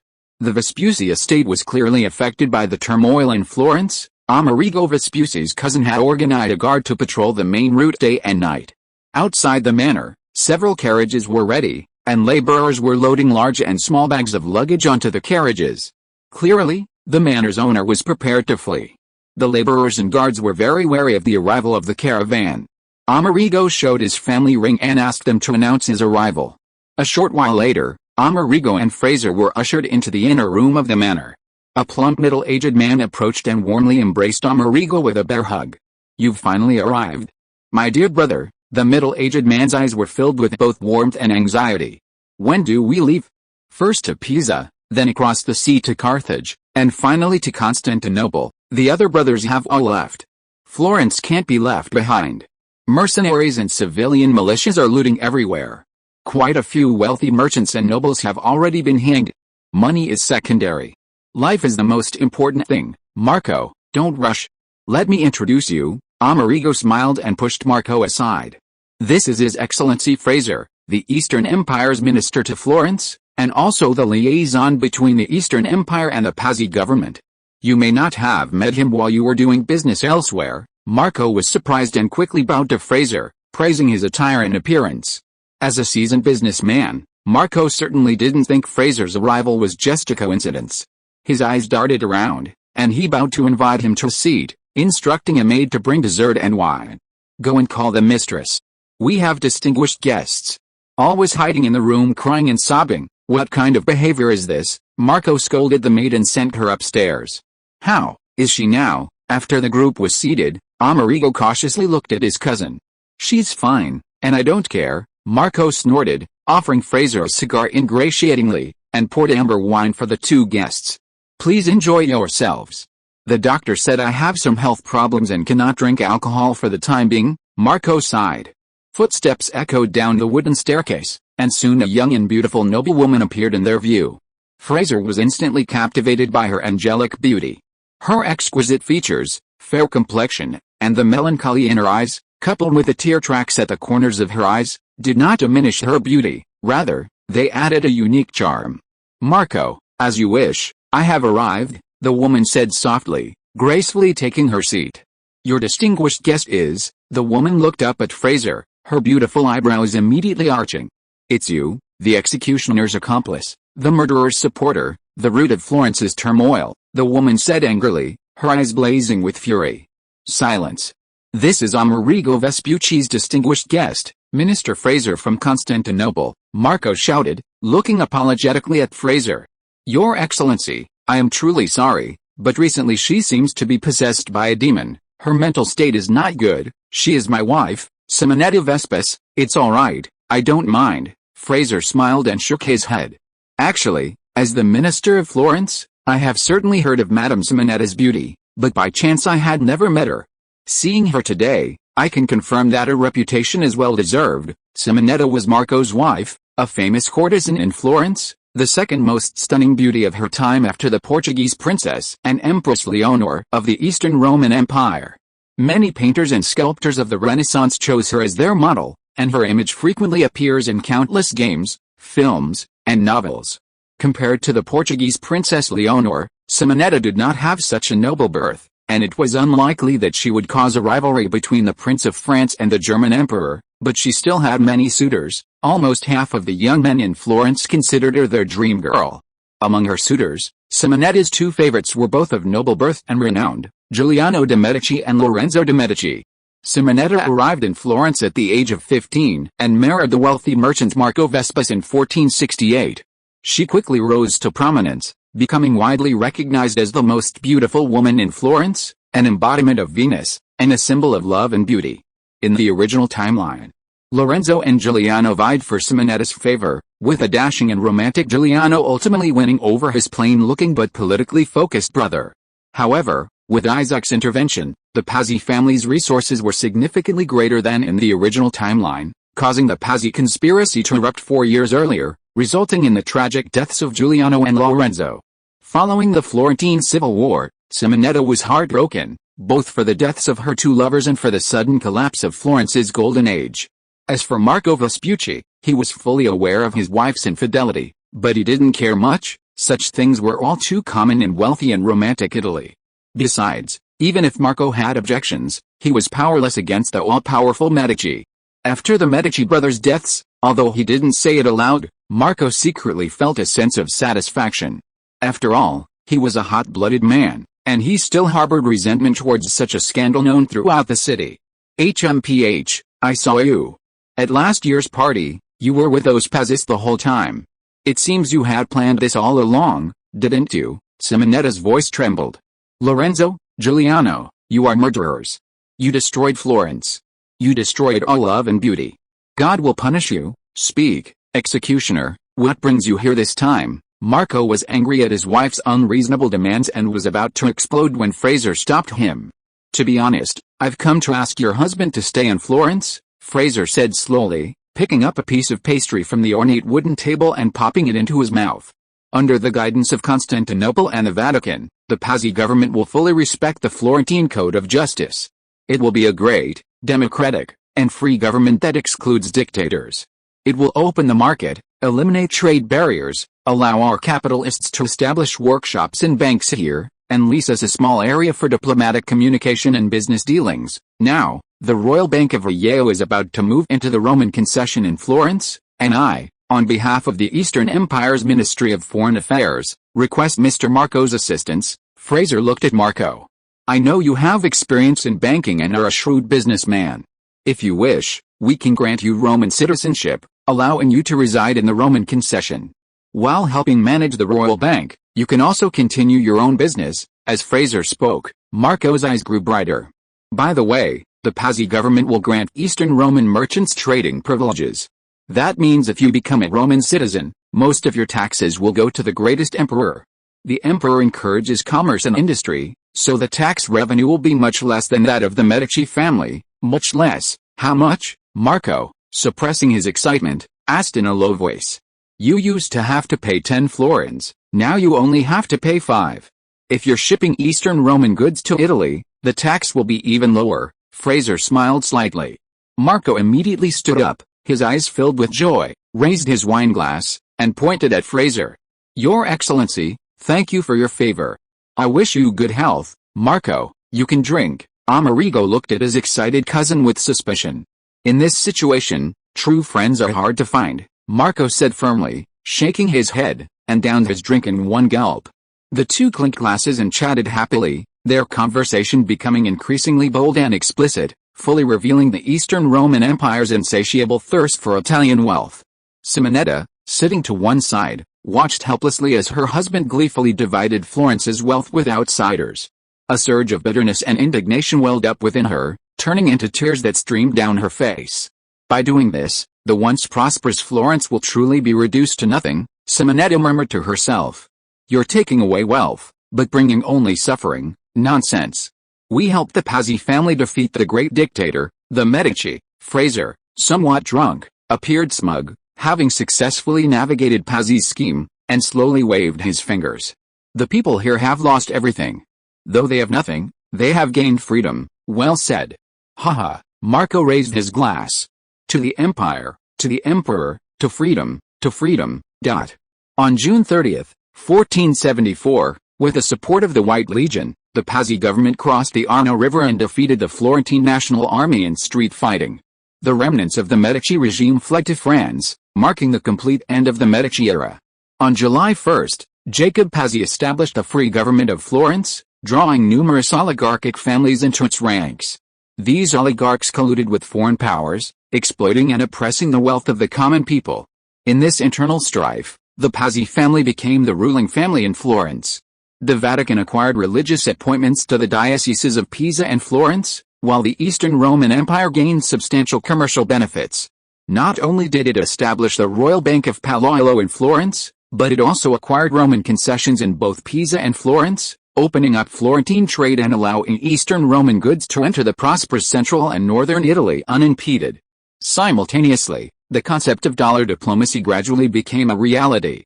Eastern Roman capitalists began to enter wealthy Italy en masse, establishing workshops and banks, rapidly accumulating wealth through the exploitation and oppression of the local population.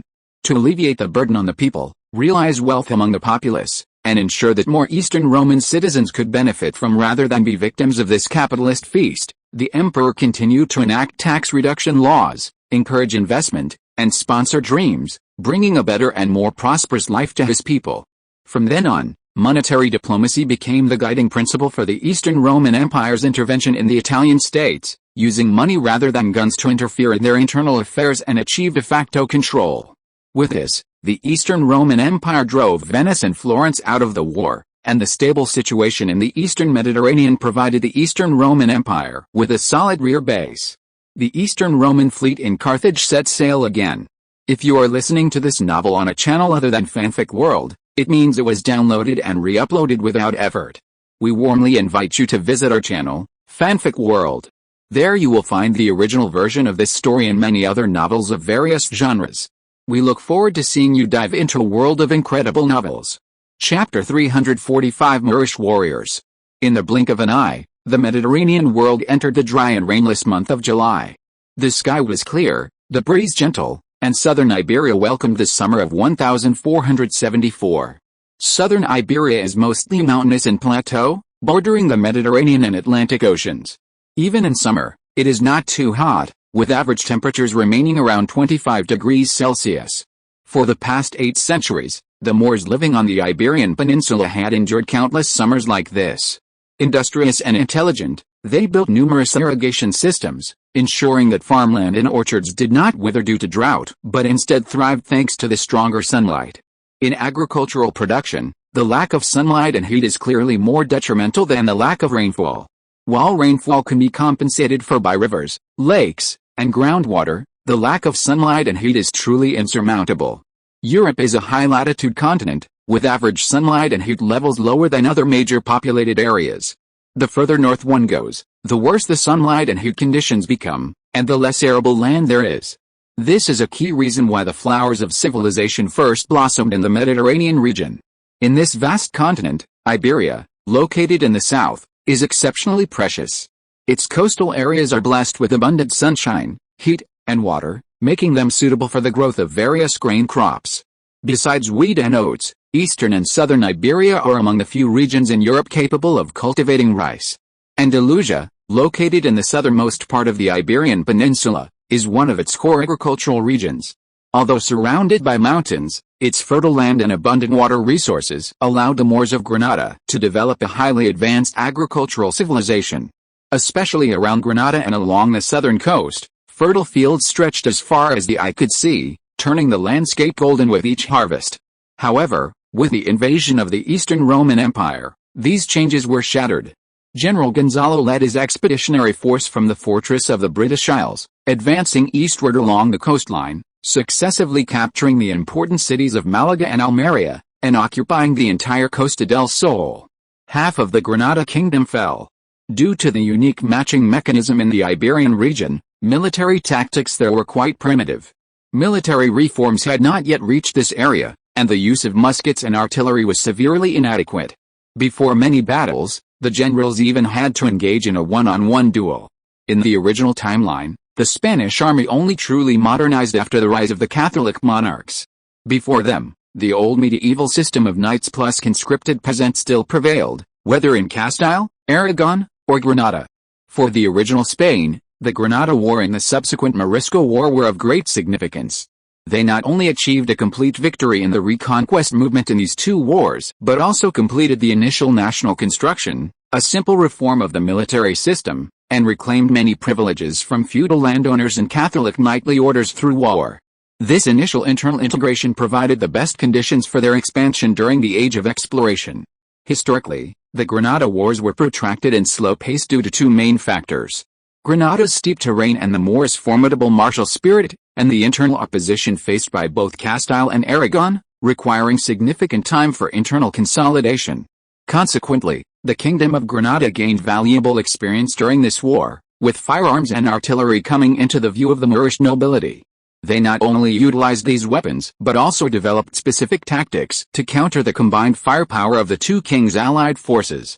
However, in the hegemonic invasion launched by the Eastern Roman Empire in 1473, Granada clearly did not have such an opportunity. The Eastern Roman Empire, with its advanced military tactics, overwhelmed the outdated Moorish army and, instead of venturing into the mountainous terrain, chose the low-lying plains of the southern coast, sweeping across the land from west to east. Gonzalo's army ravaged the Costa del Sol, burning, killing, and looting, turning countless fertile fields into wastelands and villages into ruins. Eastern Roman slave traders followed closely behind, readily accepting the cheapest war slaves. Benefiting from generous subsidies and iron-fisted laws, the Eastern Roman army was arguably the most disciplined in the Western world. Within the empire, they never disturbed civilians, and they were relatively restrained when dealing with other Christian territories. However, on Moorish lands, they remained, like most armies in the world today, bandits and robbers. On enemy territory, no rules matter, mercy to the enemy is cruelty to oneself. Of course, Gonzalo's sweeping campaign on the Costa del Sol was not merely for venting anger or killing for the sake of killing. Besides destroying the Moors' war potential, the Eastern Roman army's sweep had a deeper purpose, targeting industrial bases such as silk weaving, wool weaving, and olive cultivation. These industries were the pillars of Granada's economy, but also crucial to the Eastern Roman Empire. Guided by capitalism, the Eastern Roman Empire needed more markets and fewer competitors, with the ultimate goal of dominating the entire Mediterranean market and achieving a commodity monopoly. To achieve this, in addition to striving to improve product quality and production efficiency, severely cracking down on competitors was essential. As a result, Granada's 800-year-old silk industry suffered a severe blow. Mulberry groves were burned, workshops were destroyed, skilled silk farmers were transported away in large quantities, and some high-value, superior silkworm and mulberry seeds were sent back to Constantinople for professional analysis by the Imperial Agricultural Institute. For the textile industry, this targeted attack was fatal. In the new silk season, Granada's products were almost nowhere to be seen in major European markets, while Eastern Roman silk sold briskly.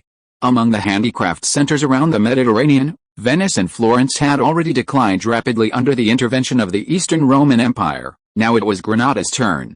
After gradually eliminating these potential competitors, the private capital of the Eastern Roman Empire would flourish. Private capitalists would no longer need to worry about losses. They could simply use their profits to open more workshops and continue producing various goods. Within a quarter, they could multiply their output several times over. However, after the easy targets were eliminated, the Eastern Roman Empire's advance in Iberia also encountered obstacles. The undulating mountains effectively locked the army in the coastal region. The Moors, taking advantage of the terrain, harassed Eastern Roman strongholds, burning important trails, strengthening key fortresses, and dispersing the army to wage guerrilla warfare in the mountains. On July 4, 1474, an Eastern Roman detachment tasked with infiltration was ambushed by General Zagal of Granada while crossing the mountains. This brave and skilled descendant of royalty inflicted the Eastern Roman Empire's first defeat since the advance into Granada, with over 500 captured and over 2,000 killed or wounded. General Zagal, brother of Ali Hassan, the current king of Granada, was the leader of the pro-war faction in Granada, a fierce soldier, and an indomitable nobleman. The defeat in this battle showed the Eastern Roman expeditionary force the tenacity of the Iberian Moors and the disadvantages of mountain warfare. General Gonzalo halted his advance, resting and replenishing supplies. However, Granada was also suffering. They had lost their wealthy southern coast, and their second-largest city, Malaga, and third-largest city, Almeria, had both fallen. Nearly half their population, the vast majority of their ships, and all their ports had been destroyed. Without their rich grain-producing regions, Granada could no longer even meet its own food needs. Had King Ali not made preparations before the war, famine would likely have already spread. Meanwhile, the Eastern Roman Empire's conquest of Granada shifted from military to diplomatic, with spies infiltrating every corner of Granada to infiltrate and win hearts and minds. Granada, the Moorish Red Fortress, and the Alhambra Palace. Inside the royal residence, King Ali Hassan of Granada gazed silently out the window at the magnificent palace, his eyes red-rimmed and lips tightly pressed together. The palace's red walls and white tiles remained vibrant and bright, the plants in the Aphrodite tree courtyard were still lush and verdant, and the murals and reliefs on the walls were still lifelike, seemingly unchanged from the past. However, the Red Castle now seemed to be permeated with a sense of decay, not from the outside, but from the hearts of its people. For Granada, this was a war with an overwhelming disparity in strength, a war almost impossible to win. Their enemies were not Castile and Aragon, also embroiled in internal strife, nor were they the old Catholic knights. They would not cease hostilities due to temporary setbacks or insufficient funds. As long as the Emperor of Constantinople wished, the flames of war could continue to spread until Granada's war potential was completely exhausted. At the outset of the war, the Granadas held a sliver of hope for their patriotic war. They believed that if the French-Aragonese alliance could cause enough trouble for the Greeks, they might abandon their expansion in the western Mediterranean due to the perceived losses, allowing Granada to survive. However, with the fall of Venice and the coup in Florence, the problem of multi-front warfare that had plagued the Eastern Roman Empire vanished. Following the Black Sea, the Eastern Mediterranean became the empire's complete backyard. From the marshes of the Venetian lagoon to the mountains of the Caucasus, from the Nile in the Egyptian desert to Constantine on the Don River in the Eastern European steppes, the Eastern Roman Empire's naval power was unmatched. After Venice and Florence withdrew from the war, the Barcelona alliance's momentum faltered. Prince Ferdinand of Aragon desperately sought aid, but King Louis XI of France offered no response. Regardless, Louis XI had not lost anything in this conflict so far. On the contrary, he gained Roussillon north of the Pyrenees and Corsica in the western Mediterranean. Taking advantage of the Duke of Burgundy's attack on the Anjou family, he extended royal power to the Provence region. And while the Eastern Roman Empire was preoccupied, he crossed the Atlantic and established a French Colombian colony at the mouth of a major river in eastern North America. The decline of the Italian city-states also benefited the French bourgeoisie. In the southern cities, Lyons handicrafts and Vichy's resource industry flourished. Although the coastal ports faced threats, they still managed to sell their goods to distant places through a well-developed inland waterway and road system. French national identity gradually expanded from north to south, and a giant nation-state with a population of tens of millions was gradually taking shape. To monarchs, past or future, who have been intentionally or unintentionally deceived by Louis XI, this schemer is undoubtedly cunning and despicable. But to France, he was indeed a powerful monarch. The core French-speaking population numbered over 10 million, the largest in continental Europe, slightly more than the Holy Roman Empire excluding non-German-speaking regions, and several times the Greek-speaking population. If they could be united, however, it would be a great achievement. As for credibility, promises, and alliances, perhaps in Louis XI's eyes, these things were worthless compared to his own power and the fate of France. The rapid collapse of his Italian fellow sufferer, the Aragonese's incompetence, and the French's cold indifference weighed heavily on the chests of the Granada Moors, making it hard for them to breathe. Even at this critical juncture, the upper echelons of the Red Fort did not give up. Ali Hassan, the last monarch of Granada, exerted every effort to prolong the life of his state. His brother, Zagal, displayed both courage and strategy, achieving the first victory since the start of the war and shattering the myth of the invincibility of the Eastern Roman army. Upon Zagal's return, Ali Hassan held a grand victory banquet in Granada, abandoning all formalities and setting aside the formalities of a monarch.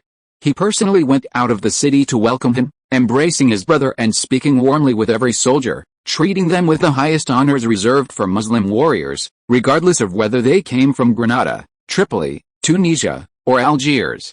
In this desperate era for Mediterranean Muslims, Ali Hassan's steadfastness and Zagal's fierce spirit shone like two bright stars, illuminating the endless, cold night and lighting a glimmer of hope for those who had already lost their homes or were losing them in the process of doing so.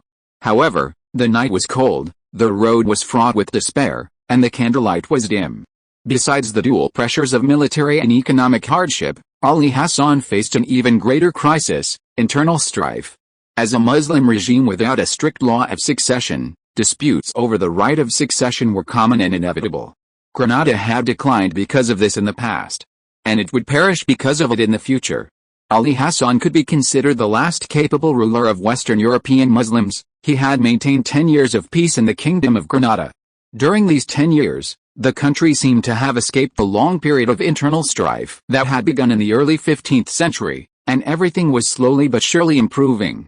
If Ali Hassan had no heir, the throne should rightfully have passed to his younger brother, Zagul, who was young, strong, resolute, and courageous. But Ali not only had an heir, but he was also a complete incompetent and coward. The internal struggle in Granada was now divided into two factions. One faction supported Prince Zagul, hoping he would lead the collapsing regime in resistance after Ali's death. This faction was largely composed of pro-war advocates, with Muslim refugees from North Africa and West Asia as its staunch supporters. The other faction supported the young Prince Abdul, Ali Hassan's eldest son. Ambitious but weak-willed, his only redeeming quality was his passion for the arts, excelling in poetry, painting, and music. His supporters were either cowardly peace-seekers or conservative, long-time beneficiaries who disliked Zagul's domineering nature, viewed the Muslim refugees as parasites, and were ambivalent about the Eastern Roman invaders.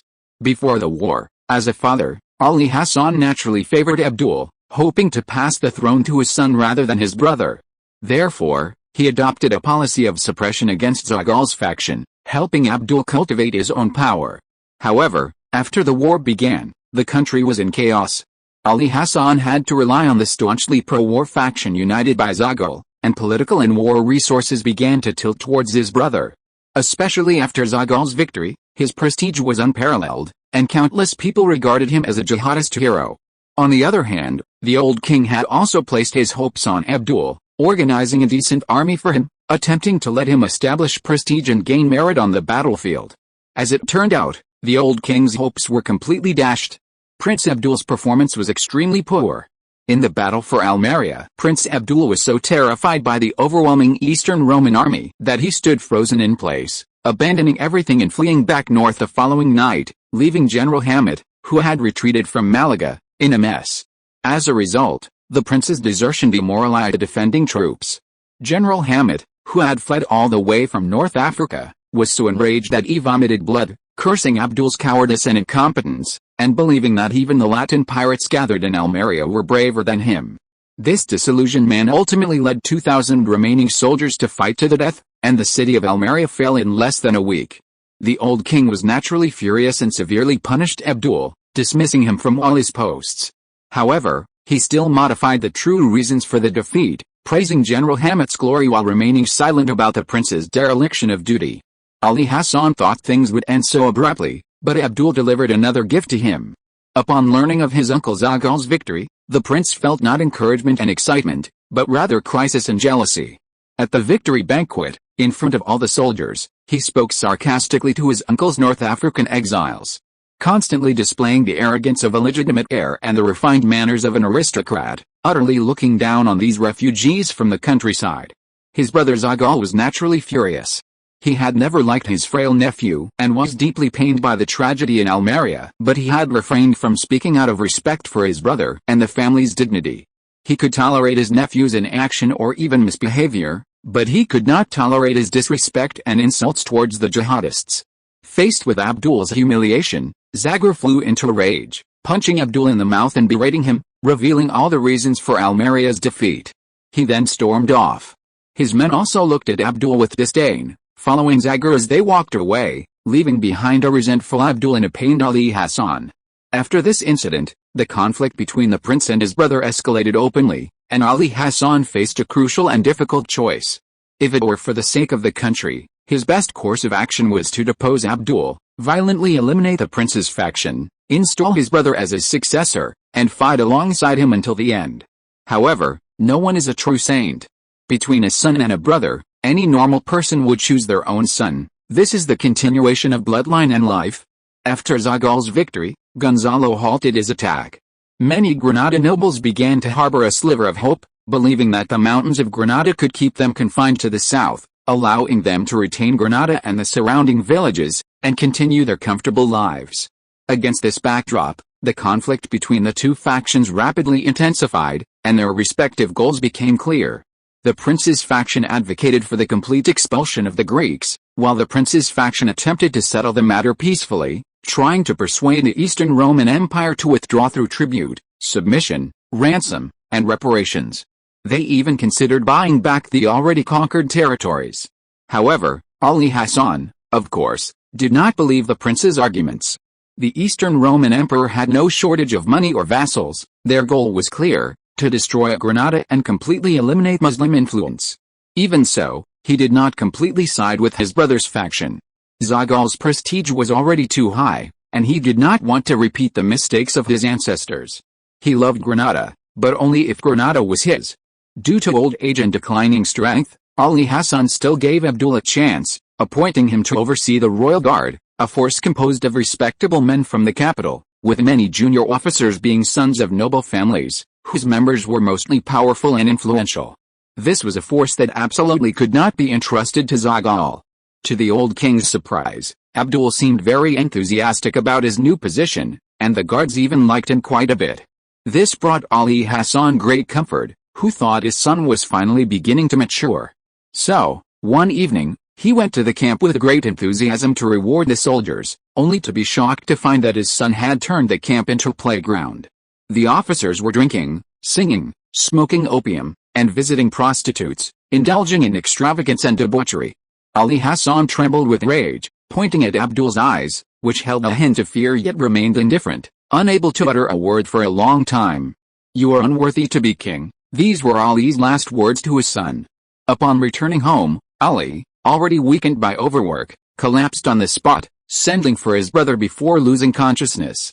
Now, Ali Hassan awoke.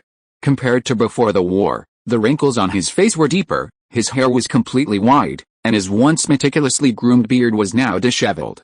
"Your Majesty, as you commanded, Lord Zagar is waiting outside," a maidservant entered and whispered to the old king. "Very well, let him in," Ali said slowly. A moment later, the door opened again, and a strong, middle-aged man entered, his steps firm, his voice booming, his manners impeccable. The first thing Ali did upon waking was to summon his brother. After a fierce internal struggle, he had made his final decision. "I have arrived, Your Majesty," Zagar's deep voice reached Ali's ears. "Sit down," Ali said calmly. "There's no need for such formality between us." Zaghal sat down as instructed, waiting for his brother to speak. "How is the situation?" Ali didn't look up. "What happened in Granada while I was ill?" Zaghal paused for a moment, licking his lips, seemingly choosing his words carefully. "The situation is bad, Your Majesty," Zaghal said with difficulty. "The Greek fleet has returned to the western Mediterranean, but instead of engaging Italy as expected, they are roaming the North African coast, protecting trade routes while continuously reinforcing their troops in Iberia. The Duke of Abel in the western frontier, after being defeated by me, is extremely angry and has redeployed troops from Algiers.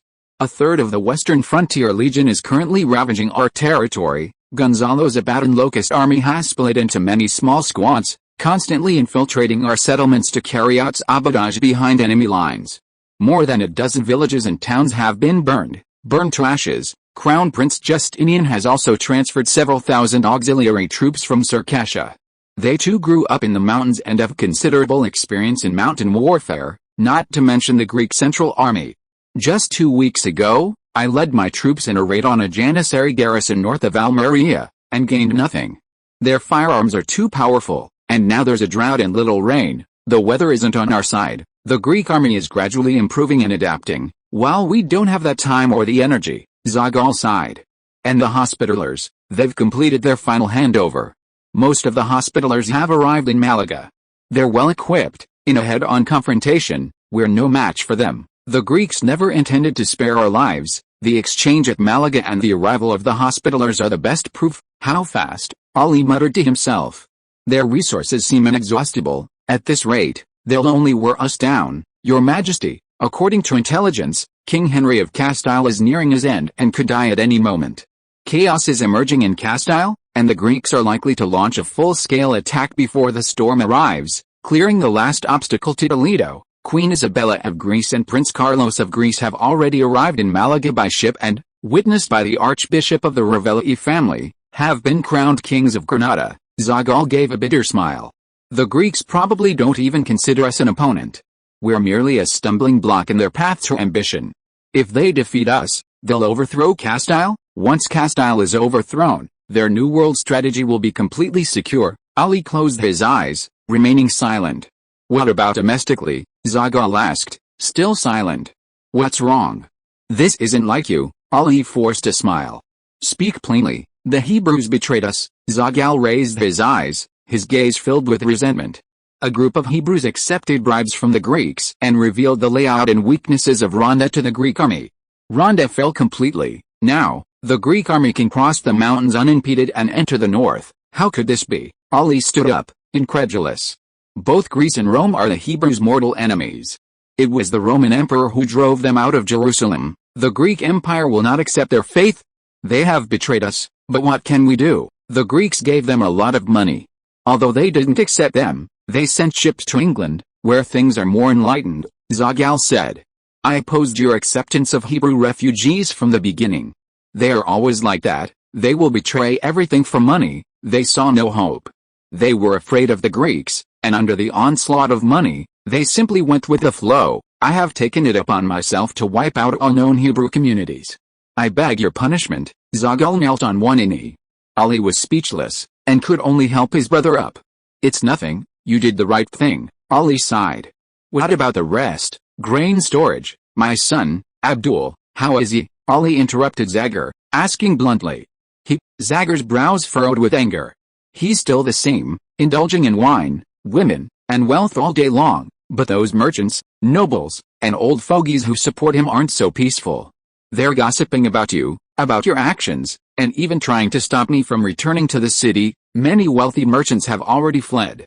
They're afraid of losing everything, so they've taken their wealth and fled into Aragon, even though the king of Aragon will levy nearly half of their wealth. Abdul is also somewhat panicked.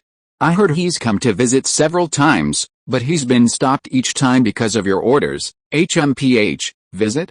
He probably just wants to see if I'm still alive, Ali sneered. Zaghar didn't continue speaking. This was his brother's family matter, and he shouldn't comment. He knew that although Abdul was a complete coward, Ali's rule was relatively wise and just. He had reigned for over 10 years, enjoyed high prestige among the people and officials, and commanded the largest army. If he wanted to become king, a military coup would obviously be a dead end. Having vented his anger, Ali turned and stared into Zaghar's dark eyes. Early after your victory, someone told me that we had fought enough to prove our loyalty to Allah, and that we should strive for a dignified end. Now, I want to ask, what are your thoughts on the current situation? Zaghar thought for a moment and slowly spoke. If you are asking whether I have the conviction to win, then I can say definitively, no. Zaghar also looked directly into his brother's eyes. But if you are asking whether I have the resolve to die, then I will prove it to the world with my blood and life. Good. Good. Good. Ali nodded heavily, his beard trembling. It seems my choice was right.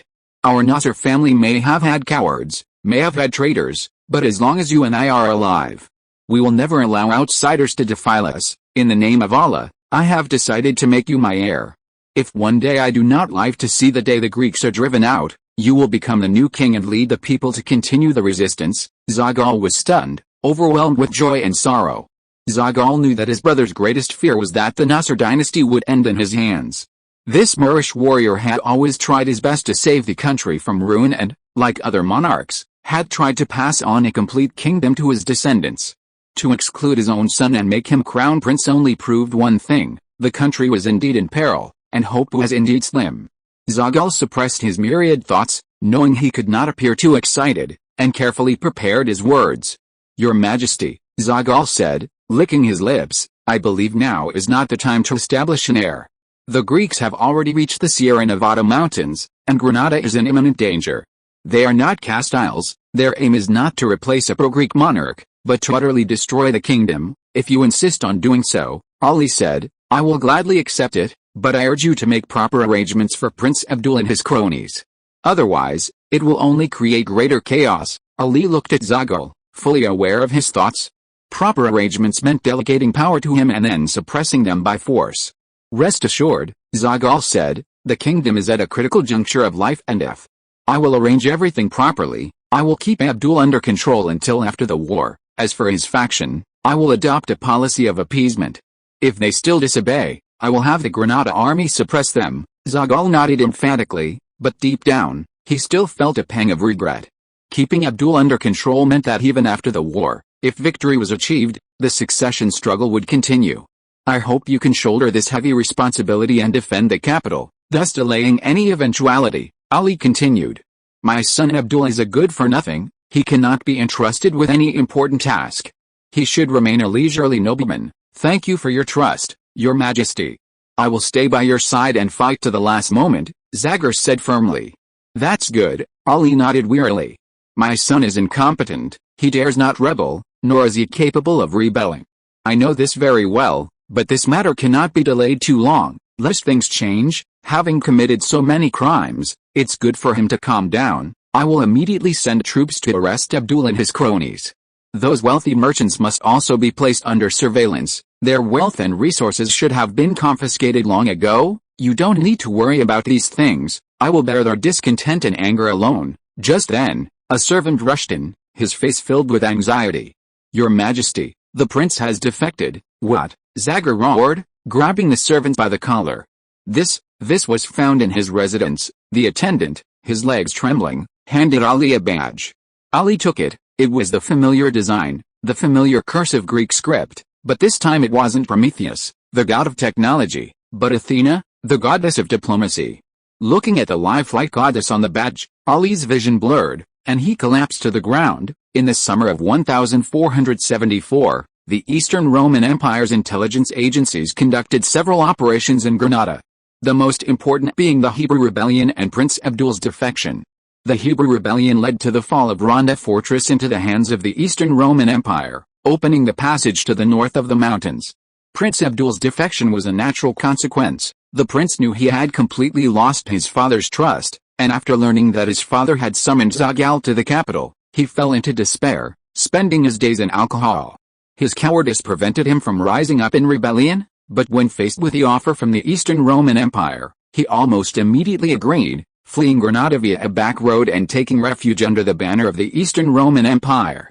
Abdul's defection worsened the situation in Granada. On his escape route, he used his old friends and relatives to open the gates of several towns, further clearing obstacles for the Eastern Roman army.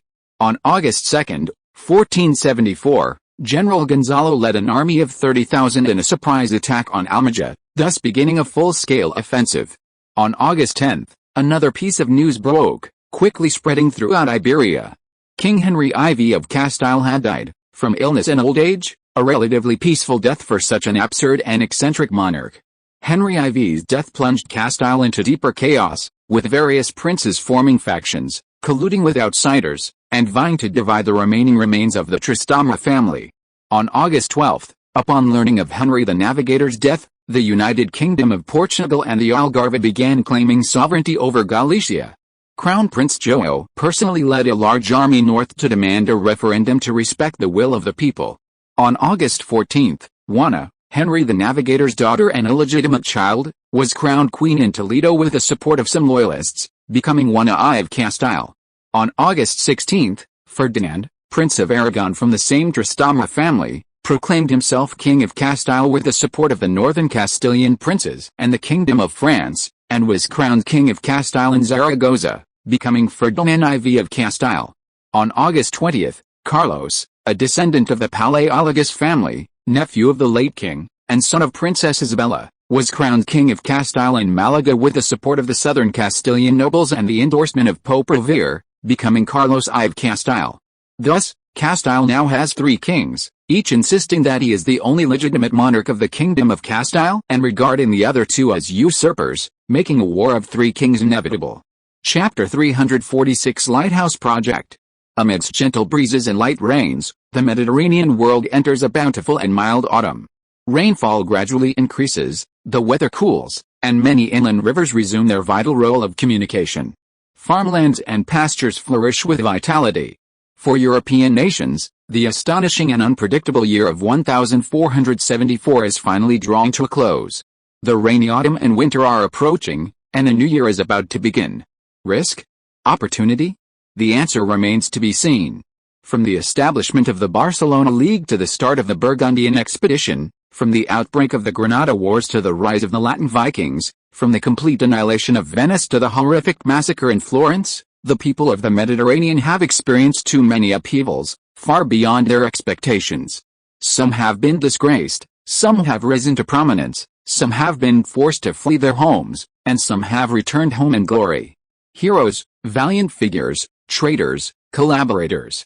However, most have chosen indifference, choosing to remain aloof, not because they are cold-hearted, but because, in this Mediterranean world rife with intrigue and bloodshed, such things are all too commonplace.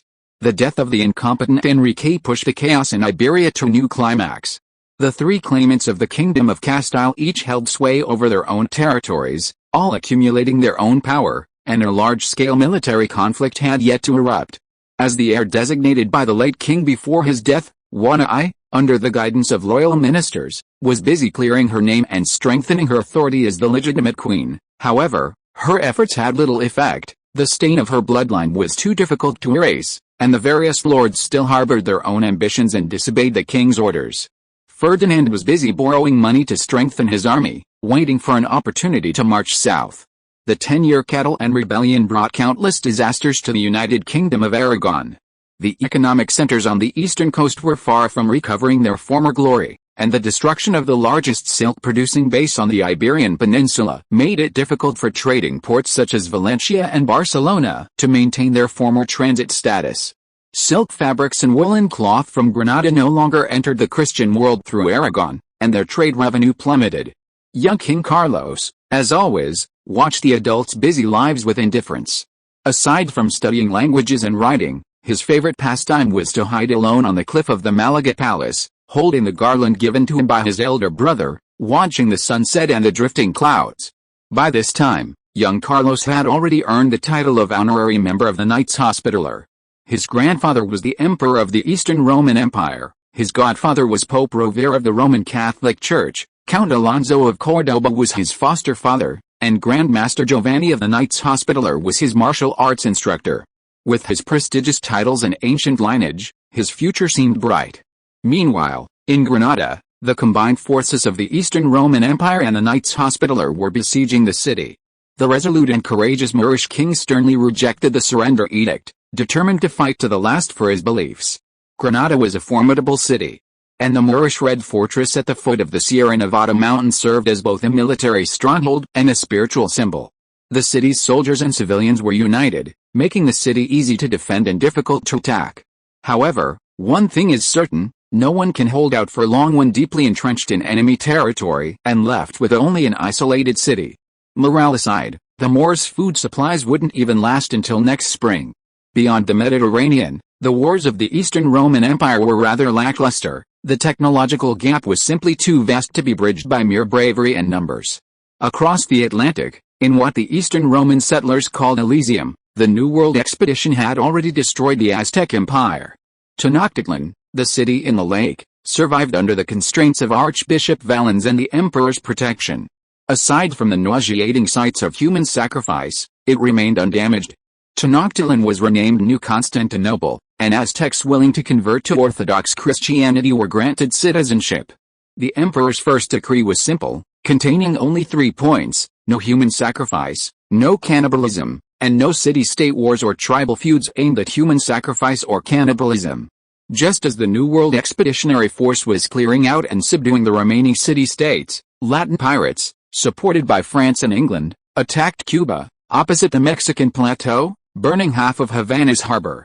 In a sense, in the original timeline, Cuba was arguably the most vulnerable colony during the Age of Exploration.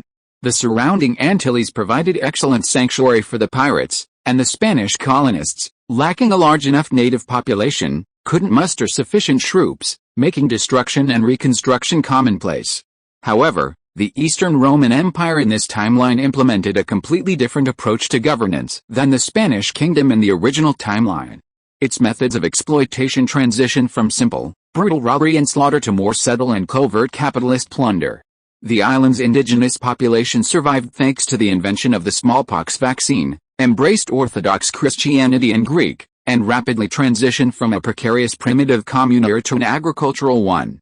These mild-mannered people, intellectually impaired by cassava toxins, held a relatively positive view of the Eastern Roman Empire, at least far better than the Latin pirates who only knew how to burn, kill, and plunder.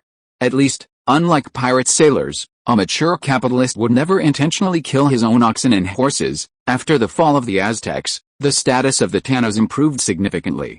Once they learned Greek and converted to Orthodox Christianity, they could even serve as officials on the western continent. Thus, when Beliavo's pirate fleet arrived on Cuba after a long and arduous journey, they did indeed plunder considerable wealth and didn't encounter many regular Eastern Roman troops. However, their plan to incite a native rebellion failed. Instead, several bishops led the Tanos to take up arms and charge at them. The pirates filled their ships and fled, leaving behind half a burning city and billowing black smoke, beneath which lay the hateful eyes of the Taino natives. In this unprovoked attack, aside from the money and jewels, the Eastern Roman Empire's losses were not significant. The era of Caribbean pirates was far from over, and a powerful global empire would never be destroyed by pirates. Beyond this, the Eastern Roman Empire not only discovered the importance of strengthening its colonial defenses but also gained deeper benefits. Following this attack, the Taino natives, converted to Orthodox Christianity, learned for the first time, through the biased explanations and emotional pronouncements of the priests, what heresy meant. The highly subjective idea that heresy equals banditry began to take root in the Taino people's minds, which was undoubtedly a great boon for the Eastern Roman Empire. Now, having converted to Christianity less than a generation ago, their understanding of these theological matters was limited. Without proper guidance, this could easily lead to ideological confusion, providing an opportunity for foreign intervention. Even if the Eastern Roman priests patiently explained dozens of times, the Tanos probably wouldn't fully understand. But after a few more attacks from the Latin pirates, they would understand completely. This minor incident did not significantly impact the Eastern Roman Empire's expansion. For a long time, the rulers of the Old World looked down upon anyone and anything from the New World, and the great victories of the Mediterranean world could drown out any discordant voices. In the Far East, the Battle of Diu, which would determine the fate of the Indian Ocean, came to a close. Without the support of the Ottomans, Venetians, and Mamluks, the combined Arab fleet unsurprisingly suffered a crushing defeat. The battle was rather dull. None of the 30-odd ships of the Eastern Roman Empire were sunk, while the hundreds of small sampans of the Arab coalition navy were decimated. This victory cemented the reputation of the Indian Governor-General Albuquerque throughout the Indian Ocean, marking the end of the millennial-long Arab era. The overwhelming military might of the powerful ships and cannons subdued all the old and remnants of the enemy.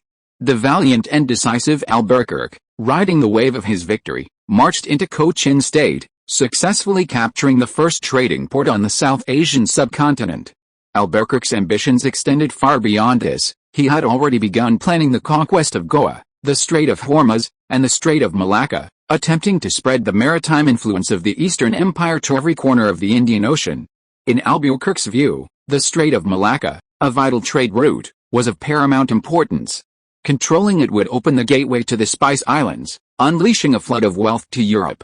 Albuquerque's intelligence officer also presented him with a significant gift. Southeast Asian pirates had recently spread rumors that a high-ranking Ming dynasty official named Liu Daxia, enraged by the Chenghu era's calls for a reconquest of Annam and re-voyages to the Western Ocean, considered them wasteful and detrimental to the nation's economy and people's livelihood, contrary to Confucian values of cultivating virtue and pursuing distant goals.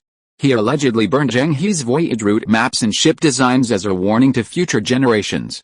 Although there was no official announcement and the rumors were far-fetched, Albuquerque was still delighted. After all, the power of the mighty Eastern dynasty in Southeast Asia had indeed waned over the decades.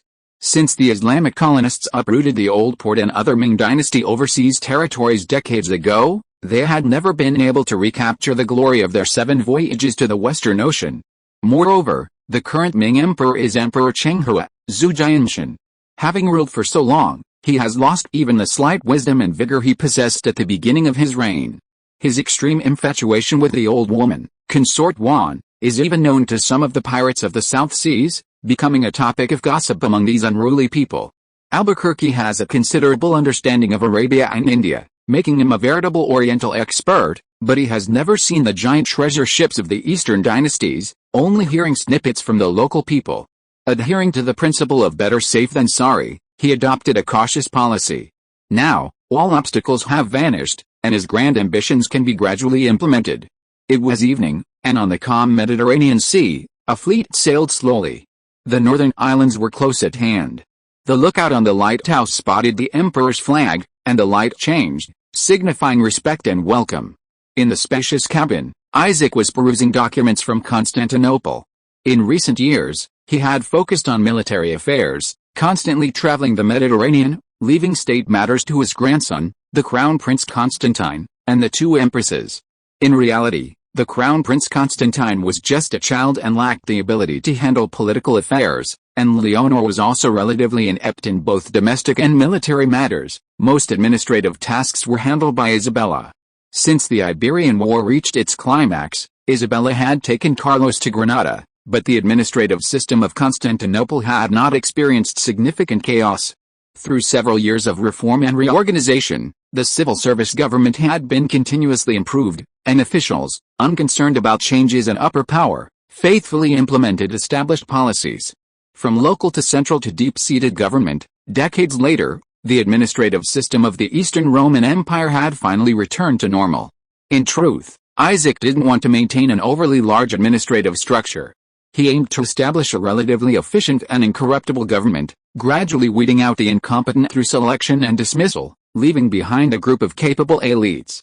Whether they agreed or not, Isaac had to tell officials at all levels that they were in office for their own dreams and personal growth, not for superiority or special privileges. Being a civil servant was simply a job similar to that of farmers and workers, not a prestigious status. All civil servants within the Eastern Roman Empire had no noble titles or personal privileges. If they didn't want to contribute to war, science, culture, or overseas exploration, they would remain ordinary people for life.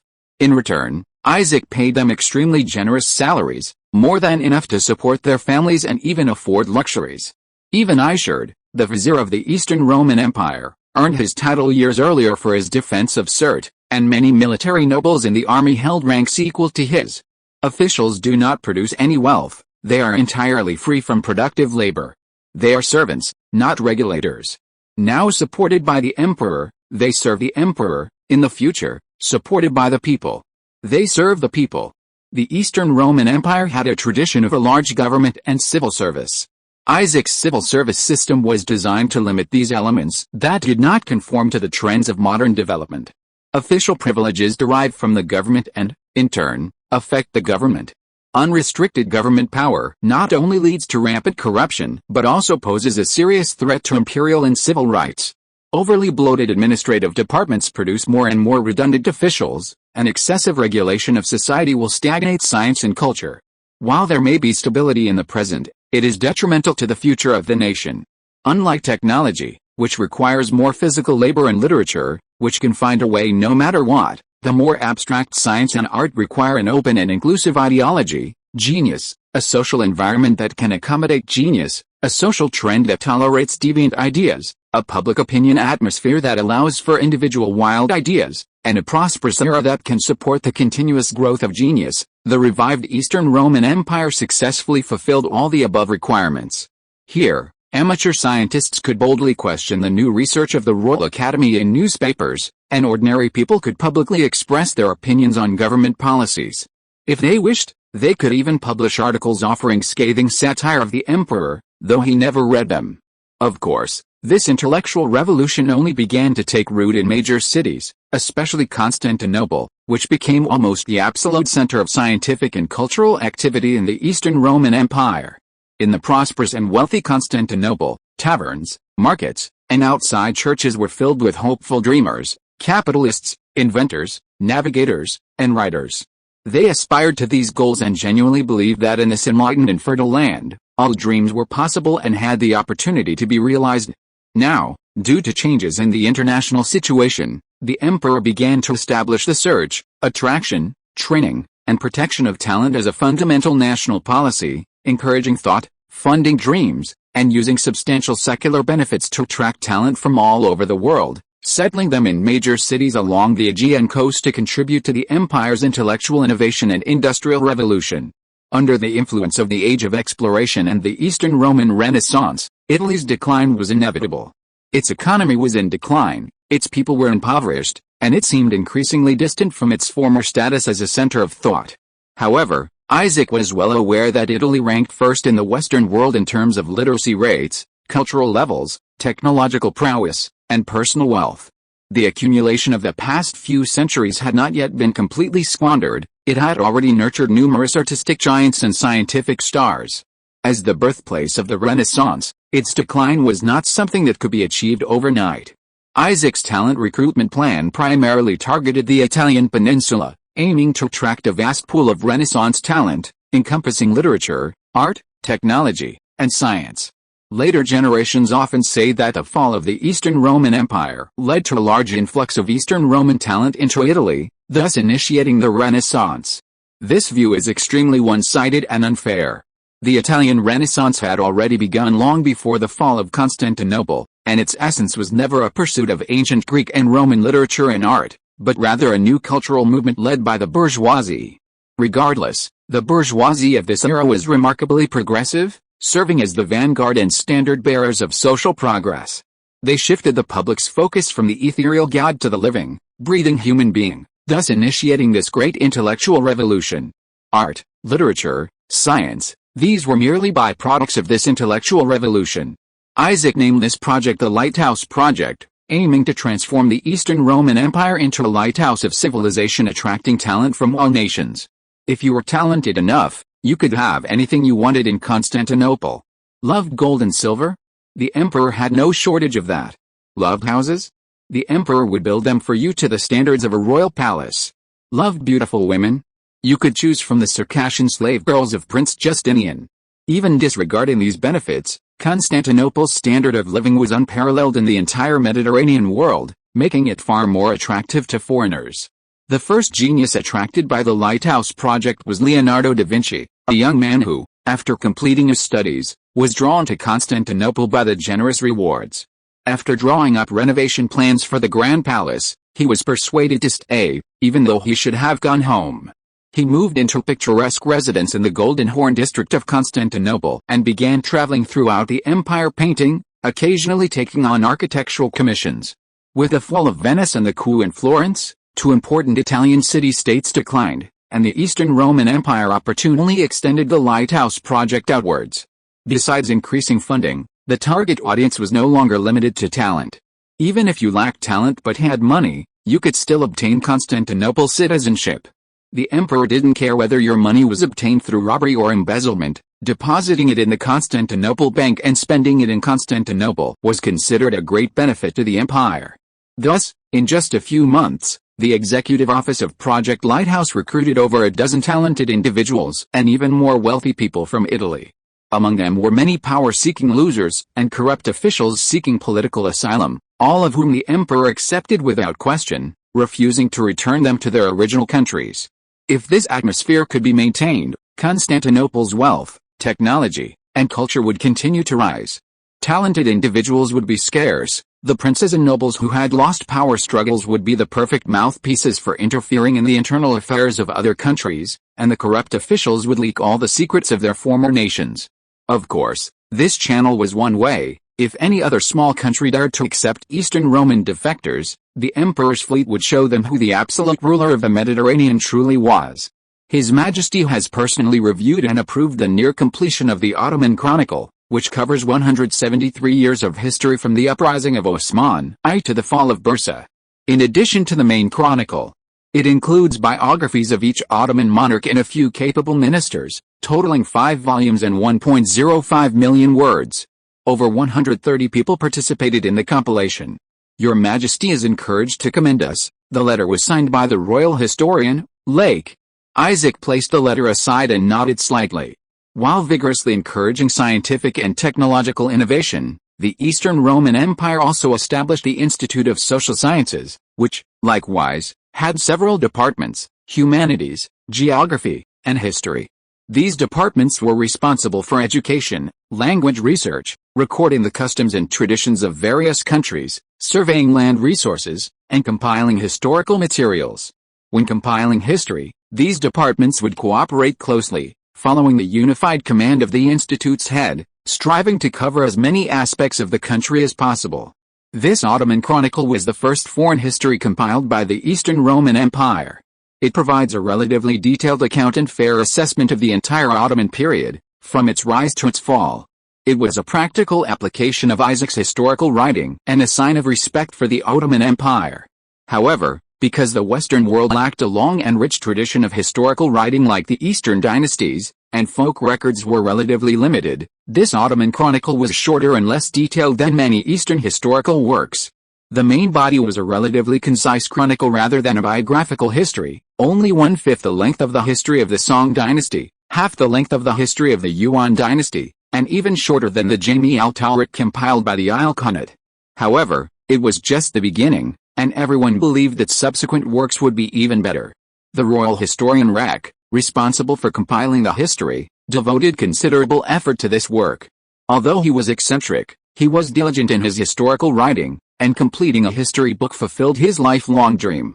Isaac gathered his thoughts, picked up his pen, and wrote a few lines, praising the cultural workers' efforts. For a civilization with a long history, literary materials are extremely important. This is not only a great contribution from predecessors to posterity, but also an excellent opportunity for public opinion propaganda. If handled properly, it can significantly change future generations' perceptions of a civilization, enhancing national pride and cohesion. Next, the Institute of Social Sciences will compile history of Venice and history of the indigenous city-state of Mexico. The former requires detailed and impartial writing, while the latter requires political service. There's no other way. Venice has only recently perished, and the people involved are still alive. Their strengths and weaknesses are already deeply ingrained in people's minds. Only a little personal bias can be included, otherwise, it will lose its value as a reference for future generations. As for the Aztecs, the truth of their history is up to Isaac. Their flaws don't need to be fabricated, selectively presenting the facts, coupled with some vivid illustrations, is enough to evoke genuine prejudice in future generations. Isaac had confiscated all their historical records, making them inaccessible to outsiders. Future generations wishing to understand this civilization could only rely on the official historical records compiled by the Eastern Roman Empire. Even if the mixed-race natives of the New World ever gained independence, they would still look down on their ancestors and remain culturally and religiously pro-Roman. After a moment's thought, Isaac wrote a few more words, deciding to increase the funding allocated to the Academy of Social Sciences. Once they had gained some experience, Isaac might even oversee the compilation of a comprehensive encyclopedia, modeled after the Encyclopaedia Britannica and the Siku-Quanshu, leaving a valuable cultural legacy for future generations. Your Majesty, we're almost there. A guard knocked on the door, waking Isaac from his thoughts. All right. Isaac put away his pen and paper, sealed the letter with sealing wax, opened the door, and handed it to the guard. On the spacious deck, Isaac spread his arms, took a deep breath of the salty sea air, and looked towards the nearby harbor. This is Port Malta, the capital of the Maltese archipelago, the only city in the archipelago with a population exceeding 5,000, and the unsinkable base of the Eastern Roman Navy in the Mediterranean. Due to significant differences in historical events compared to the original timeline, the Knights Hospitaller could not have fled to Malta, and therefore there is no city named after their Grand Master, Valletta. This semi-military port, built by the Eastern Roman Empire, was simply called Port Malta by its local inhabitants, primarily military immigrants and families of Eastern Roman sailors. Besides farming, they also provided services to passing merchant ships. As an extension of the Eastern Roman military will in the Mediterranean, the Maltese archipelago naturally experienced significant development, albeit primarily for military purposes rather than economic ones.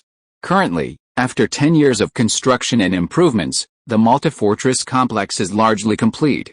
At the end of last year, Leonardo da Vinci, traveling extensively, visited the area and offered some ingenious ideas for the Malta Fortress complex, which were subsequently utilized by the Eastern Roman Empire. This fortified complex mainly consisted of 3 large fortresses located on 3 islands. When necessary, the Byzantine garrison could connect the islands of Malta, Caminado, and Gozo with iron chains, hindering enemy fleets. On a map, these 3 fortresses are distributed in a trident shape, also known as the Poseidon Fortress Complex, named after the ancient mythological sea god, symbolizing the Byzantine Empire's ambition to control the seas. The changes in Italy also affected the Maltese archipelago.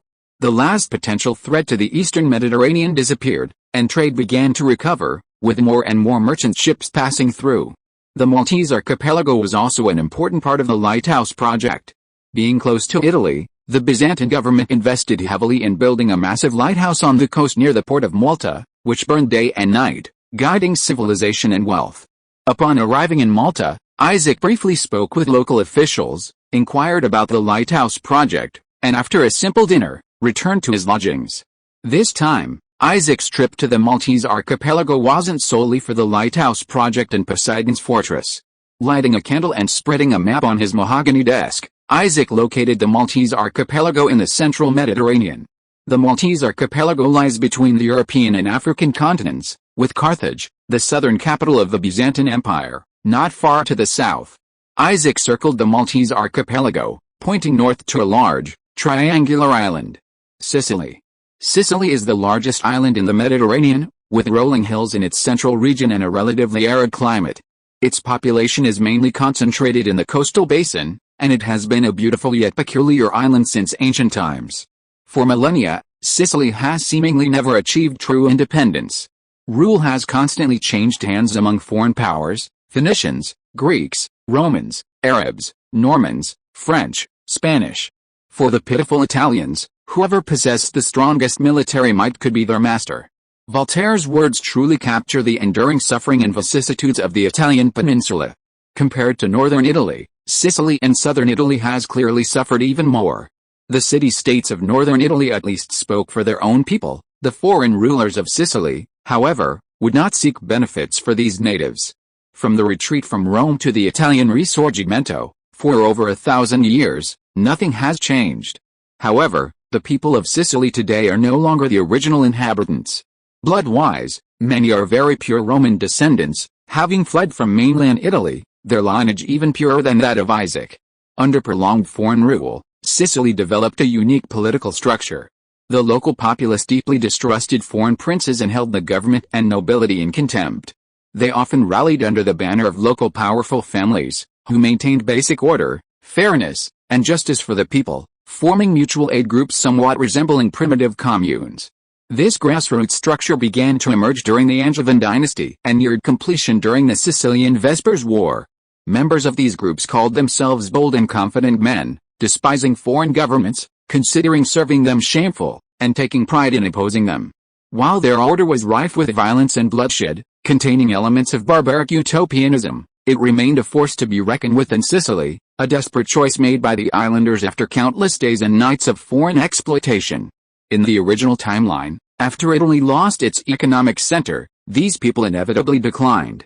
However, the influx of immigrants to America provided them with new fertile ground for survival.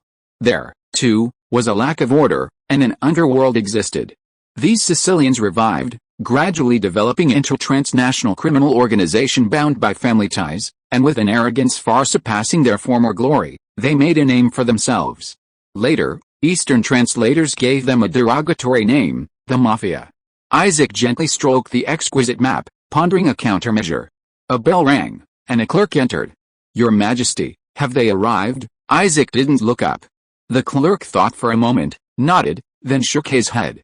"Of the 10 invited, only 3 have arrived. The most powerful one comes from the small town of Corleone near Palermo." "Never mind, even one will do." Isaac nodded slightly. "Let those Mafia members in. I'll offer them an irresistible deal." Chapter 347 Sicily Scheme. In the heart of the Mediterranean, on the island of Malta, on the rooftop of the city hall, Isaac squinted, watching the sailboats disappear into the distance. Footsteps approached, and Military Minister Ibrahim came to Isaac's side. "Your Majesty, I've arrived," Ibrahim said, panting. "They're gone." "Yes," Isaac replied calmly. "That Sicilian Mafia is extremely arrogant and has little loyalty to the empire. We invited over a dozen people, but only 3 came, and they all have their own agendas. They probably just want to use the empire's power to strengthen their autonomy and, incidentally, elevate their family's status." "Oh? Did you agree?" Ibrahim asked. Of course I agreed. For the empire, the entire island of Sicily isn't that valuable. I just want the coastal ports. They want autonomy, so I'll give them that." Isaac smiled and shook his head. "They've lived under foreign rule for so long that they've forgotten their homeland and themselves. They can accept our rule, provided we respect their so-called freedom. There are still some Orthodox communities on the island, but their numbers are quite small.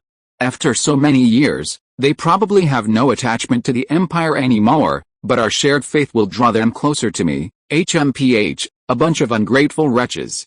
When I was fighting in Granada, I discovered they were still using ancient Roman waterworks and road systems, and even a lot of ruins remain, Ibrahim snorted. Moreover, even in Granada, there aren't many people with true Arab features. Many look very much like the Latin Romans of Italy, with black hair, black eyes, and darker skin. Isaac was somewhat embarrassed upon hearing this.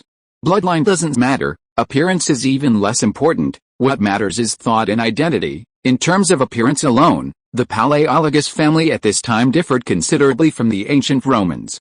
Isaac had traditional Greek brown hair, Justinian also had brown hair, and Alexius and Constantine the Younger had blonde hair, their skin lighter due to the large amount of northern blood mixed in. Even those Greeks who identified as Romans differed from the Orthodox ancient Romans in appearance. Besides, the Romans never cared about such things. Is the battle in Granada going smoothly? Isaac changed the subject. It's going smoothly, Your Majesty. Ibrahim bowed his head. Prince Justinian and General Gonzalo are besieging Granada with a large army, and Duke Abel of the Western Legion is also there. I, on your orders, led some troops here. Good.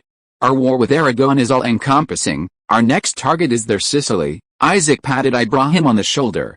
This war is even more important, and it requires a trustworthy general to command it. I hope you will take command. Thank you for your trust, Your Majesty. I will certainly take this great island for you. Ibrahim shook his armor, grinned, and appeared much more relaxed. For 30 years, this army of the Eastern Roman Empire had been built by Isaac, so his word was law. However, as the army grew and its numbers increased, factional struggles naturally arose. Among these factions, the Eastern faction, composed of naturalized Turks, and the Western faction, composed of Latin Romans, were the most fiercely contested. Ibrahim, who had worked diligently for nearly 30 years, was the spokesperson for the Eastern faction, while the recently rising Gonzalo was becoming a de facto spokesperson for the Western faction. Due to differences in bloodline and culture, the Eastern and Western factions treated Muslims and Catholics very differently. The Western faction advocated the extermination of Muslims and the acceptance of Catholics, while the Eastern faction advocated the assimilation of Muslims through gentle means and the suppression of the rapid growth of the Latin group. As a monarch, Isaac was fully aware of these phenomena, neither surprised nor attempting to stop them. He believed that appropriate competition was not a bad thing, and a harmonious situation among his subordinates was certainly not what he wanted. Think what you will, the final decision rests with me, was Isaac's stance. During the Granada Wars, a significant disagreement arose between the two commanders, Ibrahim and Gonzalo. Ibrahim was deeply dissatisfied with Gonzalo's religious extremism and disliked his aggressive military style, repeatedly demanding that the central government restrict and treat the local areas more leniently, and proceed cautiously with military operations, taking one step at a time. Prince Justinian, frustrated by their conflict, went to the military camp and, to some extent, successfully resolved the dispute, directly consolidating military power for himself.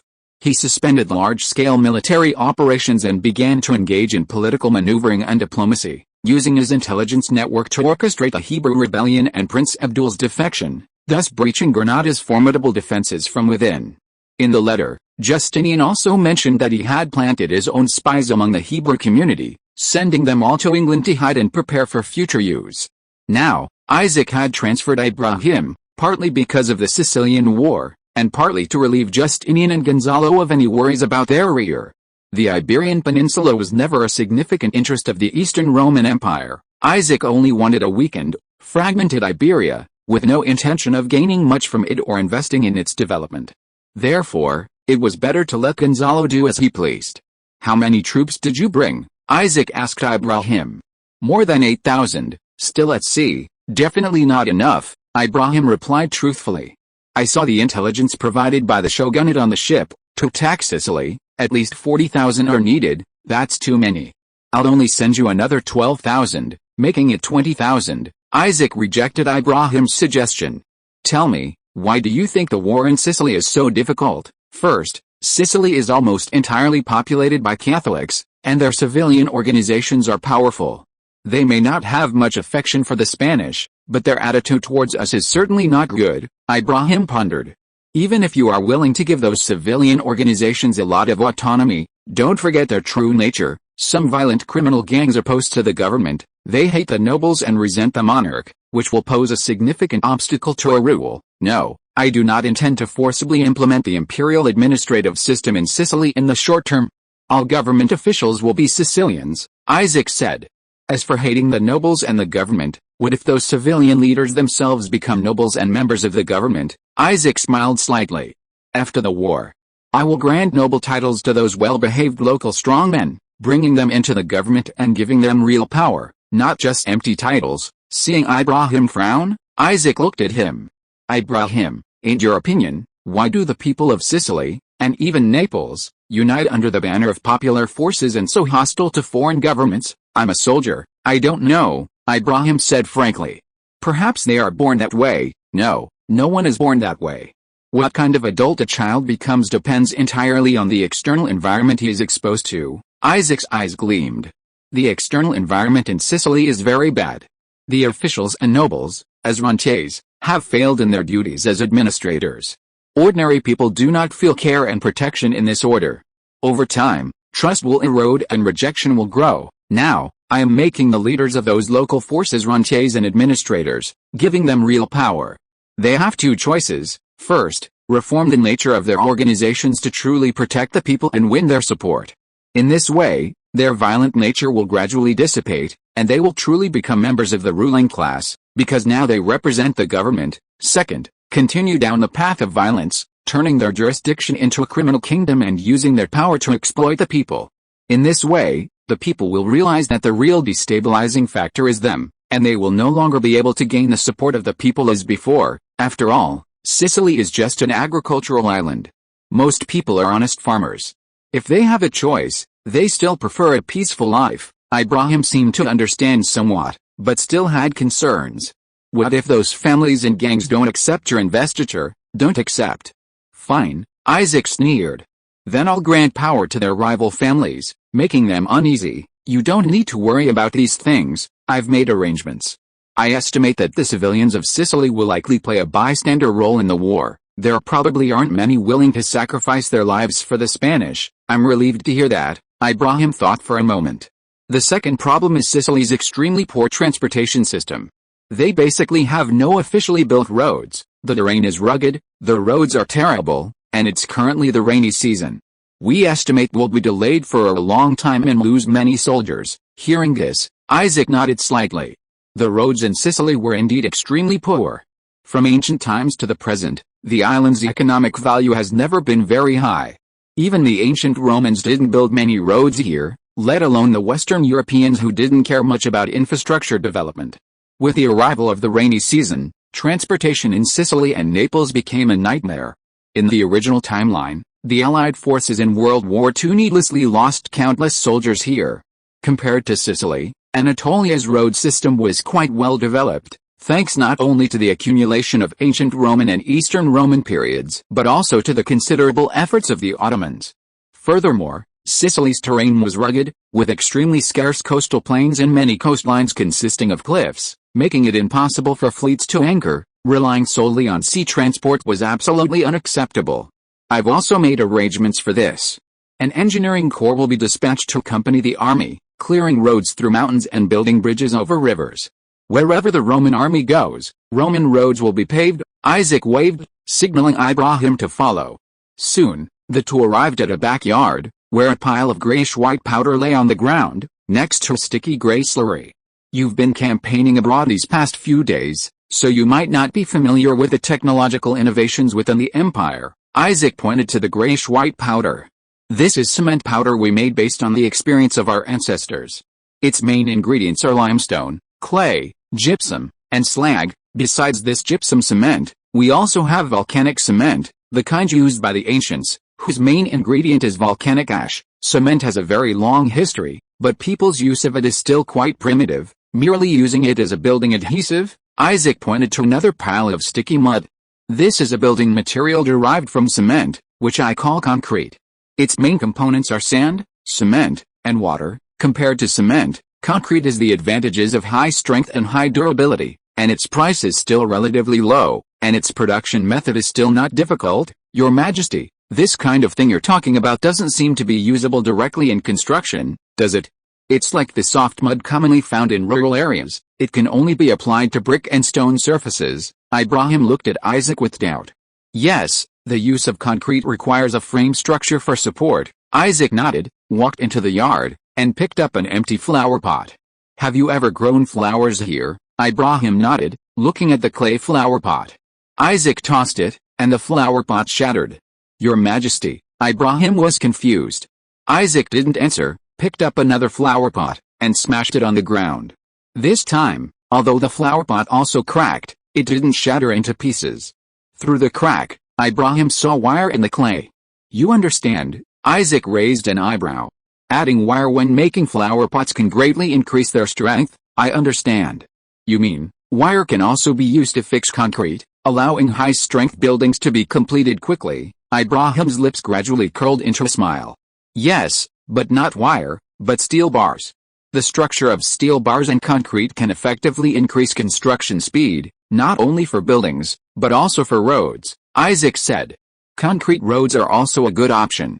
If quick-drying cement is used, the paving speed is very fast, enough to support our Roman road plan and provide support for your military operations. Although it's not as good as asphalt, it's perfectly adequate. For cars, concrete and asphalt roads each have their advantages and disadvantages, but for horse-drawn carriages, the biggest factor limiting speed is uneven roads. Hard concrete roads can also damage horses' hoofs. If cost is not a concern, the softer natural asphalt road is of course the best choice. This was an innovation 6 months ago.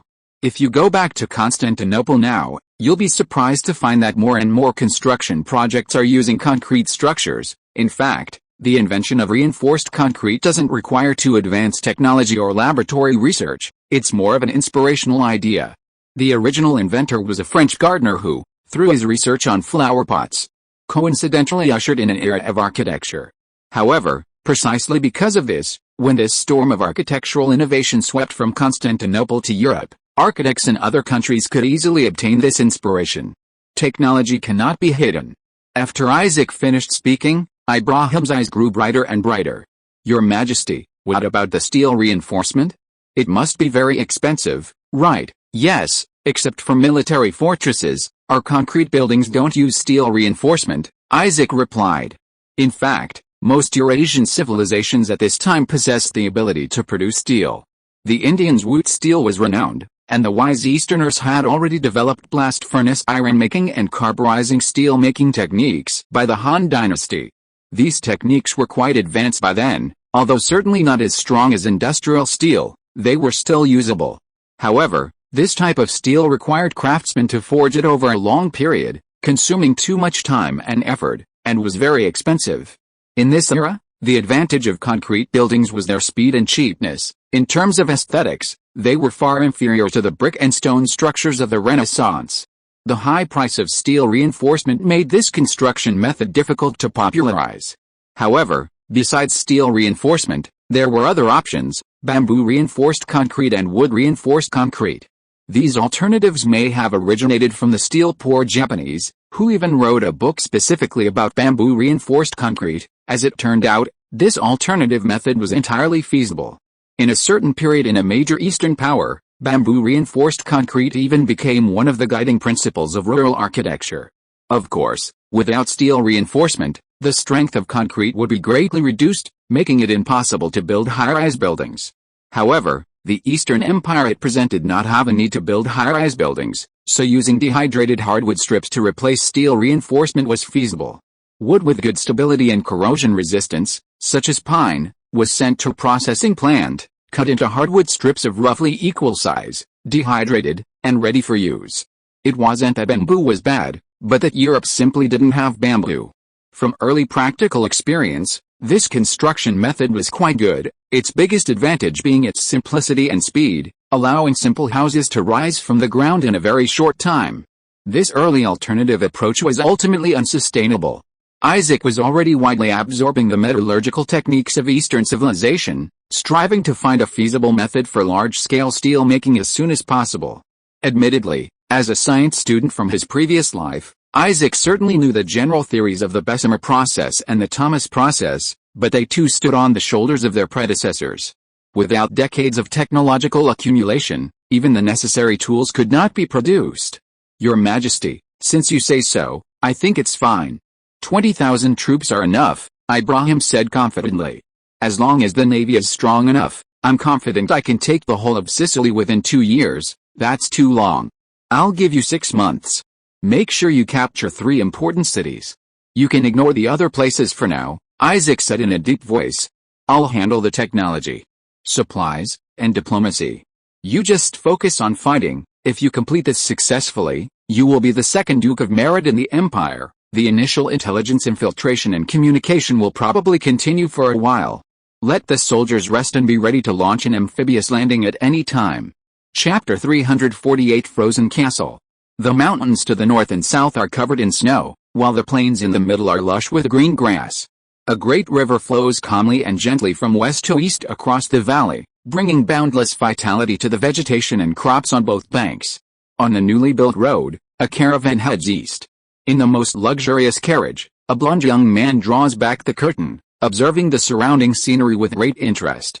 The wheat has just been planted, and farmers can be seen working diligently in the fields, their faces showing the joy of labor. Their tools are relatively good, their clothes are warm, and their nutrition is adequate.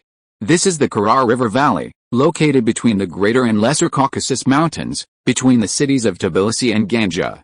The terrain is flat, with abundant rainfall in a suitable climate, making it suitable for both grazing and farming. Since Prince Alexius from Constantinople arrived and established the Knights of St. Andrew and St. George, this once tormented land has finally found peace. Empty lands have been cultivated into farmland, barren mountains into mines, and the ancient, prosperous trade of the East has begun to revive. Sometime later, the land's original name was forgotten. The various peoples living there and passing merchants called it Holy Cross Land, a symbol of peace and tranquility. On the carriage, the blond young man watched the farmers working with curiosity, showing considerable interest in their methods. Sir Boris, the farming methods of the Holy Cross land seem quite different from those of the Eastern Empire, rather similar to those of the monasteries. The blond young man turned to look at Sir Boris, who was resting with his eyes closed. This is not something ordinary farmers can achieve, it's a truly impressive level of organization. Yes, our Grand Master has indeed imitated the monastery's farming methods, but there are still many differences. Boris opened his eyes. Lord Leonardo, if you're interested, you can draw it. We have no objection. There will be opportunities in the future. The blond young man smiled and nodded slightly. His name was Leonardo, an illegitimate child who, theoretically, could not use his family name. People usually called him Leonardo da Vinci, that is, Leonardo da Vinci. Since accepting employment from the Eastern Roman royal family, Da Vinci's standard of living had risen several notches. Architects in Constantinople often sought him out for discussions, and dignitaries and noblewomen were quite interested in his artistic skills, frequently asking him to paint. Of course, Da Vinci knew that when he first arrived in Constantinople, he had not yet shown his talent. People respected him only because he had an exceptionally outstanding teacher, Verrocchio. So Leonardo da Vinci threw himself into his work, sketching and drawing at various locations throughout the Grand Palais. After 6 months, he finally completed the renovation plans, perfectly fulfilling the government and the emperor's requirements. The new complex combined ancient Roman and Greek styles, beautiful and grand, imposing yet elegant. Besides serving as residences and offices, it also possessed a degree of defensive capability. Even in the event of unrest within the city, the Grand Palais would not easily fall. Now, the Grand Palais was being renovated according to Da Vinci's vision. The rising of the new palaces amazed the entire city, who genuinely recognized his talent, believing him to be a true genius, not just a country bumpkin relying on his teacher's reputation to make a living in Constantinople. Later, Da Vinci, who originally intended to return home, was forced to stay in Constantinople. Through Veneto's introduction, he became an honorary member of the Royal Academy of Engineering, receiving both wealth and honor. After a brief reluctance, Da Vinci accepted, immersing himself in the beautiful and tranquil atmosphere.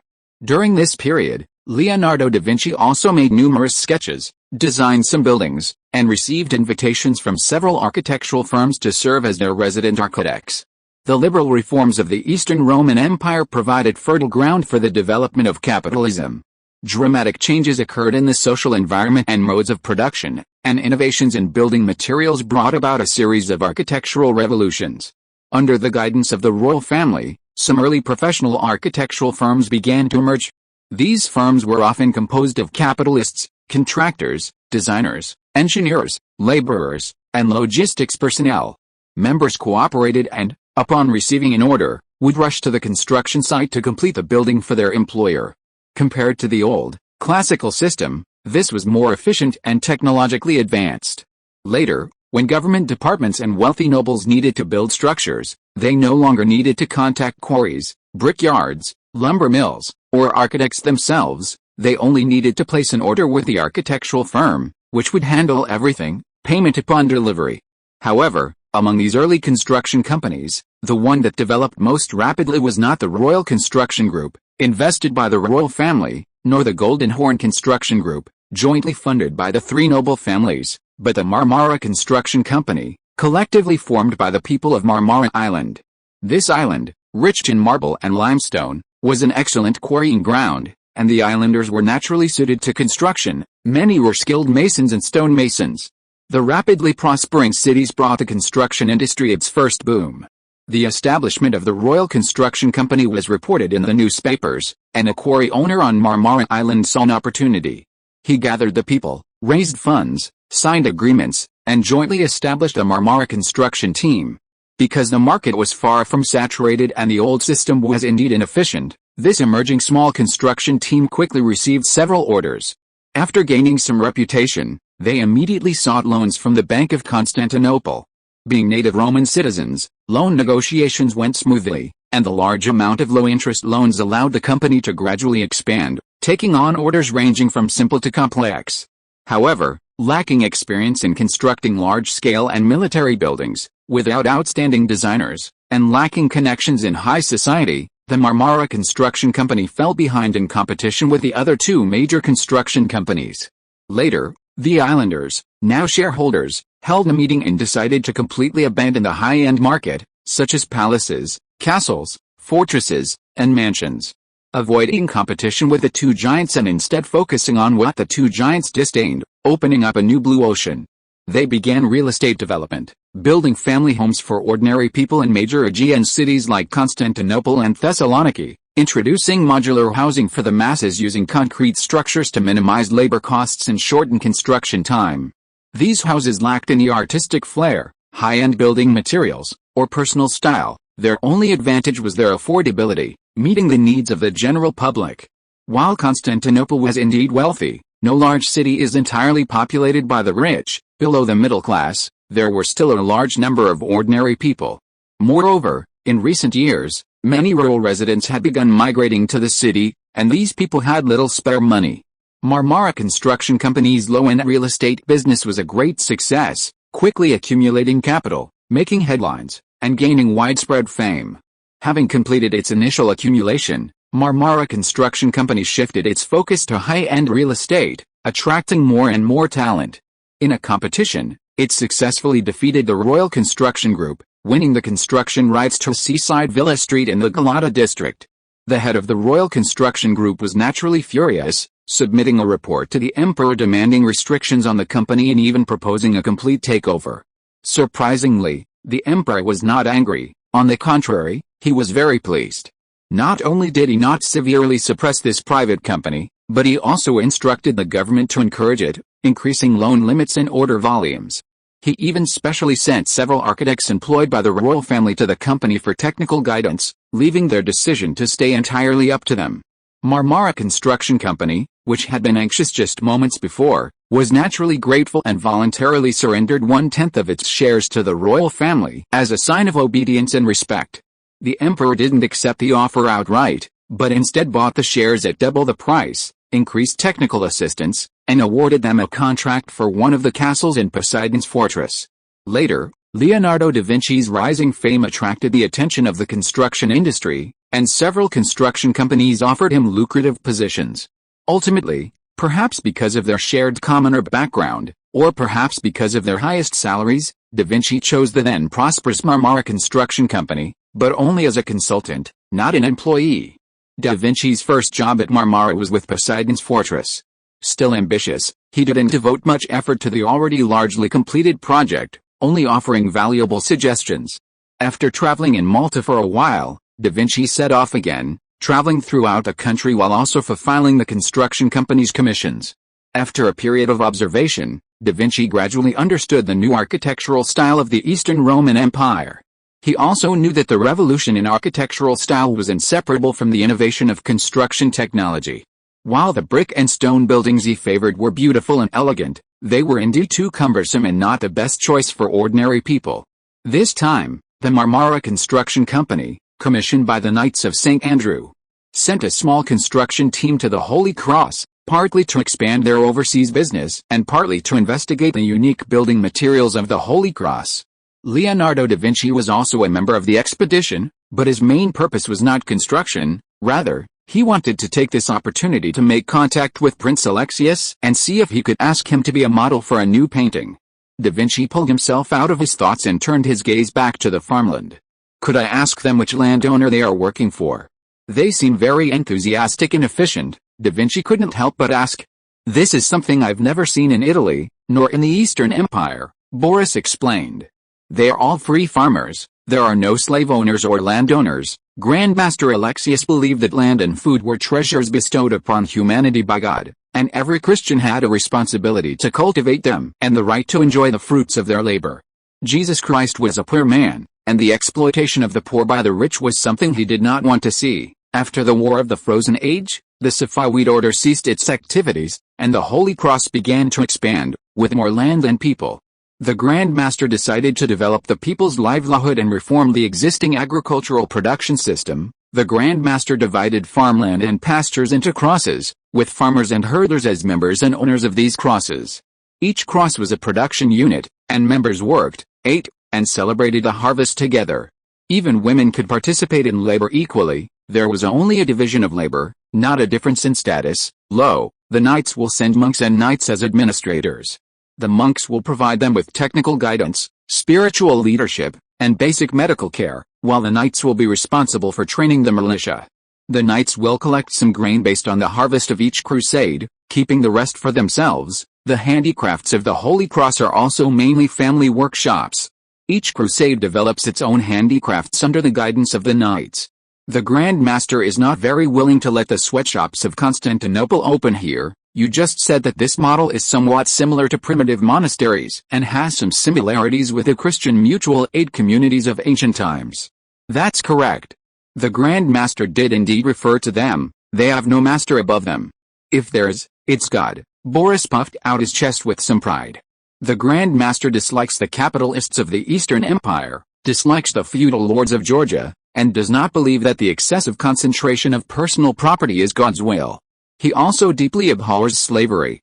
He believes that all believers in Jesus are brothers, and as leaders and loyalists of Jesus Christ, we have a responsibility to take care of them. Under the leadership of the theological collective, we are capable of implementing a 3 or even 4-field agricultural model, achieving intensive farming instead of free-range grazing. The Eastern Empire develops a free market and encourages individual thought. You are quite different. Leonardo da Vinci shook his head somewhat dismissively. But how do you guarantee the purity of your thoughts? You must know that personal greed is inevitable, and your emperor understands this perfectly. He has no intention of eliminating greed, but rather tries to integrate it with the fate of the nation and the people as much as possible. Yes, that's why people say that our knights are idealists, restraining themselves with ancient Christian virtues. Boris nodded. The Grand Master often says that in the early days of Christianity, our ancestors overcame difficult times with a spirit of unity.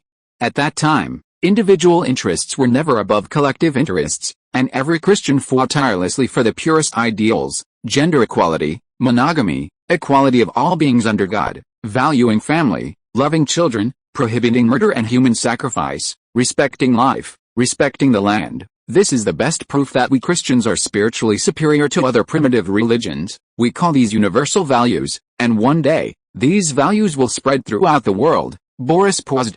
I admit that most Christians haven't put these values into practice, but that doesn't mean they are wrong. They will eventually be realized. Leonardo da Vinci, uninterested in these theological matters, sighed.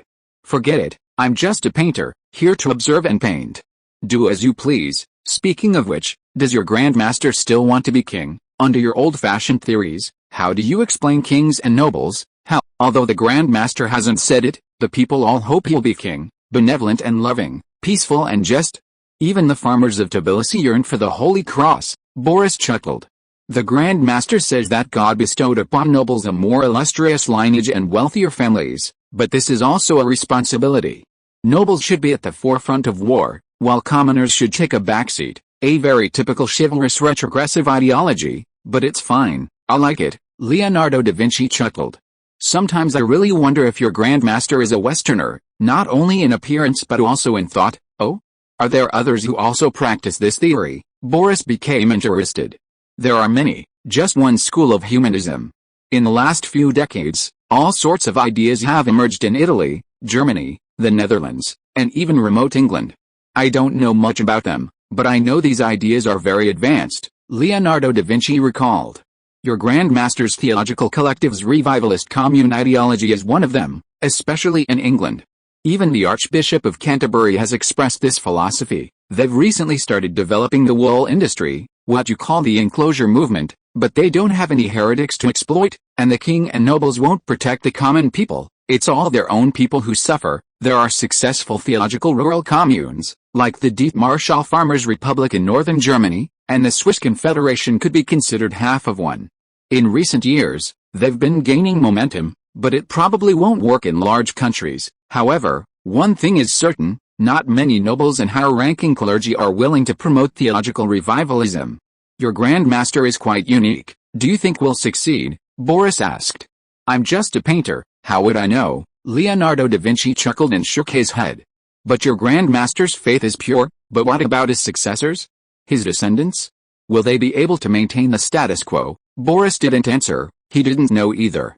In fact, Leonardo da Vinci was right. Europe at this time was experiencing a golden age of thought, a time when the Renaissance brought ancient values back into people's minds. The stark contrast between the seemingly idyllic world of dreams and the harsh reality created a significant intellectual gap for these philosophers. Against this backdrop, many value systems that would profoundly influence later generations began to take shape, including the civil rights movement, individualism, collectivism, capitalism, and even socialism. Among these, the enclosure movement in England, with its sheep-eating men phenomenon, led thinkers to question both feudalism and capitalism simultaneously. Utopian socialism began to sprout, and many thinkers began to construct an idealized, perfect world with pen and paper. Thomas More, at the end of the 15th century, became the first to synthesize this vision, giving birth to the concept of utopia. In the original timeline, decades later, the theological rural commune ideology would move from paper to reality, and the first peasant uprising in human history with socialist characteristics would ignite a revolutionary wave in the German region. The Renaissance was a great revolution. To describe it merely as a flourishing of literature and art would ignore its essence, but to regard it simply as a new cultural movement of the bourgeoisie would be disrespectful. Seeing that Boris remained silent, Leonardo da Vinci did not want to dwell on such a profound topic. Regardless of whether your Grand Master genuinely wants to contribute to the cause of Christianity, or whether he has deeper motives and simply wants to use this method to overthrow the Georgian nobility and seize the throne of Tbilisi, I wish him success. Boris was somewhat angry and turned his head to the side. Leonardo da Vinci smiled and remained silent. The convoy continued its journey, passing through farmland and countryside, until a small but vibrant city came into view. The city sat on a promontory along the Karar River, surrounded by numerous military fortresses, and bustling with people, all wearing smiles. Frozen City, the night's new city, the city of freedom, the city of enlightenment. Boris pointed to the city. Right now, only half of the city exists, the other half is still under construction. A large castle will be built on the side facing Ganja City, connected to the city walls. The Grand Master usually sleeps on the front lines, so everyone can see him. This castle is one of your tasks. All right, I'll take a look. Leonardo da Vinci nodded, gazing at the dark blue city. I understand Frozen City, but why is it called the City of Freedom? Because not only Orthodox Christians live in this city, but also Armenian Orthodox Christians and a considerable number of smaller sects, Boris explained. The Grand Master has attracted many minority believers who are severely suppressed by the Safavid order, including small Muslim sects, heretical Christian sects, and those ancient schools, such as Nestorians and Zoroastrians. These small sects must abide by the city's laws, are prohibited from hostility, from spreading extremist ideologies, and while not required to be friendly, they must at least refrain from violence. The Knights' force will maintain order. This, Leonardo da Vinci was quite surprised. I thought you would exterminate these heretics and cults. The Grand Master says he is very confident in his faith and believes that he can convert these barbarians voluntarily without horses and swords. Boris paused. However, I believe that in such a culturally diverse and religiously conflicting land, we don't really have a better solution. Since the Safavid order took root, the region has become increasingly militaristic, swallowing up more peaceful factions one by one. What we want to do is alleviate this situation as much as possible. His Majesty Isaac thinks this is meaningful and has therefore approved the Grand Master's approach. I think His Majesty probably doesn't care how we develop, as long as we can cause trouble for the Safavids, anything goes. Boris grinned.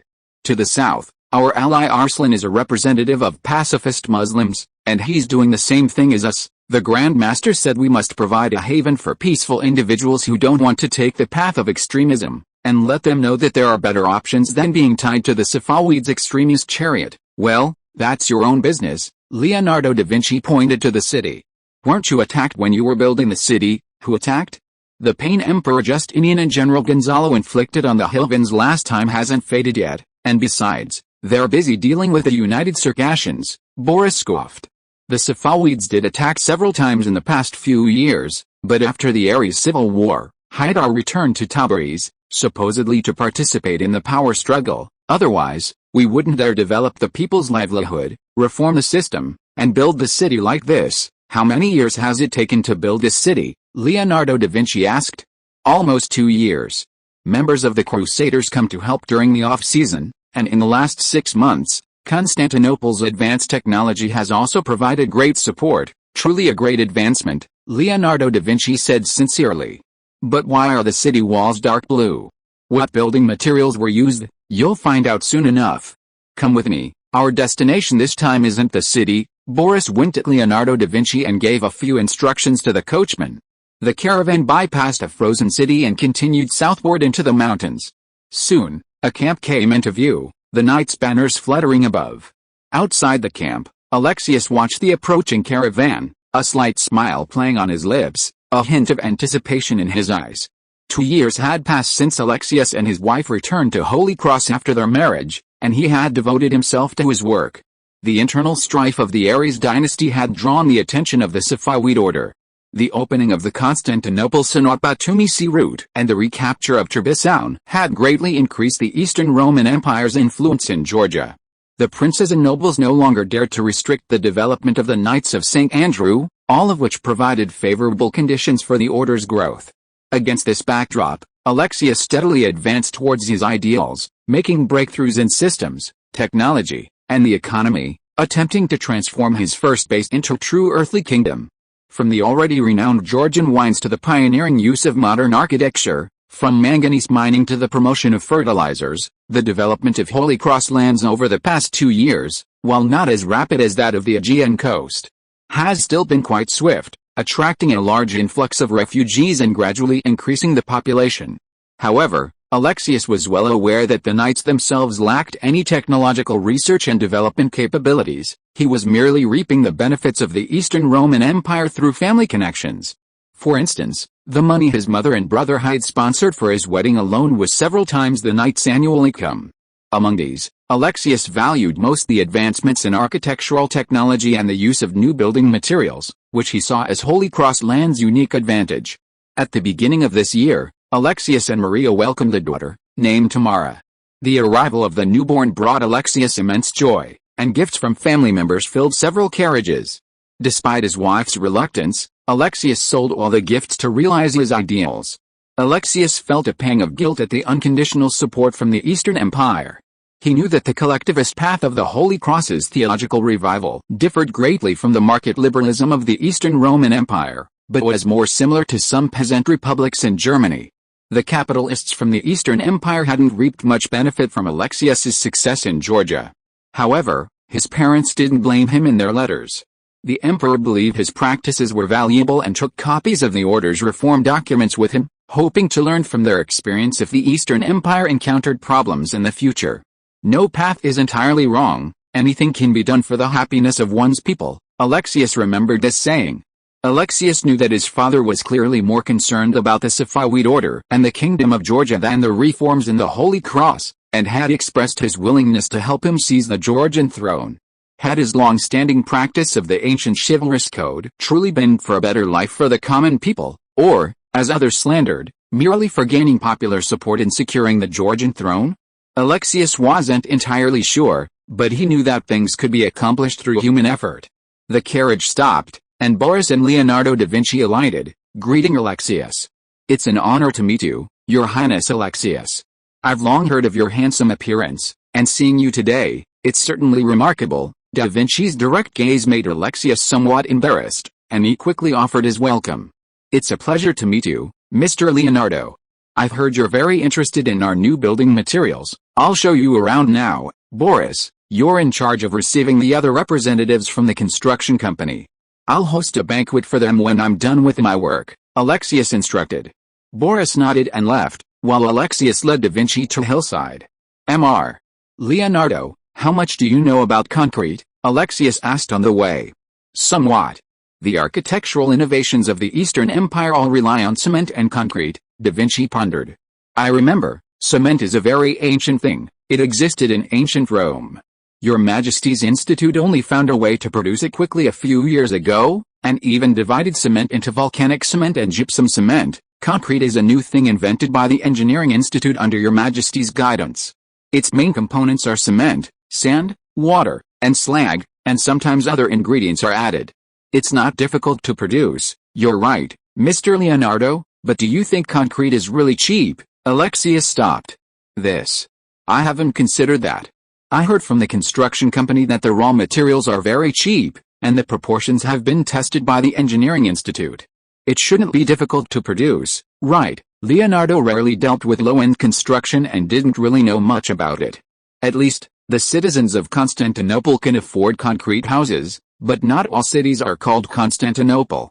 In this world, there are countless people living below the poverty line who can't afford to live in concrete houses, Alexius sighed. Here, because there's no production system, the price of concrete is not low, so Leonardo looked at him questioningly. "We're here, take a look." The two walked up the hillside, Alexius pointing to the valley below. In the barren valley, mounds of earth were clearly visible, forming small hills, some still spewing out thick mud. "These mud volcanoes," Leonardo da Vinci pondered, frowning. "Good insight, they are mud volcanoes," Alexius said approvingly.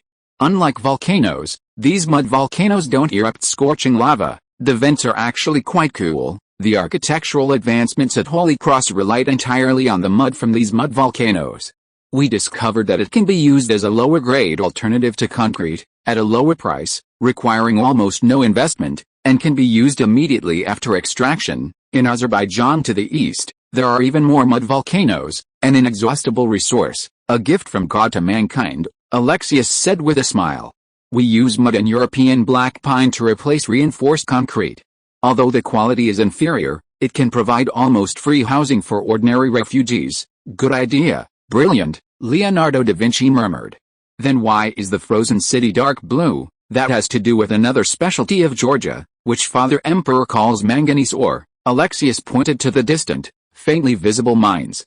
"You know, I have accepted many followers from small sects, mostly from the East, and they brought a lot of technology. According to them, manganese ore is also a very good additive. Indian Woot Steel uses manganese ore. We mix manganese slag into the mud volcano mud to increase the strength of the buildings, and that's how the frozen city got its dark blue color. We plan to mine manganese ore on a large scale and sell it to the Eastern Empire.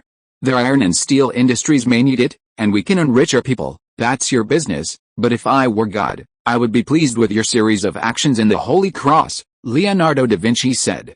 Alexius was somewhat taken aback by Leonardo da Vinci's seemingly impious words, but then, remembering da Vinci's reputation as a bohemian artist, he didn't delve deeper. "Is there anything I can do?" da Vinci asked. "Actually, I hope you can design a modular house that can be mass-produced, cheaper than those in Constantinople.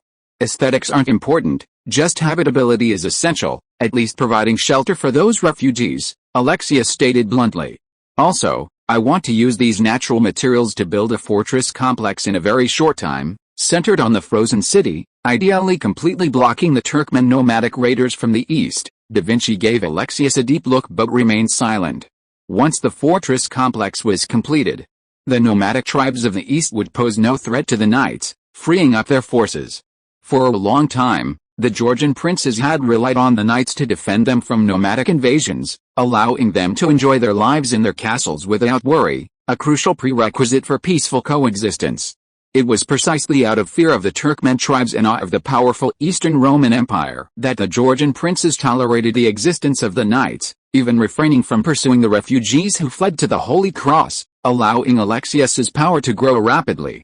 Once the threat from the east was eliminated, this crucial premise vanished, and the increasingly powerful knights became a new threat to the Georgian princes. Mr. Leonardo, I can assure you, we are not afraid of the Turkmen. Alexius licked his lips. This is not about seeking refuge in a corner, but about ensuring peace for the people. No problem, I will do my utmost. Leonardo da Vinci nodded emphatically. In truth, he didn't care about the specific function of the architecture. Having received royal favor, he should use his talents. After bidding farewell to Leonardo da Vinci, Alexius attended the reception banquet at the construction company, then returned to the still unfinished ice castle and entered his bedroom. The bedroom was very cozy. Maria was holding their daughter, lulling her to sleep. Alexius went over and kissed his wife's forehead. The construction team has arrived. Yes, Maria looked gently into Alexius's flickering eyes. The fortress complex plan can be implemented quickly. Yes, Maria nodded. I will seek the throne of Georgia. Good, I will support you. Maria nodded again. Remember to inform Constantinople of your plan. Once they resolve the Mediterranean issue, they will definitely send a fleet to support you. Georgia is part of the Eastern Empire's Black Sea plan. They will do their best to support it. Seeing Alexius remain silent, Maria stroked his blonde hair. I know you care about your reputation, but as you said before, those nobles who are also orthodox are utter scum. How can we build a heavenly kingdom on earth with them? The people's hearts are with you. It's time to act. Alexius stood up, his eyes gradually hardening. He rang a bell, and a maid entered. Go and summon all the Grand Masters of the Knights to the chapel. I have an important announcement to make. Chapter 349 The Burgundian Wars. A sea breeze blows from the west, rustling the leaves, and the babbling of springs in the forest. The barking of hunting dogs, the grunting of wild boars, and the calls of deer rise and fall in a cacophony. Nobles in hunting attire draw their bows and arrows, engaging in combat. Nestled within the forest stands a beautiful castle, surrounded by blue springs and green trees. Wineries and chapels are situated within, while horse farms and hunting grounds extend outwards, exuding elegance and grandeur, a blend of majesty and gentleness. This is the Château Fontainebleau, a French royal castle built in the 12th century, located in the Fontainebleau forest in northwestern France. Since its construction, it has been a favorite hunting and vacation spot for French kings, with many even making it their permanent residence, thus elevating the status of the Château Fontainebleau. Looking across the entire European continent, France is geographically blessed. Compared to remote England, it enjoys abundant sunshine and is not prone to constant rain. Compared to the mountainous terrain of the Iberian Peninsula, the Apennines, and the Balkans, it is flat and has extremely abundant usable land.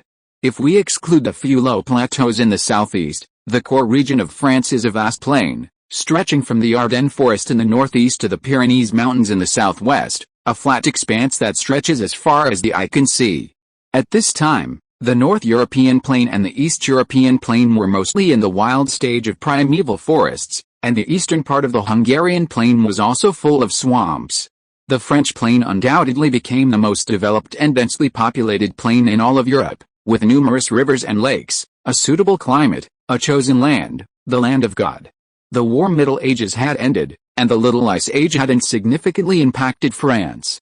The Great Plains enjoyed a temperate maritime climate, with prevailing westerly winds year-round, resulting in warm, humid conditions, ample sunshine, and more than enough rainfall. Several major rivers provided an excellent environment for commerce. At the Château Fontainebleau, the nearly 52-year-old Louis Xi watched with satisfaction as the young nobles hunted, their vibrant energy evident. He smiled and nodded, then went into the nursery and patted his youngest son's head. The accounts showed increasing revenue year after year, the markets were overflowing with goods, and the long-standing issue of succession seemed to be showing signs of improvement. Louis Xi was in high spirits. Following the 100 Years' War, the victorious Kingdom of France began a rapid recovery, experiencing over a decade without major disasters. Abundance and warmth prevailed throughout the land. Two monarchs, Charles VI and Louis XI, revitalized this seemingly powerful nation in different ways. In politics, military affairs, and people's livelihood, Charles VI was clearly more outstanding. His victory in the 100 Years' War crowned him with the laurels of a victor, and his preferential treatment of meritorious officials and tolerance of ordinary peasants earned him an excellent reputation. Countless poets praised his fame, and countless people voluntarily built monuments in his honor.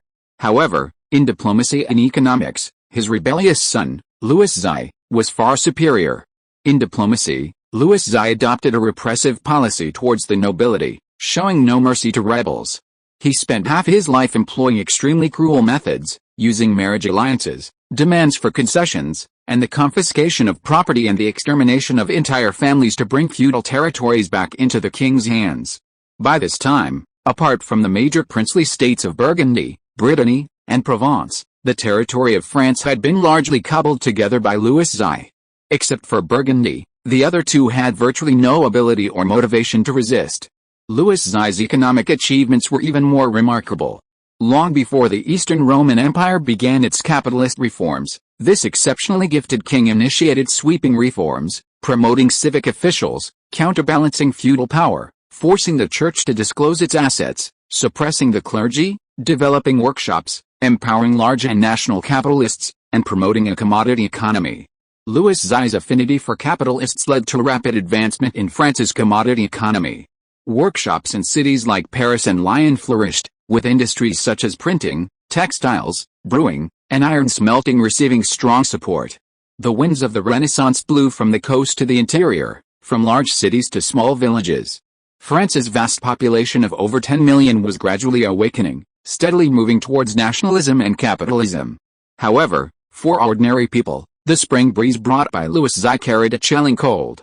Without the supplies of colonies and the exploitation of foreigners, France's primitive accumulation of capital relied on the blood and sweat of its own people. Louis XI's taxes were much higher than Charles VI's, and capitalists wouldn't relinquish readily available profits for the sake of so-called fraternal affection.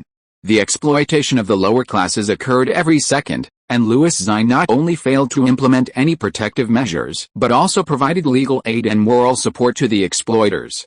Of course, in this era, as long as one could still eat, few were willing to rise up in rebellion. After more than a decade of bountiful harvests, the lives of the French people were still relatively comfortable. Beyond diplomacy and economics, Louis XI's achievements in education and science were equally remarkable. He not only invited numerous renowned scholars to lecture in Paris, but also continuously learned from the technological advancements of other European countries. The first bone meal fertilizer plant had already opened in Paris, the keel of the first improved car rack was being erected in the shipyard, and the first modern mine, guided by German engineers, had been operating in Vichy for several years. Whether it was bone meal, modern mining, matchlock guns, or galleons, these new technologies didn't involve particularly advanced science and were difficult to conceal. Once exposed, they were bound to be learned sooner or later. If we exclude Burgundy, which had formally separated from the Kingdom of France, France at this time was a scene of prosperity, economic development, abundant agricultural harvests, the decline of feudal lords, and the rise of capitalist power. This was the trend of the times, but it was also closely related to Louis XI's foresight and wisdom. He lacked the virtues and credibility of a king, but possessed the talent of one. This was Louis XI. In the nursery of Fontainebleau Castle, Louis XI sipped coffee, watching his youngest son play, his smile widening. Perhaps due to his low moral character and numerous misdeeds, Louis XI's family life was extremely unfortunate. He married 3 wives and fathered many children, but few survived past their first year, most dying in infancy. His first 5 sons all died young, and by the age of 47, he only had 2 healthy daughters. The lack of an heir aroused the ambitions of many vassal states, causing Louis XI considerable worry. Louis XI came from the Valois family, a branch of the Capetian clan, and adhered to the ancient Salic law. According to later interpretations of the code, women had no right of inheritance, the throne and lands passed down only to sons. The Salic law's restrictions on female inheritance rights led to countless power struggles in Western Europe. Historically, The 100 Years' War between England and France, the War of the Burgundian Succession, the Charles War, and even the Hanoverian succession dispute all bear the imprint of this law, which undoubtedly caused numerous conflicts. Of course, to a certain extent, some provisions of the Salic Law also ensured stability in countries like France. Looking at continental Europe, the French kingdom's succession system was considered relatively sound, rarely resulting in internal royal wars, much better than that of Iberia, Italy, and Germany. Therefore, when the young prince was born in 1470 and survived, Louis XI was overjoyed to have a son so late in life, naming him Charles after his father and showering him with affection.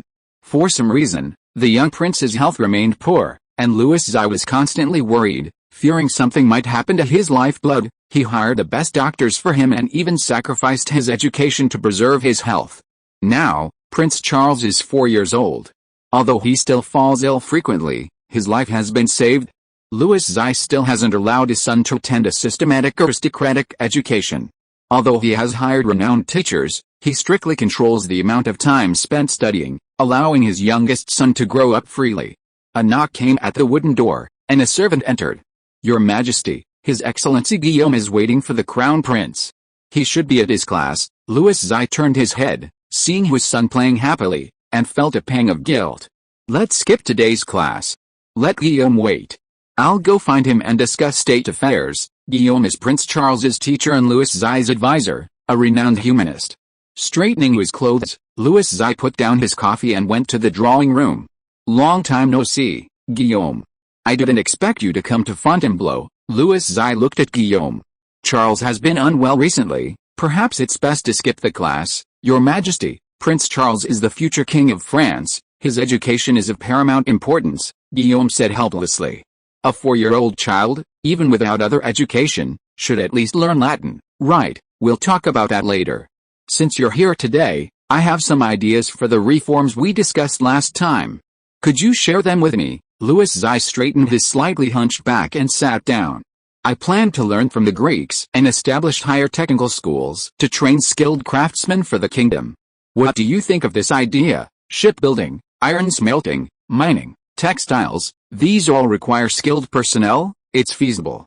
But there are some problems you need to address beforehand." Guillaume immediately agreed. "First, funding. As you know, while craftsmen have a higher status than farmers and laborers, they are still not comparable to nobles and merchants. Those who can afford advanced technical training don't want to become craftsmen, and those who do can't afford the tuition. If you're just trying to build an empty shell, then it loses its meaning." You're right," Louis XI nodded. "How did the Greeks solve this?" "The Greek emperor directly subsidized it, established royal scholarships, and promoted charitable education," Guillaume truthfully stated. "They've spent a lot of money on education. I suggest you also establish royal scholarships, not as many as the Greek emperors, but at least provide some opportunities for ordinary citizens." "Yes, but that would probably make life harder for the farmers." Louis XI pursed his lips. At this time, France had just gained a foothold in the New World. French Colombia was just a small village, the fur trade had just begun, and the government's finances mainly relied on agricultural taxes. If they were to support industry, they would inevitably have to sacrifice agriculture.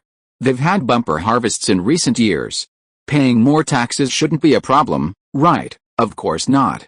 When the French farmers see the cities getting better and better, and the workshops becoming more and more numerous, they will surely sing your praises from the bottom of their hearts," Guillaume said confidently.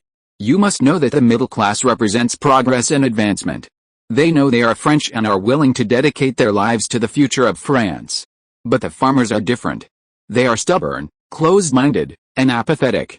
For them, it doesn't really matter who is in charge." Louis XI glanced at him and said nothing more. Humanists of this time generally possessed an inherent aloofness, always maintaining an indifferent attitude towards the lower-class peasants. They often held themselves in high esteem, perhaps having a decent view of the urban middle class, but would never consider the poor peasants in the countryside as their own kind. Seeing Louis XI's expressionless face, Guillaume persisted in his opinion.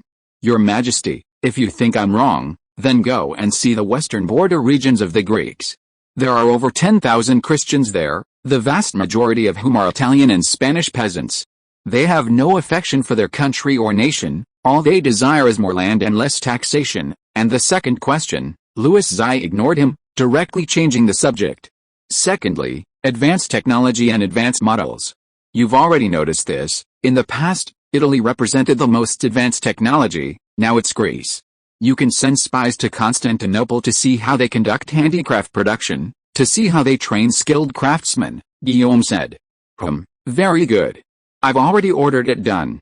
The last reply said the Greeks have developed concrete buildings, which are also very advanced and worth learning from. Louis Xi nodded. Third, the number of workshops is still too small. The power of the bourgeoisie is still not strong enough, and the tradition of handicrafts is not strong enough. Guillaume looked into Louis Xi's eyes.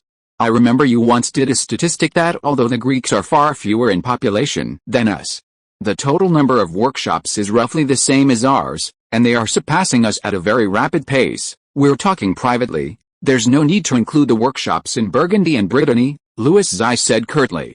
To be clear, our number of workshops is already less than that of the Greeks, but according to statistics, our output of some goods is slightly higher. Yes, this is because you have a larger population, and family workshops still account for a large proportion, Guillaume said.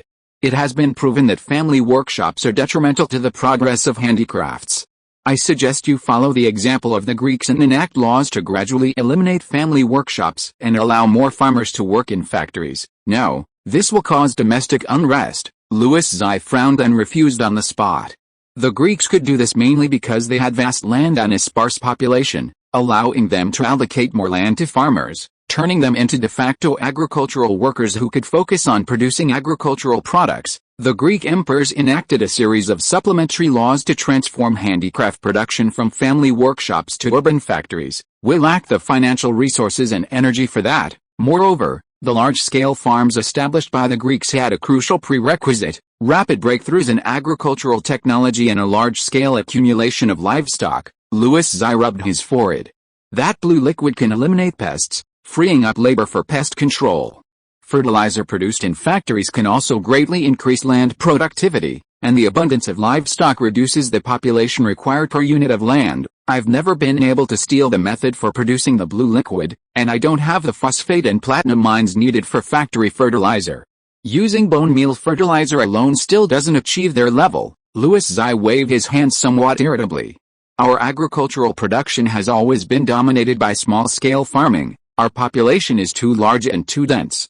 We absolutely cannot simply copy the Greek methods. You're right, I was too impatient. Guillaume remained silent. It's all right, take your time. We have a large enough population to choose from, far more than the Greeks. Louis Xi smiled and patted Guillaume on the shoulder. There's something else. Lately, the English have been acting rather unruly. King Edward, swayed by the Burgundians, has started bringing up the issue of the French throne again. I've already consulted several nobles, but I'm not entirely satisfied with their opinions. I'd like to hear your opinion, as a learned scholar. Guillaume paused, then began to ponder. Your Majesty, I'm just a teacher, and I don't really understand these matters, but I believe we absolutely cannot confront them head-on. So what should we do? Louis Xi agreed wholeheartedly. Since you're not satisfied with the noble's suggestions, you must already have your own ideas. Guillaume shrugged. I just think that you've always focused on diplomacy and the economy. Our reforms have only just begun. If we launch a major offensive, everything will be ruined. Besides, the Iberian War hasn't even started yet. I think you probably don't want to get entangled with the English any further. How? You understand, Louis Xi chuckled. According to intelligence, Edward's intention to send troops is not actually strong. And there is still much debate within the country about reopening the war. I plan to bribe them with money and benefits, and incidentally bring this century-long war to a close. My son Charles is exceptionally intelligent. Edward's daughter should be happy to be his wife. Right, good idea. If you trust me, I can go to London as an envoy. Guillaume accepted the opportunity. Besides dissuading King Edward from his delusions of the French throne, I think you should also persuade him to abandon his alliance with the Burgundians. Yes, that is one of my main objectives. Louis Xi's eyes gleamed. Since the Battle of Beauvais, the tide of our war with the Burgundians has turned. Don't be fooled by Charles the Bold's arrogant advance in Lorraine. He will eventually be exhausted and defeated. The Greeks asked him to form an alliance, and Charles the Bold was so confident that he didn't need their help. He's a complete fool. Louis Xi stood up and stretched. While I prefer to resolve disputes through diplomacy rather than war, an army is indispensable. Prepare a military expenditure report for me. I plan to expand the army. Charles the Bold is already marching on Switzerland. I intend to send my Swiss mercenaries back to defend their homeland. After so many years of planning, the Burgundians have finally met their match in Switzerland. They will suffer a crushing defeat, I say, without a doubt. Louis XI looked firmly at Guillaume. I want to establish a standing infantry force. The Greek phalanx is formidable. European countries are learning from it. We can't fall behind. We must develop our own unique style and incorporate cavalry. Don't worry about the money. Burgundy has been at war for years, and the Dutch city-states to which they belong are fed up. Many merchants have been contacting me, offering me considerable funds, hoping I'll help them get rid of their rulers. A hint of contempt appeared on Louis XI's face. I am France. The Burgundian rebels must be eliminated, the fragmentation of the vassal states must be resolved, and Castile is actually not of much concern to us. Just protect Aragon. Once that's done, we'll focus on developing the economy and accumulating wealth. Wealth is the source of power. In the small town of Neuss in northeastern France, a long military camp stretched out outside the town, and broken siege equipment lay askew along the city walls. On the walls, the Burgundian cross was burned and thrown down, and the flag of the Duchy of Lorraine was raised again. The smoke still lingered, the flames of war still burned. The Burgundian soldiers had wasted months here, the city was teetering on the brink of collapse, yet it remained unconquered. North of the city, on the road leading to the siege camp, a convoy of wagons slowly advanced. The wagons were covered with black cloth, beneath which lay rows of arquebuses. A cavalry escorted the wagons, with a middle-aged man and a knight commander walking side by side at the head of the cavalry. The knight commander's robe bore the coat of arms of Burgundy, clearly indicating he was a subordinate of Charles the Bold. The middle-aged man was not armored, but his sword was engraved with a double-headed eagle. Lord Malessus, we are almost there, the knight commander said, turning to the middle-aged man. Actually, you could have simply handed over the supplies to us. There was no need for you to come in person. There are some matters I wish to discuss with your Grand Duke in person, Malessus said calmly, narrowing his eyes as he gazed at the dilapidated city and the endless military camps. It seems the Grand Duke has disregarded His Majesty's warnings, throwing himself wholeheartedly into this pointless war. Upon hearing this, the knight commander immediately frowned. Breaking through Lorraine and connecting Burgundy with the Netherlands is our established strategy, and it has great value. You're merely an envoy in charge of transporting muskets. We've only signed a military technical cooperation agreement. Neither you nor your emperor seem to have any reason to interfere, do they? Perhaps, it's up to you, Malessus said curtly. Perhaps, as you say, we're merely in a cooperative relationship. You helped us establish the Gallipoli Artillery Academy, and we helped you form Arquebusier Corps and provide heavy muskets. This is the last batch. After it's completed, our deal will be finished. The knight commander nodded, shifting his gaze to the side. Lord Malessus, you've been meddling too much these past few years, constantly advising the Grand Duke to act cautiously, to see the bigger picture, saying King Louis is the real enemy, and the rebellion in the Netherlands shouldn't be underestimated. Our Grand Duke is well aware of these things, but his thinking is correct, and that's just how he is. The more others advise him, the more determined he becomes. You may not know, but your emperor has repeatedly written to the Grand Duke urging him not to attack Lorraine and Switzerland, which greatly displeased him, and he stopped reading them altogether. The knight commander scoffed. If you're here to discuss these matters, then perhaps it's best not to come before the Grand Duke. He's been in a bad mood lately. No, I'm here to explain the drawbacks of arquebuses and the phalanx.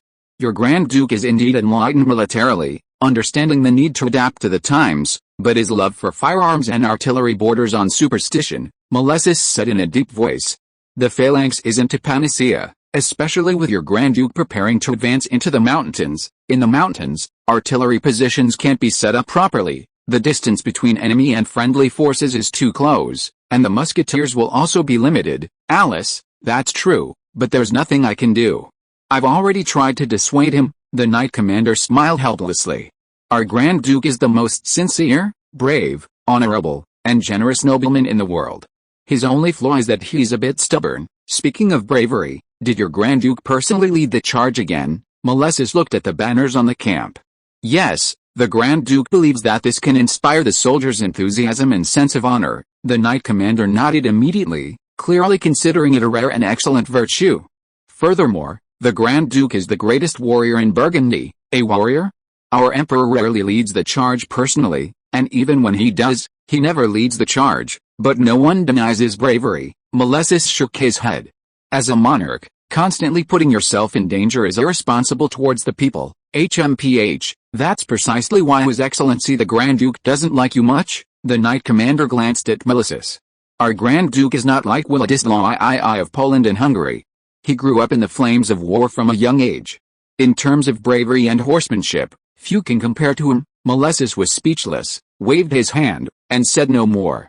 During his years as the Eastern Roman Empire's envoy to Burgundy, Milesius had come to deeply understand the vigor and recklessness of this emerging nation. From the Grand Duke to the knights, everyone wanted to establish merit on the battlefield, taking pride in fearlessness and being ashamed of cowardice, possessing both courage and recklessness. A capable monarch can, to a certain extent, shape the character of the entire nation. Under the leadership of Charles the Bold, the true Burgundians were mostly brave and fierce, valuing honor, and despising those who manipulated power and money, including Dutch merchants and capitalists, and even King Louis I of France. Milesius believed that the people the Burgundians looked down upon included his emperor and his people, though they didn't say so explicitly due to their relatively friendly relationship. Milesius had initially been sent to Burgundy as a military advisor. For a time, he faithfully fulfilled his duties, offering numerous suggestions to Charles the Bold. The latter always valued military reform proposals but disregarded strategic advice, stubbornly adhering to his own judgment. Now, Milesius no longer wasted his efforts, lowering his position to serve as a bridge between the Eastern Roman arms dealers and the Duchy of Burgundy, occasionally offering guidance on matters of phalanx formations. By the end of 1474, Charles the Bold's plan was half complete. Metz had fallen, much of the Duchy of Lorraine was under Burgundy's iron heel, and the army was advancing from north to south, drawing ever closer to the old Burgundian lands, and coming within a stone's throw of the strategically important Nancy. However, under Louis I's manipulation, the Duchy of Lorraine and the Swiss Confederation formed an alliance, constantly attacking Burgundy's supply lines. The Burgundy offensive became increasingly sluggish in winter, sometimes stalling for extended periods in small towns. After a long war, the Burgundy army was exhausted. If it weren't for Charles the Bold's charisma and the soldiers' excellent skills, they probably wouldn't have been able to hold out this long. What's going on? Milesius, seeing the commotion in the camp, gripped his whip tightly. People began to emerge from the camp, cavalrymen mounted their horses, and laborers began dismantling the tents. The Knight Commander, also puzzled, rode forward to inquire. "We're leaving," the Knight Commander told Milesius truthfully. "The Grand Duke is preparing to withdraw from Neuss and cease the siege." "That's more like it. It should have been done sooner." Milesius breathed a sigh of relief, a smile appearing on his lips. The Swiss involvement in the war is clearly a trap set by King Louis. If the Grand Duke insists on fighting head-on, then, the Grand Duke is preparing to march straight for Nancy. Milesius's smile froze on his face. In early 1475, at the instigation of King Louis I of France, the Duchy of Burgundy and the Swiss Confederation officially became enemies. The Swiss Confederation and the Duchy of Lorraine formed an alliance and began to counter Burgundy's war of aggression. The Burgundian War had officially begun. Chapter 350 Basque Whalers. As the church bells rang, 1474 drew to a close. The Mediterranean world entered a mild, rainy winter, and snow blanketed the European continent, heralding the approach of the new year. Winter was a busy time for the Mediterranean world. Farmers weeded and tended to their fields after planting, shepherds herded their cattle and sheep into their pens, and workers busied themselves as usual in their workshops and family projects. Everyone longed for a bountiful harvest in the coming year. However, this winter was also filled with the smoke of war. Before the large-scale conflict in Iberia had even begun, the Burgundian War had officially broken out. The eyes of half of Europe were drawn to Charles the Bold. Some admired his courage and fearlessness, while others looked on with sarcasm, believing that his reckless actions would inevitably end in a disastrous defeat. In the heart of the Mediterranean, the Iberian succession struggle extended to Sicily, under Aragonese control. The Byzantine Empire's fleet stationed in Carthage and Malta resumed their relentless harassment. The governors of Aragon were forced to maintain exorbitant military expenditures, further exploiting the Sicilian populace. Many of the earlier autonomous policies became mere empty words, and tensions between the Aragonese garrison and the Sicilian people intensified. The Catalan rebellion deprived the Aragonese royal family of substantial tax revenue. The successive falls of the Venetian Republic and the Medici family of Florence made it difficult for them to obtain loans from the Italian peninsula. The death of Henry IV led Prince Ferdinand to focus on the Castilian throne, leaving them unable to provide any substantial assistance to Sicily. Now, the Sicilian government, military, and ships were almost entirely dependent on the island for support, placing a heavy burden entirely on the shoulders of the Sicilian people. Under the manipulation of some local Sicilian strongmen, many Sicilians began to grow weary of this unprovoked war. Their maritime trade routes were disrupted, their grain was confiscated, and their wives and daughters were being harassed by Spanish soldiers. All these sacrifices were not for themselves, but merely to preserve the face of King Tristano. Why shed blood for the Aragonese? This discordant voice grew louder on the island. Of course, the collapse of the empire would take some time. The Tristano family was not the Angevin family, their reputation in Sicily was not too bad. Many local strongmen still harbored feelings for them, and many people had become accustomed to their rule. As expected, the Eastern Roman Empire's infiltration did not have an immediate effect. However, the Eastern Roman Empire's scheme against Sicily was a thoroughly open conspiracy, built on absolute strategic advantage based on naval and economic hegemony. As long as the war continued, the livelihoods of the people of Sicily would continue to deteriorate, taxes would continue to become heavy, the former autonomous policies would be difficult to maintain, and the contradictions would gradually accumulate, inevitably leading to a day when they would erupt. Aragon was not France or Germany, it was also a maritime nation relying on trade, but while it had a population roughly the same as Portugal, it lacked a navy as powerful. South of Sicily, in Carthage and Malta, 20,000 troops were gradually arriving, diligently training under the leadership of the Minister of War, Ibrahim, awaiting the opportune moment. On the Iberian Peninsula, the three claimants to the Castilian throne were busily preparing for future war. Military conflict had not yet erupted, but diplomatic struggles were constantly unfolding. The kings courted various factions, constantly making concessions and compromises. Royal territories shrank continuously, trade privileges were divided among merchant groups, and the same piece of land was even promised away by all three kings simultaneously. All of this sowed the seeds for a prolonged period of chaos in Castile. For the Eastern Roman Empire, this was precisely the desired outcome. On the vast ocean, a small fleet, aided by the wind, sailed southwest, its sails adorned with the coat of arms of the Portuguese monarchy. The fleet consisted of only 5 ships, a small carrack, 3 caravels, and an oddly shaped small vessel. On the deck of the carrack, Justinian unbuttoned his silver coat, letting it flutter in the cold wind. This was the Bay of Biscay in northern Iberia. The prevailing westerly winds in winter allowed the ships to reach considerable speeds, their sails billowing, the salty smell of the sea filling the nostrils of every sailor. "Your Majesty, we're almost there, but the enemy ships haven't appeared yet, not even a signal," an attendant approached and reported in a low voice. "You see, continue towards the designated coast. We've come with sincerity, even if they were arrogant, they won't completely ignore us," Justinian ordered, still gazing at the desolate coastline so close before him. "While we were docked in Galicia, intelligence seemed to arrive from Granada. Yes, Your Majesty, everything is as usual.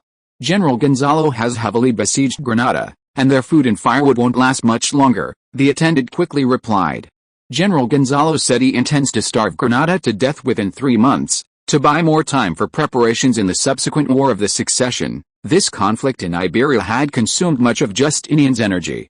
Unlike Isaac, he, like most nobles, still prioritized family interests over national interests deep down, unable to be completely objective and rational. For him, this war for the throne was both a matter of state and a family affair, naturally requiring considerable effort. The siege of Granada continued. The isolated city, suffering from winter shortages of food and clothing, was already experiencing famine. After stabilizing the situation, Justinian immediately handed over command to General Gonzalo, taking on the responsibility of diplomatic communication. He frequently contacted various factions on the Iberian Peninsula, and recently traveled by ship to Galicia, which had been peacefully transformed by the Kingdom of Portugal, to meet with Crown Prince João.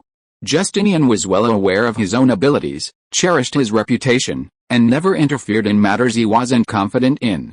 He was ambitious for hegemony and unafraid of war, but knew his military skills were relatively average, so he rarely commanded personally anymore, leaving specialized tasks to specialists. No problem, let him fight however he wants. Justinian waved his hand. Draft a letter for me, telling Gonzalo that I'll return immediately after I finish what I'm doing and help him manage the supplies. In recent years, the Eastern Roman Empire's territory had expanded continuously, and military and political affairs had increased. Isaac had also grown older, his energy waning, and he began to gradually delegate authority to his eldest son, entrusting him with some tasks. Aside from the initial preparation of supplies and troop movements, this Iberian war was entirely Justinian's doing, from diplomacy to military matters, all decided by him. Yes, I'll take care of it immediately, the attendant nodded. The attendant, named Michaelis, came from the family of Palaiologos' illegitimate sons. He had been sent by Isaac to Justinian as a scribe, and after years of interaction, he had gained a relatively clear understanding of the young crown prince. He knew that in Justinian's mind, feelings and relationships were paramount, talent and ability second, and bloodline and family background were merely bargaining chips for political balance, to be used, but also a threat. So, when Justinian recognized his friend Gonzalo's extraordinary military talent, he immediately provided him with countless forms of assistance, following his tactical advice without question and giving him complete trust. Justinian's excessive favoritism towards Gonzalo naturally aroused discontent among many, who criticized his qualifications and pointed fingers at his Latin origins. However, this did not hinder Gonzalo's career in the slightest. Justinian cleared all obstacles for him, allowing him to fully utilize his talents.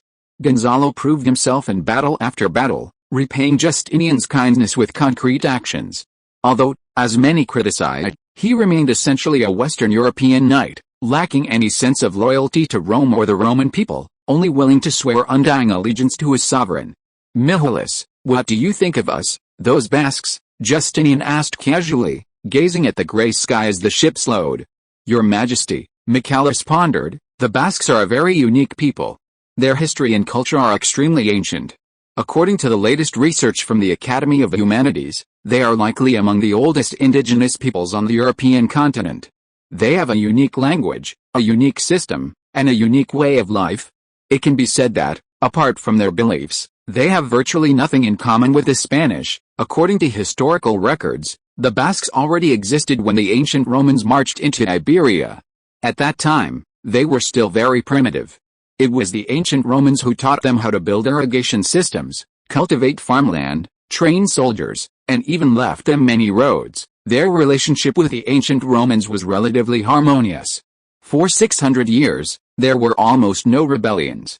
The Romans didn't gain much from the Basques. In fact, Basque civilization advanced significantly through this interaction. Later came the fall of the Western Empire, the raids by the Norsemen, the migration of the Goths, the Frankish invasion, and the great conquest by the Saracens. Because the Romans greatly improved their civilization, the Basques were no longer a backward and weak people.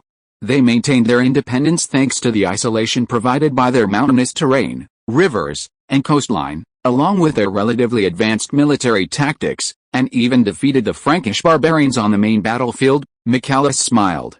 During the Saracen conquest, the Basque country became the only remaining Christian sanctuary on the peninsula.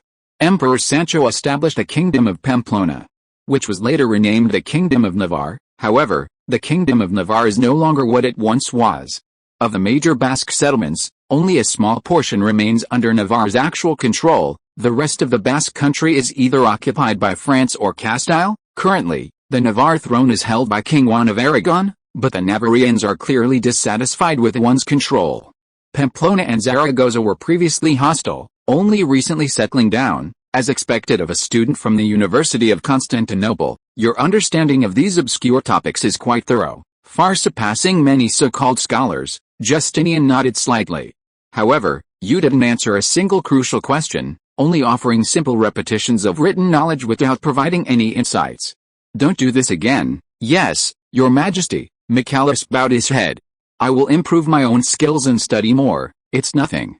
You're studying international diplomacy. This isn't within your area of expertise. Justinian shook his head. The origins of the Basques are very complex. In their evolution, they can be roughly divided into two branches, one in the north, the Aquitaine tribes, and the other in the south, the Basque tribes as commonly known. Currently, the Basque culture in the Aquitaine region is quite weak. The early Frankish conquests caused them great damage. Eleanor of Aquitaine caused this region to fluctuate between England and France. It's estimated that only near the mountains are there still large settlements, Justinian said slowly. As you just said, the Basque culture in the south is well preserved, but their organizational structure still shows a clear tribal system, divided into several groups. The main component of the Kingdom of Navarre is the Navarre, which is also the largest and strongest group. Besides the Navarre, there are also the Biscay, Alavese, and Gypsy. These three groups are currently under the rule of the Kingdom of Castile. Justinian narrowed his eyes. They don't actually have any special feelings for the Castilians, all they want is more autonomy and more privileges. I plan to start from this point, trying to get the Basques on Carlos's side in the succession struggle. What do you think? But, the crown of Navarre is still on one's head, and this country still has a certain appeal among the Basque community, Michalis questioned. The Navarrians cannot represent the entire Basque community, and they themselves are hostile to King Juan. If war breaks out, they may not necessarily fight with all their might for Aragon, Justinian said confidently. King Juan's claim to Navarre comes from his wife, but his wife never actually handed the throne to him, she left it to her son, and Juan was only responsible for oversight. However, in the internal struggle more than a decade ago, Juan persecuted and killed both of his ex-wife's children, illegally seizing the throne of Navarre, and even tried to pass it on to his son Fernando from his second wife. That's why I say the Navarrians may not be willing to stand on Aragon's side. Justinian pursed his lips. The nobles who favor Carlos are mainly located in southern Iberia. The nobles in the north and central regions almost all support the illegitimate daughter Juana or the usurper Fernando. It's difficult to intervene elsewhere. If we can make a breakthrough with the Basques, our pressure will be greatly reduced. Persuading them to pledge allegiance to Carlos would be ideal, but even if that's not possible, we must keep them neutral, at least prevent them from fighting for Fernando. Your knowledge is admirable. I think this approach is excellent, Michalis said with some admiration. Others say you don't like reading. It seems they've misjudged you. How? They're not wrong. I do dislike ancient texts, those difficult and obscure political philosophy books, but I do have some interest in the history and geography of the Mediterranean world. Justinian raised the corners of his mouth. To tame a people, you must first understand them. Don't be arrogant, especially when you need their help. In recent years, our diplomatic envoys have become increasingly arrogant, which is not a good thing. We must never bring the methods we use to treat the indigenous peoples of our colonies to Europe. Later, when I speak with a Basque chief, you will accompany him the entire time and see how I deal with them. I will lend you some books about the Basques that Isabella brought. You need to continue studying them. After I return, you may stay here to liaise with them. Don't worry about the Portuguese. I already discussed it with them a few days ago. Crown Prince João will support Carlos's claim. Justinian turned and patted Michalis on the shoulder. Since you are surnamed Salimbria, you are also a descendant of Emperor Michael. I trust you. In the future, if there is an opportunity, I can recommend you to the Ministry of Foreign Affairs. Thank you for your trust, Your Majesty. Michalis's eyes lit up with joy. So, you're confident you've convinced them, more or less? My father said that true approval comes from a combination of interests and sentiment. I know what they want and what they like, and that's enough. Justinian nodded. The wind subsided, and the fleet began to anchor on the shore. The sailors lit imperial lanterns and watched them rise into the sky. Soon, another small fleet came into view. The ships were also quite peculiar. Each one was small, with wide decks and many deliberately left gaps in the hull. To Michalis's surprise, the largest ship was dragging a huge whale carcass. Long-distance whaling is the Basque specialty. Many Basque warriors make a living from it, especially the Biscayans we're about to meet, Justinian whispered to Michalis. Whale oil is a crucial export commodity for the Biscay people, but the Castilians have consistently suppressed its price, forcibly buying it at low prices and then reselling it to European countries at higher prices. This is one of the major conflicts between the Biscay and Castilians, and also one of our entry points. They've probably been waiting nearby for a while. This time, they even dragged a whale carcass along, perhaps as a show of force. Thank you for your guidance, Your Majesty. This trip has truly been very beneficial, Michalis bowed. Justinian nodded, saying nothing more, quietly watching the Biscay whaling ship approach. Whales are the largest mammals in the world. Whale meat is edible, whale oil can be used for lighting, whale bones can be used to make various handicrafts, and even some whale dung is a valuable raw material for spices. Truly, every part of a whale is precious. Humans have hunted whales since ancient times. The first to start whaling were probably the indigenous peoples of North America and Northern Europe. But their main purpose was for food and survival, which was perfectly legitimate and justified. It was the Basques of the Iberian Peninsula who truly developed commercial whaling into a business. This people have a very strong whaling tradition. They would often sail specially made sailboats in the Atlantic Ocean to search for whale tracks, hunt these ancient creatures with hooks, harpoons, and bayonets, and drag their carcasses back to the shore, cut open the skin, remove the flesh and blood, and obtain whale meat, whale bones, baleen, and whale oil. With the development of urbanization in Europe, the demand for whale products among wealthy merchants and nobles continued to expand, and the Basque whaling industry rapidly reached its peak. Technology and equipment were constantly upgraded, whaling efficiency soared, and the purpose of hunting shifted from survival to profit. Sometimes, they would even abandon uneaten whale meat on the shore to rot naturally, taking only the most profitable oil and bones. To date, the number of Biscayne right whales closest to Iberia has greatly decreased, and North Atlantic gray whales are no longer seen in many waters. Basque whaling ships have begun to shift in the North Sea. Of course, this primitive fishing method is unlikely to truly wipe out a large animal family. The global whale population remains quite large. Historically, whales did not suffer a truly devastating blow until the Steam Age. The Eastern Roman Empire also experienced rapid urbanization and a high demand for whale products, but the number of whales in the Mediterranean was limited. The Eastern Roman Empire essentially did not have a deep-sea whaling industry, and whale oil and bones were mostly imported, primarily from the Basque Country. Moreover, deep-sea whaling was not something just anyone could do. The conditions were harsh, the working environment was terrible, and the risks were enormous. The standard of living in the Eastern Roman Empire was far superior, and venturing into colonies was far less risky than deep-sea whaling. Very few were willing to do such dirty and strenuous work. However, the demand was simply too great, and the price of whale products sold by Spain was simply too high. The Eastern Roman Empire still formulated a simple development plan for the whaling industry and arbitrarily modified some deep-sea whaling ships. The Basques on the coast of Biscay clearly had a special fondness for whaling. In their hearts, a whaling warrior was the highest honor for a man. As the whaling fleet approached, several roughly dressed men waved their hands in greeting to the large ships. Justinian gave a few instructions to his subordinates, and soon a middle-aged man covered in blood came onto the deck, looking around and muttering some strange words. Seeing Justinian's rich attire, the middle-aged man slowly walked to his side and bowed. "Greetings, envoy from the east. Welcome to our coast, the rich coast of Biscay." The middle-aged man sized up Justinian, speaking in broken Spanish. "I heard you wished to see us and sent a message through the Portuguese. May I ask who you serve?" Michaelis's face darkened with anger, about to erupt, but Justinian waved him off. "My name is Justinian, from the Palaiologos family of Constantinople, grandson of Constantine, son of Isaac, co-emperor of the Roman Empire, and king of the kingdom of Circassians and the Cossack kingdom." Justinian calmly uttered a few Basque phrases. "I represent myself, and my son, Carlos, the only legitimate king of Castile." The middle-aged man's eyes widened in astonishment, not because of Justinian's identity, but because of his language. You speak our language, even the kings of Castile and Navarre don't." "Before I left, my wife Isabella taught me a few words. She often said that the Escoltas are the bravest and most sincere people in the world." Justinian smiled slightly. Escoltas is the Basque people's self-designation, while Basque is a derogatory term used by the Spanish. "You may not know, but in recent years, we have been the largest buyer of Biscay whale oil. The nobles of Constantinople are all using your whale oil, is that so?" "The Spanish are in charge of that." "We didn't know," the middle-aged man muttered to himself. After thinking for a moment, he opened his mouth again. "My name is Elon, and I am a whaling captain. The Biscay chief is my uncle, and I am his representative." "Very good, Elon," Justinian nodded, shifting his gaze to the whale carcass in the distance. "I'm delighted to see your success once again. It's a magnificent feat, truly valiant men."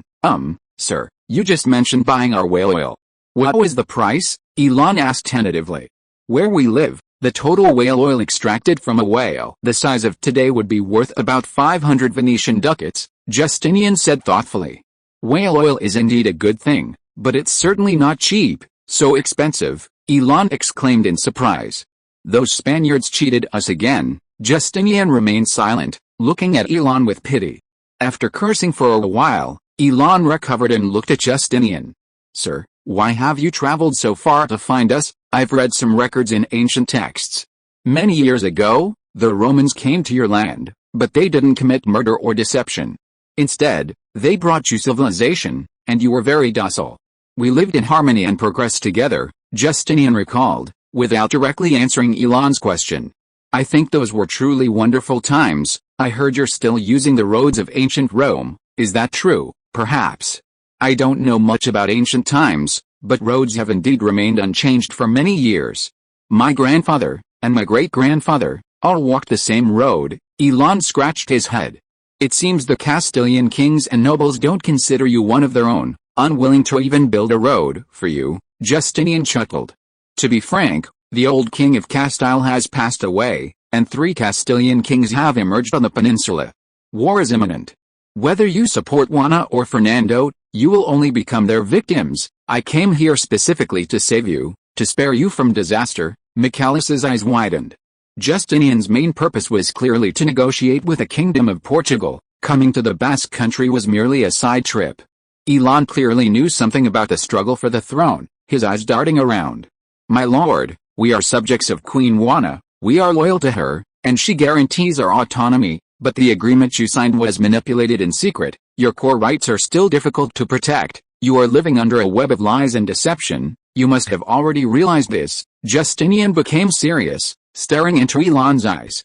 Juana is an illegitimate child, and Fernando is a liar. I hope you will pledge allegiance to King Carlos.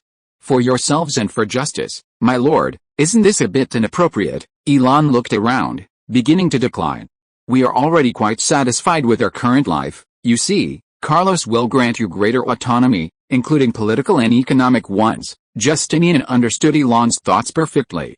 Politically, you will have the right to participate in any royal council organization, no longer excluded. Economically, your whale products, iron ore, and wool will receive tax breaks, and your sales processes will no longer be subject to government interference. You can decide for yourself. Furthermore, there are many whale-infested areas in the South and Central Atlantic, and you can use the colonial ports of the Eastern Empire at will. Justinian spoke while observing Elon's expression. Your Majesty, Emperor of the East, how do you intend to implement these conditions? Elon shook his head. Although the Spanish consider us barbarians, we are not fools. Leaving aside whether your son can successfully enter Toledo, even if he succeeds in acquiring the throne, these conditions can be reneged on at any time. We have seen too many examples of this over the past few centuries. If you want a guarantee, I can have subsequent diplomatic envoys sign a formal agreement with you, in black and white, in the name of God, Justinian said calmly. If you want a more practical answer, I can tell you that Carlos's focus has always been on the south. Even if he wins, it will still be in the south. He will adopt an autonomous policy for the northern regions, and his political power will not extend to you. Furthermore, my son Carlos is, after all, an outsider. He needs the support of local forces. There is a prerequisite for cooperation between you. Castilla's focus is on the central and northern regions, not to mention Aragon, whose ambitions for Navarre are not concealed at all. It's a very simple matter of interests. You should be able to understand it. Elon opened his mouth, then remained silent for a moment. So, since your focus is on the south, if we openly rebel against Juana or Fernando, they will be the first to wipe us out. Would that make us scapegoats for you? You don't need to provoke any trouble, or even do anything at all. Just remain neutral. After we win in the south, you can step forward and share the spoils of victory. Justinian continued to entice. Why fight for others? You should think of yourselves. Resist taxes, resist conscription. That alone won't be enough to force them to wipe you out. Elon licked his lips, his eyes beginning to waver. If you do a good job, Carlos might even grant you some of the major cities in the Bay of Biscay, allowing you to live a better life. Justinian continued, adding fuel to the fire. Elon was caught in a fierce internal struggle. But if you insist on wasting your lives for Juana or Fernando, then you will be our enemies. Seeing that Elon still didn't answer, Justinian's eyes suddenly turned cold. I can tell you clearly that the Portuguese have already granted the Eastern Empire port rights in several locations. Once our fleet is free, the next target will be the Biscay coast. I believe that although you don't know much about the Eastern Empire, its naval power is still quite formidable. You simply don't have the ability to resist, Your Majesty. There's no need for this. We've been longing for a new order for a long time. Elon suddenly became anxious. I personally think there's no problem. I've always thought King Carlos was wise and mighty. However, my opinion doesn't count, and my uncle can't represent everyone. We need to hold a meeting to discuss. Very good, Elon, I'll remember you. Carlos will need many knights in the future, and I think you're quite good. Justinian nodded meaningfully. I'm busy with affairs and may not have time to meet with all the leaders. I'll leave all the negotiations to my diplomat, no problem. Your Majesty, he will be our honored guest. Elon quickly agreed and prepared to leave. Then I'll go back and report. Wait, Justinian called out to Elon halfway there. The sailors standing nearby immediately stopped Elon, looking at him with ill intent. Your Majesty, Elon swallowed and slowly turned around. Do you see that sailing ship? Justinian ignored him, walked to the side of the ship, and pointed to the strange vessel not far away. This is a new type of sailing ship that I commissioned the Carthaginian shipyard to design for the deep-sea whaling industry. It not only has a longer range and can carry more cargo, but it's also equipped with an oil refining system. You can then refine whale blubber into whale oil directly at sea, without having to bring it back to shore. This is not only more convenient but also avoids unnecessary trouble. Elon gazed at the massive whaling ship, his eyes immediately captivated. This is a gift from my son Carlos to your uncle, representing respect and friendship. Please tell your uncle that this is a gift from the king, Justinian said calmly. If you find this ship truly useful, or perhaps there's room for improvement, you can place an order with the Carthaginian shipyard at any time. Just mention my name, and they will tailor it to your needs at the lowest possible price. This is Carlos's sincerity, don't let him down. Justinian patted Elon on the shoulder. There's some gold and silver jewelry, heavy muskets, and gunpowder pellets on board. The sailors probably accidentally left them behind. Consider them part of the gifts. By the way, our attack on the Biscay coast might begin soon. Don't keep us waiting. Elon's breathing quickened, his chest heaving. After a long pause, he gritted his teeth and made up his mind. Your Majesty, I'm also one of the key figures. Besides the whaling industry, I also have some connections with the Iron Ore Guild. I will do my utmost to persuade my uncle to assist your envoy. Please wait for my good news. Elon left. The small boats in Biscay departed one after another, and the new whaling ships from the Carthaginian shipyard were also sailed away. Even from afar, the Basque exclamations and cheers still echoed from the ocean. Your Majesty, when do I go to the Basque country? Michalis quietly approached Justinian. They seem quite easy to deal with. Just a bunch of slippery characters. A mocking smile appeared on Justinian's lips. We've been more than polite and respectful. This time I'm here to see them. From now on, they'll be here to see me. Don't rush things. Go learn that damned Basque language first. We'll deal with them when they come to us. Justinian turned to the ship's bosun. Raise the flag. We'll change to the French flag. On the return journey, we'll launch a strike on the Castilian coast, excluding the Basques, to give them a warning. End of this chapter. Thank you so much for reading until the end. Don't forget to give it a like. Looking for more exclusive content and immediate access? Subscribe to our Patreon. Remember, every like, subscription or donation encourages us to continue. Thank you all. See you in the next video.